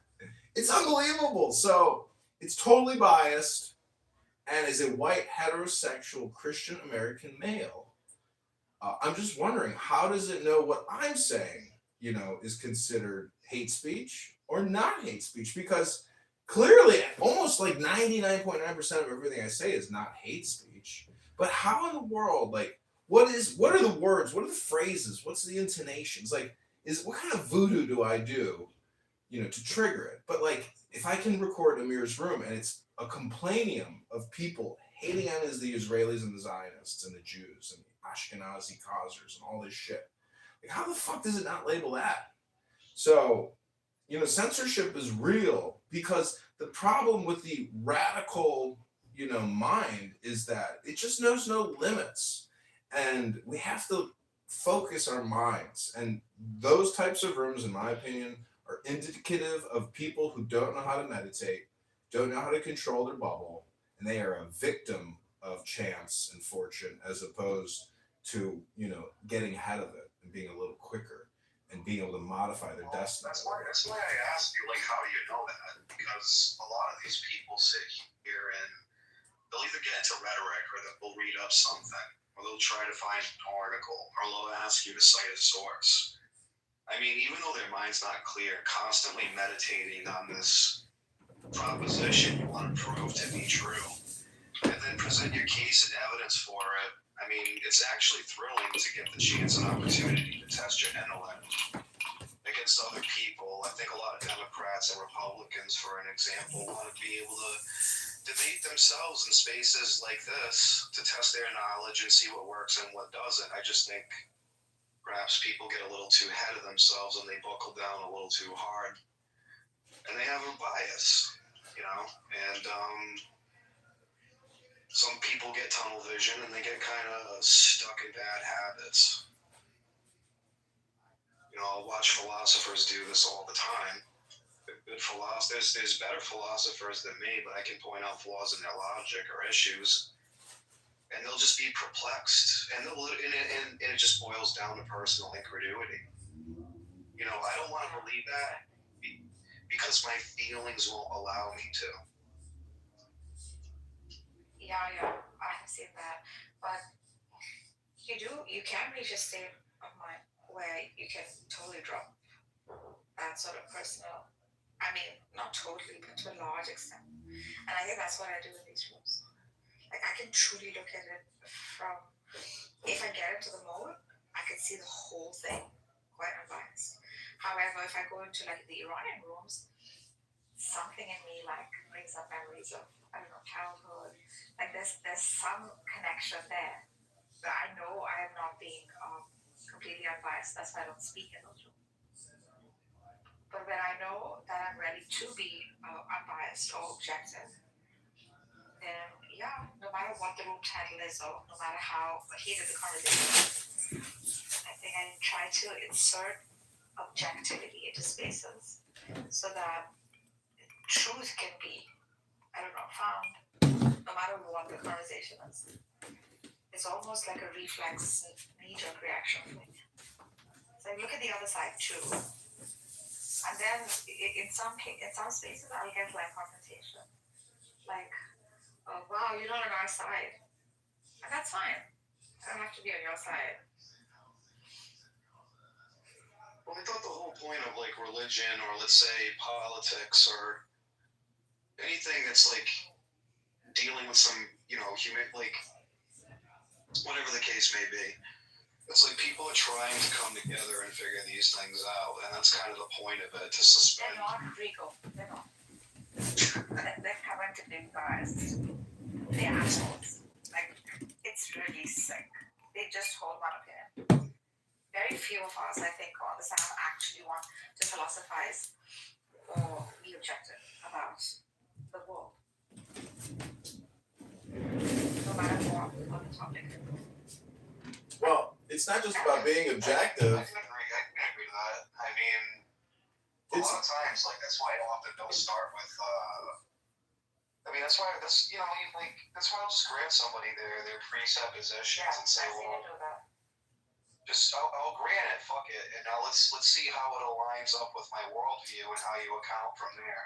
And it's just okay. I have no realistic reason to take what you believe seriously, and I debate more atheists on here than anything else, and they don't believe in anything. So it's like, I want to write to do this. I want rights. And then I ask them, God, not doing this. Where do your rights come from? Human God. Okay, fine. You don't believe in anything, so why should I believe you? And you literally interdepend on the benevolence, and let's be real here, of religious people who actually have metaphysics. I mean, you can sit there and screw with it all day. This is why I indulge in physics with you, because they won't even like take the time to. Wait, you know physics?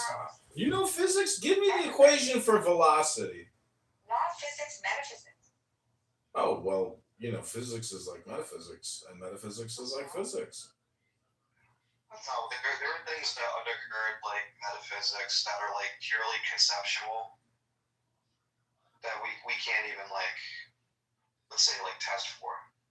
Well, is something that's assumed. Well, is it the theory of gravity or is it the law of gravity? Well, even get to the theory or the law if you're not even going to talk about what logic is first and the law of non-contradiction and identity and excluded no. Oh, okay. Because you have to have that at first. Mm-hmm. Okay, well, ladies and gentlemen, I want to thank you all for coming to this room. This is Call the FBI in Los Angeles and report Amir the car rental, a piece of shit terrorist, to the FBI. We're going to now transition to the musical component of this room. Feel free to leave if it becomes too annoying. And I also, do believe that a lot of people have attention deficit disorder on this app, and they really want their dopamine bad. But you've got two ears and one mouth, and that's really because you should probably listen twice as much as you speak. If you actually do that, you'll realize the truth of the earth. And the truth of the word earth is the first three letters are ear. And you've got two of those. So it doesn't mean you got two earths. It means you got two ears to listen. And people on this app really love that dopamine. And it turns out that the more you love creating dopamine by talking endlessly, there's a very high correlation chance that you might actually be a dope. Not necessarily a dope head, but a dope. Not stupid, but a fool. Because I know nobody is stupid if you can read. And somebody on YouTube just wrote, Woke Suwajsiki, your CEO is the mother of YouTube algorithms. Not sure what that means. Anyways, let's get to the musical portion. We're going to play the Chinese flute. And then I'm going to read a quick little poem and go hop in the hot tub with Pamela Anderson. And she's only when she was 26. Here we go.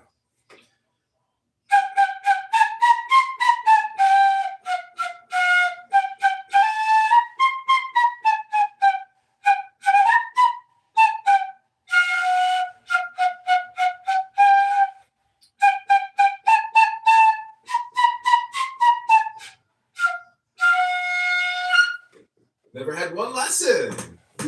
We cleared the room, we cleaned the house. Oy vey, Rabbono Shalom. Another Shabbos miracle. Oy vey. Are you prepared to say that anyone who is still pro-Hamas within Palestine is therefore in the same boat as me and a genocide supporter? And if not, why not? Because it's the exact same situation. Okay, I'm potentially prepared to say that. Provided you say the same. Okay, I'll say the same. Okay, then we agree.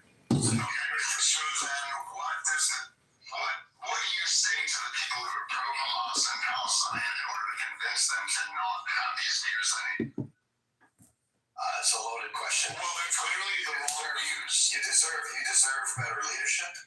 That's number one. I agree. Number two, I wish that Netanyahu didn't allow the flow of $1 billion+ to this leadership. Number three, unfortunately, let's look within your own societies. Band together. Netanyahu and the Likud party's plan has always been, as stated in their charter, to prevent the formation of a Palestinian state. They do not support Palestinian state. So the Palestinians are responsible to a degree, of course, for the things that exist within their society. And Israel, the so-called beacon of democracy in the Middle East, is also responsible. And maybe if you live in a world where you hold the people with more power responsible, I just don't understand why Israel knowingly sent $1 billion to a terrorist group. That is a breakthrough. And let me ask you this: if that is a breakthrough, I've said this in this room before. Yes, that is a breakthrough. I don't know if 40% is right. I don't know if 70% is right. I don't know if 10% is right. So there's someone saying that hasn't been validated. I agree. But what I don't see and what I don't understand is if Shape's viewpoint is shared by others, or maybe it isn't. I like Shape's viewpoint, by the way. Where is the protest against Hamas? It doesn't exist for the Palestinian groups. It should exist. Actually, I'm not even against the protest against Israel. I'm fine with the protest against Israel, but there needs to be a sister movement saying, by the way, these guys have made our lives complete shit as well. Let's get these guys the fuck out. And it's nowhere. It's nowhere. There have been, by the way, protests against Hamas. No countries. Nowhere. Hold on a second. You're making a statement without doing the research. So there have been protests against Hamas in Gaza. By the way, in a place where you get potentially killed for disagreeing with Hamas. So that's one. Second is the Arabs aren't stupid, right? They know that Hamas was basically indirectly, and to some degree directly funded by Netanyahu, right? They know that what Netanyahu is doing by policy, intentional, calculated, concerning policy, is to divide the Palestinians. And so when you're sitting there picking up the ashes of your burnt little girl and burn little boy. When you're sitting there picking up 1 foot of your mother and 1 arm of your father, high on your list is not, protesting Hamas. High on your list is not reading the last paragraph of the leaflet. High on your list is figuring out how you're going to bury your family, how you're going to live to the next day, where you can get food, water, and electricity. Those are the things you worry about. You probably have never lived in a war. I have. Not to the degree that we see in Gaza, but I have. When you're in a war, and you're innocent, like the overwhelming majority of the good Gazans, you're not figuring out what to put on your poster. Yeah, I get it. And I think similarly, when you hear, stats sort of about how, a lot of people in Israel are against Palestinians or whatever the case may be, and that gets thrown around a lot by me, or, it's not just Hamas, it's Palestinians. If you're the uncle or daughter or son of somebody who was just kidnapped, you're not that concerned about, making a big distinction between, and by the way, I disagree with this, but you're probably not too concerned with making a big distinction between Hamas and the people that voted for them. Now, they should make that distinction, but emotions run high, right? Just like you said, emotions run high when you're dealing with someone who's lost their leg. Emotions run high when your 90-year-old grandfather just got dragged, 50 miles down the road and stuck in a bunker. So these emotions tend to lead to pretty outlandish positions sometimes. And that's why you need people who have sort of the grounding to hopefully make more conscious decisions. And I think if you look at it dispassionately, which is very, very hard to do, then you can see that Israel is a culprit, but so the hell is Hamas, and Palestine should want to get both of them gone. Right. And I just don't see enough of the protest. It's just a one-way protest for the vast majority of the people. Oh, that's fair. That's fair. But here's what I'll say, right? The uncomfortable truth for all radical Zionists and for all supporters of the current regime in Israel is you have lots of Arabs like me acknowledging that, Hamas is a terrorist group and Hamas has genocidal intentions. But you can't bring yourself to acknowledge that Israel's leadership is basically doing the same. And it's a really, really troubling world we live in when the benchmark is a state comparing itself to a terroristic group. That's what? Aim high, man. Don't try and clear the, they did it too, and where they is a terrorist group. Aim higher, man. You could do better. Or if you don't want to aim high, then just don't say that you're the leader, beacon of democracy in the Middle East, which is the thing I keep hearing as Israelis and from Israeli leadership. I get that. I need to go in a second because my wife has called me 10 times and I need to make sure an emergency. Today was Valentine's Day. It's don't ruin the momentum. But I go back to aim higher as well. I get what you're saying, and frankly, I did acknowledge something a second ago. That's what he called it a breakthrough. And you did too. But the key thing is that I still go back to the point. You have hostages. So whether it's a country or a terrorist group or your grandmother up the road, it is your responsibility to do everything in your power to bring them home. And we can talk about scenarios. Can you imagine a scenario? Pick a country, any country in the world, doesn't have to be Israel, where something happened similar to October 7th, and the government's response was nothing. Or we're not going to try and get them back, or we'll pay off these guys, which, by the way, you can argue whether that was a legitimate option. I will say in the United States, which is where I'm based, it is an absolute fundamental rule of the law that you do not negotiate or pay off terrorists. I don't know if that exists in other countries or not, but at least in the U.S., that was not a viable option. But the U.S. does do that, though. Maybe it does, but it's stated goal. It's stated goal. We do not negotiate with terrorists. We've got to get the right to talk to us. And that's true, because that's an action. What the point is that from a political position, you do not want to be the guys that said they stole a shitload of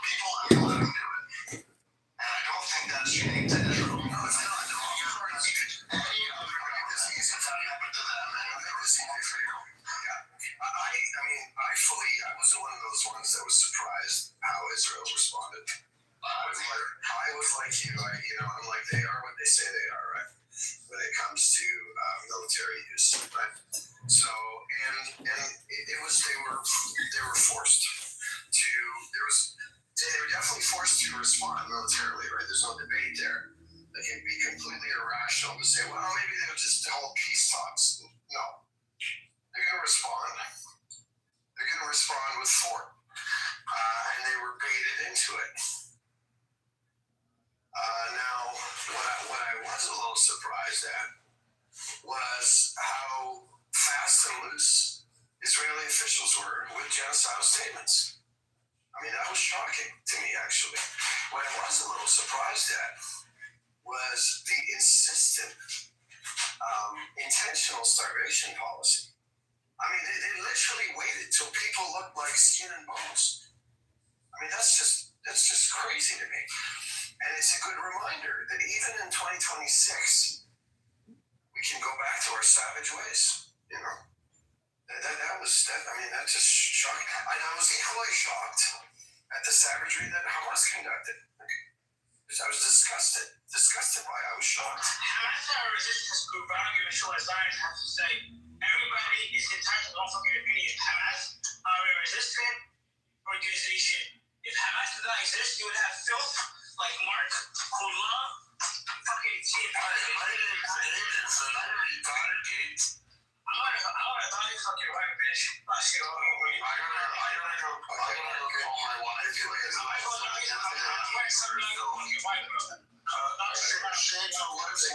it's very yes, sir. Something is you heard what you wanted.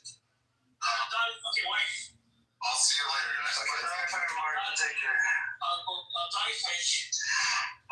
Okay. So here's the thing. Everything or two things? Many things. Multiple things. Thousands of things. Okay, you guys want to get cussed out? No. It's all right. I use the current words next to you. Tickling. That's all. I'm with Prince here. Go ahead, Prince. Okay, go ahead. Carry on. Every asshole on the block wants to assess the situation from their own biases, paradigms, and flaws. Number one, and I've said this in the past, it is yet to be determined why October 7th happened. What was the thinking and what were the information obtained by Hamas to take such a decision? Number two, whether or not October 7th is a good or a bad thing for the Palestinian people.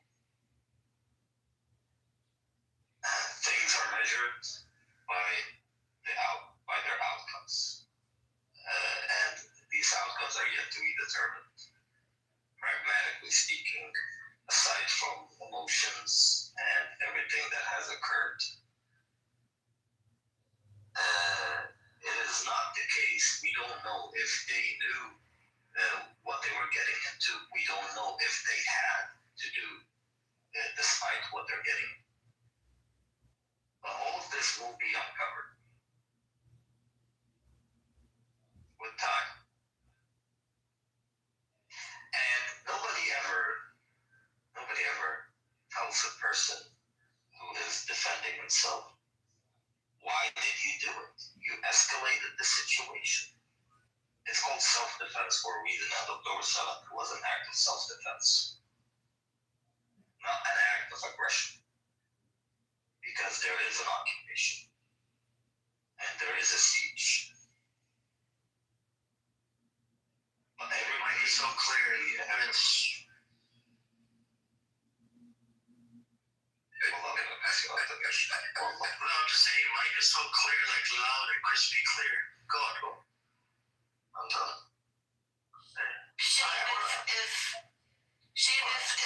And I think Edward would probably agree with this question, but if Mark is using that argument about wouldn't any country respond to having hostages with whatever kind of actions, because weren't there Palestinian? What's the difference between the October 7th hostages and the Palestinian hostages that were before October 7th, right? He's not here. No, I know, but I'm just saying. Right, Sheikh left? Why wouldn't you respond that? I'm here. I think she was Sleeping on stage shape. But to finish, we were manyaking with you, sorry. I'll respond to that. In 1982, Israel invaded Lebanon and remains in Lebanon because a dumb bitch ambassador was assassinated in London. Does anybody believe that the assassination of a single individual warrants the invasion of an entire country and the slaughter of over 25,000 people in the year 1982 alone? This dumb person, she was Israeli ambassador, right, Prince? Yeah. If I want to count the casualties post 1982, ratio will go up to the 70 and 80,000 Lebanese, Palestinians, and Syrians who were killed in Lebanon. Does the assassination of an individual warrant an invasion of an entire country? It doesn't. Which means one thing. Based on that scenario, running a comparative analysis of the behavior of Israel, we know that on October 7th, even though it was minimum, it would have exacted the same odds. Because these responses, the way Israel reacted on October 7th and the way Israel reacted in 1982 was not by sheer coincidence. It was premeditated. It was pre-planned. They didn't wake up on October 7th, saw the footages, and then decided to put up wrap up a bunch of plans. No, they have a bank of targets. They know what they're going to target. They have plans of invasion. They have all this prep. And between 1980 and 1982, there weren't major clashes between the Palestinian and Lebanese resistance against the Israelis, aside from that assassination that happened in London. Yasser Arafat back then said it when the Israelis signed a ceasefire for the first time, recognizing the PLO as a legitimate organization after what was called then the Cannon War, Harb al-Madfa'iyya. He said the Israelis are going to invade Lebanon 2 years before the assassination of the ambassador, which they used as an excuse. But is that really an excuse that anybody would reasonably grasp? Killing one individual warrants an invasion of the entire country?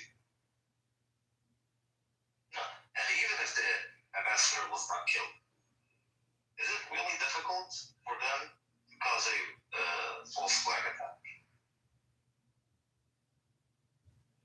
And if October 7th didn't happen, but we know that what we're seeing is what they wanted to happen, is it difficult for them to cause a false flag attack on Gaza and do it?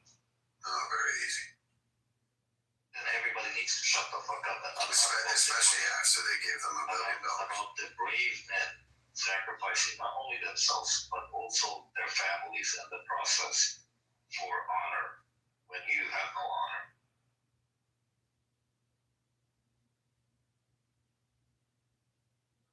Look, I agree the time will tell, right? I agree. What was your question? Instead of sort of coming to that kind of agreeing that Hamas did something wrong, why wouldn't you use the argument that there were Palestinian hostages before October 7th? So to say that, wouldn't any country respond this way if they had hostages? Like, can you use the same argument about the Palestinians? No. Because I like to draw red lines. You know, there's certain lines that they cannot be crossed, and some of it has to do with my background. Like, for example, when to my village in Lebanon and murdered my cousins and killed their parents and made the kids watch and then killed the kids and then burned the house on top of them. I wouldn't in any way, shape, or form want any Christian militia to extract the same kind of thing. There are red lines, okay? And the red line was crossed. And I'm not saying it was crossed by all members of Hamas. I mean, there were 1,200, 1,400 people that crossed that border, whatever the number was. But certainly, many red lines were crossed. If they conducted a strictly military operation, I would have still said it was a mistake. But unfortunately, or fortunately, I mean, I believe in drawing red lines on certain things. Because it's a very, very dark place you go. You kind of let everything be in a relative moral framing. It's very dark. About you mentioned genocidal. How is Hamas October 7th genocidal? Or was that where you're referring to say that Hamas was genocidal or had genocidal intent? Yeah, I mean, they've cleared their officials like you know. I need to be consistent in my position, so, I don't want to take a weak position that says that, a group that's made genocidal statements hasn't. And the main reason I do that, number one, it's the honest truth that if you want to counter and say that there are no genocidal statements made by Hamas, we can dig into that. But that's the main reason. But the second reason is, I want the focus to be on this so-called nation that has so-called democracy and so-called rule of law and so-called most moral army in the world. I don't want the focus to be on Hamas. I want the focus to be on them. Because Hamas isn't walking around saying they're the most moral militia in the world. They admit they're terrorist groups. In a sense, you actually appreciate. I have to be very careful here, but in a sense, that particular sentiment is actually more honest. To be honest, doesn't make it right, but it's more honest. But they don't. Sorry, Prince. With all due respect, this narrative that Israel has been put forward, through the Western mass media last 70 years or so, it's just pure and utter fake. Is false, and even acknowledging it is incorrect in my opinion. And that's just my which narrative? This narrative that they claim that they are the only democracy in the Middle East, they are the most moral army in the. Yeah, I agree with you. I agree. I'm not acknowledging it. No, my point is, and I was saying this again with all due respect, to acknowledge it is to give them an advantage. I don't think we should. I didn't acknowledge it.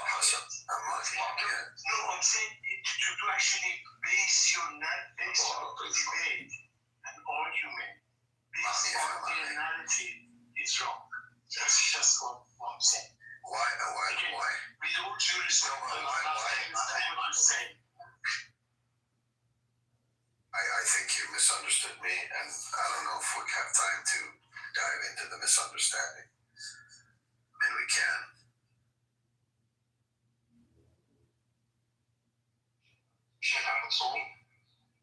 ليه بدي صوم؟ ولا من يكي؟ ليه؟ I want to. الأسبوع الجاي بكرة حيبلش. طيب لنلحق حالنا الليلة.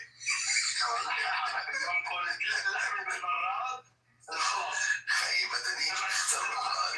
خيي بدنيك اختر بالراد. خلص بالبراد ما بعرفش احكم بالبراد خيي.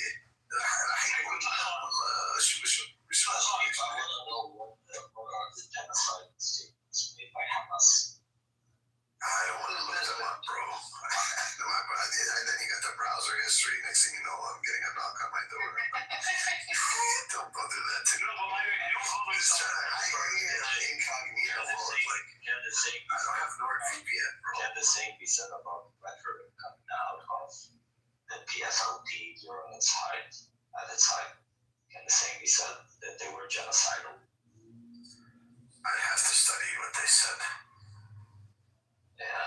Look, if you can look into the sentiments of these factions, back then, it's probably the case. More extreme.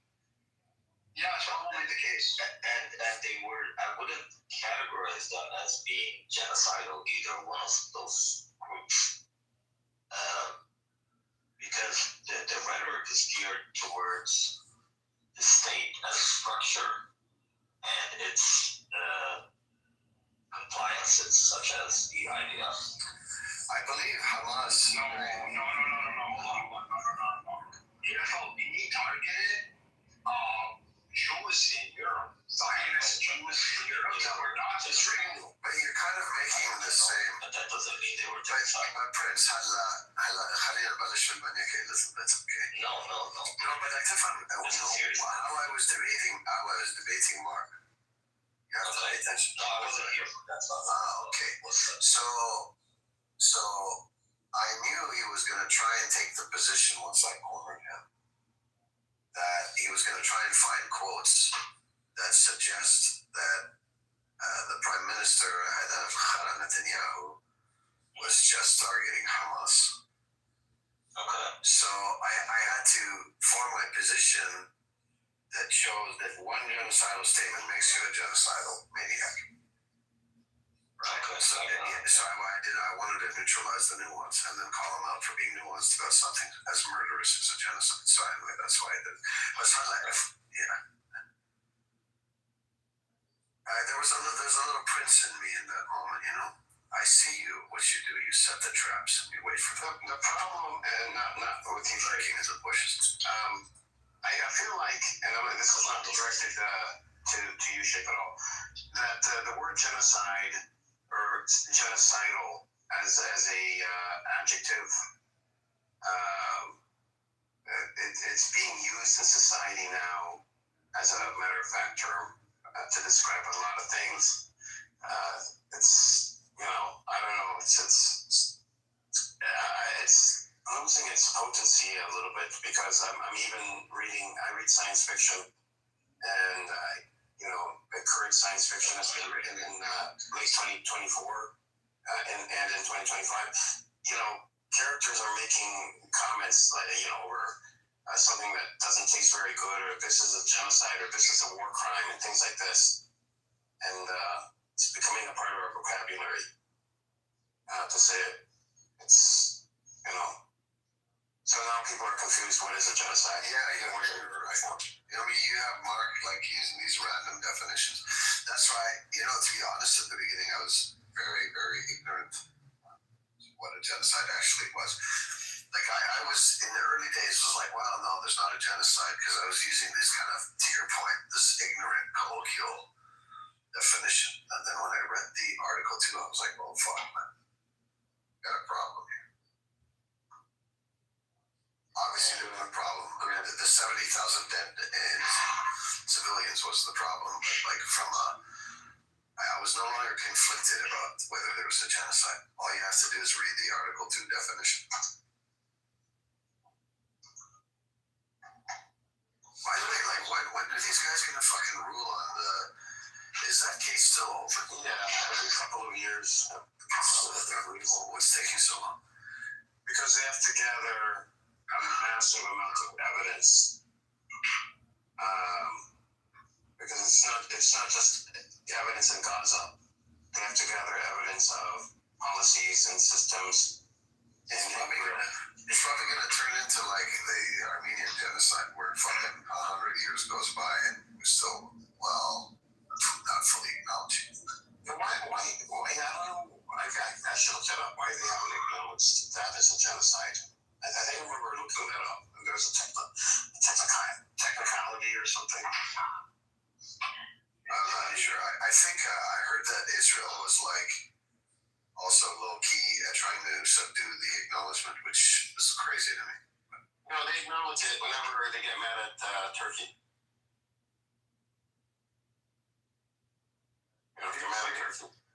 It's important because these people are, social past masters at debasing actual war Manchester is has a legal definition.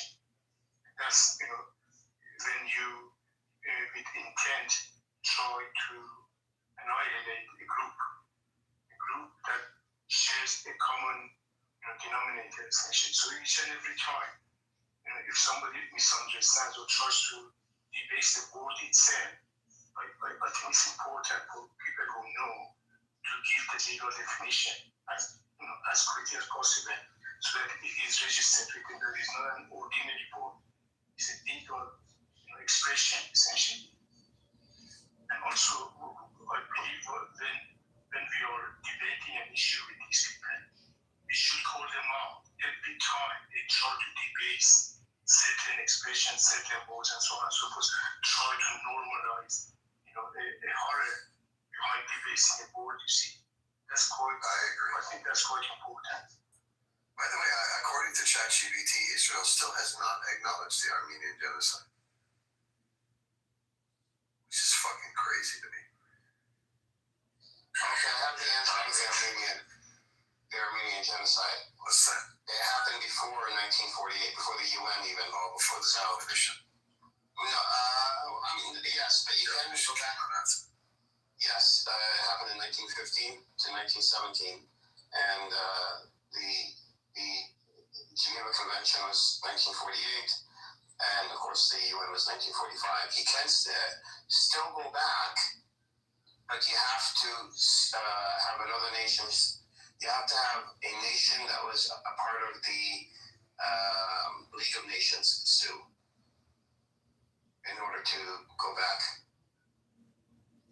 to sue. Well, the U.S. took a while, but apparently in 2021 they acknowledged it. A lot of countries acknowledge it, but no, but the U.S. was like a late bloomer. Sadly, wasn't until 2021. Yeah. But acknowledgement without enforcement is basically just words on paper. They're not genociding the Armenians now. No, in the sense of even with Palestine, if they acknowledge it without reparations, what good is the acknowledgement? Right. Wouldn't you want some sort of substantive, aid or, Well, the Geneva Convention does have mechanisms for nations that have ratified, and a lot of nations have ratified the Geneva Convention. And, if a country is convicted of genocide, then they would have to, limit their interaction with that nation to the most minimal amount possible. But you see what's sinister with Israel's position on the Armenian genocide? It's like you would think of all nations that would be quick to say they didn't acknowledge. They did not, no. And they have this kind of low-key alliance with Azerbaijan. They spoke about acknowledging it. But they didn't, yeah. Well, they get 80% of their gas from Azerbaijan and Turkey. For all this talk about never again and these guys stay neutral, what was it, 1 million Armenians? Was it 1 million? Something like that. I think it goes into the Knesset as they put it in as a bill, but it has to pass 3 times. It doesn't pass, so it doesn't become something that they would recognize officially. But they always do it when they're angry at Turkey, when Turkey does something they don't want. These are for political gains. That's so disgusting, man. Why is it hard? That shouldn't be something hard to do. It's realpolitik, right? It's them trying to get gas, oil, and all that. So, all the, ethics and morals doesn't mean anything. By the way, how the Turks did some of the most cruel things ever. Turks are very militant. They're very, I read something where they took families and tied weights to them. Just enough to keep them kind of slowly drowning. And just let them kind of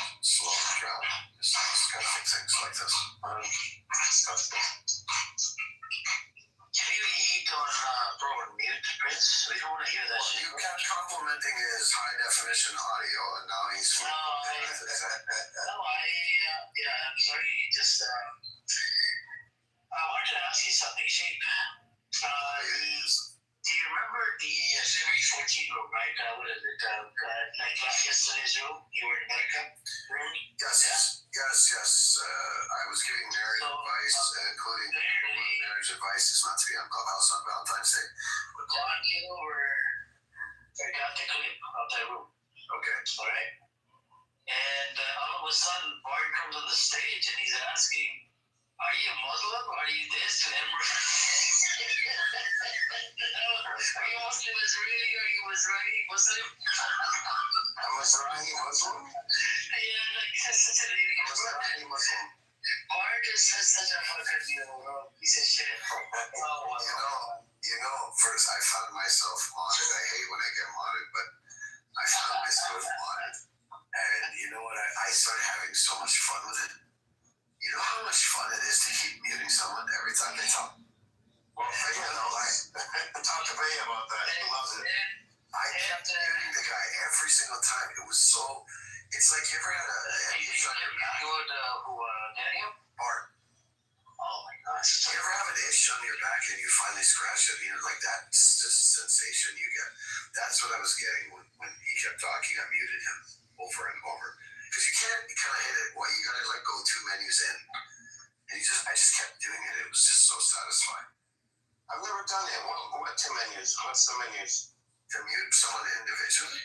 Yeah. Oh, you just click on them and then you click on the dots, the 3 dots, and then you mute. Oh, okay. Yeah, it's like a targeted attack. It's like you have a laser pointer on their mouth, and you just shoot a laser pointer, and out comes like a gag, and you just. But the thing that makes it fun is you get to keep doing it. It's not just once. Talk to Vega.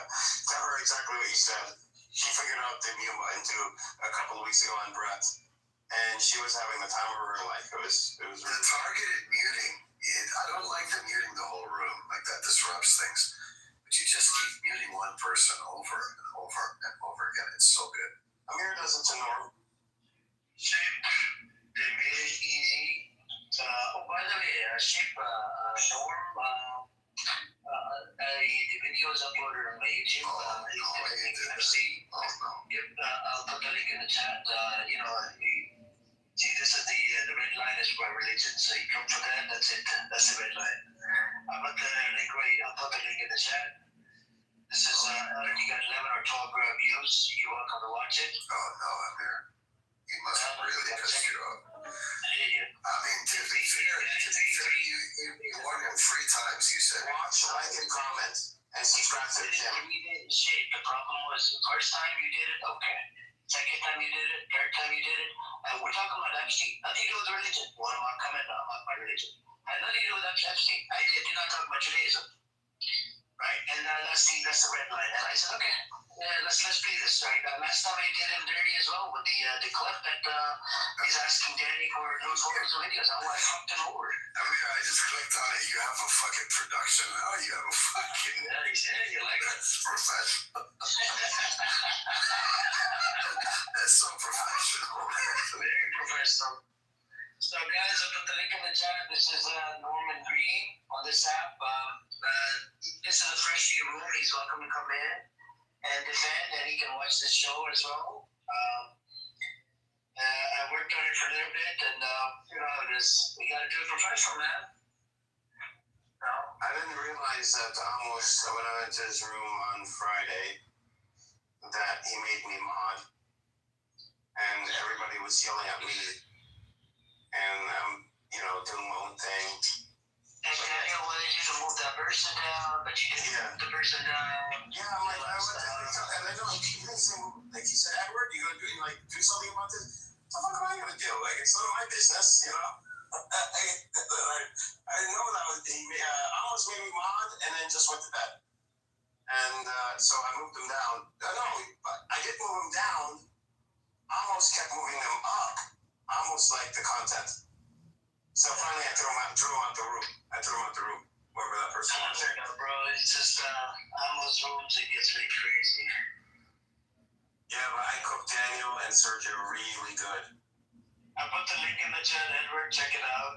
And this is what I did with Norm. And there's another clip that's supposed to come out probably today or tomorrow. I actually used the AI technology, like I lie. Norm is running away from resistance. Resistance. That's funny. That's funny. Actual Norm. That's funny. So I got the access to the AI, proper AI now channel. I'm gonna be fucking, doing some things on Norm. I'm coming for Norm. Because, you don't come and fuck with me, right? Especially with my religion, that's a red line for me. That's it. So there's a link I dropped earlier when Benny Olive was in the room that you should put in your link tree, Amir. It's a timeline of U.S. position. I looked into it. I think he was right on this. So let me read it out. What I'm asking you is if you could take a look at this and put it in because it goes through from the 1980s, early 80s, all the way up to I believe current of executive orders and things like this that the U.S. has done against Palestinians. So when I looked into it, so this is what my perplexity gave me, right? Because I like to fact check shit. Even today, this morning, we had that brother Yara. He made a claim that F-35 or something, America, did not want to sell it because of Israel, or didn't sell it to Saudi Arabia because of Israel. I looked it up. It did sell to Saudi Arabia. When did it sell? Must have been recent. So he said that. So Yada's claim was. Yada's claim was that America blocked the sale of F-35 to Saudi Arabia, this and that, because of Israel. And I looked it up. They did not. When did they? Because it must have been after MBS's visit here to the U.S. So it says, no, the U.S. did not block Saudi Arabia from buying F-35 jets under President Trump. It approved sales as part of a major 2025 defense deal despite past hurdles and Israeli objections. So he did approve it. No, it's just because, look, in this room, I hate the propaganda. You know what I'm saying?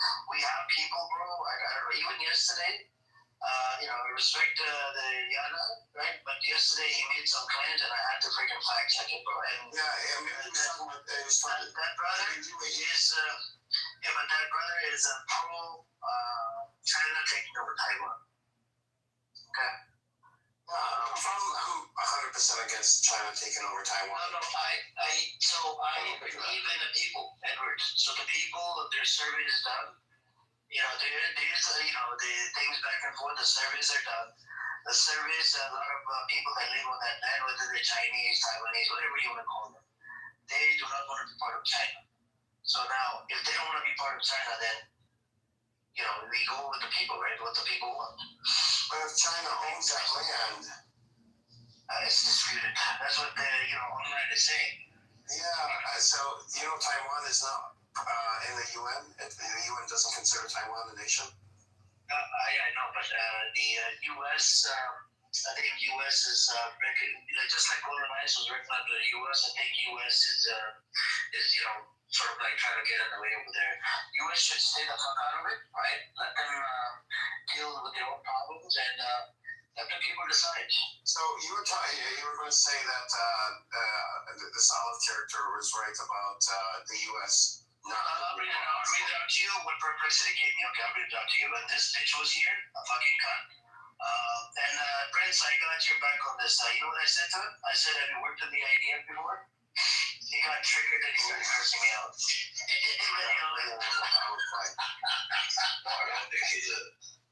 think he's a drug dealer. No, I said, he is a drug dealer. He said it to us in a room. So he came to me, he apologized for cussing my family out. I introduced him to a bunch of 40 leaders. Excuse me, Brent's brother. اسمع هو من الرملة English bro, English. ما سألت English. Anyhow,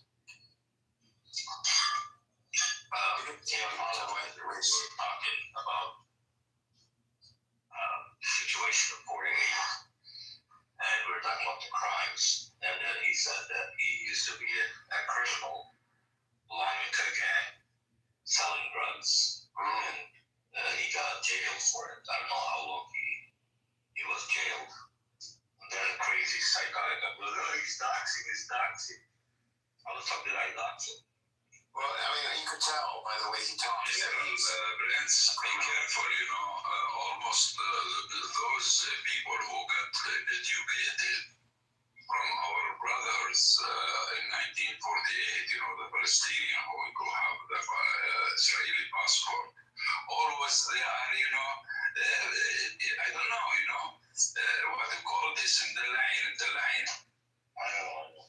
Spoiled. Hold them. No, their thing is they think themselves, above the others. They know more than the others. This is their weakness. I know that. Now, Amir, what you said is. Let me read it out to you. I said, did America knew about Oslo? It says no, the U.S. government was not aware of the secret Oslo Accords negotiations until shortly before their public reveal in late August 1993. Negotiation secrecy. The Oslo Accords stemmed from clandestine talks between Israel and the PLO in Norway starting January 1993, brokered by Norwegian diplomats without U.S. involvement to bypass stalled public channels like Madrid. U.S. officials, including the Clinton administration, learned of the draft only after it was finalized in mid-August 1993, but Israeli and Palestinian reps flew to Washington seeking endorsement. So here's where I would say I would disagree. The U.S. Absolutely.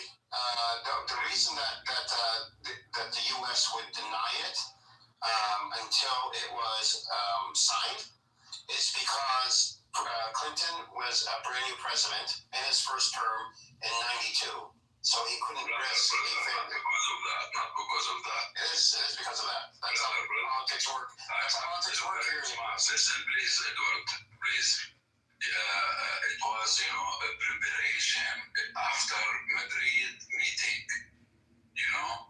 It was, the first thing they started talking after Intifada, the first Intifada, they started appearing in the West Bank leaders, some leaders. Al-Husseini, many others are not talking about the place. That's not what I was saying. That's not what I was talking about. This is a real story. It's a story that Chairman Arafat, when the things get serious, first of all, the beginning, he gave them, a green light to go. That's not what we were discussing. This is a real story, brother. That's not the story that we were. It's a real story, but it's not a story. He's not involved. He was not involved direct with the negotiation. We understand. It's understood. But the U.S. not knowing is impossible, especially Norway being a Western nation. Of course, they knew. And the U.S. had a stranglehold on U.S. Israeli Palestinians. I speak in Arabic. بلاش تتشكى فيصل الحسيني والشباب يقولوا لما بلاش تتشكى القيادة الحسيني Come on, man. أنا بعرف التاريخ. He doesn't know how to express himself. Yeah, it's okay. Just leave it and go to the Arabic room. Go mood.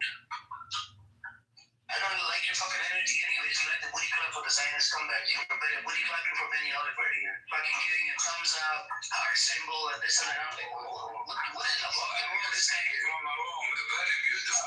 Okay, stop. Do you know what he told me when earlier? He told me I have people where he lives, where Benny Oliver lives. Yeah. Bro, I wouldn't take anything that comes out of who is just a bullshitter. One night he wants to sleep in his bed, and one night he wants me to come over there and sleep in his bed. Fucking disgusting. You still have the opportunity, Amir. No, I don't want that. I don't want it that way. Come on. I'm not getting I give you last. You have 24 hours only. I'm not getting 24 hours. Yes. You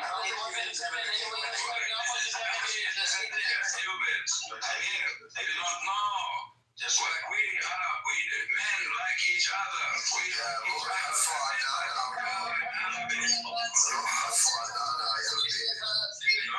understood. We always understood. We always understood.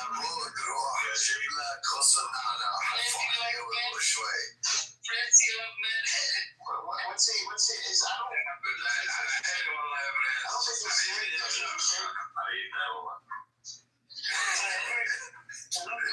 I went to listen to the video. I come back to this. What is? Did you like the video?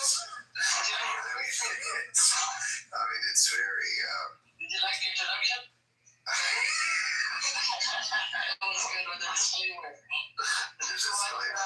Norman's video?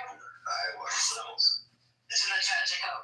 He's defending Epstein. Listen. I just came out Illinois. You know Illinois?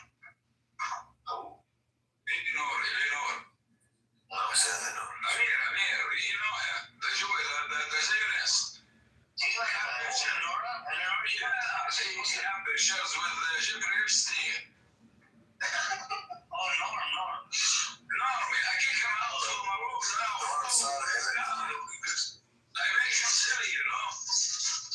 I don't know, bro. This guy is something else. Anyways, so, Shane, you like the introduction? I think I should add some more to it. It was high quality production. I need to go up on the P, the 4080 P to 76720. Brother, I just introduced myself. I'm a Palestinian from Naples. But like you took it to a different level now. It looks like I took it to a different level? More professional, right? Yeah, more professional. I think I should add some of those the emotions as well. Like every time they make a stupid claim or whatever, like the last thing. You know what you could do? There are apps where you could do like a podcast. Yeah. And have like a fake news reporter. So I have a question for you guys. I'm here. I have a question for you, bro. You see how you're knowledgeable? Just cut somebody off. Sorry. No, it's okay. Your question's gonna be good. I know. I hope so. No, it's not looking good. It's just gonna be a very simple question. Go ahead. It's a simple question because I don't know what's going on, but like, is there really a genocide going on in Iran? No, it's not genocide, but it's a massacre, you could say, but not genocide. So like, I don't know because like, I don't know what to believe because obviously I don't believe Trump or Netanyahu, but then people also told me not to believe the pro-Iran news channels too. So I'm just confused. The problem is, it's this matter in Iran. It's very complex. A lot of the things we can't freaking rely on, like certain things. We've seen some videos. We can say that yes, they did torch on a mosque over there, and there are people that are protesting. They're really, truly protesters versus rioters. People that are like you have influence coming in from Mossad, you have influence coming from CIA, you have influence coming from the Taliban supporters. So they, some of these people, they want this Saddam Shah to come back. Saddam Shah lives here in America, and a couple of days ago, he asked Trump, he was begging Trump, and it's the last chance to, bury the IRGC, right? And a lot of these people, you'll see them, they support Israel and they support Iran. They support the Taliban to come back. And this guy, the Saddam Shah, hasn't been to Iran in about 40 years. Right? Doesn't have the credential, doesn't know how to fucking run the system, and he wrote a book on this recently, not too long ago. He wants to, he's going to be the transitioning body. He'll go in and he'll transition. So he's selling this fucking narrative to everybody that I'm just going to be the transition body. Look, I don't support IRGC or Reza Pahlavi, and I do not want to go from one dictator to another, especially American puppet. Pahlavi is an Israeli and American puppet.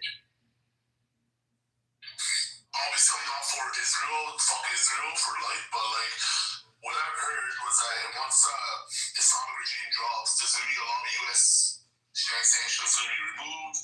It's going to be better ties with the Middle East or something like that. Do you think, or it's going to be like Iran? It's going to open up a a can of worms, like a different type of can of worms. They're going to set up military base like what they're doing in Iraq. Iraq is still under occupation, and they're going to chop that Iranian land into like 5-10 parts. Israel might take over some of the part, and they might even bomb the shit out of all the military bases like what happened in Syria after they toppled Bashar al-Assad, which was a fucking genocide leader. Relate to the Reza Pahlavi will come around, and he'll be told to freaking put down everything. The hypersonic missile program, the nuclear program, the fucking the proxies, everything, all the defense, you gotta put it down. So you can't attack back, you can't fight back, you pretty much bend over and get fucked and ripped in the ass. Which I don't get it. But what if they want to be fucked in the back? Why won't you let them? If that's what people want.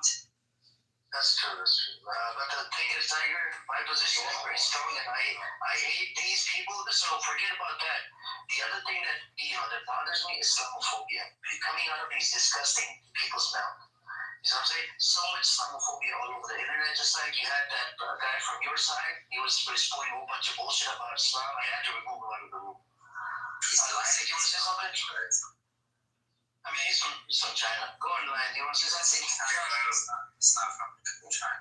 Yeah, Lion wanted to say something. Go on. A lot of the Iranian taxpayers' money is being used to attack Sunnis. The government of Iran, please let me finish. The government of Iran spends the Iranian people's money by giving it to the Houthis to attack Sunnis. So a new government in Iran will stop spending any taxpayer dollars on war on the Sunni. That means more money in the pocket for the Iranian people.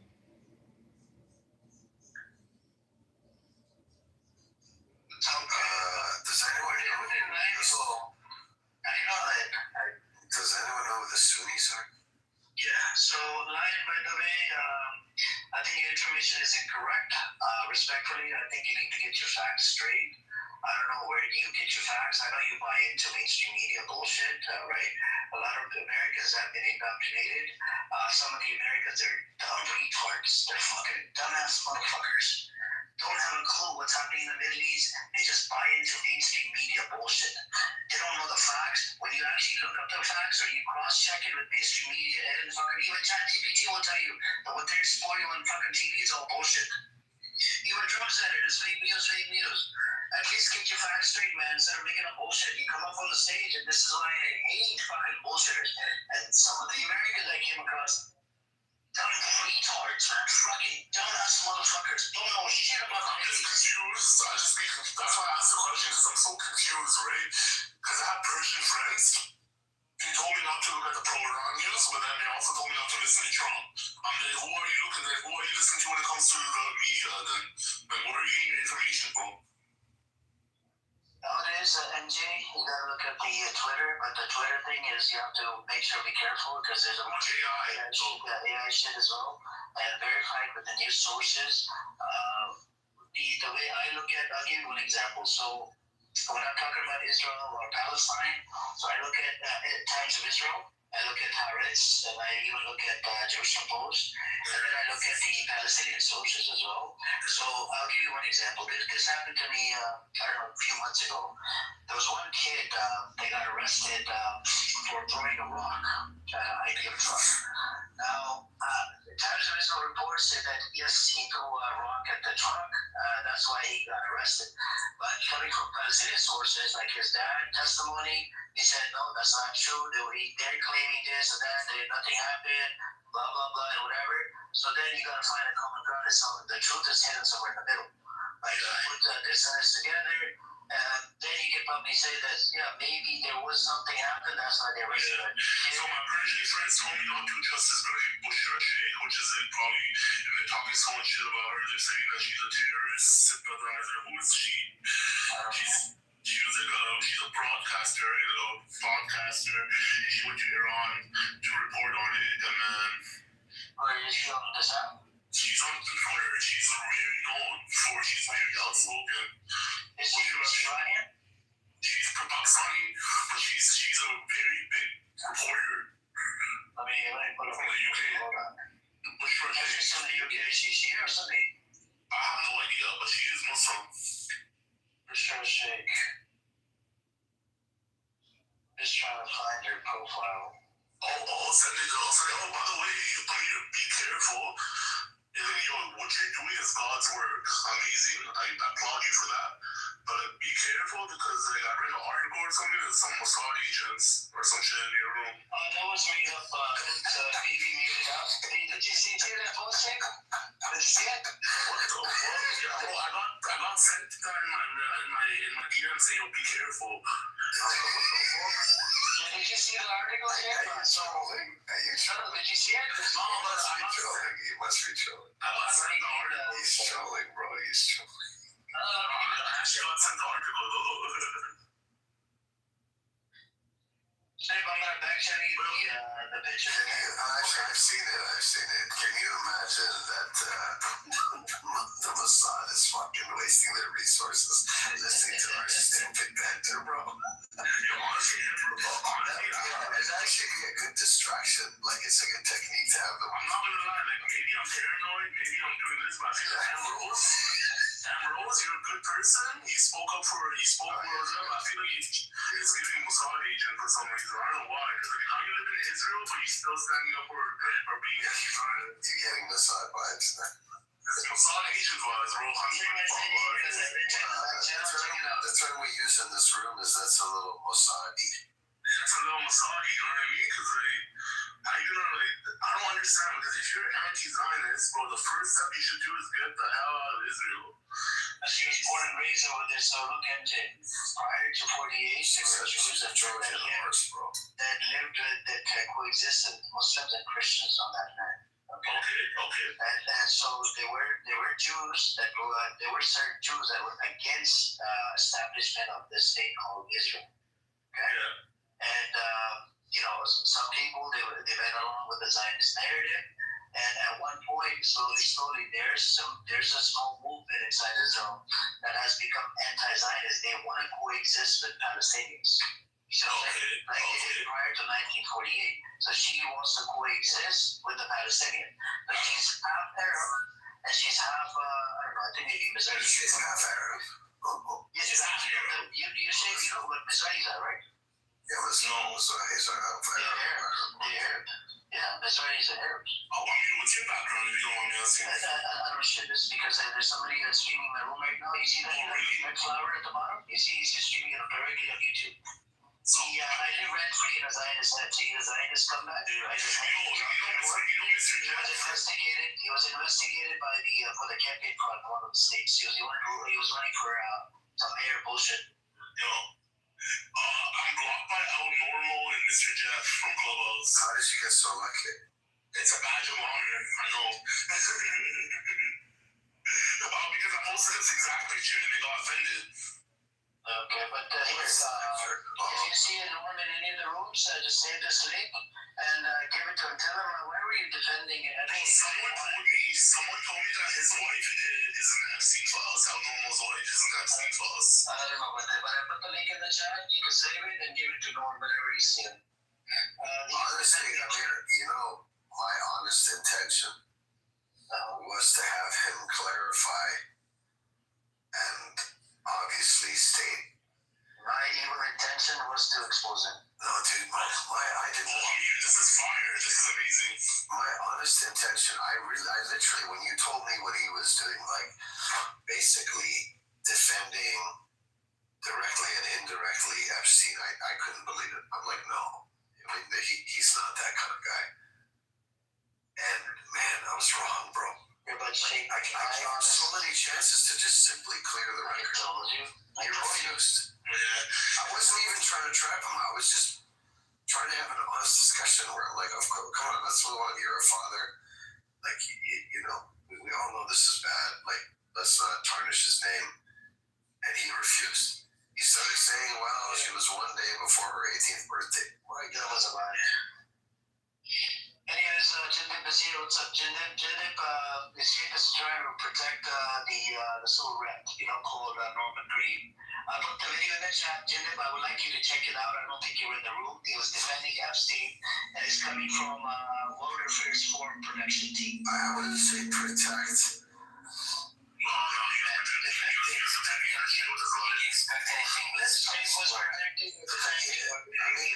Maybe I'm an optimist, but I couldn't believe that there would be any man on this planet other than Epstein's lawyer. There was another guy on Clubhouse in Mr. Jeff's room. Do you know who Mr. Jeff is? Jeff Epstein on Clubhouse. We know Mr. Jeff in Algeria. He's actually a Israeli Jew. We know he's a Zionist comeback, and he's a Islamophobe. He ran out of content. He likes to mock religion. It's a normal thing. He has been here multiple times, and he thinks that I am beneath him. He only wants to talk to somebody with the American accent. That's what it is. He's a disgusting animal. By the way, John Kitover, you can forward it to Jeff. All right, I know you're son of a whore that likes to see you. Anyways, Jim, what's up? How do you know this? How do you know the report? We have the intelligence. If you can kindly be here for a second. Yeah, we have a team, full team behind this. Are you hiding? Not right now. What's up? How you doing, Legend? You okay? Okay, how are you? I'm doing alright. What you been up to? Not a whole lot. Why? Something important. You gotta tell me something important. What's up? Something important was about the Norm defending Epstein, and then we have. Man, he's giving you so much content with that. Like it's been at least 11 days you've been talking about that. I think I watched Ellen Dershowitz talking about the same subject, and Ellen Dershowitz was making the same points, that he was not talking about being a pedophile, but he was, basically having sexual affairs with a woman who was underage, a day shy of her 17th or 18th birthday, something to that effect. The twisted logic of lawyery conversation. So, but I don't expect anything less from the sewer rat from New York, the so-called El Normo. He's a sewer rat. He's the only person I blocked on this app. He's a sewer rat. He's disliked. He's despised. He's the kind of character. I got blocked by him, so I got blocked by him, and it's a badge of honor, It's a badge of honor because he got so triggered with his photo that he actually asked you. Yes, no dog in the game. He's just what he is. He's just a filthy piece of shit. Jason, who do you find more pervertedly problematic? Normal or Amos? No, Amos is crazy. He's a moment, but he's a decent guy. You don't get perv vibes from Amos. Well, he's a privilege. He tells you up front that I'm a sick person. He tells you up front. He's always talking about that issue, but overall, I think he's a decent guy. He's a simple guy. Other than the pervert part. Yeah, he's a pervert. Yes. Other than he's okay. He's a decent person. He can get emotional. He's a pervert. It's okay. Why do you have a problem with perverts? I mean, people like I don't have a problem with people like. We're not talking about Epstein level perversion here. We're not talking about normal perversion. This garden variety old man perversion. Yeah, you'll be there soon, Hey, no way. Some of us have daughters. No way. Oh, do you? Yes. Oh, I thought you had only sons. I don't know why I would have thought you had only sons. Because I'm so manly. No, that's not it at all. I'm trying to think of it.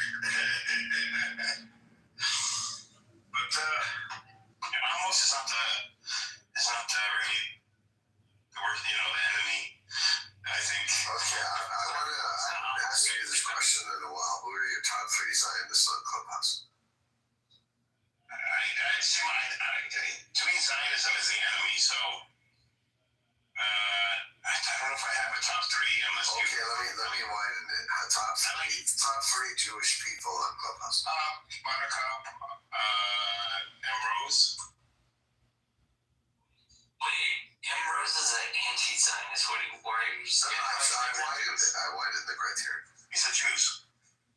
Your least favorite? Top three. Top three. Yeah. Top three. Okay. And then we'll do Iranians.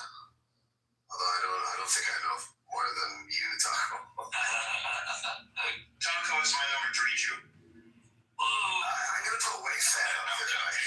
Taco, Wei Fan, and maybe another honorable mention. Oh yeah, Taco, Wei Fan, and is Soren Iranian? Nargis.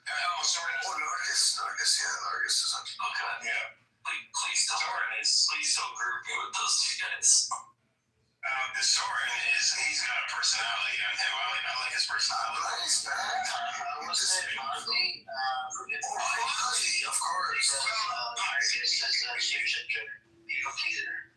So I would say Mozzie, Taco, and the top 3 one, which is the other one? I think Wei Fan is okay. He's very controversial. Yesterday he tried to trigger, I think, Tiger and other people because he lives in Taiwan. He came with China.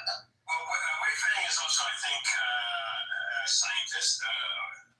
So his thinking is, a little different. It's, some of those people are. He's very,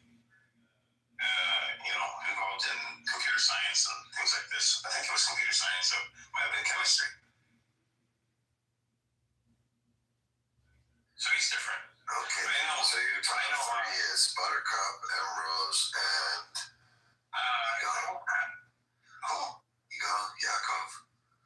See, but they're Zionists. You can't do a Zionist. No, I used to, but now my rule is, we're at war with Zionism.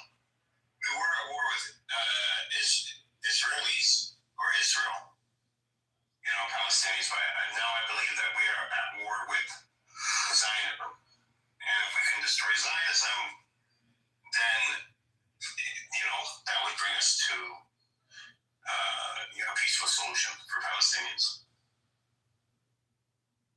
You don't like my extreme radical Zionism narrative? What narrative? I'm trying to make the case to create a term called radical Zionism. I see. And separate the two. Yeah. My problem is the Zionism has already changed. The definition of it has changed to most people around the world. So Zionism is already radical. People perceive it as a radical ideology. So there's something very kind of nuanced and tricky about adding radical X. Obviously it's happened with people in Islam. But you create a word association, right? If you repeat it enough. And you kind of say it's an emerging property of the X. We can make it an ism, but it's already Zionism. It's already an ism. No, but you see, when you say radical whatever, it kind of infers that the whatever's created it. Yes. So it's kind of like fighting fire with fire, True, but I think that only works really with religion, and I don't know if it would work with ideology, because ideology is either radical or it's not. I could be wrong about that, though. But the problem that you have when you kind of take the position against Zionism is you have to really go deep, because someone else will say, well, no, it's just the wish for a Jewish homeland. Yeah, so that project hasn't been completed, so there's no need for Zionism. That's why I changed my position on this. Oh, so you create a you mean it's an implied neo-Zionism? That's a good one. Like it's a new kind of Zionism. Yeah, neo-Zionists. That's good. I like that. You like that? I like that. It's more technically accurate. It is, and it's also only a few minutes. Zionism has not come to the idea, or the project of Zionism has not come to fruition yet, as of yet. The Jews, or the Zionists if they say it's just a creation of a Jewish homeland, then I would argue back, so the Zionism project is complete. So therefore, there's no need for Zionist ideology. That's where, that's why I say it that way. You see what I'm saying? As a talking point, I understand what he's saying. It hasn't, because their objective is not just Israel. No, it's not that. Even within the boundaries of Palestine, Zionism is based, the idea of Zionism, and for it, Zionism is a project of settler colonialism. That's you can, and you can say the objective, it is a project of settler colonialism. Zionism is being used as a tool, as a justification, creating a story that justifies the project. The story is that this land is for the Jewish people, and we know that, right? Now, why do I say that it hasn't come to fruition yet? Because in order for Zionism to prevail, three things have to happen. Number one, they have to usurp the overwhelming majority of Palestine, and they have done that. They have managed successfully now to take de facto, officially and unofficially, 90% of historic Palestine physically. This has succeeded, number one. Number two, declaring or changing the status quo for Jerusalem so it becomes the eternal capital of the Jews. And they have semi-succeeded in that.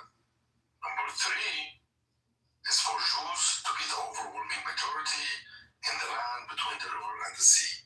And this has not taken place yet. And because of this, it has not come to fruition. Before October 7th, they were actually in a dilemma. That they were, and why do I say that? Because the idea of Zionism, this whole project is a criminal, genocidal project, and it was going to be a matter of time until the world will stop supporting them. Even Jews themselves will not want this idea of settler colonialism. So they were racing against time. They wanted to kick as many Palestinians as possible so they can complete the project, basically. And then you have Gaza. Until now, still, Palestinians are still in Gaza. Yes, a lot of them have been killed. Many are willing to leave, but still it has not. We are teetering, the end of it. I don't know what will happen to the West Bank. Things now, they have the winning card in a way, but it's not over yet. Do you understand? Yeah, no, I agree with you. So this sense it has not come to fruition. So when I'm talking to Zionists, though, you're right. And when I'm talking to Zionists, I would argue, if they tell me that, what Zionism is, they're not going to use what you're saying. They're going to say that it's the Jewish people. I'm exposing Zionists. No, I know, but I'm saying, for me, when I talk to Zionists, I'd rather say, and it depends on the audience. If it's the homeland for the Jewish people, which is what they claim, and I'll say, well, the project is complete. You have a homeland for the Jewish people. So, Zionism, it's not needed anymore. And then they have to get into, with me, why Zionism is still needed, and that gets into the nuances of what the real Zionist project is all about. But I use it as a strategy. Yeah. I don't, Zionism itself is to me, a radical ideology.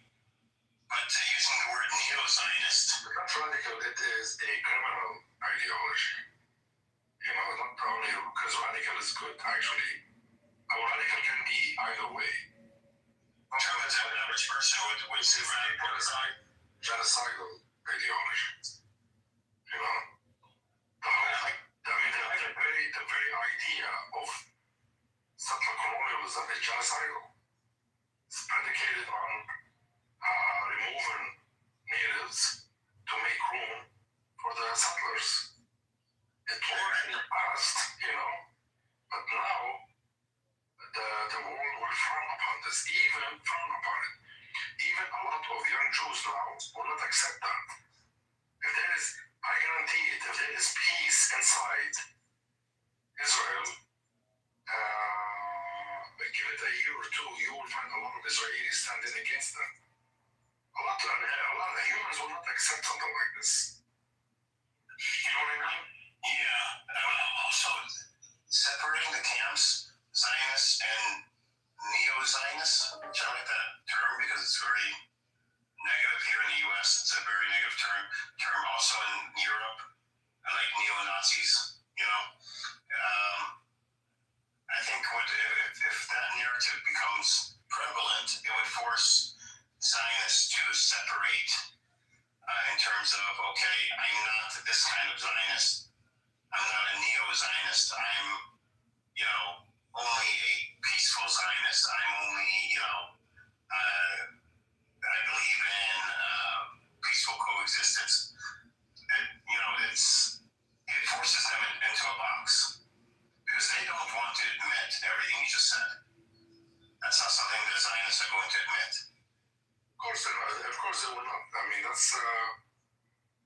the end of the day, so then give them choices: peaceful or radical or like neo-Zionists. In my opinion, and this is my now, the best way inside Palestine, the whole land between the river and the sea, Palestinians should not use armed like in a organized manner, because if they do it, they will give a pretext to the Israelis to continue doing what they're doing. But if they stop doing that, you see, the whole idea of Israel is a big lie, but the world is unable to see it because the water is not clear. Yeah.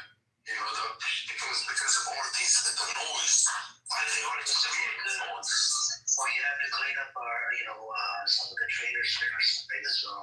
Some of them are fucking traitors. Like today, my guy was here, and there's other ones out there as well. They really use Zionist talking points, claim to be Palestinian, and those I look at them as traitors. Yeah, you have to separate between you have to, there are, I am talking about I see what you're saying, I agree with you. I've met people like this. I focus on strategy, There's a time we have, for us as a Palestinian people, we have the right to defend our land in any way possible, and this is only a matter of a strategy. In the 70s, when Palestinians had an organized army, the people who you are talking about maybe will be against it, but in the 70s it was a good strategy for Palestinians to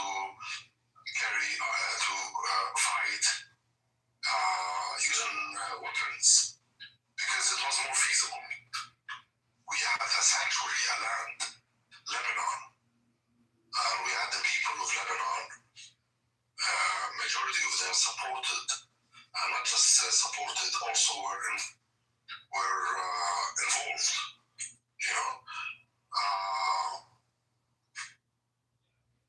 that's, so now, I say that as a strategy for us to defeat terrorism to defeat the idea of Israel. I think Israel now is hiding behind this noise that is concocted. You know, that there's terror, there's violence, all of that, you know, and they're able to hide behind it. And therefore the world is unable to actually see Israel the way the real Israel, you know? Yeah, I mean, there's a time for armed resistance. I think we needed armed resistance. And there's a time for allowing Israel to show, really show its true colors and making sure that the Palestinian narrative is one of a peaceful, what would be the word? So I'm talking about peace. It's a matter of a strategy, you know? You know what I'm saying? The narrative needs to, Palestinians need to be seen as ones that want to have a peaceful resolution. So there is a time for armed resistance. There's also a time for diplomatic resistance and geopolitical resistance. And I think basically, it is not, we are unable to use arms because we don't have the means. This is the only reason. If the minute we have the means, we have the right, the legal right, the human right. It's a right. Any oppressed people have the right to fight. To use weapons. I mean, it's not. This is a right. It's not like the minute it happened. Like, let's say, I don't know. Like you have Jordan, for instance. I mean, just the minute that these means become available, then of course this option should be exercised, right? Well, like now in Gaza, Israel is taking more of Gaza. What if they restart the genocide? I mean, when you agree that Hamas should fight back, the resistance should fight back. They can't fight back. I mean, how can they? They fought back in 3 years. Yeah, that's. I mean, you can't use up. I was just. I mean, the whole time I talk to people in Gaza, I mean, you can't imagine the depth of the agony, the destruction. Well, yeah, it was. You can't. I mean, so because it is so disproportionate. It's unbelievable. It's almost like. I mean, we're just answering the question. Shouldn't we as Palestinians defend ourselves against violence from Israel? Yes, of course. So Hamas should fight back if Israel starts the genocide. If Israel anytime starts go in and attacks, people have the right to defend themselves. Yes, of course. If I was there with my family, I will try to defend my family with no one because I'm going to be dead anyway. And so it's that sort of thing, of course. Yes. Yeah. So, I think, what's keeping Hamas from not attacking back per se, I think, they've been conducting very clandestine operations in Gaza against Israeli soldiers who have been firing back. So it's a low-level escalation. But it's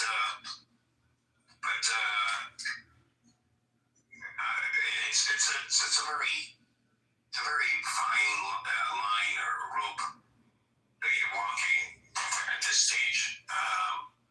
When is armed resistance over?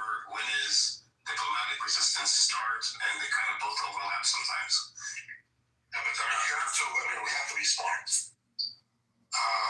Yes, PR matters a lot. How any story is perceived is very, very important.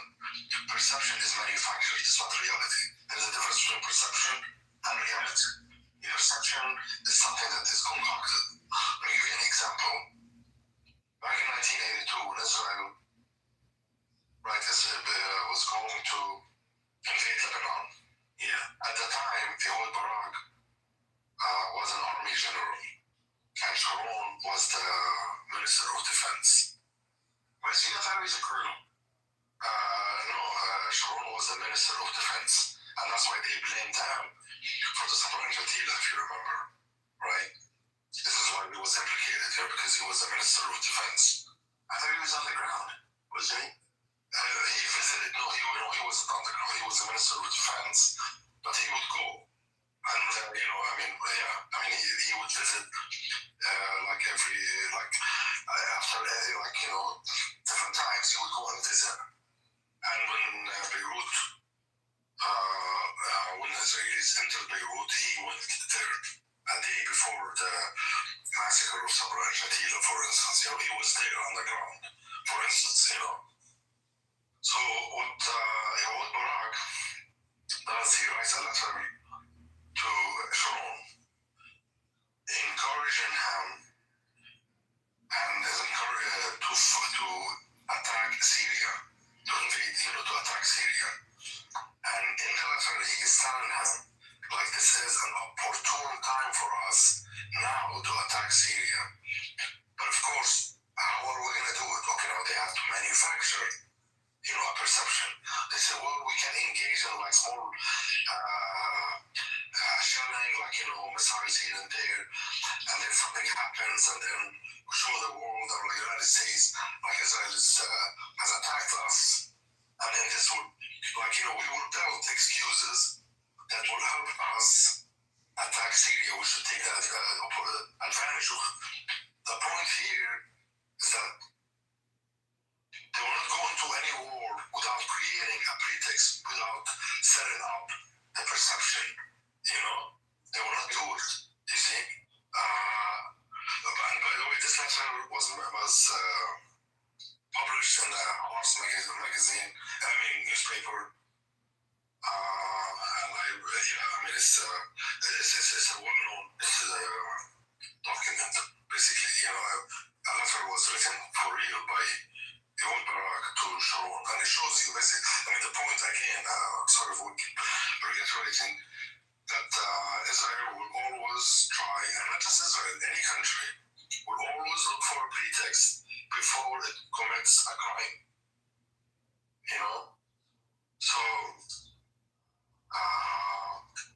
What I'm saying, in reality,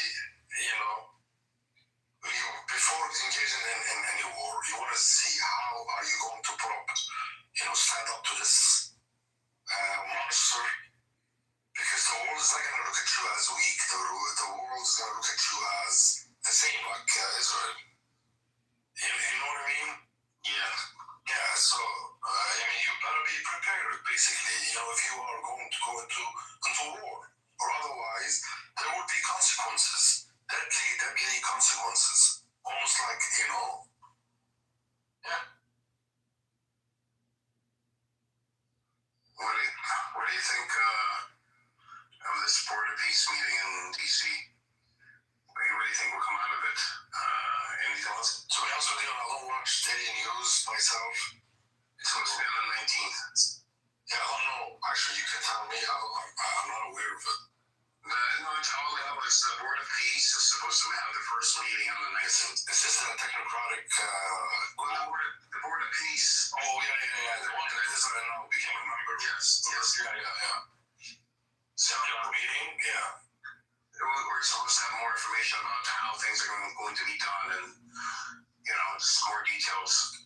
If you look at it on the ground, I was talking to some guys down from Gaza. Israel until now is not allowing anything to enter. They're only allowing up to 60 people to enter Gaza. Only 60 people. I have a question for you, but someone that do you think the American, the Oslo Accord won? What is it again? Did America know about the Oslo Accord, the first one? First started. Did Clinton find out later on?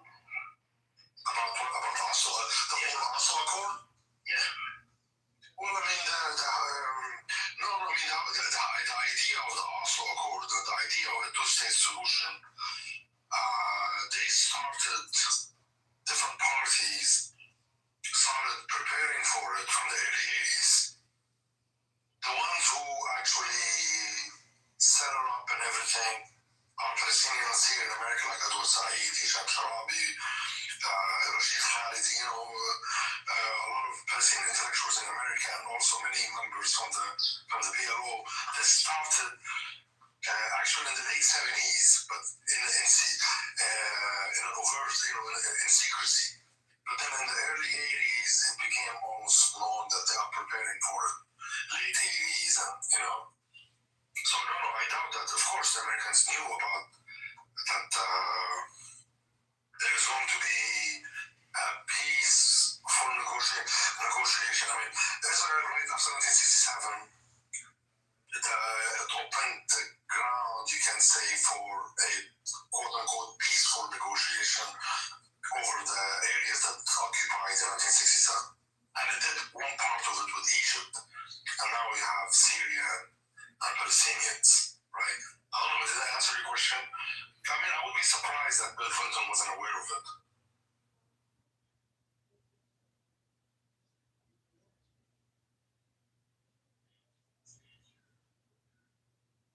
Here, and I wasn't. And also, I think according to the idiot we had in here earlier, that idiot, he's a 48er. He claimed that Bill Clinton found out later, like down the path.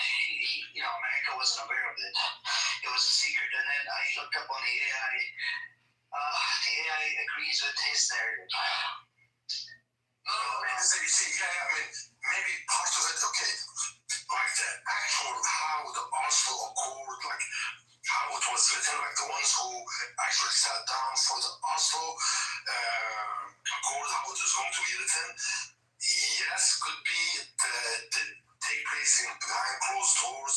Even members from the PLO, a lot of members were not aware of it, and this is why some of them resigned, and some of us became very angry at Yasser Arafat, like Edward Said and Rashid Khalidi in America. It's like, we were working on this, and then behind our backs, like Edward Said was behind our backs, you were actually working with some Israelis and finalizing the whole thing without even taking our advice. You know what I mean? Yeah. Yeah, so it could be like maybe like how, like the actual shape, how it was shaped. But the idea of a two-state solution, the idea of negotiating, peaceful negotiation, I'm sure 100% of it. Come on, Those Schultz, for instance, in the late 80s, you remember George Schultz, Edward, with George Bush, the father? Yeah. Yeah, he did a lot of work with the Palestinians and the Israelis. He was like the mediator, right? Between them in the late 80s. Yeah, what was his role? Yeah, what was his title? It was something in the White House, or it was like in the White House. That was something with the foreign department. The state, yeah. Something head of the State Department, something like that. By the way, at that time, the White House chief of staff was a Palestinian guy. Was he? You know that? John Sununu? You didn't know John Sununu? No. You heard of him, right? No. I was a teenager in the early 90s. Yeah, so the White House chief of staff, John Sununu. But then they kicked him out. They came out, Then they kicked him out. Yeah, something happened like right before the United States debate, right? Yeah. His father was the governor, right? I was talking about the father, the White House chief of staff. The son became the senator. Yeah. A senator of some New England, one of the states, Massachusetts. New Hampshire, maybe? Yeah, New Hampshire. Yeah. Those are Palestinian stock too, right? Who was that? The Sununu family is of Palestinian origin, you know that, right? Yeah, that's what you're saying. I'm saying a Palestinian guy, of course, he's from Jerusalem. Yeah. Sununu, from Jerusalem, yeah.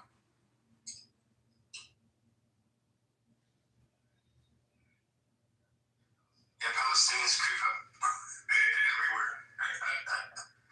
It's crazy. Yeah. But can you imagine, like, in Gaza, Israel only allows 60 people, at the most up to 60 people to enter. Yeah. And there are about 25,000 people registered to taken. And it doesn't even, like in actual numbers, about 40, sometimes 45 people enter Gaza every day. So how long is it going to take people to enter? 25,000 people, you know? Yeah. I mean, that has to change. That's something that we'll see after the 19th, if there's any change there. If they can't do that, then they can't do anything. The board of peace. Yeah. I should call it the board of politicians.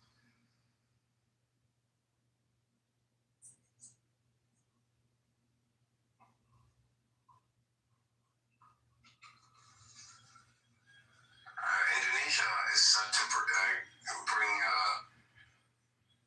some troops in, about 8,000 to Gaza. And we're supposed to find out soon the makeup of the International Stabilization Force, the ISF, that's supposed to be going into Gaza and taking charge. The question is that who is going to force Israel from retreating back to the areas it's on Row 17. Yeah, exactly. Who is going to force Israel to do that? You know, that's the question. Yeah, they're supposed to. I mean, if the ISF is there, you know, Israel's supposed to be leaving Gaza altogether. So they're gonna do that. Well, that's the thing. We're gonna see. We'll see how you know how influential or how much authority this board of peace actually has on the ground. Yeah.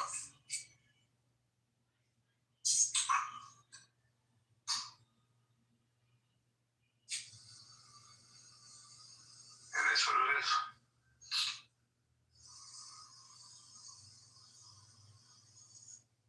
You know, Mark was talking today. Who was Mark? I mean, he got on my nerves. I wanted to engage him, but he's living here. He comes in every now and then. He's a history teacher, I believe. Is he an Israeli? No. Who are you talking about? Mark. He's a historian. Raja Pahlavi is, you're done speaking English. I can sit in the audience. Thank you. Anyways,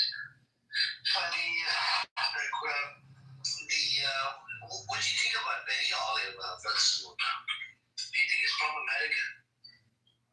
I heard him once only. I met him once, about, I don't know, a few months ago. Former drug dealer and criminal. Who is that? Okay, I'm not sure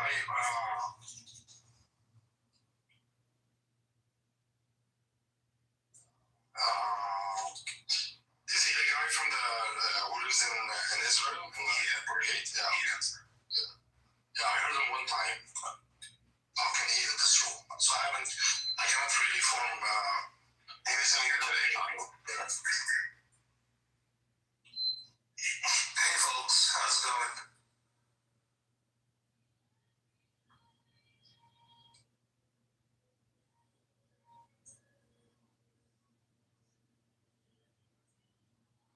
Hi, Benny Goy. Hey, Benny Goy. What did you call me? Naftali. Hey. Is that your name? Yes, it is my name. Okay. Were you confused? A little bit, yeah. Was it Naftali? Did you just enter the room, Naftali? Yes. I was caught by the prompt. Yeah. So you are in support of Israel? Yes, I support the great state of Israel. And you're an American citizen? I'm Canadian. You are Canadian. Are you, with all due respect, Israel doesn't ask these questions. This is up to you, but I mean, are you of Jewish background or Christian? Well, it's complicated. No, it shouldn't be. I mean, what do you believe? It's not, I'm not asking about you. He changed his position after he got beat up by transgender. Oh, hey, I'm here. Transgender. What are you talking about? Stop bringing that. I just want to know what's your belief? Are you, Yes. you know? I was trying to see. I was trying to know, like, are you a Christian Zionist or not? You? I mean, I'm not trying to. He's Jewish. He's Israel by the symbol. Also, okay. Well, So my father is you are a Zionist. My father is Jewish. Okay, so you are a Zionist. So by the halakha, I'm not considered a Jew. Yeah, you are a Jew. But you have the right to go and live in my grandfather's house, right? Well, I wouldn't say I'd be living in your house. More like we're in Tel Aviv or maybe. Zionist Jews have physically taken over 60% of the West Bank. But they're not. I'm going to tell you like what Jacob said. I mean, if you don't, you can do it, Naftali. If you don't, if you don't steal it, other people will go and steal it. You can do it, actually. Oh, but it's not my responsibility. I don't think they're stealing it necessarily. No, it is. You are responsible because you don't think we should simplify the process that is being undergone. I understand that you support the state of Israel, therefore you are responsible. Don't tell me it's not my responsibility. Ultimately, I do believe that no matter your religion, you should be able to buy property in the territories. What?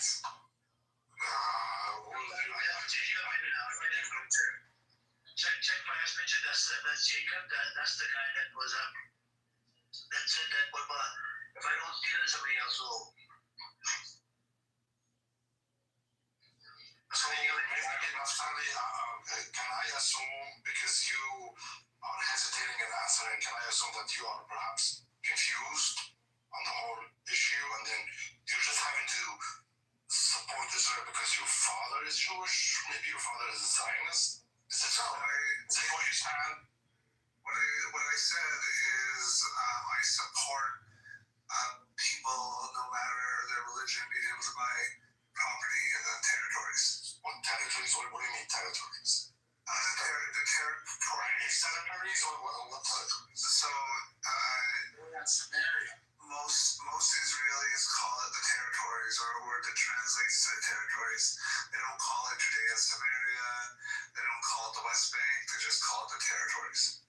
So you support, in this case, you support a Palestinian family that is languishing in a camp in the city of in Beirut for them to go and claim their house in Haifa, right? No. No. Why not? No, not at all. No going back, only forward. And it's hopefully. Why no going back? You were able to go back, claim something. You might have created a story that you owned a stone somewhere in Palestine over 2,000 years ago. You were able to go back and claim it. I was around about 76 years ago. Their houses still stand. Why? Based on what? I mean, are you a man of principles or just arbitrary decisions that you are making? Well, if they want to live in Haifa, the first step would be having to get Israeli citizenship. And I think the people that left are the people that decided not to take Israeli citizenship. And so they are from 1948 are the ones who stayed. Okay. So that's why I said my assumption is correct that you are confused on the issue. You don't know what happened in 1948? Oh, I mean, have you read the book on what happened in 1948? If you, sorry, brother, so just 1 second. If you were to come across a profiling transgender that treats you pretty good, would you change your position to profiling? No. I don't know if that has to do with anything, but it has. You told us about it. You changed your position because you got your ass whooped by a transgender. So No, it's first of all, it has nothing to do with her being trans. That her and her brother beat the shit out of me because I was a Jew.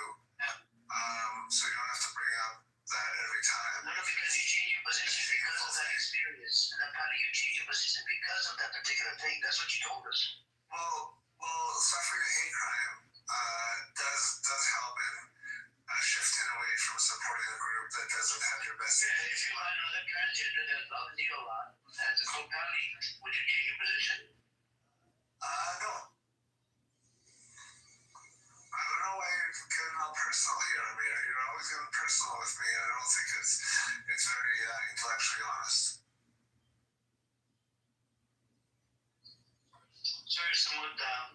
notice he changed his position because of what happened, you know. Are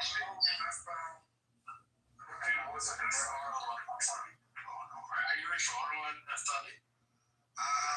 Yeah, Benny Gay can hook you up. Benny Gay can hook you up.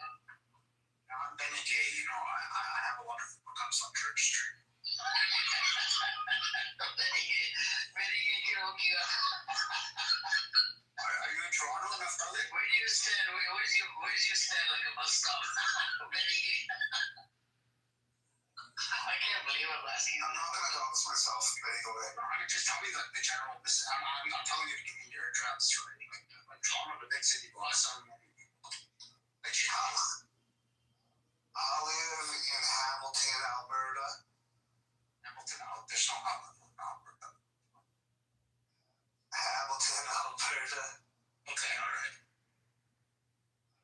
I'm not a house in Hamilton, Ontario. By the way, Naftali, I went to a school closer to Hamilton, by the way. You know, the first apartment, when we first migrated to Canada, we lived in North York, by the way. Oh, North York? Yeah, and then we moved over to a different place, which you just said Hamilton. I'm not, not too far away. My brother actually lives in Mississauga. So, what do you think of we're poor, Benny, we're poor, you're rich. You're the only rich person here, you know? No, but I only became rich. I wasn't getting to sell the thing you're fucking rich. I was poor as well, but then I became gay and the Canadian government gave me a lot of money. What do you think of the attempts to bring Palestinians to Canada? Are they terrorists, according to you? Well, I'm all for the vetting process that the Canadian government proposed. I don't think all Gazans are terrorists. Far from it, actually. So actually, Naftali, your story is interesting. Your ancestors, some of the were included or contributed to the ethnic cleansing of the Indian native people of Canada. What's that? Your ancestors, you are Canadian, right? Yes. Are your ancestors, did they happen to be one of those who contributed to the ethnic cleansing of the native people of Canada? No, actually, my family has worked very closely with Indigenous people in this country. I'm proud to say, and continues to do so. When you say your family, I'm talking about like your 7th great-grandfather, 8th great-grandfather. I'm not talking about your father now. Man, my 7th, 8th great-grandfather, my generations have been kicked out of so many places and moved to so many places. They've been running from place to place for like the last 7 generations. So, my family doesn't have the privilege. Can you give us what happened to your 7th great-grandfather? Oh, I don't know. Or 9th? Oh, no, I don't know. I don't have that privilege, unfortunately. No, because if you don't know, then how do you say that? You give me a story, right? Because my grandfather escaped from Ukraine. Yeah, my father left the United States. My grandfather's father, my grandfather's grandfather might have come from a different place, since he certainly looks very Middle Eastern or very Persian. So I assume that he was in the Ottoman Empire at some point, or his family lineage. My family goes back to having, I guess, as far as you can trace back from DNA, Spanish roots. Only speculation, all right. What do you mean speculation? Speculations. Yeah, because Jews don't have the privilege that a lot of ethnic groups and cultures have of being able to live somewhere and grow and advance because of the way Jews have been treated in so many different places. And now, let's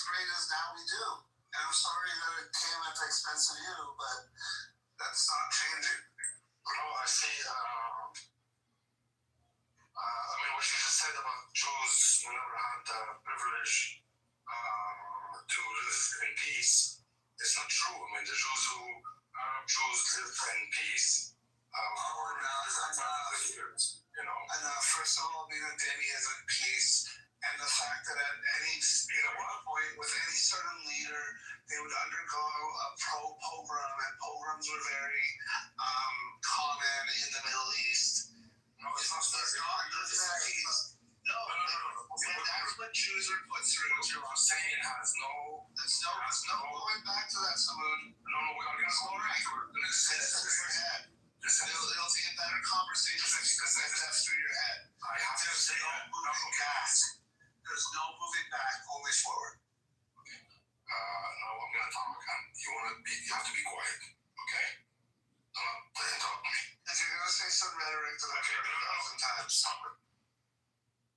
Okay? Do not interrupt me. The reason why I mentioned that, because you claimed that Jews all over the world have been continuously persecuted. And I wanted to show that you are actually wrong, because the Arab Jews were not persecuted, were not treated in the same manner non-Christians were treated in Europe, because non-Christians, also Muslims, were also genocided in Europe and were not allowed a space in Europe, not only Jews and Muslims together. This is just Europe, as it happened to be Europe. Yes, stop it. Yes, in Europe and already has it happened in all places. I agree with you. I agree with you that it happened in all places. Stop it. Okay, in this room, I think, you have to be a little more civilized, right? I mean, I know you came and you took my land, but you cannot do this here in this room. I haven't taken nothing. Quiet.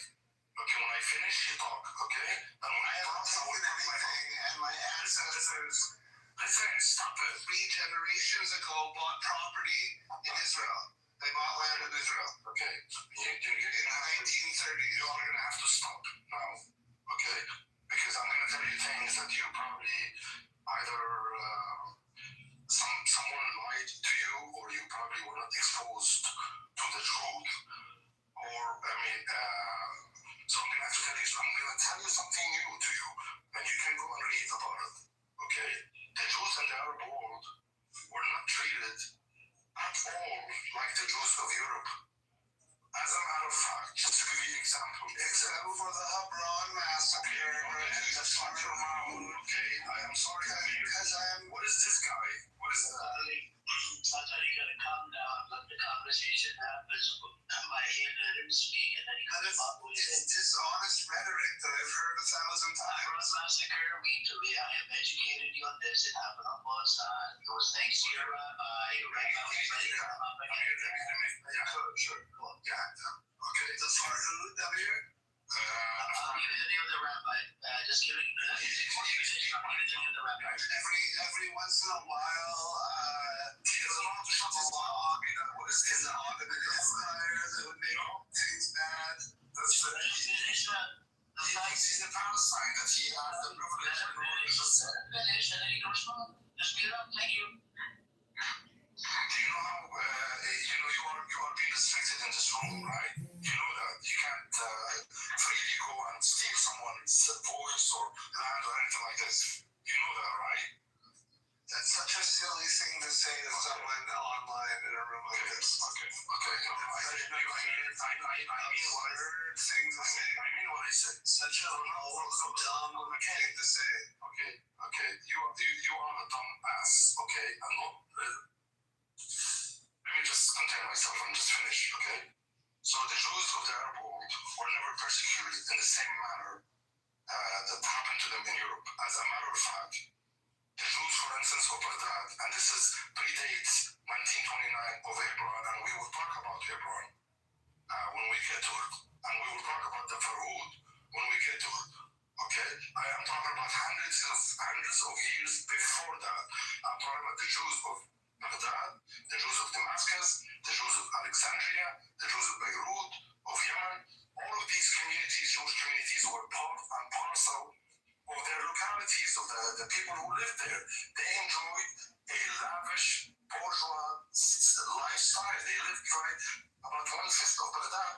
used to be constituted of Iraqi Jews. They were welcome. They didn't live in ghettos. They lived right in the heart of cities. There's a video. Listen, stop it just a second. Hey, so apparently you are not aware of that.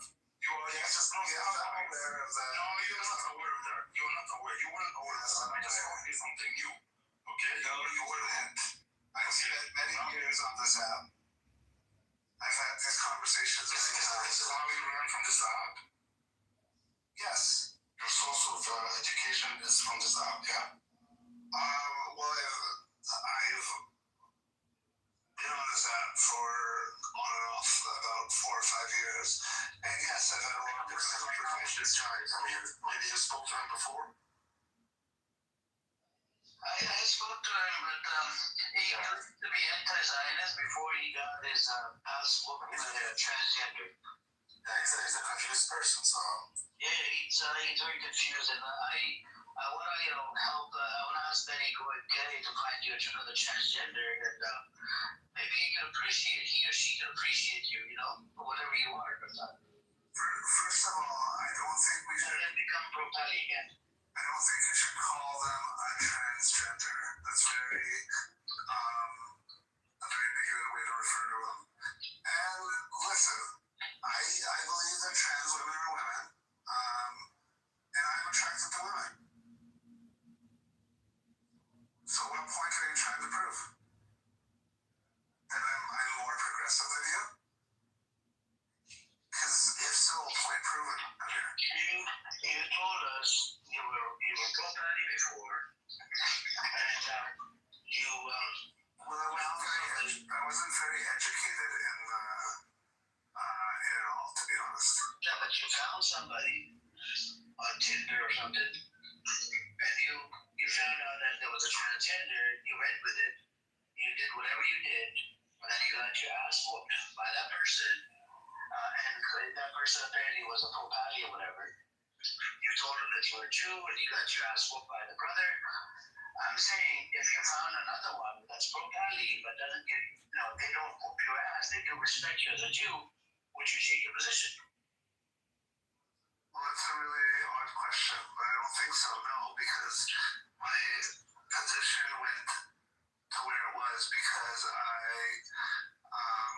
also did the birthright program and really saw the reality of the country. I went to Jerusalem and I saw Muslims and Jews holding hands, singing peace songs and dancing in the streets. That's not true. So it's an isolated incident, right? You saw what, 50 Muslims? 20 Muslims? I don't know. One picked a fig for me and gave me a fig. It was a really nice moment. What? There was a Muslim woman walking with her child on, I don't know if it was Shabbat or what, but she picked a fig for me off the tree and gave me this fig. Okay, so she did it out of respect. Oh, absolutely, yeah. But it has nothing to do. Look, from the Muslim perspective, you don't have a problem with the Jews. They did coexist before, prior to 1948. The problem came around when you had the Zionist scumbags coming around. They wanted to establish a state by letting Palestine. That was a problem. Now, that problem, it needs to go away. People can coexist all day long. But the state down the road is going to have to dismantle. The state cannot run like this. And right now, Netanyahu wants to attack Iran. Yeah, I mean, look, I think ultimately they're going to try to use economic means first. They're trying to avoid another war, for sure. Mm-hmm. But yeah, I'm sure Netanyahu does want to attack Iran. So, you did your birthright, you saw people holding hands. Just because people were holding hands, you decided to pick the other side. Well, it wasn't pick the other side. It's more that I decided to take the time to learn. Did you go to the West Bank? Did you ask Palestinians how they're getting treated? Did you receive the $920 about the checkpoints on the West Bank? Did you see how they cannot collect the rainwater in the West Bank? Did you see any of this? No, we're not allowed. In the West Bank? I mean, I wouldn't feel safe in parts of the West Bank. I went to Area C. What did you do?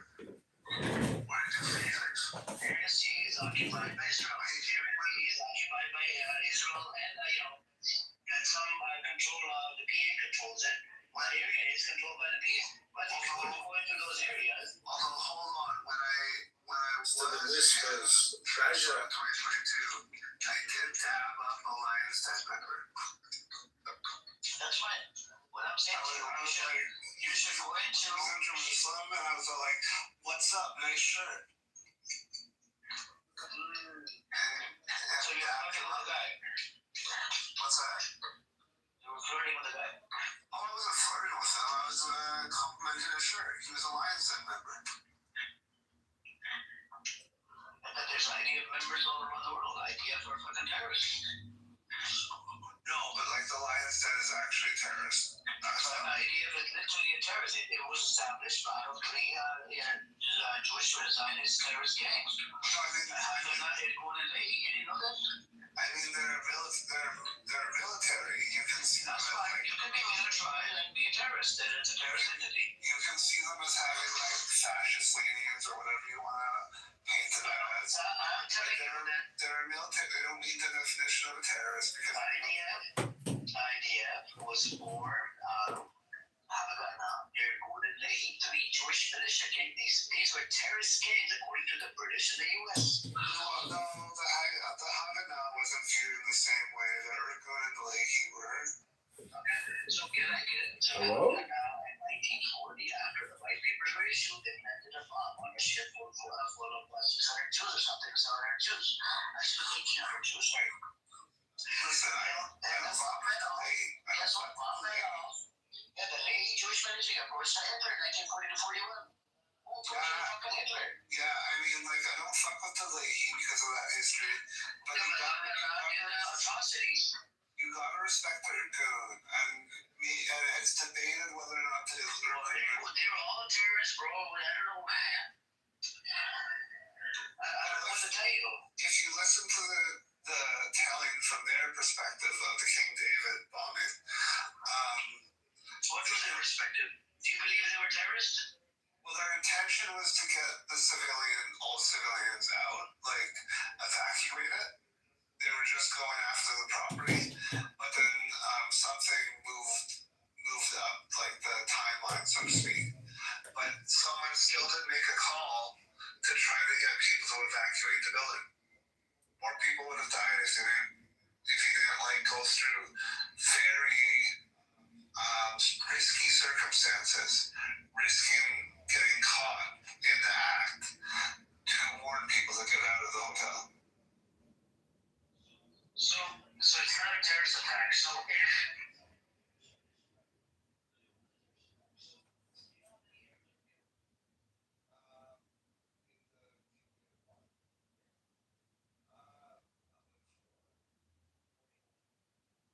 so I don't know what to say. Yeah, well, it's your room. You should moderate your room. Look, I don't give 2 fucks about your room.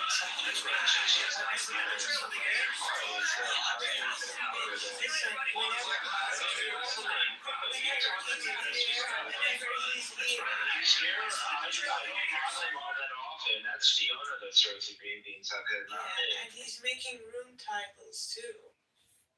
Okay, well, you talk to Fiona about that because that's Fiona's bestie, not mine.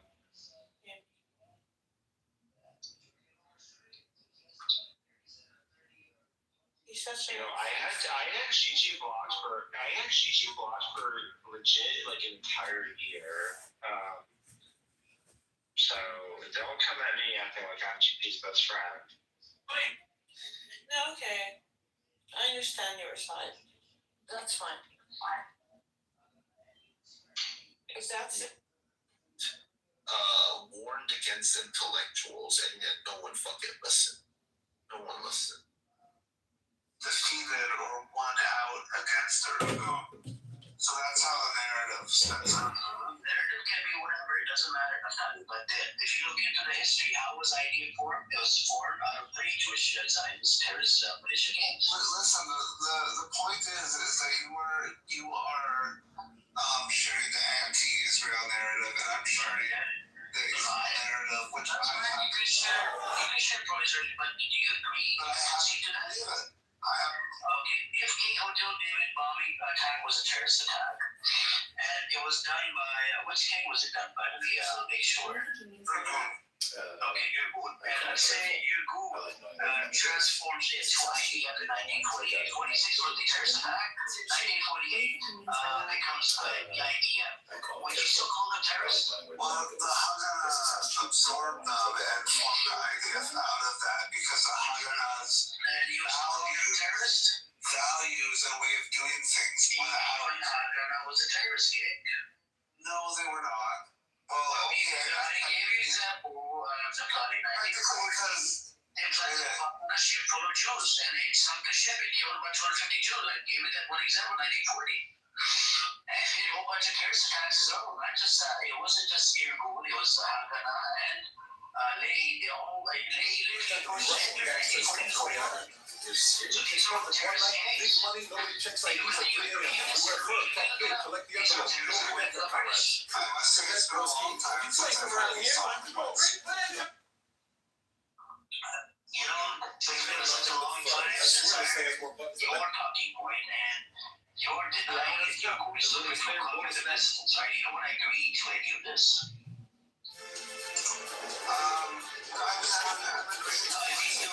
I was asking, Benny, can you find him a transgender pro-Pali and that can actually respect Naftali Campbell? Benny, I think I was going to call him Benny Corey. Yes, send him down to Hamilton, Alberta for me. You're in Alberta or you're in Ontario? Hamilton. Hamilton, yeah, that's in Ontario, isn't it? You've never heard of Hamilton, Alberta? I lived in Ontario. So are you in Alberta right now? I mean, for all intents and purposes, yes. Because you've never been to Ontario. Oh, I've been to Ontario. Okay, I didn't know you live in Alberta. Okay, I haven't been to Alberta. So you think I'm from Ontario? I thought you were talking about Hamilton, Ontario. The place that I went to school, it wasn't that far away from Hamilton. I went to school in Canada, by the way. Oh, you did? Yeah. Well, I'm proud to call you my fellow Canadian. Yeah, I'm a Canadian and American. That's awesome. And would you give it all up for Palestinian citizenship? Give it all up. Like in what sense? I don't get it. Are they gonna get all of them gonna get the citizenship? No, hypothetical. Everyone has an opportunity to take Israeli citizenship, but they have to give up whatever other citizenship they have. Yeah, but I'm not Palestinian. I am an outsider. Okay. I just know a lot more because I'm always looking into the history of Palestine as well. I'm trying to look at it from different angles. But you wouldn't give up your American and Canadian citizenship for Palestine? If I have to, yeah, if they're gonna get it, right? But I'm not Palestinian. That's what I just told you. So where am I gonna go? No, I'm saying like say the only requirement to get Israeli citizenship was to give up your all your other citizenships. So you're talking about me? I'm the only person that has to give up my passport, my citizenship, and all the Palestinians will receive Israeli passport. Is that what you're saying? Oh no, I mean, say we lived in a reality where every Palestinian could take Israeli citizenship, but they would have to give up they would have to first pass the checks, and then they would have to give up whatever other citizenship they had.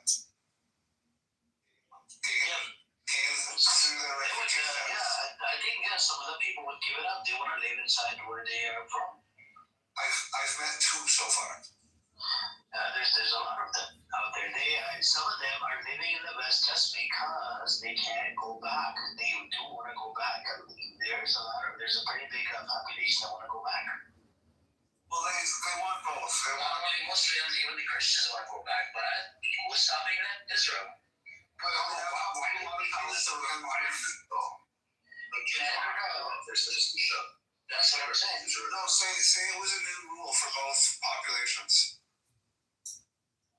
I mean, listen, if a state wants, there are states that do have this rule that you're not allowed to hold any other citizenship, right?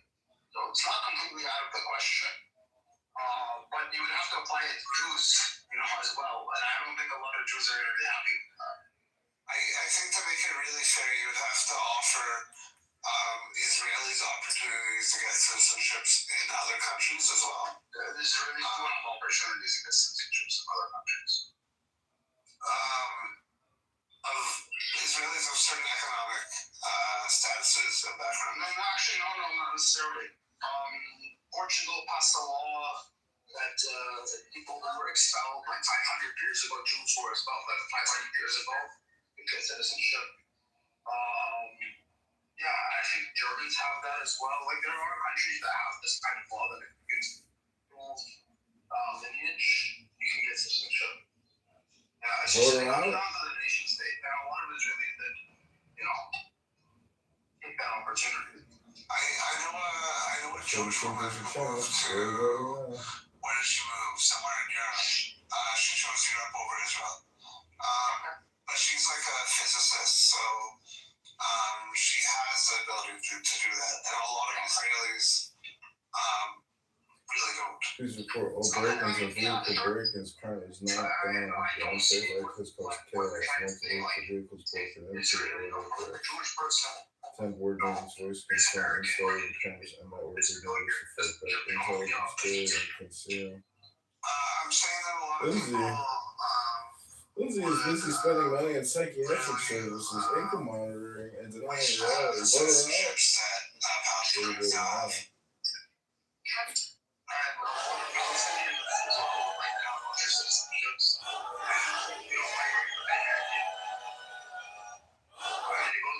I just don't see where this idea from. Oh, it's just it's an idea that I'm always curious of what people say.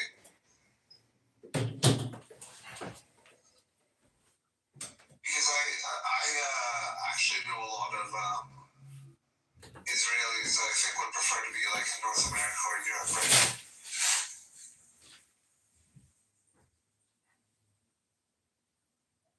I mean, you would concede that it is easier for a Jewish Israeli to migrate to North America or Europe as opposed to a Palestinian living in the West Bank or Gaza, right? No, I think the West Bank is because of the high education rates. It's very easy. It's like the point systems in places like North America are all related to education and career, a bit like prospectability and things like that. So the same thing that benefits Palestinians in the West Bank benefits some Israelis. But as you know, Palestinians in the West Bank are some of the highest educated population per capita. So it gives them an advantage in those point races. Well, I mean, if you take out the Haredim, right, who just choose to not get educated, just, sit and read the Torah all day, I think the rates are going to be pretty similar. No, actually a lot of people can't really afford, like, especially on the outskirts in the north, in parts of the south, that aren't Haredim can't afford education. Isn't education very cheap in Israel? Well, especially if you do civil service or the army. Well, it's not paid for. It's not free. I mean, it's pretty cheap, I'm assuming. I don't look into it. No, you can take out student loans and stuff. They make it accessible. But it's not cheap. Yeah. How much does it cost? I don't really know. I know someone who has had to take loans out to do a healthcare admin role. I know that one of the big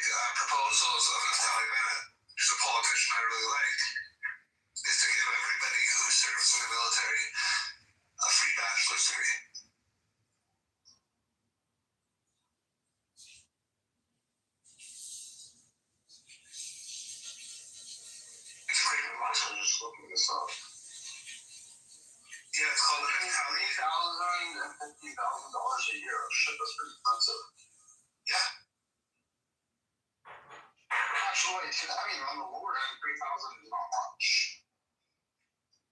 They're talking about like $12,000, let's say $15,000 for a bachelor's degree for a 4-year. That's not too much.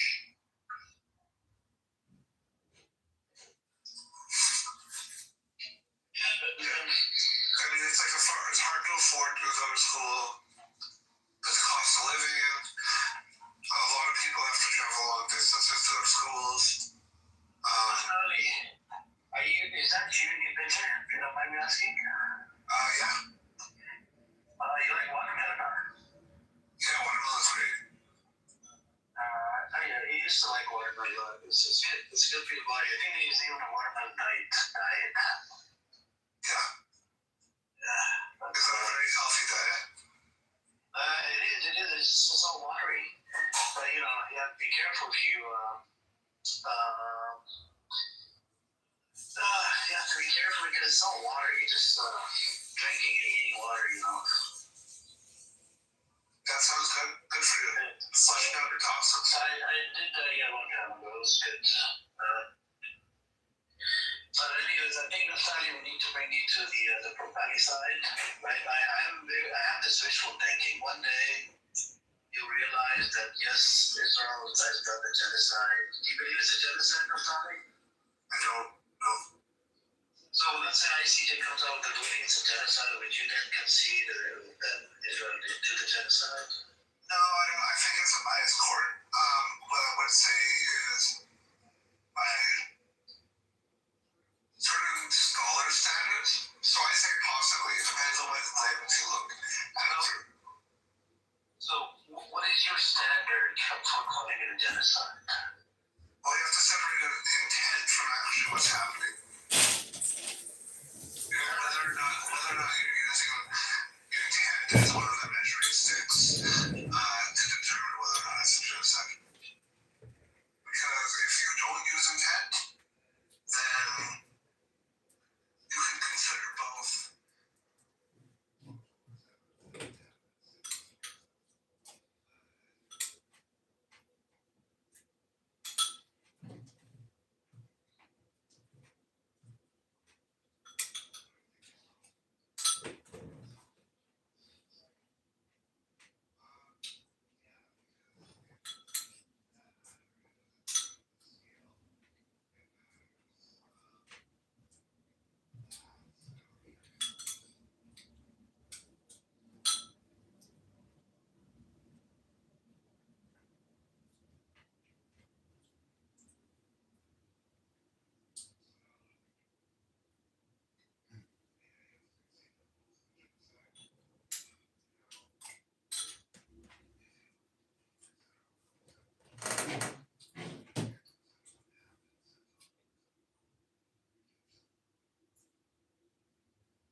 Oh my god.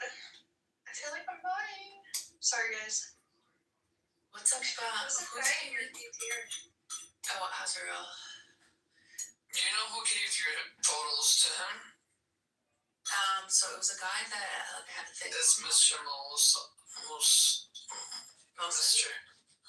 No, it wasn't. It was Aziz. It was the guy that I had a thing with who released my photos. He's the only one I sent them to 2 years ago. He said Dr. Osama gave him. Yeah, Dr. Osama got them from Aziz. That's how they got out. It's not because I gave them to Dr. Osama, please. Oh, interesting. Yeah, that shit gets passed around like it passed. Once some asshole gets along, like And a TikTok page, multiple fuck pages. Why does he go into that room though? Drama? I don't know. I don't really care. I respect 19-year-olds, so it's hard to respect others.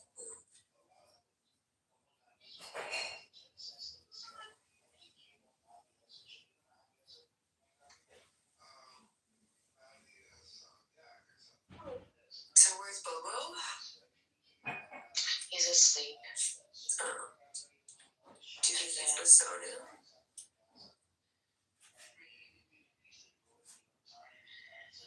I spoke to him pretty late. Who knows? He assured me that he was, if he met her, it would be, it wasn't going to be romantic. I don't know if I should talk about it. To be fair.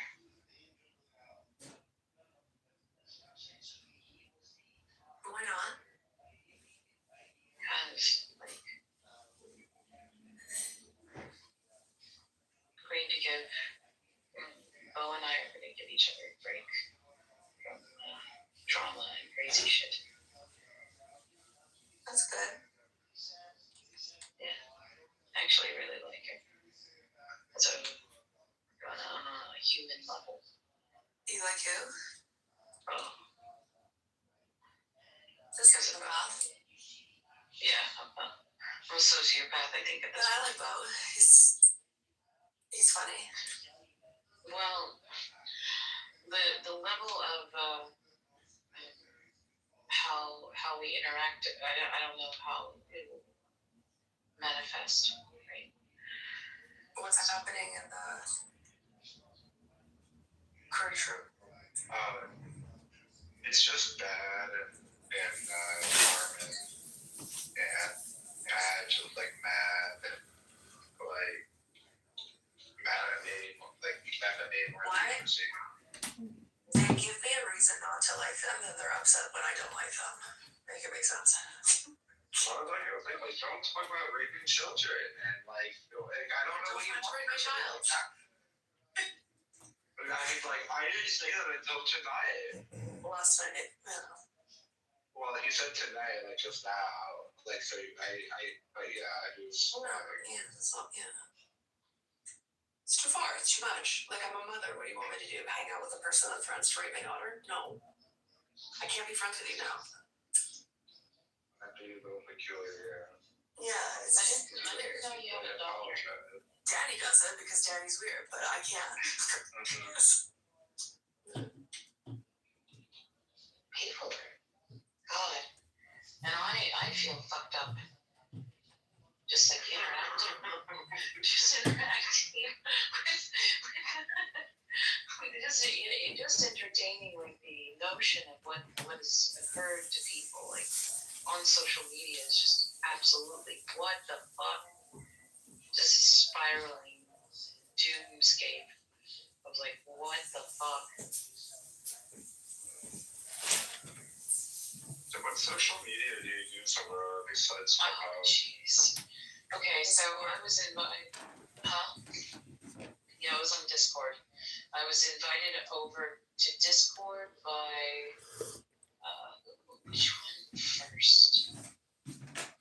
Actually, both of the major politics servers invited me. People invited me.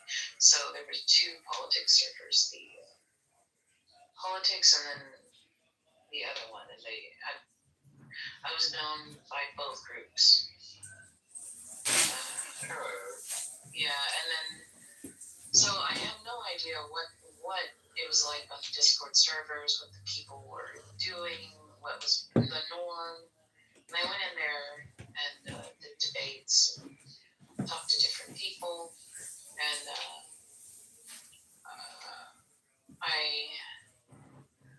I knew a lot of the community that was already in there. So, in fact, I brought a whole bunch of them from Clubhouse onto a Discord server. I just funneled them out there, got them off the site. I'm not really fucked with Discord anymore because I was getting banned, and it wasn't even for anything I did. It was like because of servers that I was in. They would ban me from the servers I was in, even when I wouldn't even talk in the server, like never a single time. I would get banned while the server got banned. Yeah. I didn't have that experience. I got invited to all sorts of really interesting servers by multiple people. I was modded in a room that you had to know somebody really, really popular. Amongst the server, you had to know the founders to get. It was like a major political, one of the biggest on Discord. So you had to know somebody personally to be, not even personally, but like really, really well. Can you explain your connections to white supremacy, Laura? I don't really like that, but it is real, and where I come Why from, do you traffic in those circles? Traffic. What do you mean? I don't understand what you're talking about. Because white supremacy isn't like, I'm completely for diversity, but of course, being the way that I look and where I come from, I'm going to attract a certain kind of man, usually. So you're saying that you've been with neo-Nazi men? That's your back channel saying. No, I didn't say that, but there are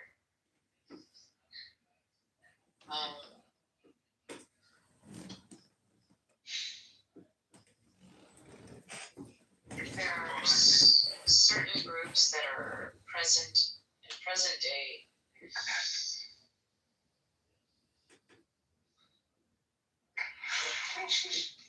What's going on? I'm too high right now. Sorry, it took a long edible.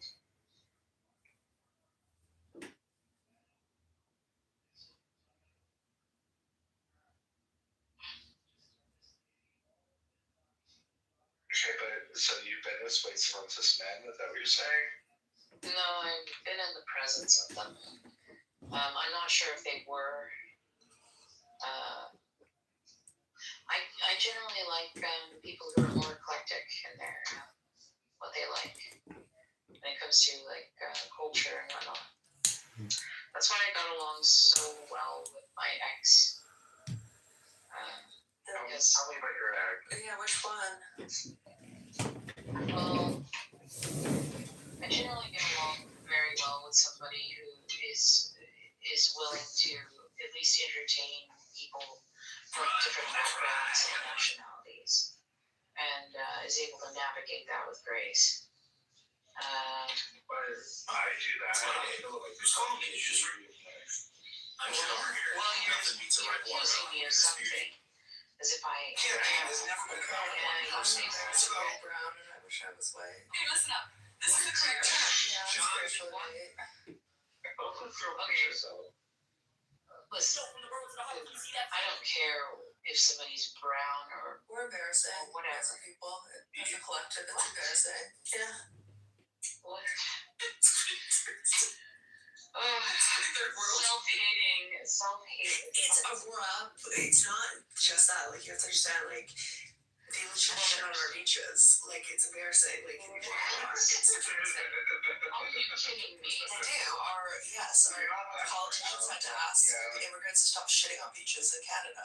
It's crazy. Oh my god. But they don't know the difference between that brown and it's all brown to them. Okay, wait. I mean, it doesn't matter. To be honest. It doesn't. Yeah, I'm with them on that.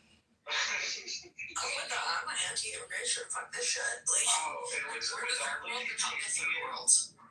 all the Indian truck drivers and stuff too, but it's pissing me all off lately. Truck drivers, it's fucking every job. It's like Tim Hortons all the way up to like. There's been multiple big. I'm not now, but there's been multiple accidents in the U.S. with Indian truck drivers. Because they're all alcoholics. Like 6 months. I don't know if that's what it is, but yeah. So. A lot of them here have like drinking problems and stuff because they come here and they have free access to and then there's like a lot of accidents and stuff. And one driver drove into a school bus and killed like 20 kids. The whole thing. I'm worried about Billy. Why don't we hear from him anymore? I think he's drinking. Billy? I talked to him yesterday and he barely could speak. Is he wrong? Really? No. And Yeah, Billy. Well, he barely wanted to speak. Oh, I But remember Brock hang on, let me finish. Brock came in and was kind of like, oh, Billy. He's like talking to his stone wall. I was like, leave him alone. Just let him flow. You know, if he doesn't want to speak or say much, just let him. Let him not say much. No, Billy needs to be bullied a little. A bully, Billy. I think he might be a KGB spy anyway, so. Yeah, like Yeah, I think he might be. I love the fact that you picked up on that without me because I noticed these things. Yes, I told I heard him speaking some Slavic fucking language like 2 years ago. This is when Shamila was still around. And I made a big deal of it. And I'm sorry. Like, no. No, that was Slavic, right? Yeah, he was speaking some Slavic language. And no one really believed me. And then like a year and a half, 2 years later, like you said that you heard him do the same thing. And I definitely heard some sort of like Russian or Slavic something coming out of there. It's bizarre though because like I hear Bollywood movies and shit in the background too, but maybe that's just the soundtrack they give up. I don't know. And like, what's with the dog? Like, where's this big dog from? Oh yeah, that fucking dog. Do you think they're eating it? The dog, like looking at dogs. John Kitover TV. I cover stories about. You were around back in the day. Oh, fuck the mongoose too. I heard about the mongoose story that ate the. Oh, it was. I swear to God, like. Okay, so Billy was talking to us, and then he was looking through the window and watched the mongoose attack like the last of the dogs or something, and it was like. That was one of my top tier Clubhouse moments. It was like a David Lynch movie. I swear to God. A mongoose. It's such a random. I didn't even know they're still alive. I thought they were extinct. Like if Billy, like it always just like deadpan Indian accent was like, a mongoose ate my dog. It was just bizarre. That was a good. I mean, it was a horrible for Billy. The cat in the bird cage. The bird that flew, the parrot that flew away, so we decided to get the cat with crusty eyes and kept it in the cage. Like, it's just, he's so bizarre to me. Wait, let me find those pictures of the cardboard boxes that he wrote my name on, like, fuck you, Uncle Ted. I think I told you about that, right? Yeah, he probably thinks about us all day, every day. I don't know, I hope not. Poor Billy.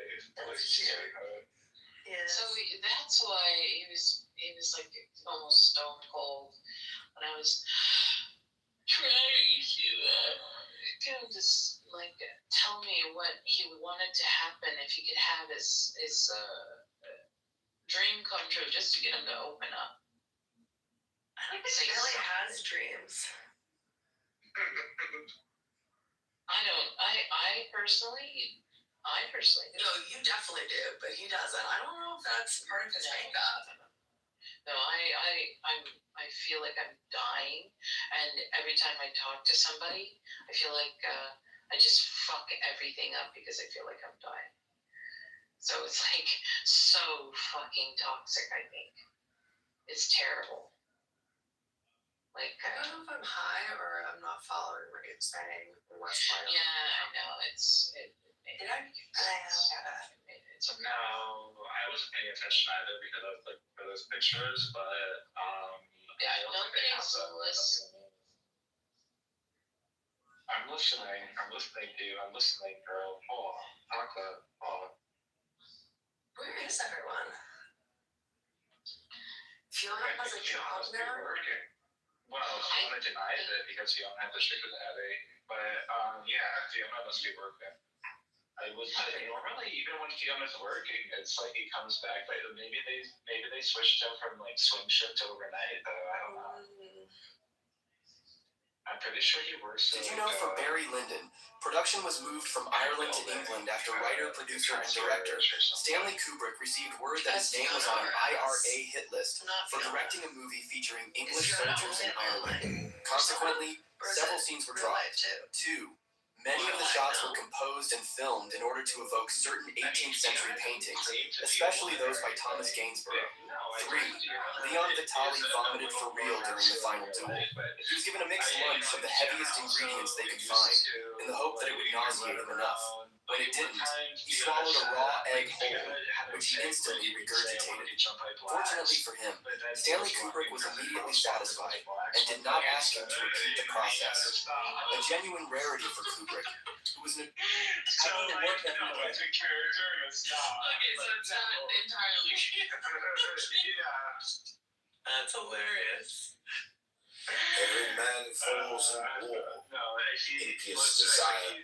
presents much more masculinely than he does in person than he does on here. But at least he doesn't actually claim to be a woman like some of them. Yeah, they're saying that you're biological woman. Here they claim that. But if you piss me off, I'm gonna throw it in your face. It's ridiculous to claim something that, however, you can say whatever you want, call it whatever you want, right? That's so ridiculous. Oh, wow. Bert, who are you? Ridiculous. Oh, no, this is German. Are you German? Sprechen Sie Deutsch? Oof, my ancestral call. Did you have some spritzel? Wunschwager. Please stop. I went to Germany and I did deli work, so I know a couple of words. You worked in a deli in Germany? She used to wear meat with her bare hands. No, I worked in a. Are we? Is this a lesbian thing? We're talking about the China slab? What? The lesbian thing. Aurora had a lesbian Yeah, like you was in a deli in Germany. Of the bologna flaps. Don't speak to us ridiculous. Are you ethnic German or from somewhere else? I don't know, this person's starting to piss me off already though. I'm just pissed that US is speaking. Okay, I'm not American, and okay, so Europeans need to learn the difference between America and Canada. You talk about how Americans are dumb about geography, Europeans are dumb with geography, because for some reason you think all of us are just Americans. Anyways, where are you from? Are you ethnically German? I come from Germany, I'm pissed. Okay, well, I'm pissed off about the Holocaust still when your parents killed my grandparents. That's so, why I'm drinking yeah. now. Yeah, you're just gonna have to set that one up. Well, wait, I missed it. What was the point of contention?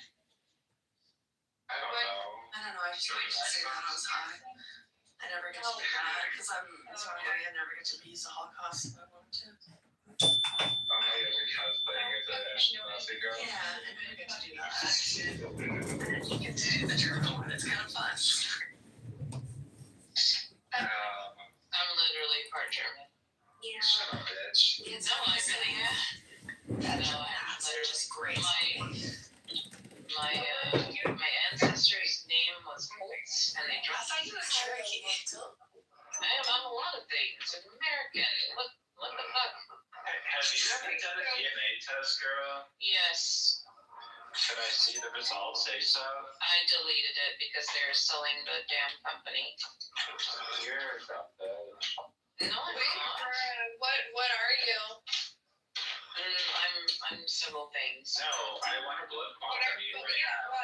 What are you? Blood quantum meter? Yeah, I do. I want a blood quantum Yeah, that's meter right literally now. why I'm asking. I'm blood quantum. all I got left over now is my father's results, and I'm definitely his child. Of course, that was obvious. For the facts. I was obvious because I look exactly like a female. Okay, so can I see the breakdown of the fantastic stuff? She's 1 and 124th. No,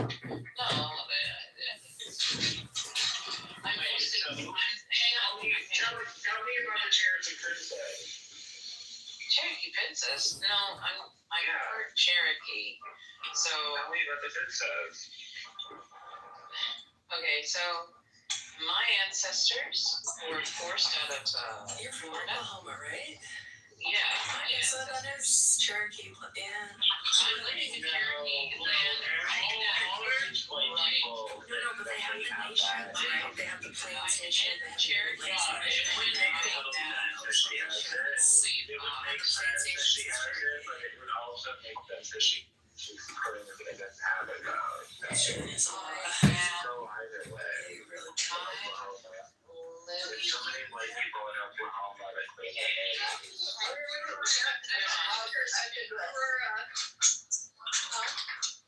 Yeah, Europe is, oh my god, it's such a European bitch. Yeah. Okay, I wanted to ask. There she goes. Okay, yeah, this is What? mother. Oh, yeah. Aurora, Go ahead. So, okay, so it's like, what all are you? Like, I'm part. Okay, I can't even answer though. okay, so how far up the line is it that you have a family member that's 100% Cherokee? Because we're in North America and some of the courts, like for instance, some of the courthouses were burned down. Listen, burned down, and some of the records were lost that would be able to prove things 100%. But I looked back in the census and found my Cherokee relative and family. Oh my god, Dylan, come on. Okay, can you just tell me like where? in light of the MCN files, why are you posting this picture of yourself? I like it. Yeah, please stay away from the kid. Yeah, I don't know. It's Here? I'm gonna be It's oversensitive probably time. at the moment. At the moment. Can you answer my question, Aurora, please? So with blood quantum,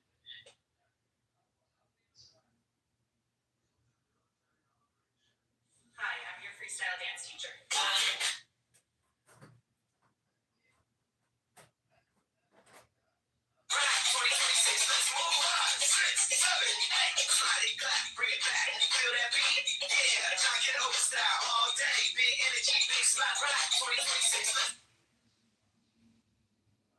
Since I was a kid, fish have fascinated me. Look at those colors. See hearts everywhere. It's a reminder to put a little more love into what you're doing. I figured I'd start with myself.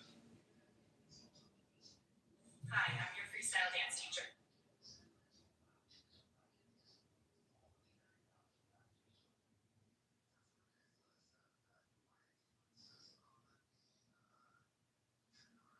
As far as the four grandparents.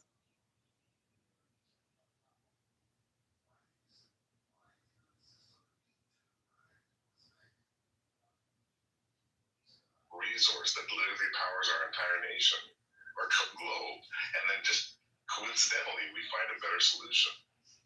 And we're seeing that happen right now in a million different ways, and this is messy, not just with the shift from petrol to electric and battery and renewable resources, but in a way more disruptive way when it comes to humanoid robots and AI, what's about to happen in the next year. That brings me so much water energy. But Can you explain something? Yeah, the world. My stepmother is Cherokee. Okay, she's Cherokee and fucking white. But when you look at her, you're like, oh, that bitch looks like a Latina bitch, right? When I was a kid, I filled the margins So, of every notebook with does dragons. that mean that They were I'm creatures that Cherokee could fly, because my breathe fire, stepmother never is back down. Cherokee? Somewhere along No, the way, I realized I don't share this ancestry. share the same ancestry as my step. This is weird. Struggle is really not giving up. John Kitover. So your father, Ancestors are on. Yes, first ever Kitover global meetup. I'm trying to get her to understand, like, are you sure? Just because you think that you know more about Cherokee Nation, when you don't even live in Oklahoma, you didn't have it taught to you in the school specifically about about the different nations. No, that's where you're wrong. I actually have went to school and been taught about all the different nations. When? Yeah, and I do know about the Cherokee. In fact, my best friend, not only is my best friend, and I can guarantee she's probably more than you. I hate to be the person to do that, but I don't know why you're picking the one thing that is the most. I just want everyone to know that you are what your stepmom is. Your fucking stepmom's ancestors aren't your ancestors. Your ancestors stealing. That's what you're doing. That's weird. That has nothing to do with what I just said, and you know it. You're just trying to. You're starting a fight for no fucking reason. You're changing your entire story because the last time I talked to you in Chillism, you said your step parents were fucking Lebanese and Middle Eastern, and now you're saying no, I did not. Hang on. Listen to me. Well. Parents. Maternal parents were Native American, and I said bullshit. I'm looking at. There's two Auroras. Dark shadowy Did you know that? man at period attire. There's two. Possibly said. You know there's two Auroras on the side. Oh my god. I added her. There's two. Is the other one your other personality? No, the other one is she looks completely different than me. Yeah, she's like very dark skinned, has long dark hair, looks nothing like me. There's two Auroras. So there's Aurora Metanoia and then Aurora Dot. So you might have been talking in Chillism to somebody completely different. Regardless, you're saying. No, that's not regardless. Not regardless. So Yes, you may be making a claim. Sorry. No, that's not what I just said. That is not what I just said. I didn't say that I was them. I'm saying that we share the same ancestry because we're all part of the Cherokee tribe who came over from the Trailatiers. So, how about that? That's what I said. How about that? You love that phrase. You love that phrase. How about that? I do love that phrase. Ridiculous. Yeah. Can I see the photo? Can I slap you? No. Can I see a photo of you? See a photo of me? Would you blame me if I did though? I might bite your cheek if you did that to me. It would start a war. Oh wow, that sounds In not a good way. like an erotic session. I don't think it would turn into that. No. I don't underestimate me. What? That's ridiculous. Alright, I'm gonna come to that as a come slap you. I'm not into. I know you are not attracted to women. That's a lie. Ever. That's never stopped women, though. Don't. This is hard. Are you okay?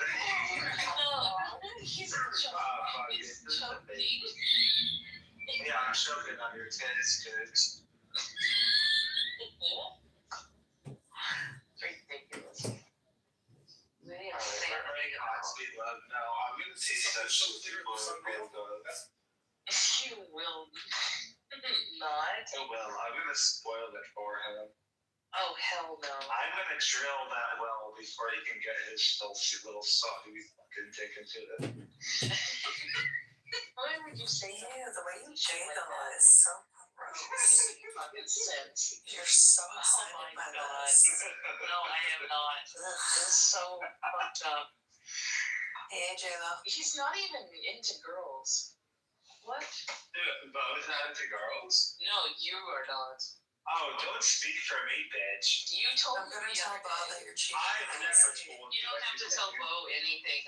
No, Bo knows. Bo knows. I am not like. No, it's alright. I recorded the room. He's gonna hear all the Doesn't matter. He actually has Pegasus on your cell phone right now, recording everything. I didn't hear about that. You better be before on the microphone. That's the spot. Yeah, you need to get a Faraday cage.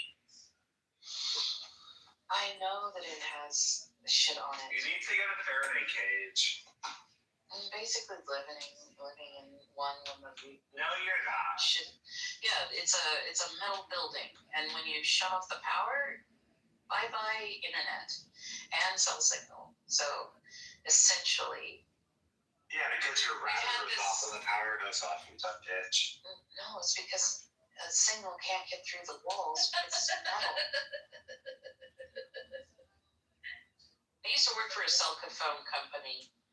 So I used to do advanced cell phone. A lot of jobs. Yeah, I did a lot of jobs. And you remind me, what was your favorite corner? What do you mean, favorite corner? Never mind.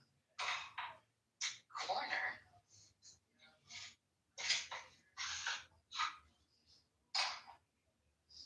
Sorry, you're a good girl.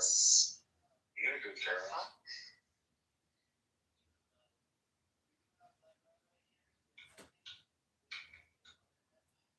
I'm trying to get back to who I was.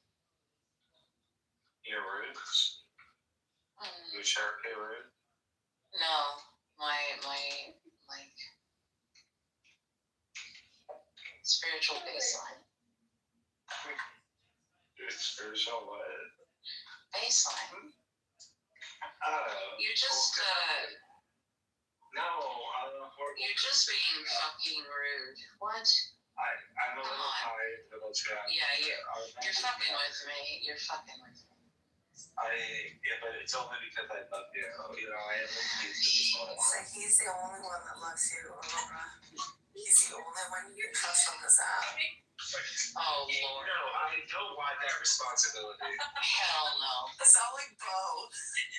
Hell no. Fucking bitch. I'm not gonna get passed around like a fucking.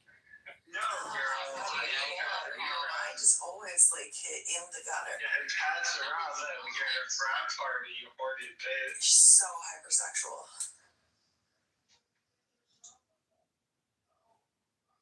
You're a bad girl. You're a bad girl. That is true. You need to be punished, Aurora. You've been a naughty girl. How do you want?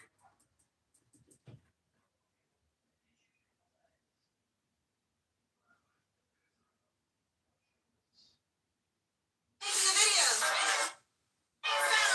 Worst girl ever told you beauty.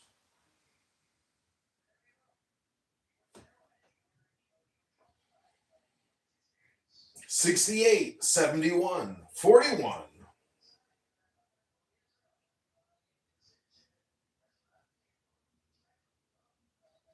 68, 71, 41. Oh, yeah. Is she? No, I love that. No, I love that. 68, 71, 41. Beautiful. I'm Every day. Every day. For at least an hour. I miss my old walking trails. And several that I would go to take the dogs. And I've lost like 30 pounds. 68. It's insane. I lost like walking. Walking is one of the best exercises. Running and stuff is really not as bad on the joints, but some people need to do it. You know what's really good too if you're trying to lose weight is focusing on building muscle. Why do I say that? Monica, you have a hot mic. I hate like fighting over hot mics to speak. Use her. Yeah. What was your original? Another thing that's really great if you're trying to cut weight is building muscle, because what building muscle does is it actually like you burn more fat while resting with the more muscle mass you have. This is science. That is true, but it's also not that significant. Like, yes, you should definitely build muscle while losing weight. Yeah, the problem is that if you're only doing cardio stuff when you're losing weight, you're gonna lose muscle mass as well. So you need to work your muscles out in order to preserve them while losing weight. Aurora, what did you have for dinner tonight? Oh, it's disgusting. I didn't like it. What is the kitchen like? No, it's not the kitchen. It's moronic, like. Is it? So it was like the worst damn thing that anybody can make for themselves. It was like macaroni and cheese and a meatloaf. And the meatloaf isn't so bad, but the sauce on it had a little too much sugar. We're in the kitchen. Yeah. Do you live with your parents or in a home? And with my parents, because I'm getting a divorce. Okay. Yeah. Oh, I thought you were in a home. Hell no, I'm not. Who serves your meals every day? Well, if I go into the fucking kitchen, I get fucked with, and I just stay out. 2 women in one house is very difficult to navigate. And is it your mother or is it yeah, my mother and any woman that you try to. The only person I was able to exist with for very time that was it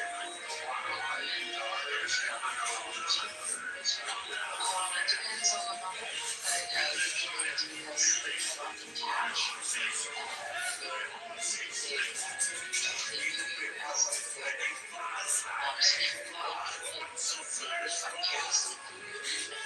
what else? They blame you for the shit that they do.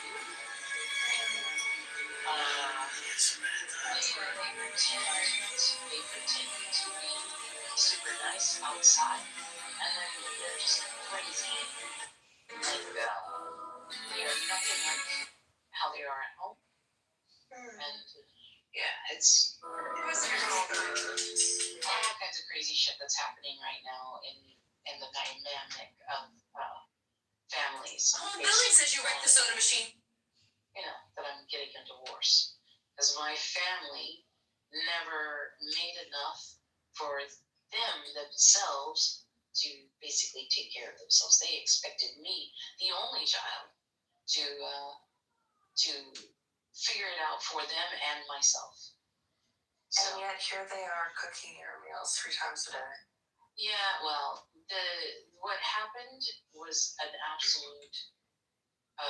He drops something to the plan. Might get my. Yeah, try to live in the United States. Oh God, because life is so oppressive in the United States of America. Yeah, try not to. Shut the fuck up, Aurora. Like, I come from the Middle East. Live in poverty. Don't live in the Middle East in poverty. No. And then, shut the fuck up. Maybe I will. You're a white woman in America. Come on. No, you have no idea what it's like to grow up in Oklahoma as somebody who's poor. Okay. You have no idea what kind of shit you go through. I literally was dragged for a local on my own car. City, Kansas, famous for Marshall's Wyatt Earp. You have no idea. You were tied to a car and dragged around by it? No, they backed up, and I was pinned under the car. They may keep going, bro. So my cousins were tied to a cattle bag in their village and tied them by the ankles to the back of a car and then drove it around until they died. I don't think your life in Oklahoma was coming here and accusing people of being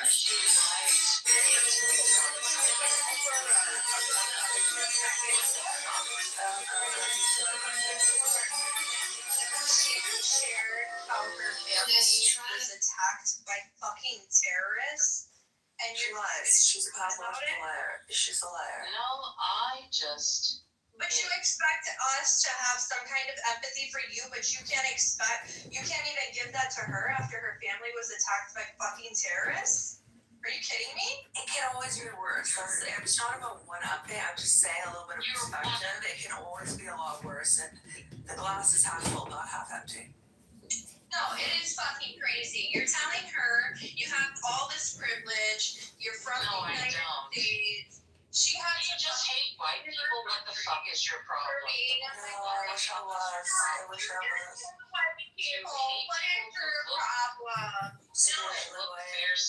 ridiculous. You're I'm ridiculous, Aurora. mixed, just like everybody else. You are ridiculous. No, you're ridiculous. I don't even know who the fuck you are, and you think Aurora, you're really ridiculous. Do you just hate white people? Girl, 5 seconds ago you were claiming Yeah, I thought you were have 6 Cherokee. different races. What happened to being Cherokee? No, you keep on. I don't even know what the fuck you look like for you to make the claim that I know that you're white. You. Hello? You Hello? don't give a fuck about. Hello? I'm saying it's like you all you're. No, I think you're racist, Aurora. I think you're a racist because you just invoked race politics and we weren't even talking about fucking race to begin with. Jesus Christ, you've been bringing up race and Yeah, you just projected your fucking racism onto me, bitch. Seriously, that's ridiculous. I don't even know what the fuck you're talking about. Yeah, sure you don't, because you're fucking crazy. You're fucked in the head. No, I'm not. I'm not gonna have you tell me what I am. You don't have that right. Okay, then I'll find you. You're fucking nuts, babe. No. Total delusional schizoid. Nope. But entertaining. No. Oh my god, this is ridiculous. Tell us about when you were a fish breeder. I like that story.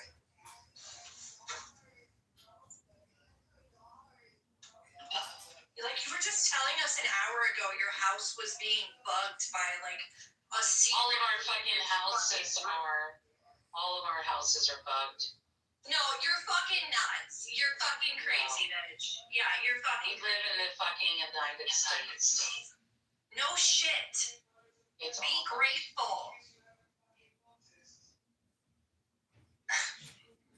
Have you ever been to Europe? Have you ever been to Australia? Have you ever been to any other place other than the United States? If you have any perspective other than, okay? Oh, wow. Wow. You're coming at me with a lot of aggression for no fucking reason. Just to have aggression. Have a great night. Sure. I just seen your photo, by the way. You're a white woman. Yeah, I'm mixed with all sorts of different ethnicities. You're white. Yeah, white presenting, You blah, have blah, light blah, blah, hair, blah. light skin. It's fine. Just be happy that you're white in America.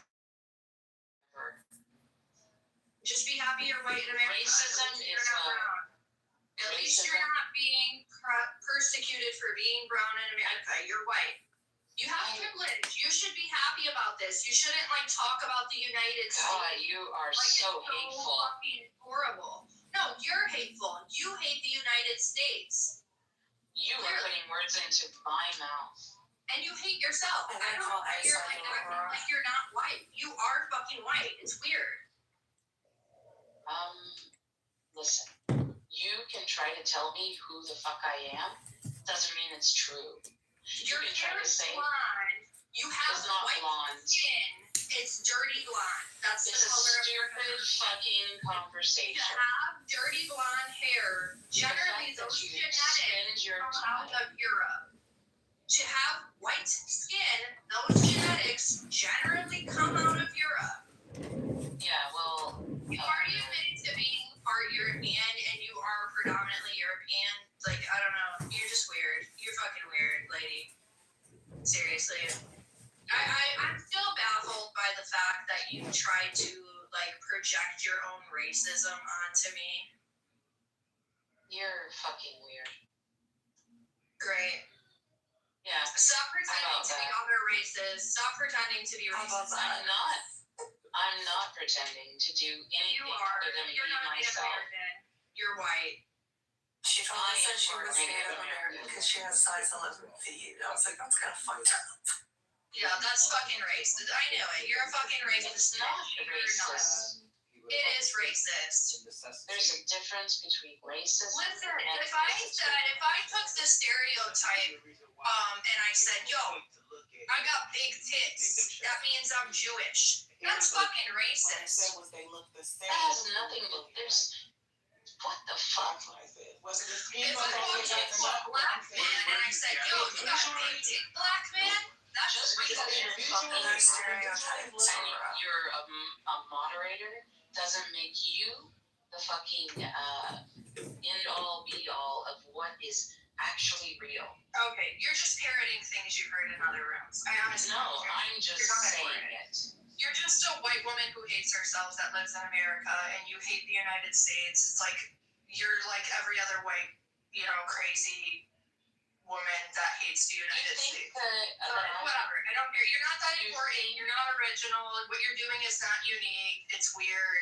When did I ever say that I didn't like the United States? You sat here and talked about the United States When like did it that was come out of my thing fucking multiple mouth? times. When did I come out Okay, of yeah, my you're a mouth? fucking nut job. When You're did it crazy. come out of You don't my even mouth? remember what you just said 2 minutes ago. No, you are talked putting about words the into United States like it was You're a horrible multiple fucking idiot. times. No, you're fucking crazy, bitch. No, you are putting words into No, my mouth bitch, that I didn't you're say. fucking crazy, bitch. And I don't appreciate it. Seriously, you're weird. You're like trauma dumping on us about shit that didn't even happen.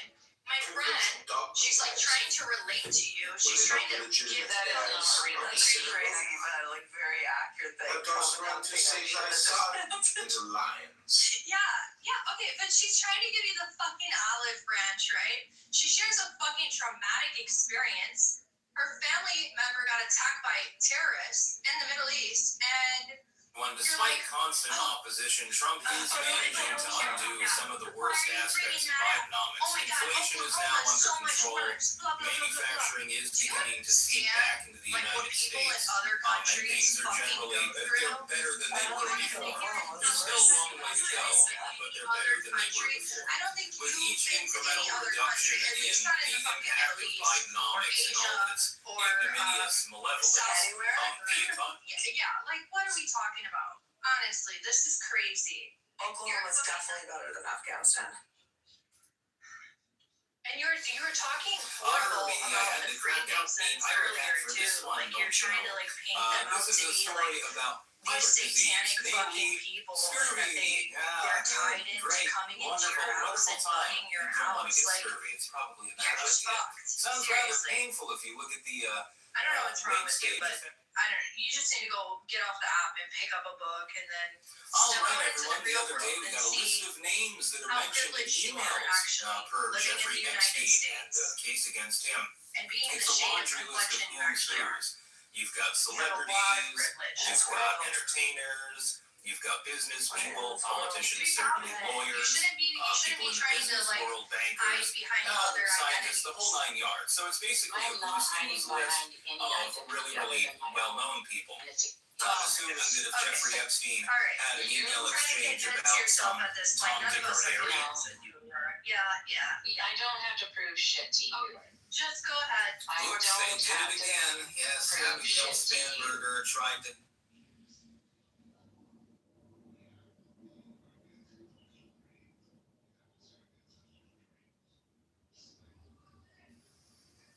All right, everyone. We have long known about the health benefits of tea and coffee more recently. Originally, they thought it.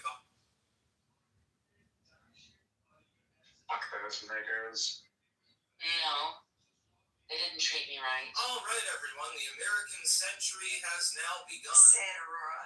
Sad. I know that you feel it. Sad. No, I'm not gonna say that. Pussy.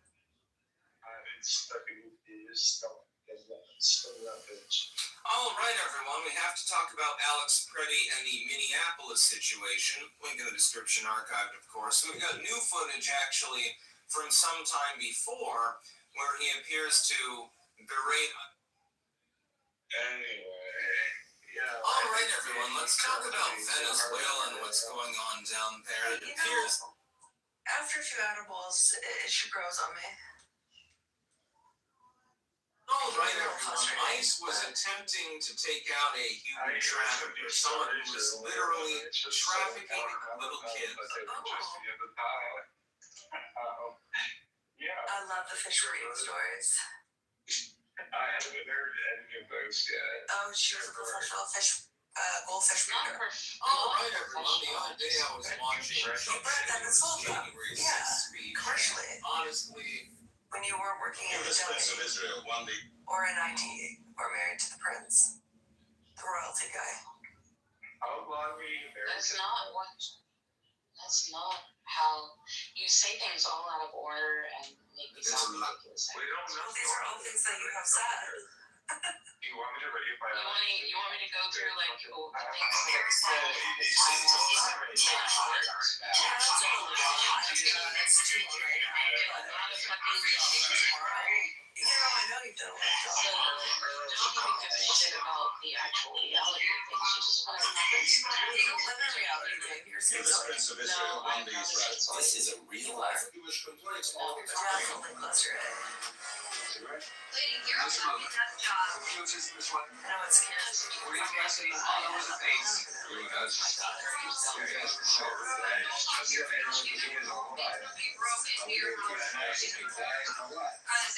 serious. I doubt it because I'm playing exercise now.